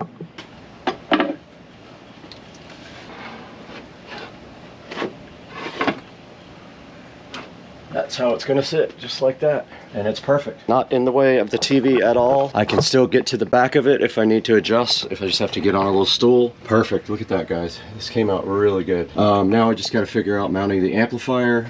I'm going to wipe down the back of this television. It's all dirty with pollen, but I think the amp can go right here somewhere.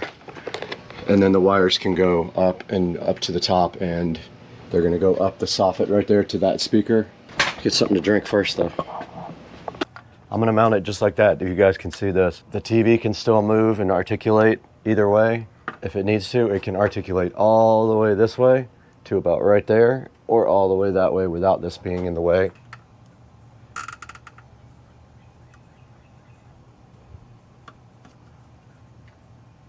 Our fan should be on the back of our subwoofer now. It's cooling the sub.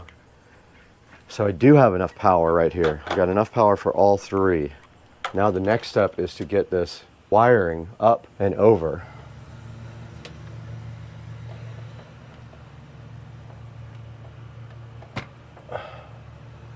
And so I'm putting this speaker wire in the soffit. There's a little lip on these soffits that this one can run behind the sub.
That side's done.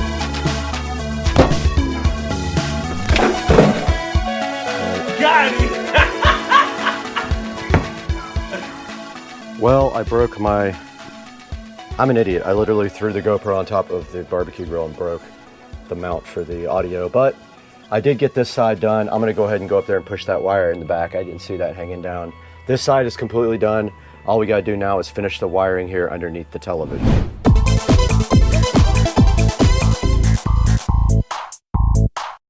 I'm gonna go ahead and plug everything in and give it a test real quick before I do anything else right now. So I'm gonna give this a plug in real quick. All right, we're watching Supercar Street Racing. The audio does work. I was the power. I had to get the remote out and do power with that. Everything is working. Those speakers are on. I have not heard the sub yet, but I'm gonna probably try to test that out. I can't play music with you guys on here, so it'll be copyrighted. So I'm gonna check the sub now.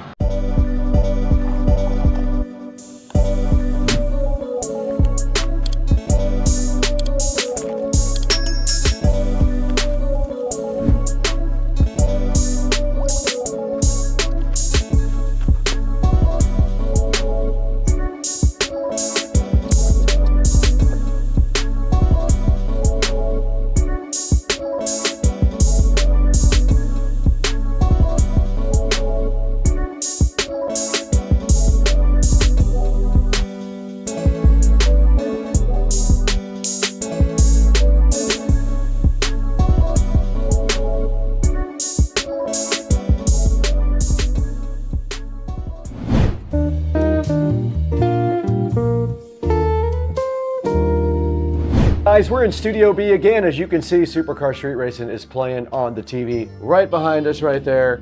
That's actually us on TV, but today we are live in Studio B to show you this project that we completed for the outdoor speaker system for the pool. There's a big TV outside that Joe Dukes of Duval gave me. It's a big Vizio TV, and I wanted to put sound outside. Now the full home audio system sound is broken to one speaker. I think there's a short in one of the wires, so I have to pull that again. But meanwhile, I wanted to get sound from the TV outside and also add a subwoofer. So we did add this monoprice 60-watt powered subwoofer here. And as you saw in the video, I had to get one return and the second one was also bad.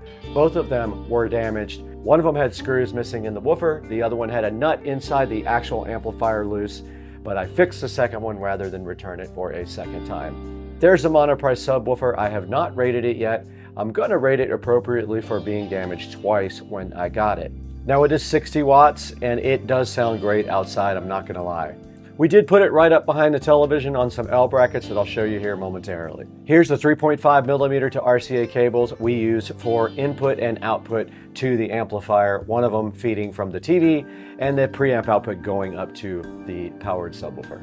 Here's the Fozzy audio amplifier that we used, 100 watts per channel, Bluetooth. It does have preamp outputs, which is awesome. It uses integrated circuits for its output, not transistors. It does have a remote control with power and volume as well, and I love that. So far, so good with this amp. These are the metal wall brackets I used. Pretty simple. They are heavy duty.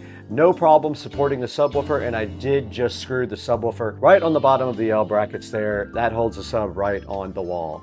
This is a speaker wire I used. Anytime I use speaker wire now, I use this insulated speaker wire. I learned my lesson outside. Regular speaker wire in Florida will deteriorate after about a year. This sub helps keep the speaker wire more protected. All right, guys, you can see right here on the dashboard that we have 165,675 subscribers on the channel. We couldn't do that without you though, guys. Thank you so much for liking and subscribing to all the videos. Buy all your products through our product links.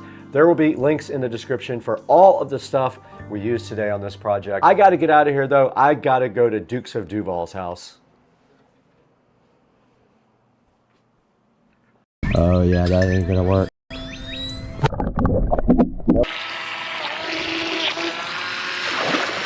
Guys, in the Supercar Street Racing kitchen, and we have this amazing RC boat that we bought. And we did buy two of them, one for me and one for Joe. And we are going to be unboxing this today and having a blast with this. I know it's going to be fun, and I am super hyped. Let's get it done.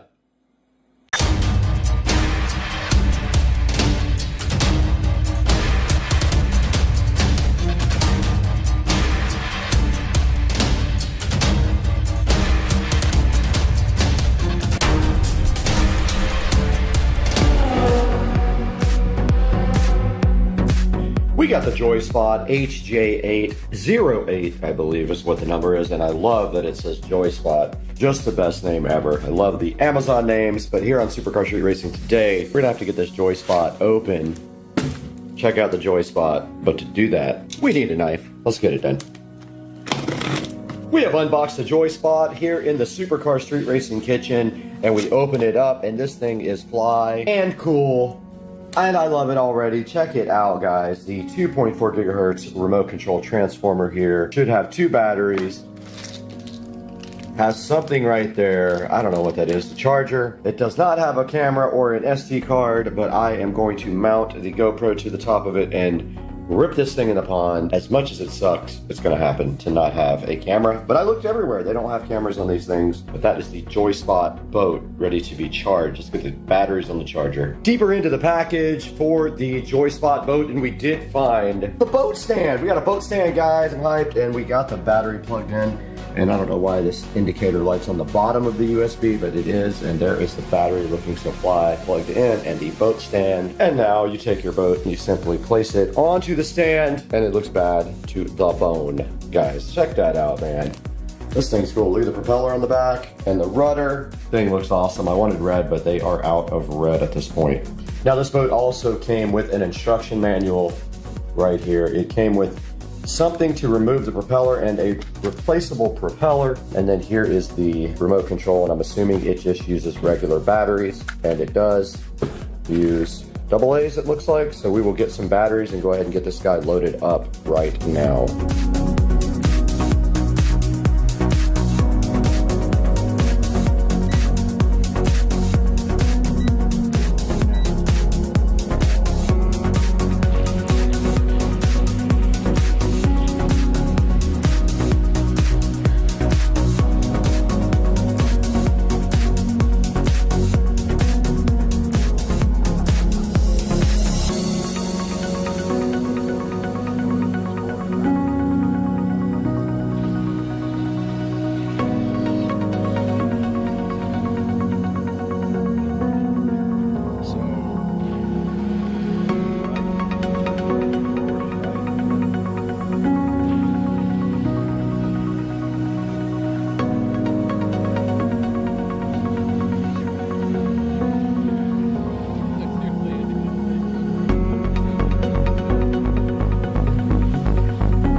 All right, let's go see if this thing works with a GoPro attached to it or if it's gonna flip over and not come back.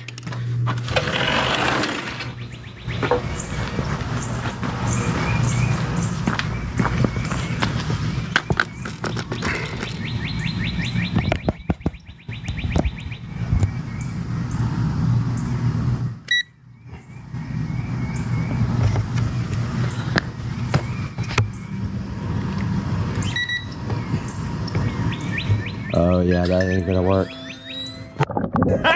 Nope. Got him! It's not gonna work, it's too heavy.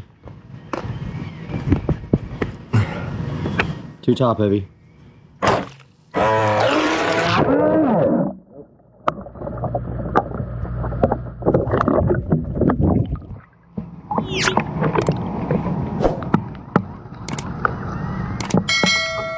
thought that would be the case. It does not work. It just flips over. I'm so mad. I wanted to do GoPro video.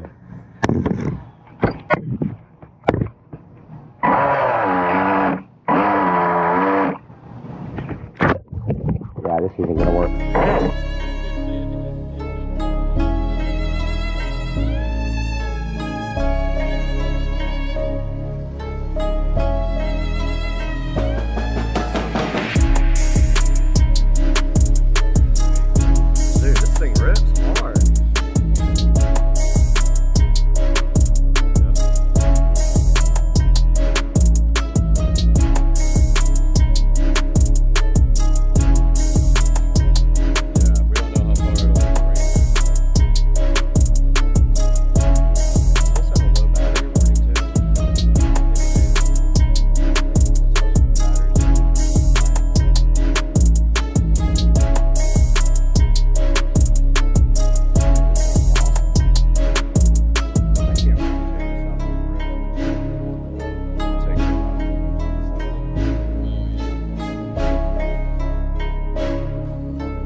Welcome back to Supercar Street Racing. I'm Brad, and it's been a while since we went live from the Supercar Street Racing studio at the end of a video. We are back after testing the Joyspot remote control boat, and it is so cool. I have to say, this is one of my most favorite things that I've ever purchased on Amazon. I'm super glad I bought it. I have nothing but good things to say about it. Just to give you a brief overview, you can see it right here on the screen. It does have a 4.4 star review, and there are a lot of these boats on Amazon for you to choose from. So let me blow this thing up so you can take a good look at it. But right here you can see the RF remote control. It does use 2.4 gigahertz for its transmit signal, and it says it can go up to 600 feet. And right here in front of me you see the Joyspot boat. It does come with 2 battery packs, and they are 7.4 volt battery packs, and they are lithium ion. And you can see also in the picture here the USB charger that does come with it. My only complaint is the USB LED light for the charger is on the bottom, which makes no sense. You can't even see it. And you do see right here and right now it does come with a case as well, which is very cool.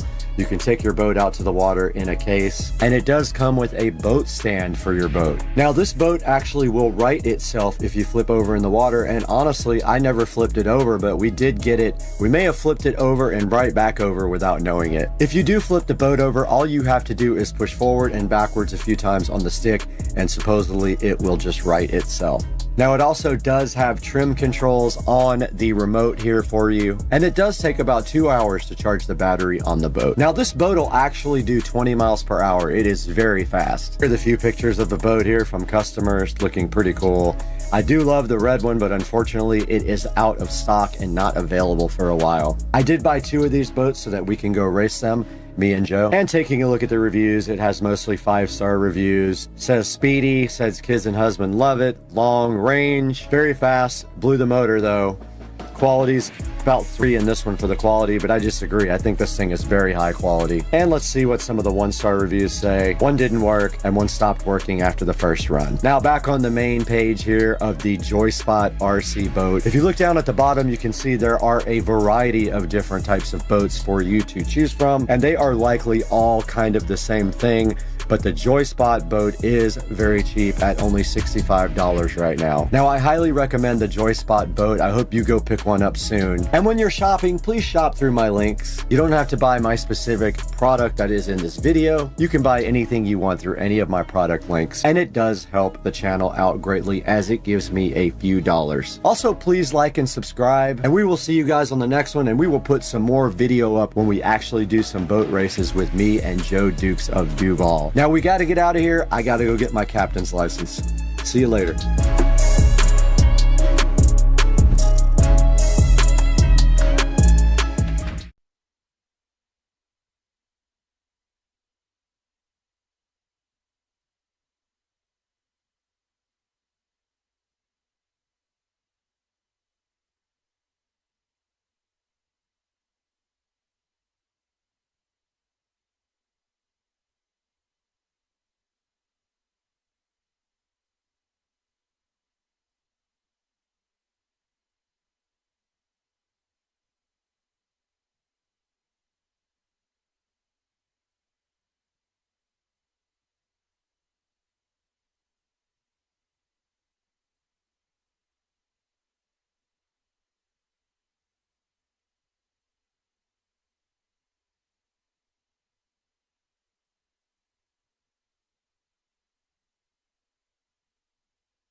Guys, welcome back to the channel. Get hyped, because today we are going to finally work on this mini bike again and get it running, because last night I pulled it over with some starter fluid and it pulled over fine. I need to get this carburetor straightened out. The gasket is shot. When I pulled it off last time, we're going to make a gasket. The O-ring was shot. We might have to use some gasket maker. I don't have another O-ring. Let's do that today. Get hyped.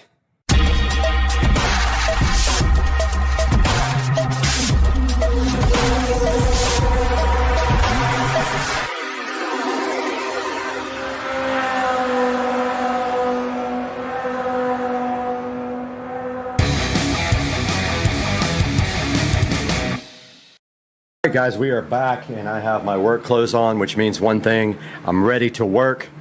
And today, the first thing we have to do is make a shorter Allen wrench, because the carburetor has the stupidest design, and these are Allen head with no hex. And so this will not fit between the carburetor and the nut without it rubbing. So we're going to shrink this.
Okay, two things we need to do here.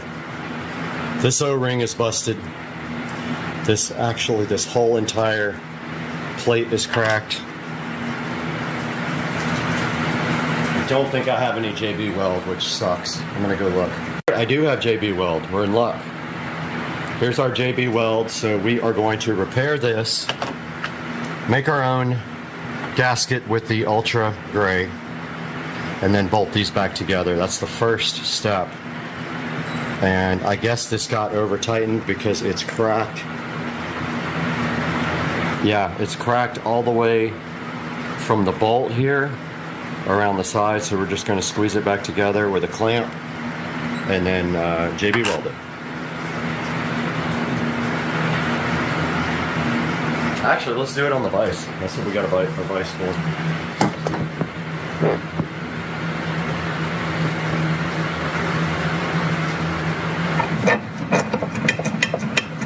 So we'll just squeeze this together.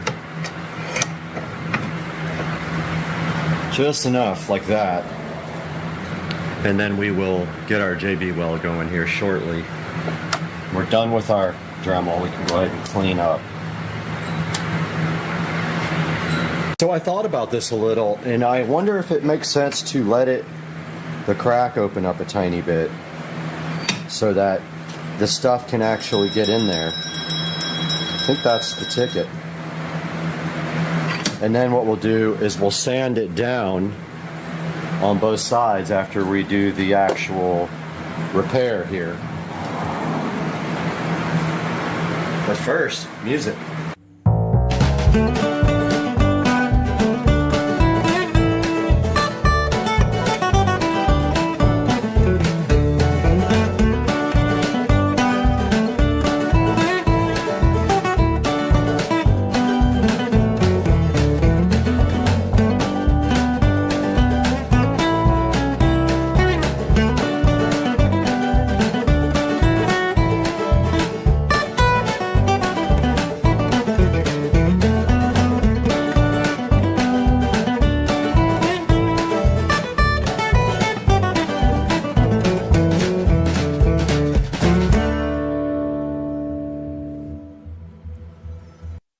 This is JB welded together.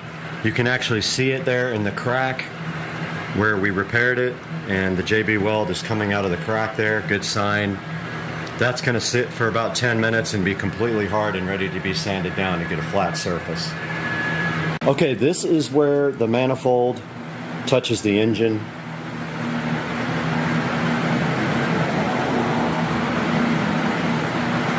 And this is what is left of the garbage cheap gasket that came with it. So we have Felpro, and we are going to make our own gasket.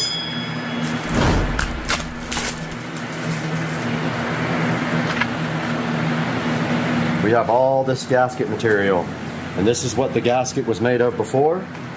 So all we have to do is trace this on the outside, cut it, trace it on the inside, cut it, done.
right, we got everything put back together. This time we put gasket maker in between because the O-ring was shot, as you can see here.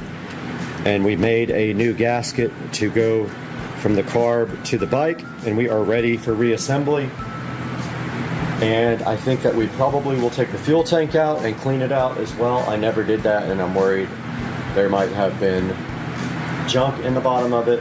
Not sure, but I already emptied it, so it doesn't hurt to rinse it out real quick with gasoline.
All right, we are wrapping up the work for today, and I'd just like to go over everything with you guys on what we got accomplished with the Garage Find mini bike. So we started having an issue where the string was really hard to pull, but yet you would take the spark plug out and the string would pull easily. It's not gasoline inside of the chamber. I blew it out with air. There's nothing in there. So everyone thinks it's valve lash. So I come in here last night and it's super easy to pull, and I spray some starting fluid in the carburetor and it starts right up. Well, I knew that last time I took the carburetor off, this gasket was shredded. This cheap gasket that came with it. And this O-ring in the manifold was also broken. So today we took the carburetor off, we created a new gasket with gasket material, we redid that part. Instead of the O-ring, because I don't have another one, we used gasket maker on the manifold adapter here to the carburetor, and we put everything back on. I did forget to put lock nuts right here. I did put Loctite though, so I'm hoping that is enough. If that doesn't hold it, I'll pull the nuts back off and I'll put on the lock washers on this side. I just completely forgot about it.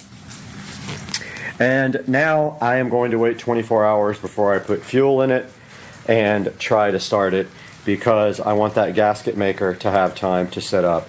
If that is not enough gasket maker, we'll have to pull off this side and do it again. But I think I got it all in the hole where the O-ring was, so I think we're good there. I just don't want to take a chance on messing it up with gasoline flowing through it yet, so we'll wait 24 hours. But I hope you enjoyed the video. I'm going to run and edit this right now and get it out to you guys today, and have a great day, guys. Alright guys, welcome back to Supercar Street Racing, and in front of me today in the SCSR office we have something that is neither a camera or a duck, but it is a cam duck, and it did come in a plain brown box here with just this duck on top, and we can see it also right up here on Amazon if we click on that. So today our mission is simple. Cam Duck asked us to get with you guys and take a look at the cam duck and see if you like it. And I have one right here in front of me, so I am going to be opening this momentarily with you guys. Yes, this is the Cam Duck XN BK. There are two versions available up here. One is with a SD card and one is not. So let's take a look at this today on Supercar Street Racing.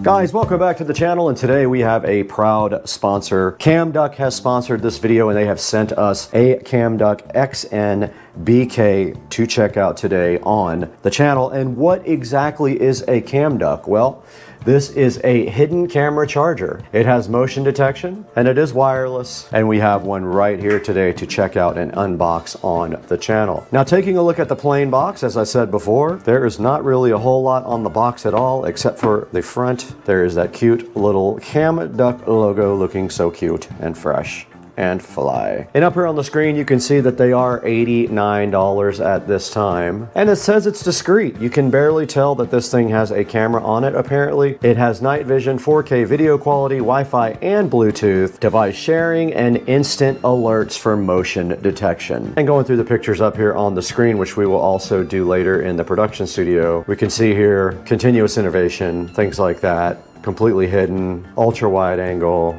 etc, etc, etc, remote viewing. You can connect directly to the camera without Wi-Fi using Bluetooth if you have to, and there is an app to go with this camera. So let's take a look at what's inside the box now. Okay, we have the Cam Duck in front of us right now on Supercar Street Racing, provided by the manufacturer to go ahead and take a look and do a review. So let's go ahead and see what is inside of the Cam Duck box here. And right on top, you do actually see the Cam Duck, and look at that. It has 4 regular 110 volt outlets on it, and they are sideways, which means it might be easier to put power bricks on it. It does have a screw hole here, so you can actually secure it to the outlet if you want to. And then up top here, it has 2 USB Type A and 1 USB Type C connector for direct connection to charging your devices. Now, looking further into the box, we do see the user manual here, which we will look at in a minute. We also have a micro SD to USB. Let's go ahead and open that. Yeah, this is just a SD card reader. You put your micro SD card right in the top, cool. But it's only USB 2.0, unfortunately. No USB 3. Here is the screw that you can use to secure the cam duct to your actual outlet if you wish to. You have to take off your cover plate to do that. And then further inside the box here, we do have a blue, wow, this is interesting, but it does look like this guitar pick. That's a guitar pick. And that's all that's inside the box for the cam duct. We do not have a SD card, was not provided for this, so we would have to supply our own if we want to record, I'm assuming. Now looking at the front of the cam duct right here, there is a reset button right here if you notice, right next to the actual camera eye. This must be audio mic, doesn't say. I know what this is for now, to take off the back plate to get to the SD card slot, which is right there, and they did not provide one, so I have one. I will go grab it now. All right, right in front of me there is a very small 4 gigabyte SD card, so that will not record for long, but this is just for testing. Okay, it just does go simply like that, and this is cool because if anybody took out this from the wall, they would never know. And then your SD card cover just does pop right back on like that. Okay, we just did insert our SD card in the hidden pocket beneath the back of the cam duct. And now continuing through the manual here, it does have an infrared lamp on the bottom. This part right here is an infrared lamp. These are all charge ports, USB Type A, USB Type A, and USB Type C, and it does provide 5 volts and 2.1 amps. Now we will go over the lights and what they mean when we go ahead and plug in the cam duct and start configuring it, but there are different colored lights to let you know what is going on with the operation of the cam duct. Now downloading the app is pretty simple. There is a QR code provided here to download it, or you can search for the cam duct app manually. Let's go on our phone here and get that done real quick. Okay, we are now on the phone here, and all we have to do supposedly is scan. We are also recording on the phone, and it did go ahead and prompt me to open up this link, and there is the cam duct Android and iPhone download. Let's go ahead and download it and install it. And the device is installing cam duct. It says app access opening, and it does want permissions. I'm going to go ahead and grant while using the app. I'm going to go ahead and set everything allow, and we'll go ahead and start on the app. It does click the plus sign in the upper right to add a camera. We have not plugged this in yet. Let's move this whole thing to, all right, we have moved the official party to the kitchen now. And so we are going to go ahead and plug in the cam duct to this outlet here. And if you want to, you can remove the plate and you can secure the cam duct via this little screw hole right there, but let's go ahead and plug it in. Now, this is not directly facing my door. I could put it over to the left here where it is. I kind of want to check the angle. Now it is flashing blue and red. You can see the two lights there, one flashing blue rapidly and one flashing red. The blue light flashing means camera is not connected to Wi-Fi. Not sure, but it says red light on until off, SD card is recognized. Red light and blue light mean the camera factory settings have been restored. Now all the lights have gone out in the camera. Let's go ahead and click add on the app. I'm going to go remote monitor setting instead of close range monitor setting. It is now asking me for the model, and I did find the model number. It is asking me for the password. Now it says if the camera, please check if the camera was plugged in and there are lights flashed after plugged in. It wants me to power off and power back on the camera. I'm going to go ahead and do that now. Okay, I heard it reset. If blue light flash until off, please tick. And all the lights did turn off again. I am super confused. Let me look at the instructions. All right, it says turn on Bluetooth on your mobile phone. It is. Okay, it wants me to connect my phone to the camera's Wi-Fi. So I'm doing that now. Oh, I got it. I clicked back to the app at that time. It says it's connecting to Wi-Fi. I don't see anything happening on the front of the device. Okay, there it says connecting to Wi-Fi. It's at 1%, and it's counting upwards. There is no lights on the device right now. Okay, my battery's probably almost dead. And of course it did not connect to Wi-Fi. Oh, now it says it found one camera. It said it failed to connect to Wi-Fi, but then it said that it did. It's trying to connect to Wi-Fi again. It failed the first time. So let's see if it works this time. We're moving strictly to the phone now.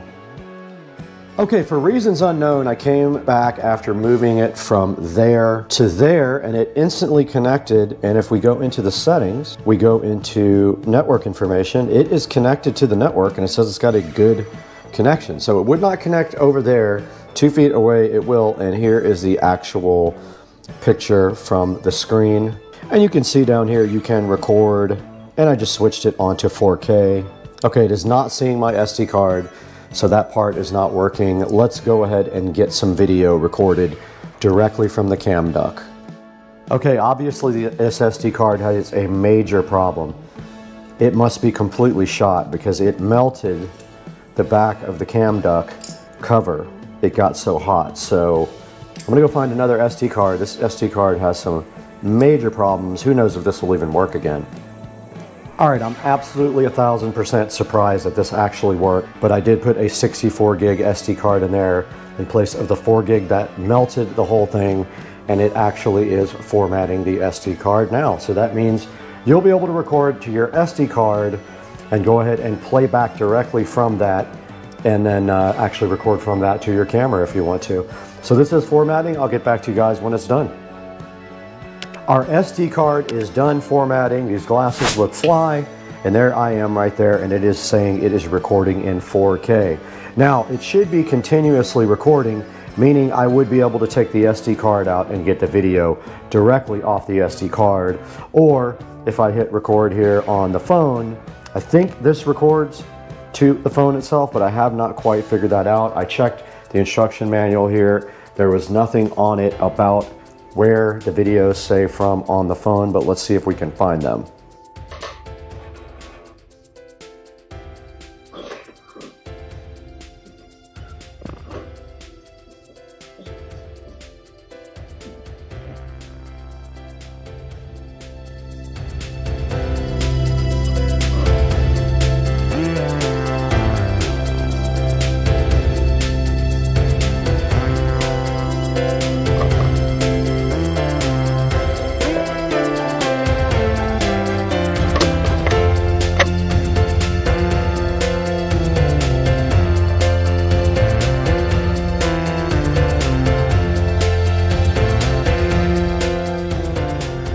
Alright guys, it is the next day and we did have to restart the cam duct this morning to get it back onto Wi-Fi. It lost its Wi-Fi connection last night, but it came right back on when I started it, and I am going to let the manufacturer know that I had a little bit of issues with that. Yes, we did get video off of the SD card. You guys saw that, and I am showing you a recording now in the corner of the actual screen grab of the live view of the cam duct. The cam duct is sitting right here in front of me, plugged into the wall, and as you can see right here, it has a great view of the door here in the kitchen and the windows. So this is a good security device to have at your external perimeter like I do here. I am working on getting a new garage door. I already ordered it.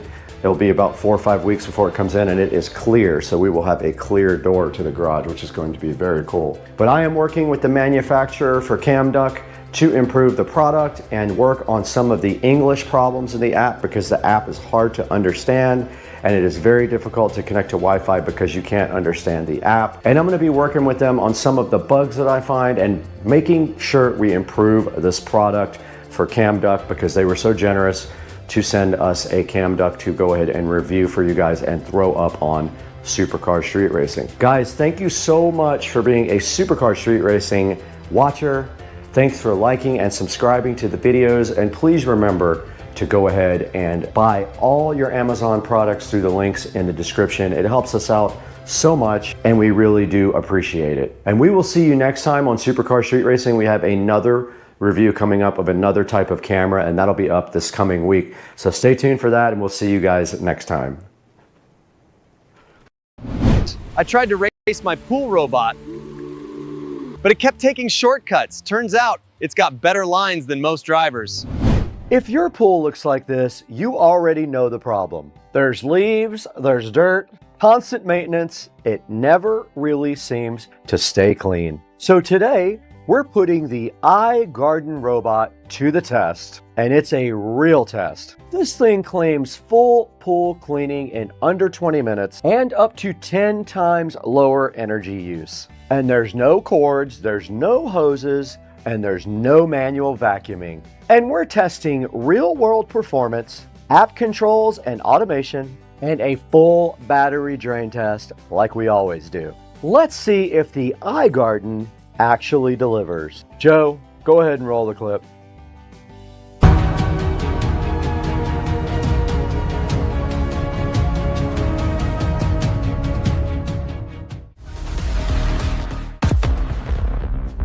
Where speed meets innovation.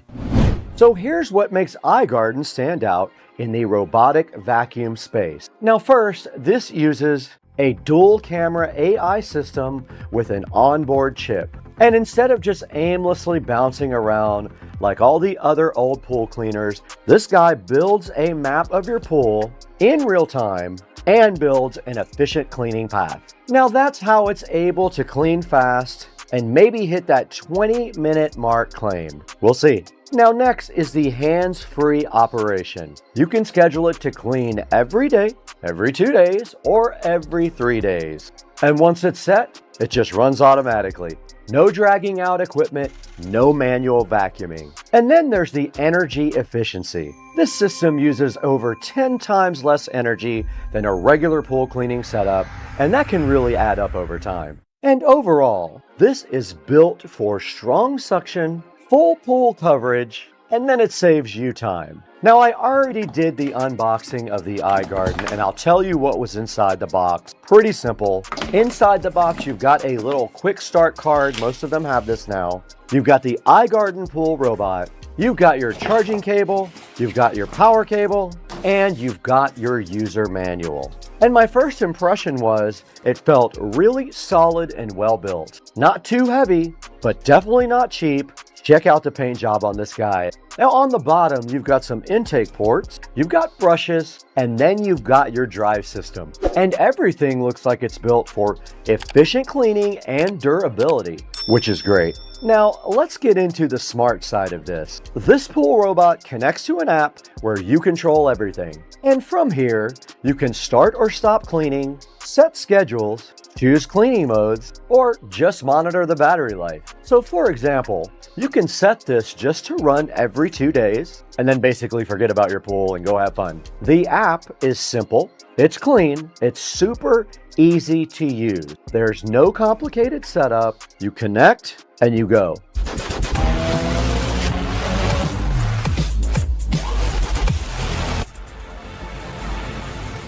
And here's what actually matters. We've got dirt, we've got debris, leaves, real world conditions for sure, right out there in the pool. Now let's go ahead and drop it in. We want to go ahead and press the power button until it is solidly lit and then drop it in the pool. We power it on and then we just go. And right away you can see it is not just moving randomly. It's following a pattern, it's covering the pool, and that's the AI mapping doing its thing. Now, this pool is extremely dirty. The 20-minute clean claim would be if you clean regularly. This pool has not been cleaned. It is very dirty. So we're going to go ahead and let this thing clean the entire pool. It is going to take more than 20 minutes because there's going to be multiple basket empties during this time. And after we're done, here's the result. Almost all of the debris is gone. The pool floor looks clean. Coverage was solid. And that's a noticeable difference for a pool that was so dirty before.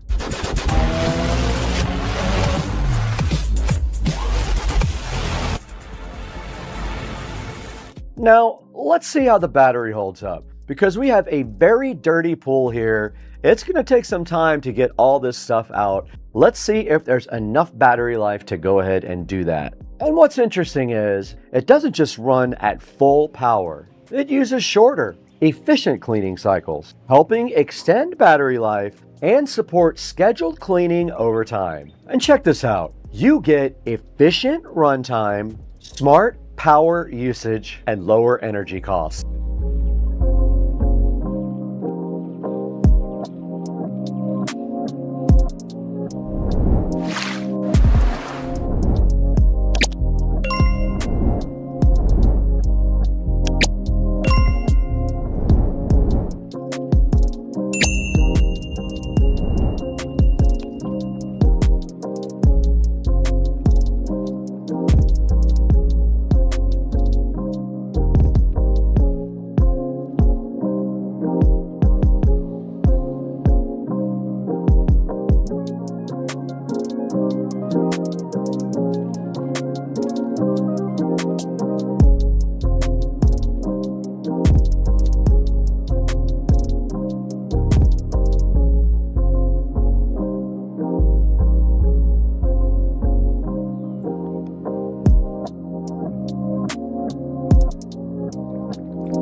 So here's the bottom line. If you're tired of cleaning your pool manually, dealing with bulky equipment, or paying for pool service, this is a solid upgrade. With the iGarden, you get fast cleaning, you get smart navigation, and hands-free operation. Now, if you want to check this out, I'm going to go ahead and put a link down in the description for the iGarden.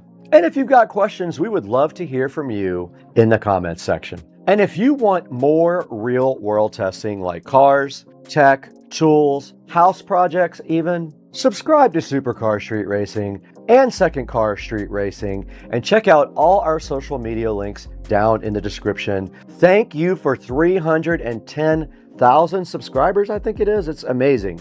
All because of you guys. And we'll see you in the next one. Now, let's stop the video so I can talk to you frankly about this company, iGarden. Now, these guys are awesome. They're backed by the Fairland Group. Now, Fairland Group has been around for a while, and they're focused on outdoor and pool equipment. Now, Fairland Company has been a long-established global company focusing on outdoor and pool technology. Now, I know what you're thinking. They probably just drop ship everything, right? But no. It's a real technology company. They have a lot of R&D experience. The cool thing also is they also have 2 world records at Guinness for demonstrating engineering capability and innovation, which is very cool. And their expertise goes a long way also in different products. They make things like heating systems and pumps, sanitation, smart pool controls, the robots, like you saw out there, meaning they understand the full pool system, not just the cleaning. They make the longest duration wireless robotic cleaner,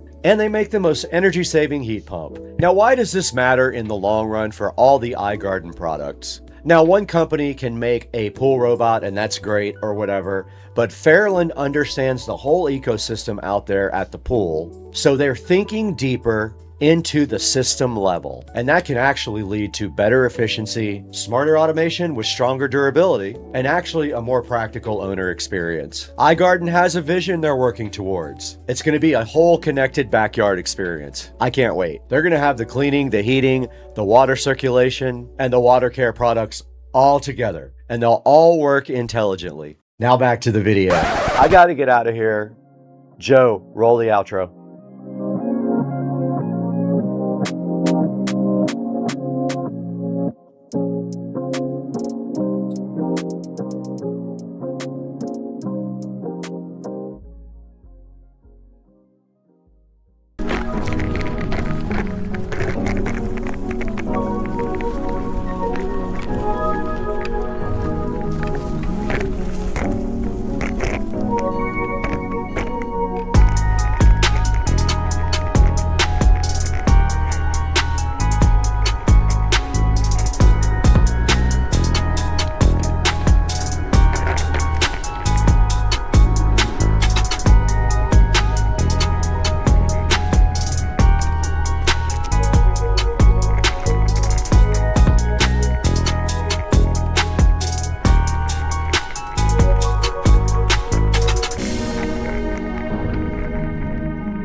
All right, we just checked out the park, and now I am headed over to Joe's house to go steal some stuff from him. So you will see me now getting back on the road and testing the XT5 Pro out on the sidewalk itself, and let's get over to Joe's house.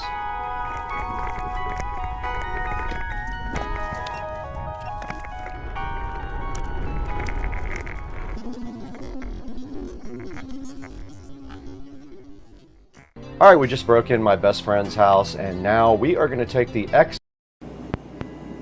All right, folks, today we're going to be working on this paddle shifter conversion.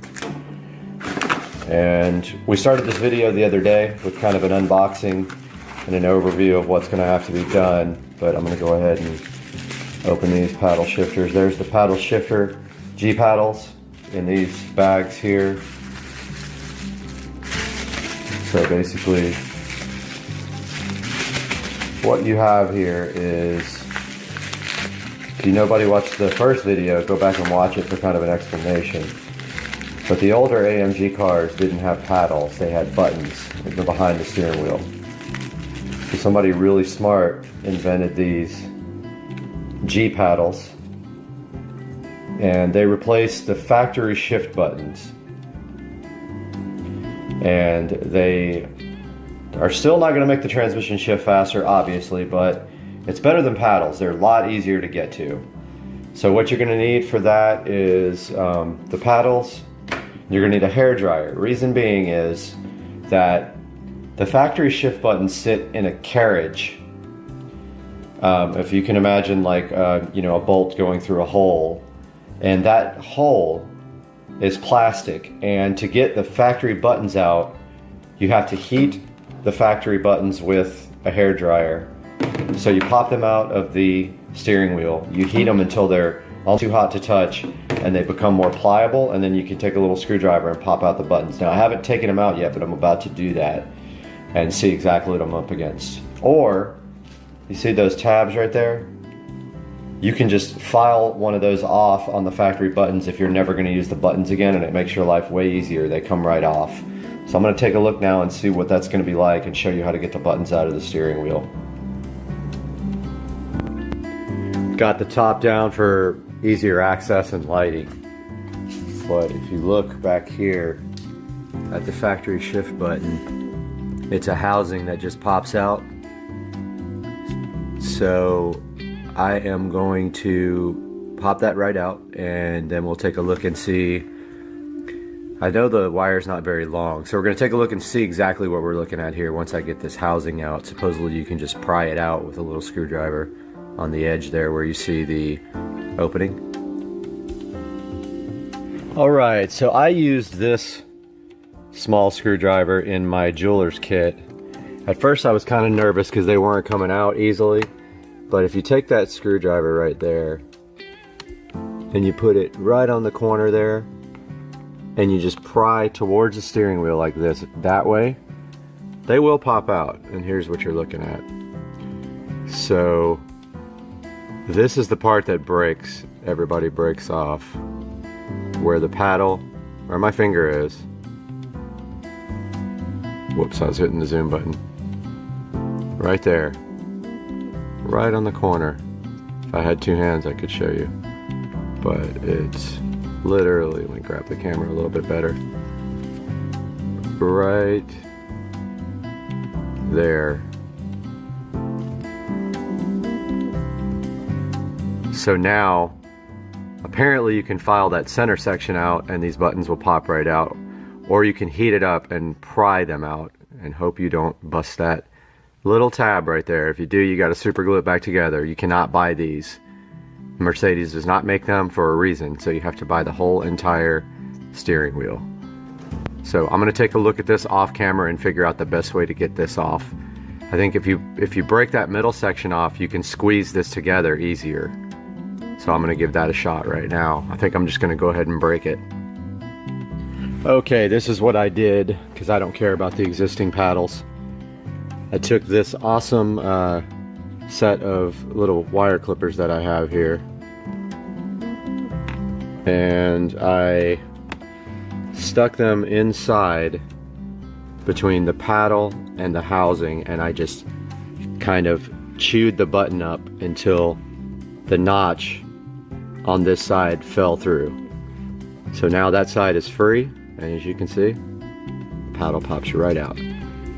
Super easy. Now I'm going to attempt to put the G paddles in, and I will show you how I did that.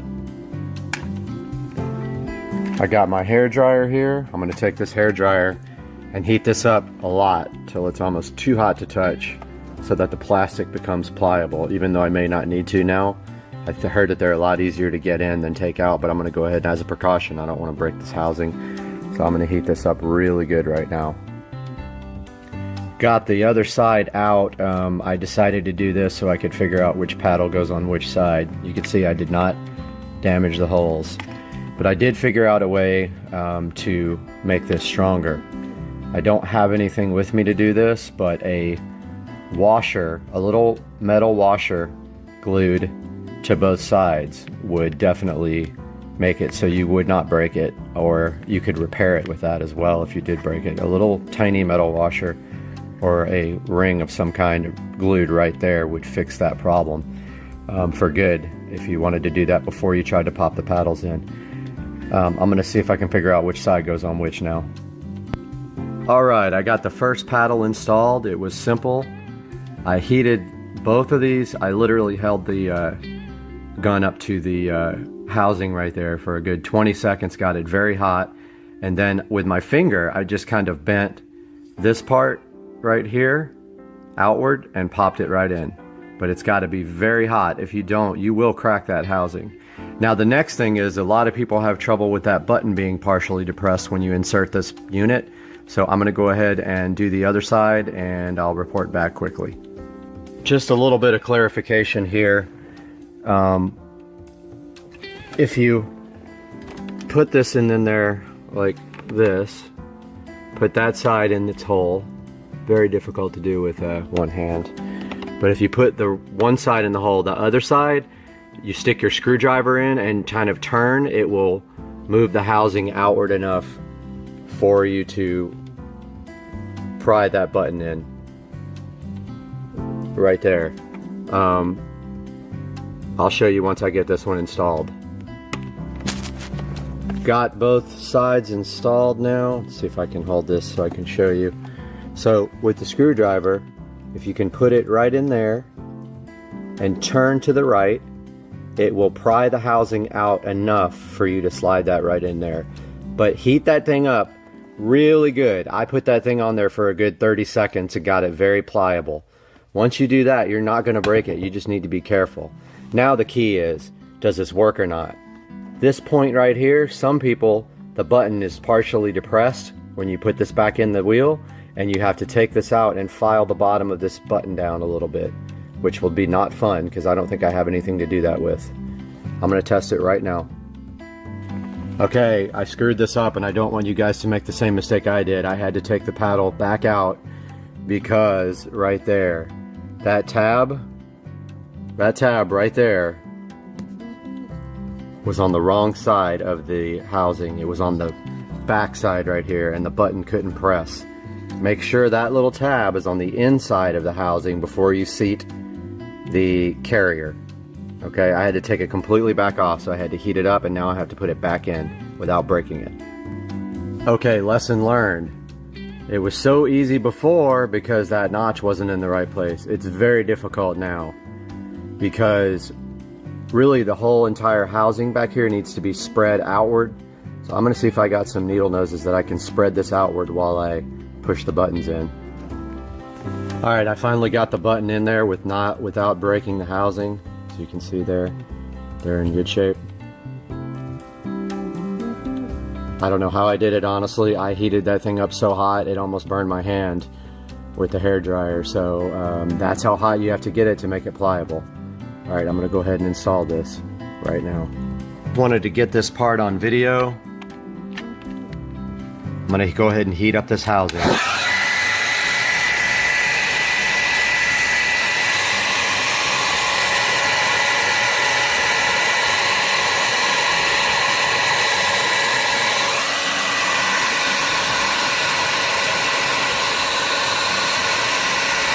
I'm going to hold it on there for a while. Get it very hot.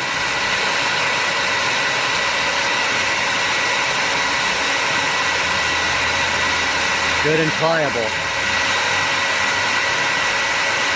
And I'll be right back. Okay, notice I got the second side installed with no problems. I heated it up a lot. I got one side in with my finger, and the other side I did with the screwdriver. I put the screwdriver right inside that little tab and turned it with the housing to come out enough, and it popped right in. Okay, I made a huge mistake on this one. I actually did break the button holder right there.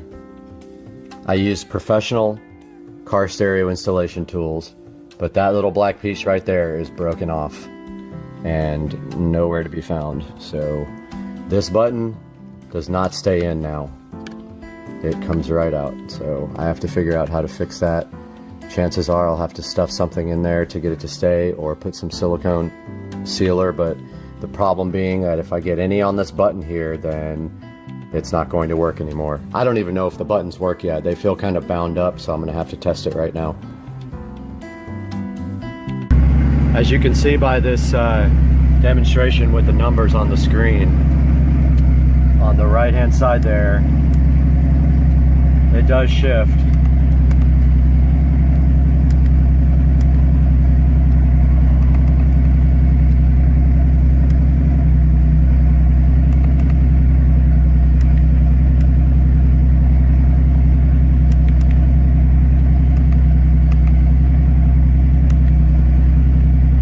So this button though is completely loose, so I got to figure out how to fix that. Out taking a drive, buttons do work. I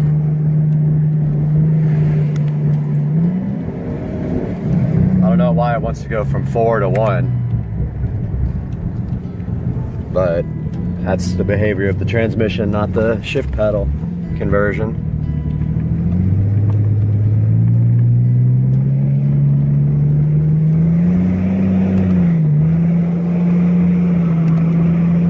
Does shift. Seems to be working properly now. I got to get that other button fixed. So here's where it broke. Right on the end right there. That piece broke off and it no longer will. You can clearly see it broken, and I don't think I have the piece. I'm going to try to find it in here, but it's probably gone. Okay, how I'm going to fix this after all is I'm going to get some silicone sealer. I'm going to put it right here on each side, a drop of it on each side, and then push it back in and let it dry. Alright, this is all finished. I got the button mounted back in there. I put some fast dry silicone sealer around that edge, verified that the buttons do still click. So this project is done, but I'm just going to warn you, I did everything possible when I took out this button. I used a professional installer tool, put it in the edge there, and if you push too far in there, you're gonna break it off. So this one I did not. I used a small screwdriver to remove this one, so lesson learned. You might be better off trying a small screwdriver, a very tiny one, but I couldn't get it in there, get the button out with that. So I broke this one trying to pry it out. Doesn't matter, I'm going to get it glued back in and it's never going to come out again, so no big deal. That's going to wrap up this project, folks. I hope you like the AMG button to paddle shifter conversion, and please subscribe for the next video. That front LED smart mirror peel sat is so good in your life. That peel satisfaction is so good in your life. On the smart mirror, with the peel sat, on your life, making your life so good with the peel sat. Without breaking the mirror off the wall, hopefully, that peel sat will be in your life for a long time, and you will be enjoying the peel sat well after it's done, because you'll play this video 1 billion times so you can experience that peel sat again. The peel sat in your life is so good. Hey guys, welcome back to Supercar Street Racing, and this is the video before the video. And I wanted to get on here before we start installing this device and talk to you guys a little bit about why this device is so important. Chamberlain absolutely refuses to work with Alexa. They will not pay the fees to be integrated with Alexa, so you cannot control your garage door with Alexa. You would have to subscribe to a service to do that. So this Tailwind smart Wi-Fi garage door opener allows you to integrate with Alexa. All you have to do is put it on your garage door and your opener, and then you can integrate for free, just the cost of the actual device. So Chamberlain, shame on you, but guess what? We're going to get to work today and show you guys how you can do this on your garage door. So let's get to work.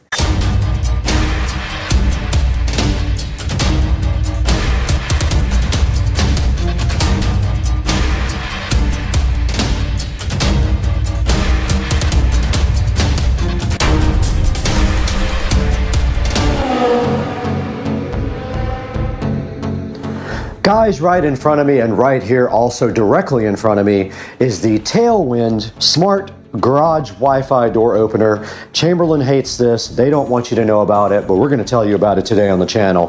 Hang out. Guys, Chamberlain does not want you to open your garage door with the smart devices that you have available. They have blocked that capability unless you subscribe to their app, and you still cannot do it with the common smart devices that are out right now. So this is supposed to help you open and close your garage door with things like Alexa. This is the Tailwind Smart Garage Door Opener, and you can see right here that it comes with a track sensor, a smart module, a remote control of some sort with two little wires on it, which I don't know what that's for. Looks like a remote, but I don't think it is. A power supply. Okay, I haven't watched the install video yet, so I am not 100% sure about what everything is in this. So this adapter is for openers with yellow learn buttons, and I'm assuming I have that. I did on my old garage door. I haven't checked the new one yet. All right, I did verify we do have the yellow learn button on the device. So we do have the right options here for this. So I am on the website now and looking at the installation videos. And there is also an installer manual right here. Okay, so there is an app. Let's go ahead and scan that. And there is the Tailwind app. So that is the first step. Installing the Tailwind app is done. Second step is select a mounting location for the control module, and that is this guy right here. That should be easy. We have a pegboard, or we can just put it on top of the garage door opener. It says make sure the power adapter will reach. It says locate the module on the side of the door opener. Mount the 3-track door sensor if included. All right, for this next step, we have to move out to the garage, and I have to get you guys over there somehow, so I'm gonna stop down. Okay, guys, for the next step, it wants us to power on the Tailwind controller, where the power outlet is that we plan to use, and there is one, of course, right up here for the garage door opener. So I'm gonna go ahead and get up here and power this guy on, and there is our outlet. I'm gonna leave this hanging pretty low at this point and go ahead and power on the device. All right, I'm going to the next step here. Wait 5 to 10 seconds, then check the status light. It is flashing red, as you guys can see right here. It says press the reset button. All right, I have the pin tool. Okay, it turned blue. You guys can see it's blue right now. Is the light flashing blue?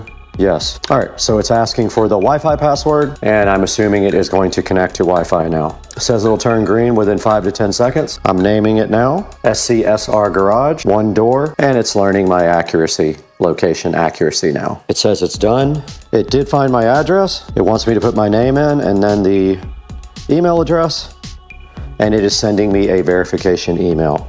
And I'm setting a password for my Tailwind account. And I am registering as a new user, and it's going to tell me to start hardware configuration. All right, guys, so today we are doing this garage door opener. The whole reason for this is that Chamberlain will not let you integrate this with the smart home. They do not allow it. And right here you can see me struggling to figure out this sensor that goes on the garage door, because the guy in the video did it on the other side, and I was just having trouble figuring out how to mount this thing. But basically it mounts to the hook, and then you slide this little thing in the back to lock it in, and you'll see that at the end of the video. Make sure it's dry before you stick it. Also, you'll notice there's 2 sets of mounting holes on the magnet, and that's so that you have a couple of options on how to position it on the door.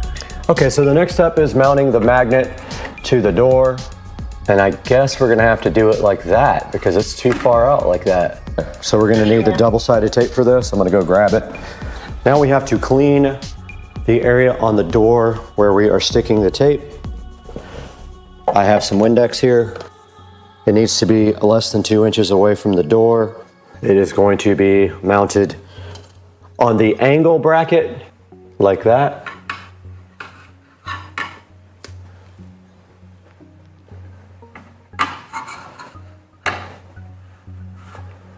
Just like that. Make sure it's not touching the door. or anything close to the door before you go ahead and apply pressure, and hope that this doesn't fall off and mess your car up. And I'm giving it a good amount of pressure here. So that looks good. Let's go ahead and continue. All right, we're back, and I took a picture of this because I cannot read it, but we have to connect the white blue stripe wire from the tailwind module to the red wire of the adapter. And after we are all done, we'll tie these wires up nice.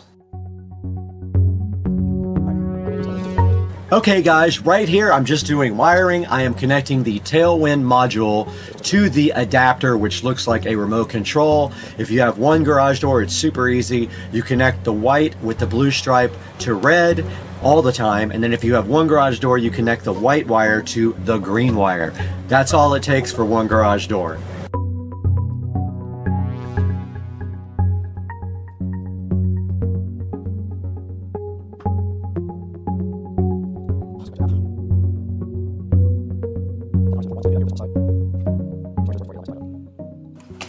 Okay, so I guess I don't connect to the opener. I think we're already there pretty much. Now, I don't think anything hooks to our opener because the remote control does everything. This remote does it. Okay, let's see if it works. It wants me to update the firmware now. I'm gonna go ahead and do that. It says my garage is green, so it says it's updating the firmware. And it looks like it has started the firmware update process. Okay, it is back. All right guys, all you see me doing right here in this clip is tying up the wiring really nice to the side of the garage door. And also I have heat shrink tubing over the joints, and I use soldered connectors that use the heat gun to go ahead and make them stick. So I'm doing that all right now in this clip. And that is that. Should be done with this project besides getting this thing linked up to Alexa. Okay, so the final part of this project just involves you linking your Tailwind account to Alexa. And I know I'm gonna wake up every device, never mind. And so what you do here is in your Alexa app, you go to Skills, you search for Tailwind. It will find two, it's the one that says Smart Home. Then you click Launch and you link it to your Tailwind account using whatever account you signed up for with Tailwind. It will then locate your opener and call it a lock. And if you look here, here is the garage door right here, and I have not tested it yet. I'm going to right now. Let's see if it actually opens with this. And it does.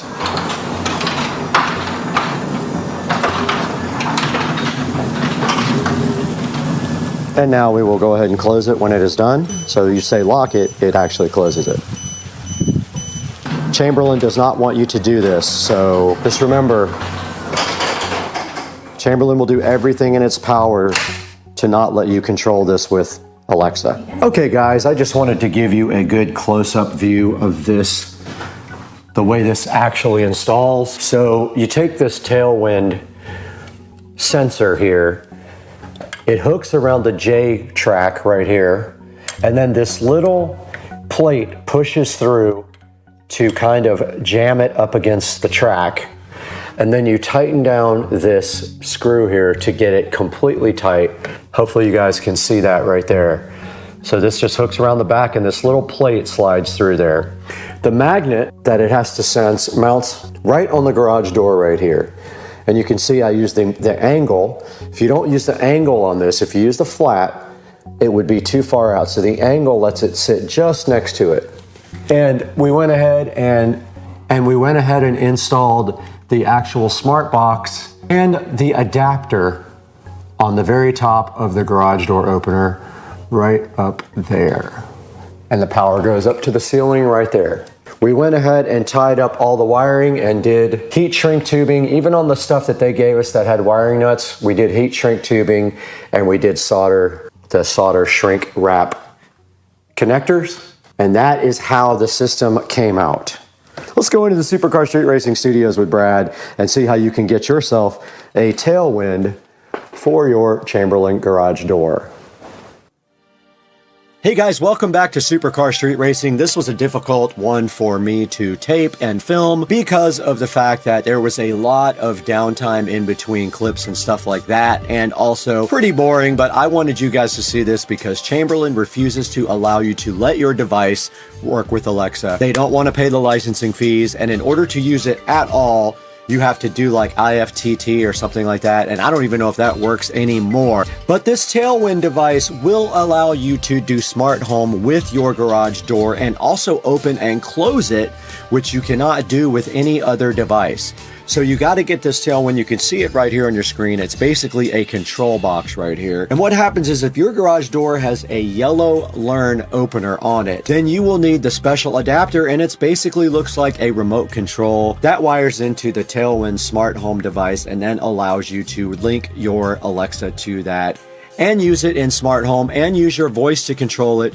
It will ask you for a PIN because it thinks it's a lock. So you will have to give a PIN number to open and close the garage door, but that is totally fine because otherwise you can't use it at all.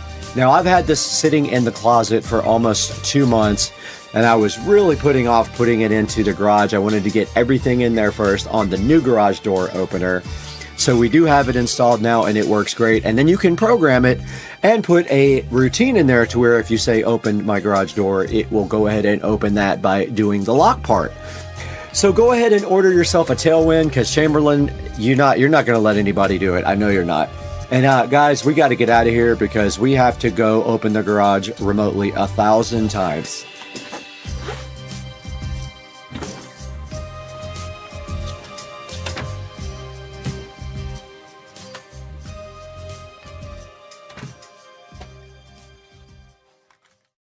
All right, guys, we have a special surprise today sitting right here on the porch, and that's it right there. Let's get this guy inside. This is special, and I've been waiting a very long time for it.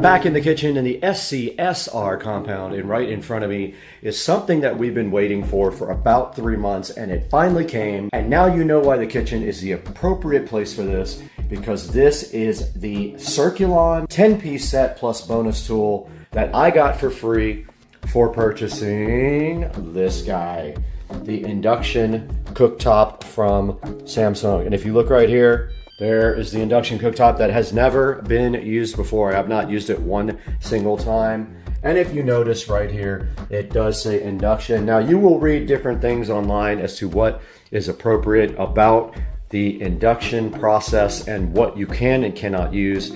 Even though it does say you can use cast iron on this, I would not do that personally. So I have this brand new 11-piece set from Samsung. Now, I do have a funny story about this. When I signed up to get this set for free, they were supposed to email me a code. I did not see the email come in, and I've been waiting and waiting and waiting. And of course, Joe and Jared and everybody have been busting my you-know-whats about getting my pots and pans, and I said they never sent the code. Well, it turns out they did send the code, but the problem is when I tried to go click on the link to redeem it, the page was no longer there. So I had to jump through hoops with Samsung to find out that the other set was discontinued, but now they were giving a 10-piece set plus bonus tool. It was supposed to be a 6-piece set. So we got a much bigger free set from Samsung. So let's get this thing over to the table and get it unboxed. It is actually going right down here, and I can throw these other 2 pots and pans in the trash can or give them away.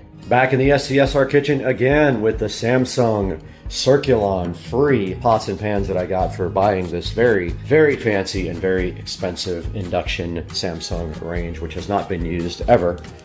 And I don't know if I will because I don't like cooking, but we're gonna go ahead and open this up and see what's inside of the box and get it all out for you guys to check out in case that you want to buy your own set of Circulon. Now this is the 10-piece with bonus tool, 1 set, made in Thailand, weighs about 25 pounds. And let's go ahead and open it up now. And inside of the box is another box, of course, and it is backwards. So that ruined the unboxing completely, I think. But there is the nice steel shield. Cooks like steel, cleans like non-stick. Circulon 10-piece bonus set. Let's get it out of the box.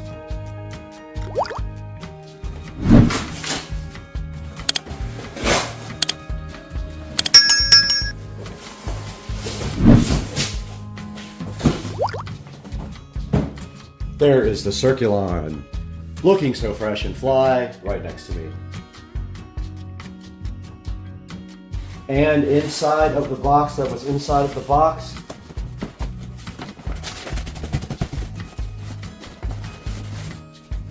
another box, of course. Oh! There better not be another box inside this box. Longest unboxing in history.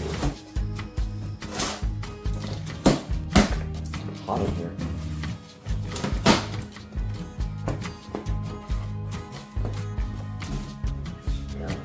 Alright, we got the Circulon box open here, and you can see right at the top there is more cardboard than I've ever seen in any box in my life, protecting these amazing Circulon induction style pots and pans. And there is a good look at a very nice pan from Circulon. These are very high quality. See it stamped on the back. That's the first one in the set right there. Moving further into the set of Circulon, we have a nice pan here.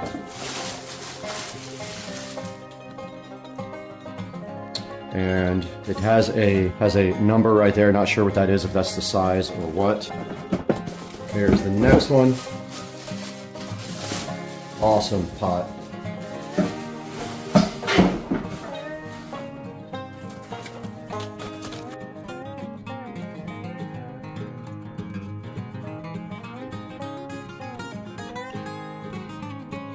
One of the lids. Wow. That is so cool.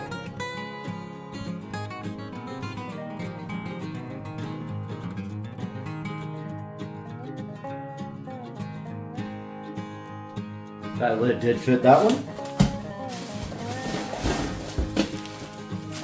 Nice big pot here.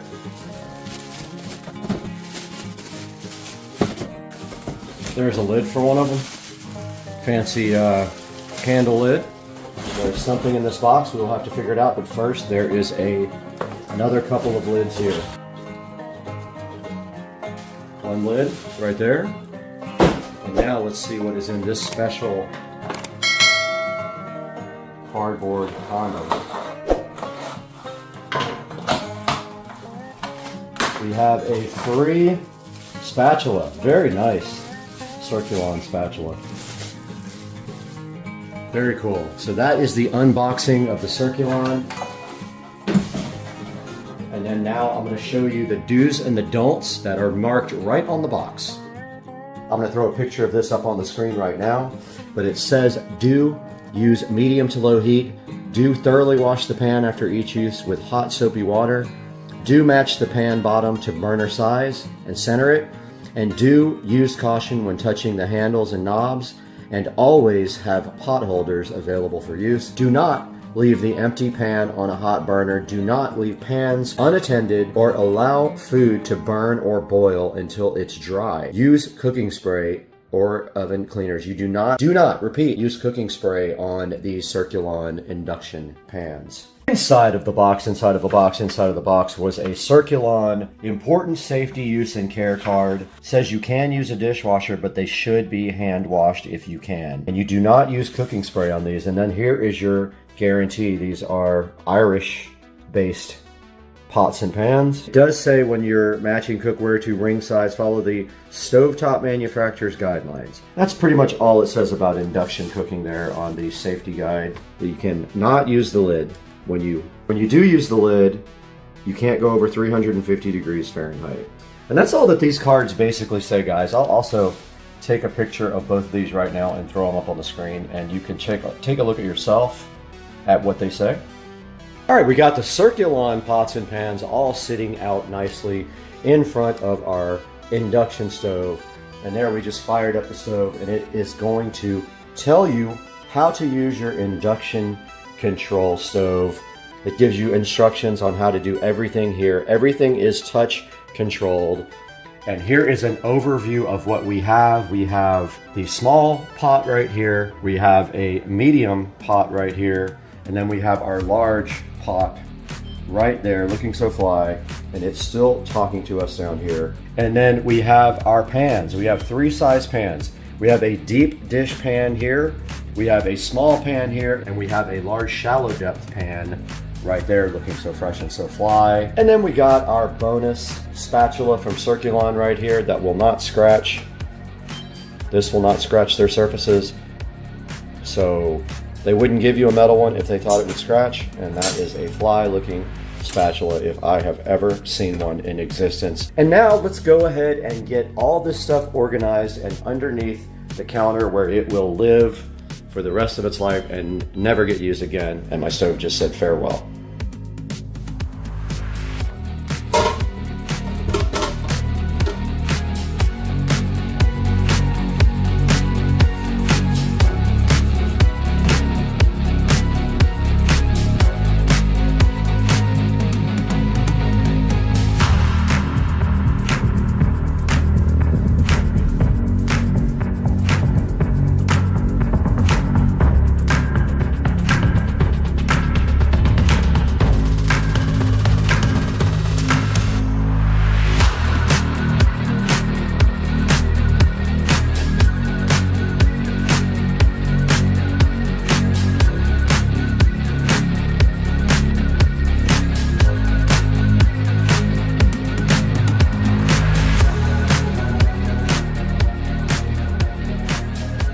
Alright guys, so I did go get these liners from out of the Supercar Street Racing shed. I'm going to go ahead and see how, if we can use these at all. They are actually not wide enough, so maybe I get the correct size for it. 17. Let's see if they have 17 inch. Okay, I did order black. I think black would look kind of sick in here, so I ordered a black liner. It won't match the other cabinets, but who cares? Ordered a black liner 17 inches wide for this guy. So tomorrow when this comes, we will continue this video, but for now there's nothing else we can do. We're stuck, so this is where we're stopping down, guys. Out of my shock and surprise, Amazon did deliver the new cabinet liners, the shelf liners for underneath there for the pots and pans area. So we are going to have to figure out cutting these straight now. So I was thinking of maybe trying to use a piece of cardboard to cut these, but I'm not sure what I'm going to do at this point. Usually you would use a razor blade. I don't have a good sharp razor blade in the house anymore. I need to order some. Let's get this thing out and measure what we're going to have to do here and see how much we're going to have to cut this thing. Underneath the shelf now, and our first cut is going to be 11 inches. Our second cut, 23 inches exactly. Let's get it on the table and see how we're going to do this.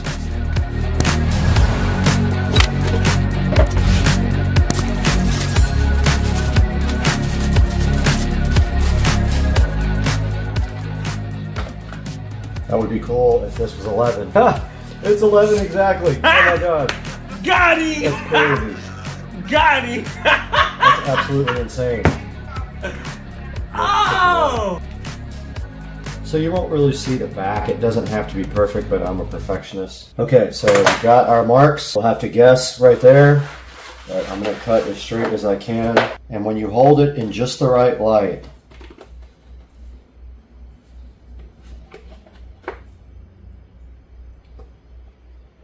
can also follow the dots.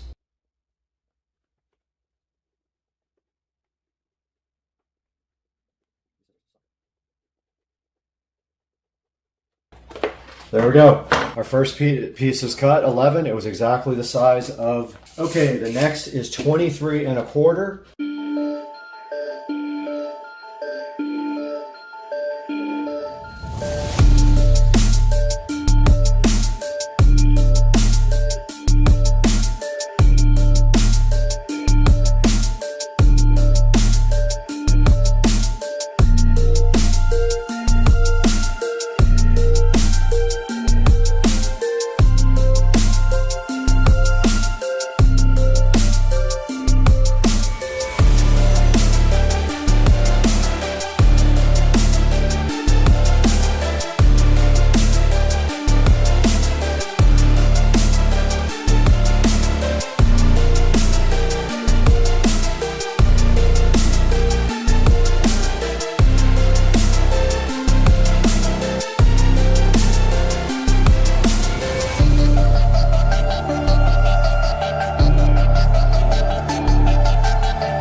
slightly too wide. It's a little bit too wide. This one is too long and too wide. I'm going to take a little bit off of both of these and see if I can get them to fit. All right, I took about 1/8 of an inch off the top one, and it does fit now. Pretty good. This one needs to be shortened, and it is probably 1/8 of an inch too long and probably the same wide. I'm going to go ahead and trim this one as well. I went ahead and trimmed both of them and also notched out this one so it could fit right in the corner, and now they both fit perfectly. All we have to do now is get an arrangement for our pots and pans and get them down in there. Let's see what we're going to do. I don't know yet. Okay, my thoughts are put the big stuff at the top. Yes, I don't know any other way to do it. Maybe the big stuff that we don't use can go there. I don't have much cabinet space, guys. Never have. To end up having to stack them. And that will not fit there. Okay guys, this is the final arrangement of the Circulon pots and pans underneath here. I could probably stack some up and do a little bit better, but for now, that's all I need to do. I just do have to get my cutting boards in there as well, so I'm gonna go ahead and grab those now and make sure that I can get them in there. But that's gonna do it for today, guys. I hope you enjoyed this episode. I'll have a link in the description to Circulon pots and pans. Go ahead and pick some up for yourself, and we will see you guys next time on the channel. Thanks for watching, and welcome to Learn Your New Induction. Tap OK to start. I don't know, I'm silly. Amazon decided to disable a certain feature of another device I have, and inside this box might be the flagship of all of the devices that Amazon sells. But we're going to open it up today and let you know, because it doesn't have a screen on it, but it does have some other cool features. And inside this box hopefully is the answer to a problem that we have, and I didn't even know it was a problem until a couple of days ago when I got my new 65-inch 4K TV outside on the patio. So what do you guys think? Is this thing going to solve my problems or just create more and get returned? And also, this is a refurb, so this is from the Amazon refurbished store. Let's get right into it today, guys, on Supercar Street Racing and get this product unboxed and out on the table and have a look at it.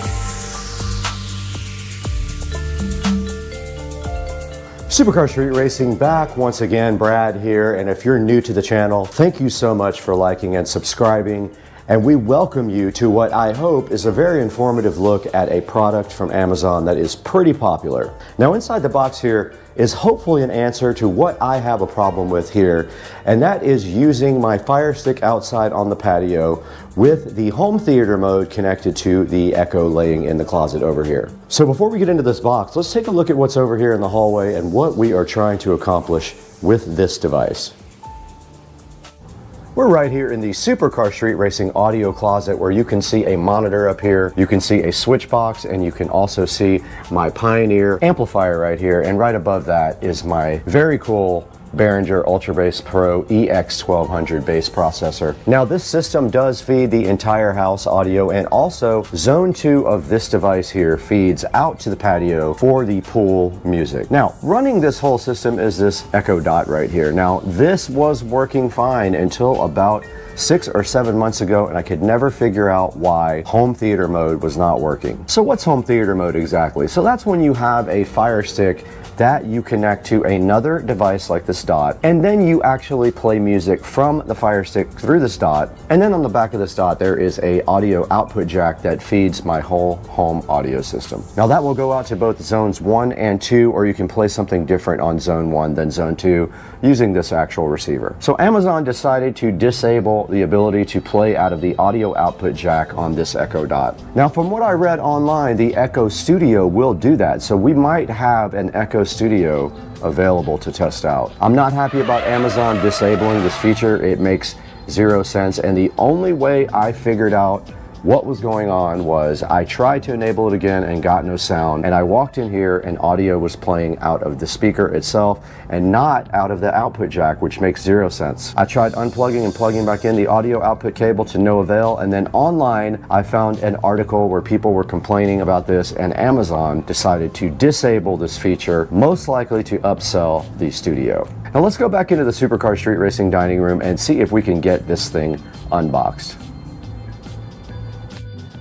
Now that you guys understand exactly what I'm talking about and why this product might help us, let's go ahead and get this thing unboxed and take a look at what's inside. And we won't be using half the features, but let's get it out anyway. That's what we're here for, right? And inside this box, of course, you can see the familiar packaging of the Amazon refurbishment. First of all, it's pretty heavy. You guys will see that here momentarily. And I can tell already I underestimated the size of this guy. I thought it was very small, but I can tell right now it is not small. And we have our SCSR branded scissors to go ahead and take a look at what's inside the box here. And I don't know if we were right side up or upside down. I think we are upside down.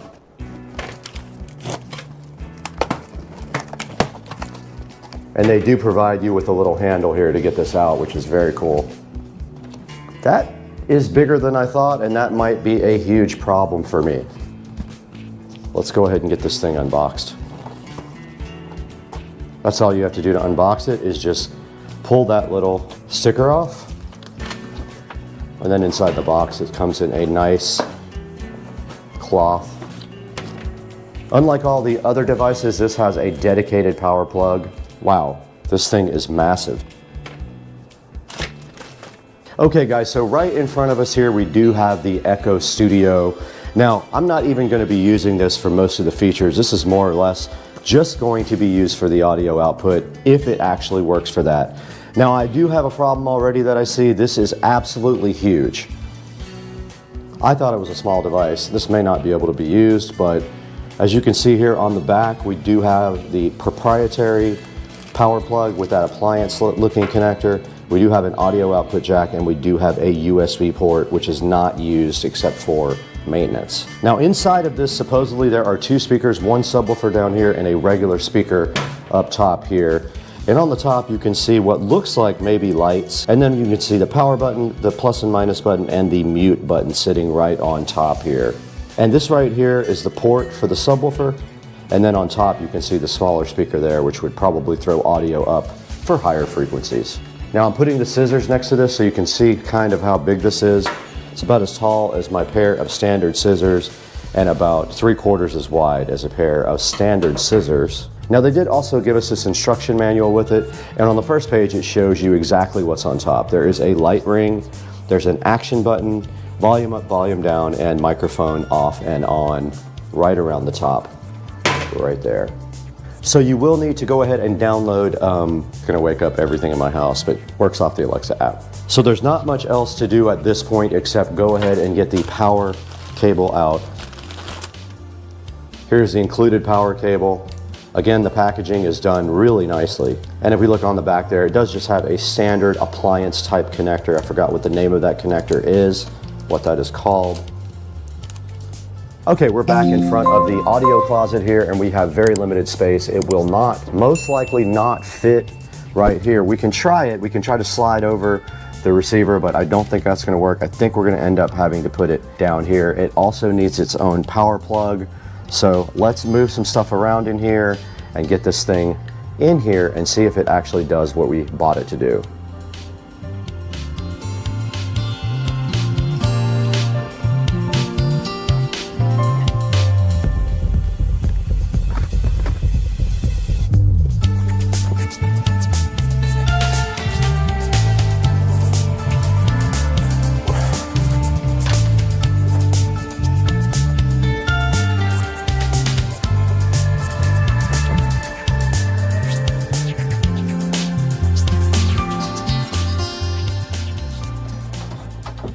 I'm going to go ahead and disconnect the old dot here, just the auxiliary cable.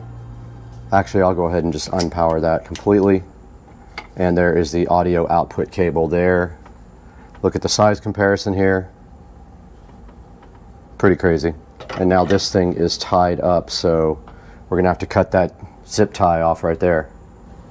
Okay, I'm just gonna route this directly through the grating here down to the new studio and plug it in just to see if it's actually gonna work.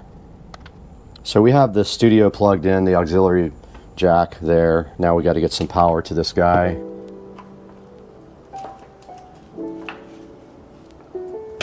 Let's go ahead and plug this in and see what happens.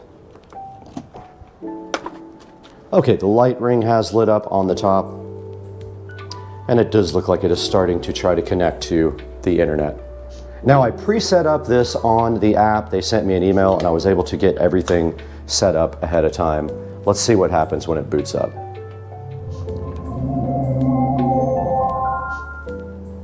There is now a yellow light spinning.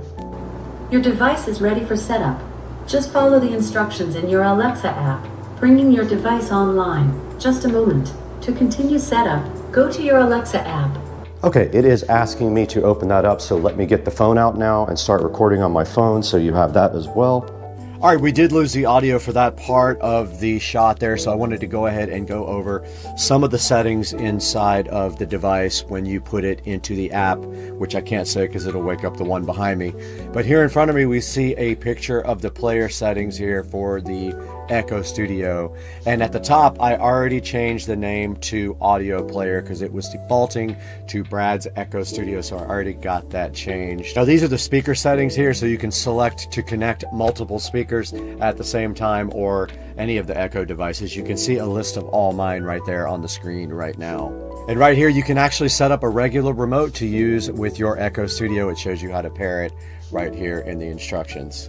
So right here is the sounds menu. This is where you can actually just use the regular volume control up at the very top to control the volume. So it also has things like alarms and notifications. And if we go in right here to the settings, this is where you can actually set up tones. Now it didn't work the very first time I went and I had to back out of the app setting and then go right back into it, and they were actually there. So there's the regular tones, and then there are premium ones, but they all said free when I clicked on them. So I guess you can just add those at no charge. See there, they're all free, so you don't have to pay for those. And this is just the kid parental control settings here, and it is disabled on mine, as you can see. So this is Do Not Disturb. It just lets you pick a schedule or either turn on Do Not Disturb so that the thing doesn't bother you at a certain time of night. And there we got the time zone and the wake word. Now here's where you can choose the voice, so that you can have your pick of American, Australian, British, Canadian, or Indian right there. So you can set your voice however you prefer it. And then you can see adaptive listening and local voice control right below that. English and then the measurement units. And that's about it for the settings in the Echo Studio. All right, we have gone into complete and absolute fail mode. Apparently this is an audio input. Even though I did my research before, there were conflicting results as to whether that would output audio, and absolutely not, does not output audio whatsoever. So this will not work for my possibilities either. So this is going back to the Amazon refurbished store, and I have to look for something else. And I did just wake it up just now. Now let's go ahead and test the sound quality.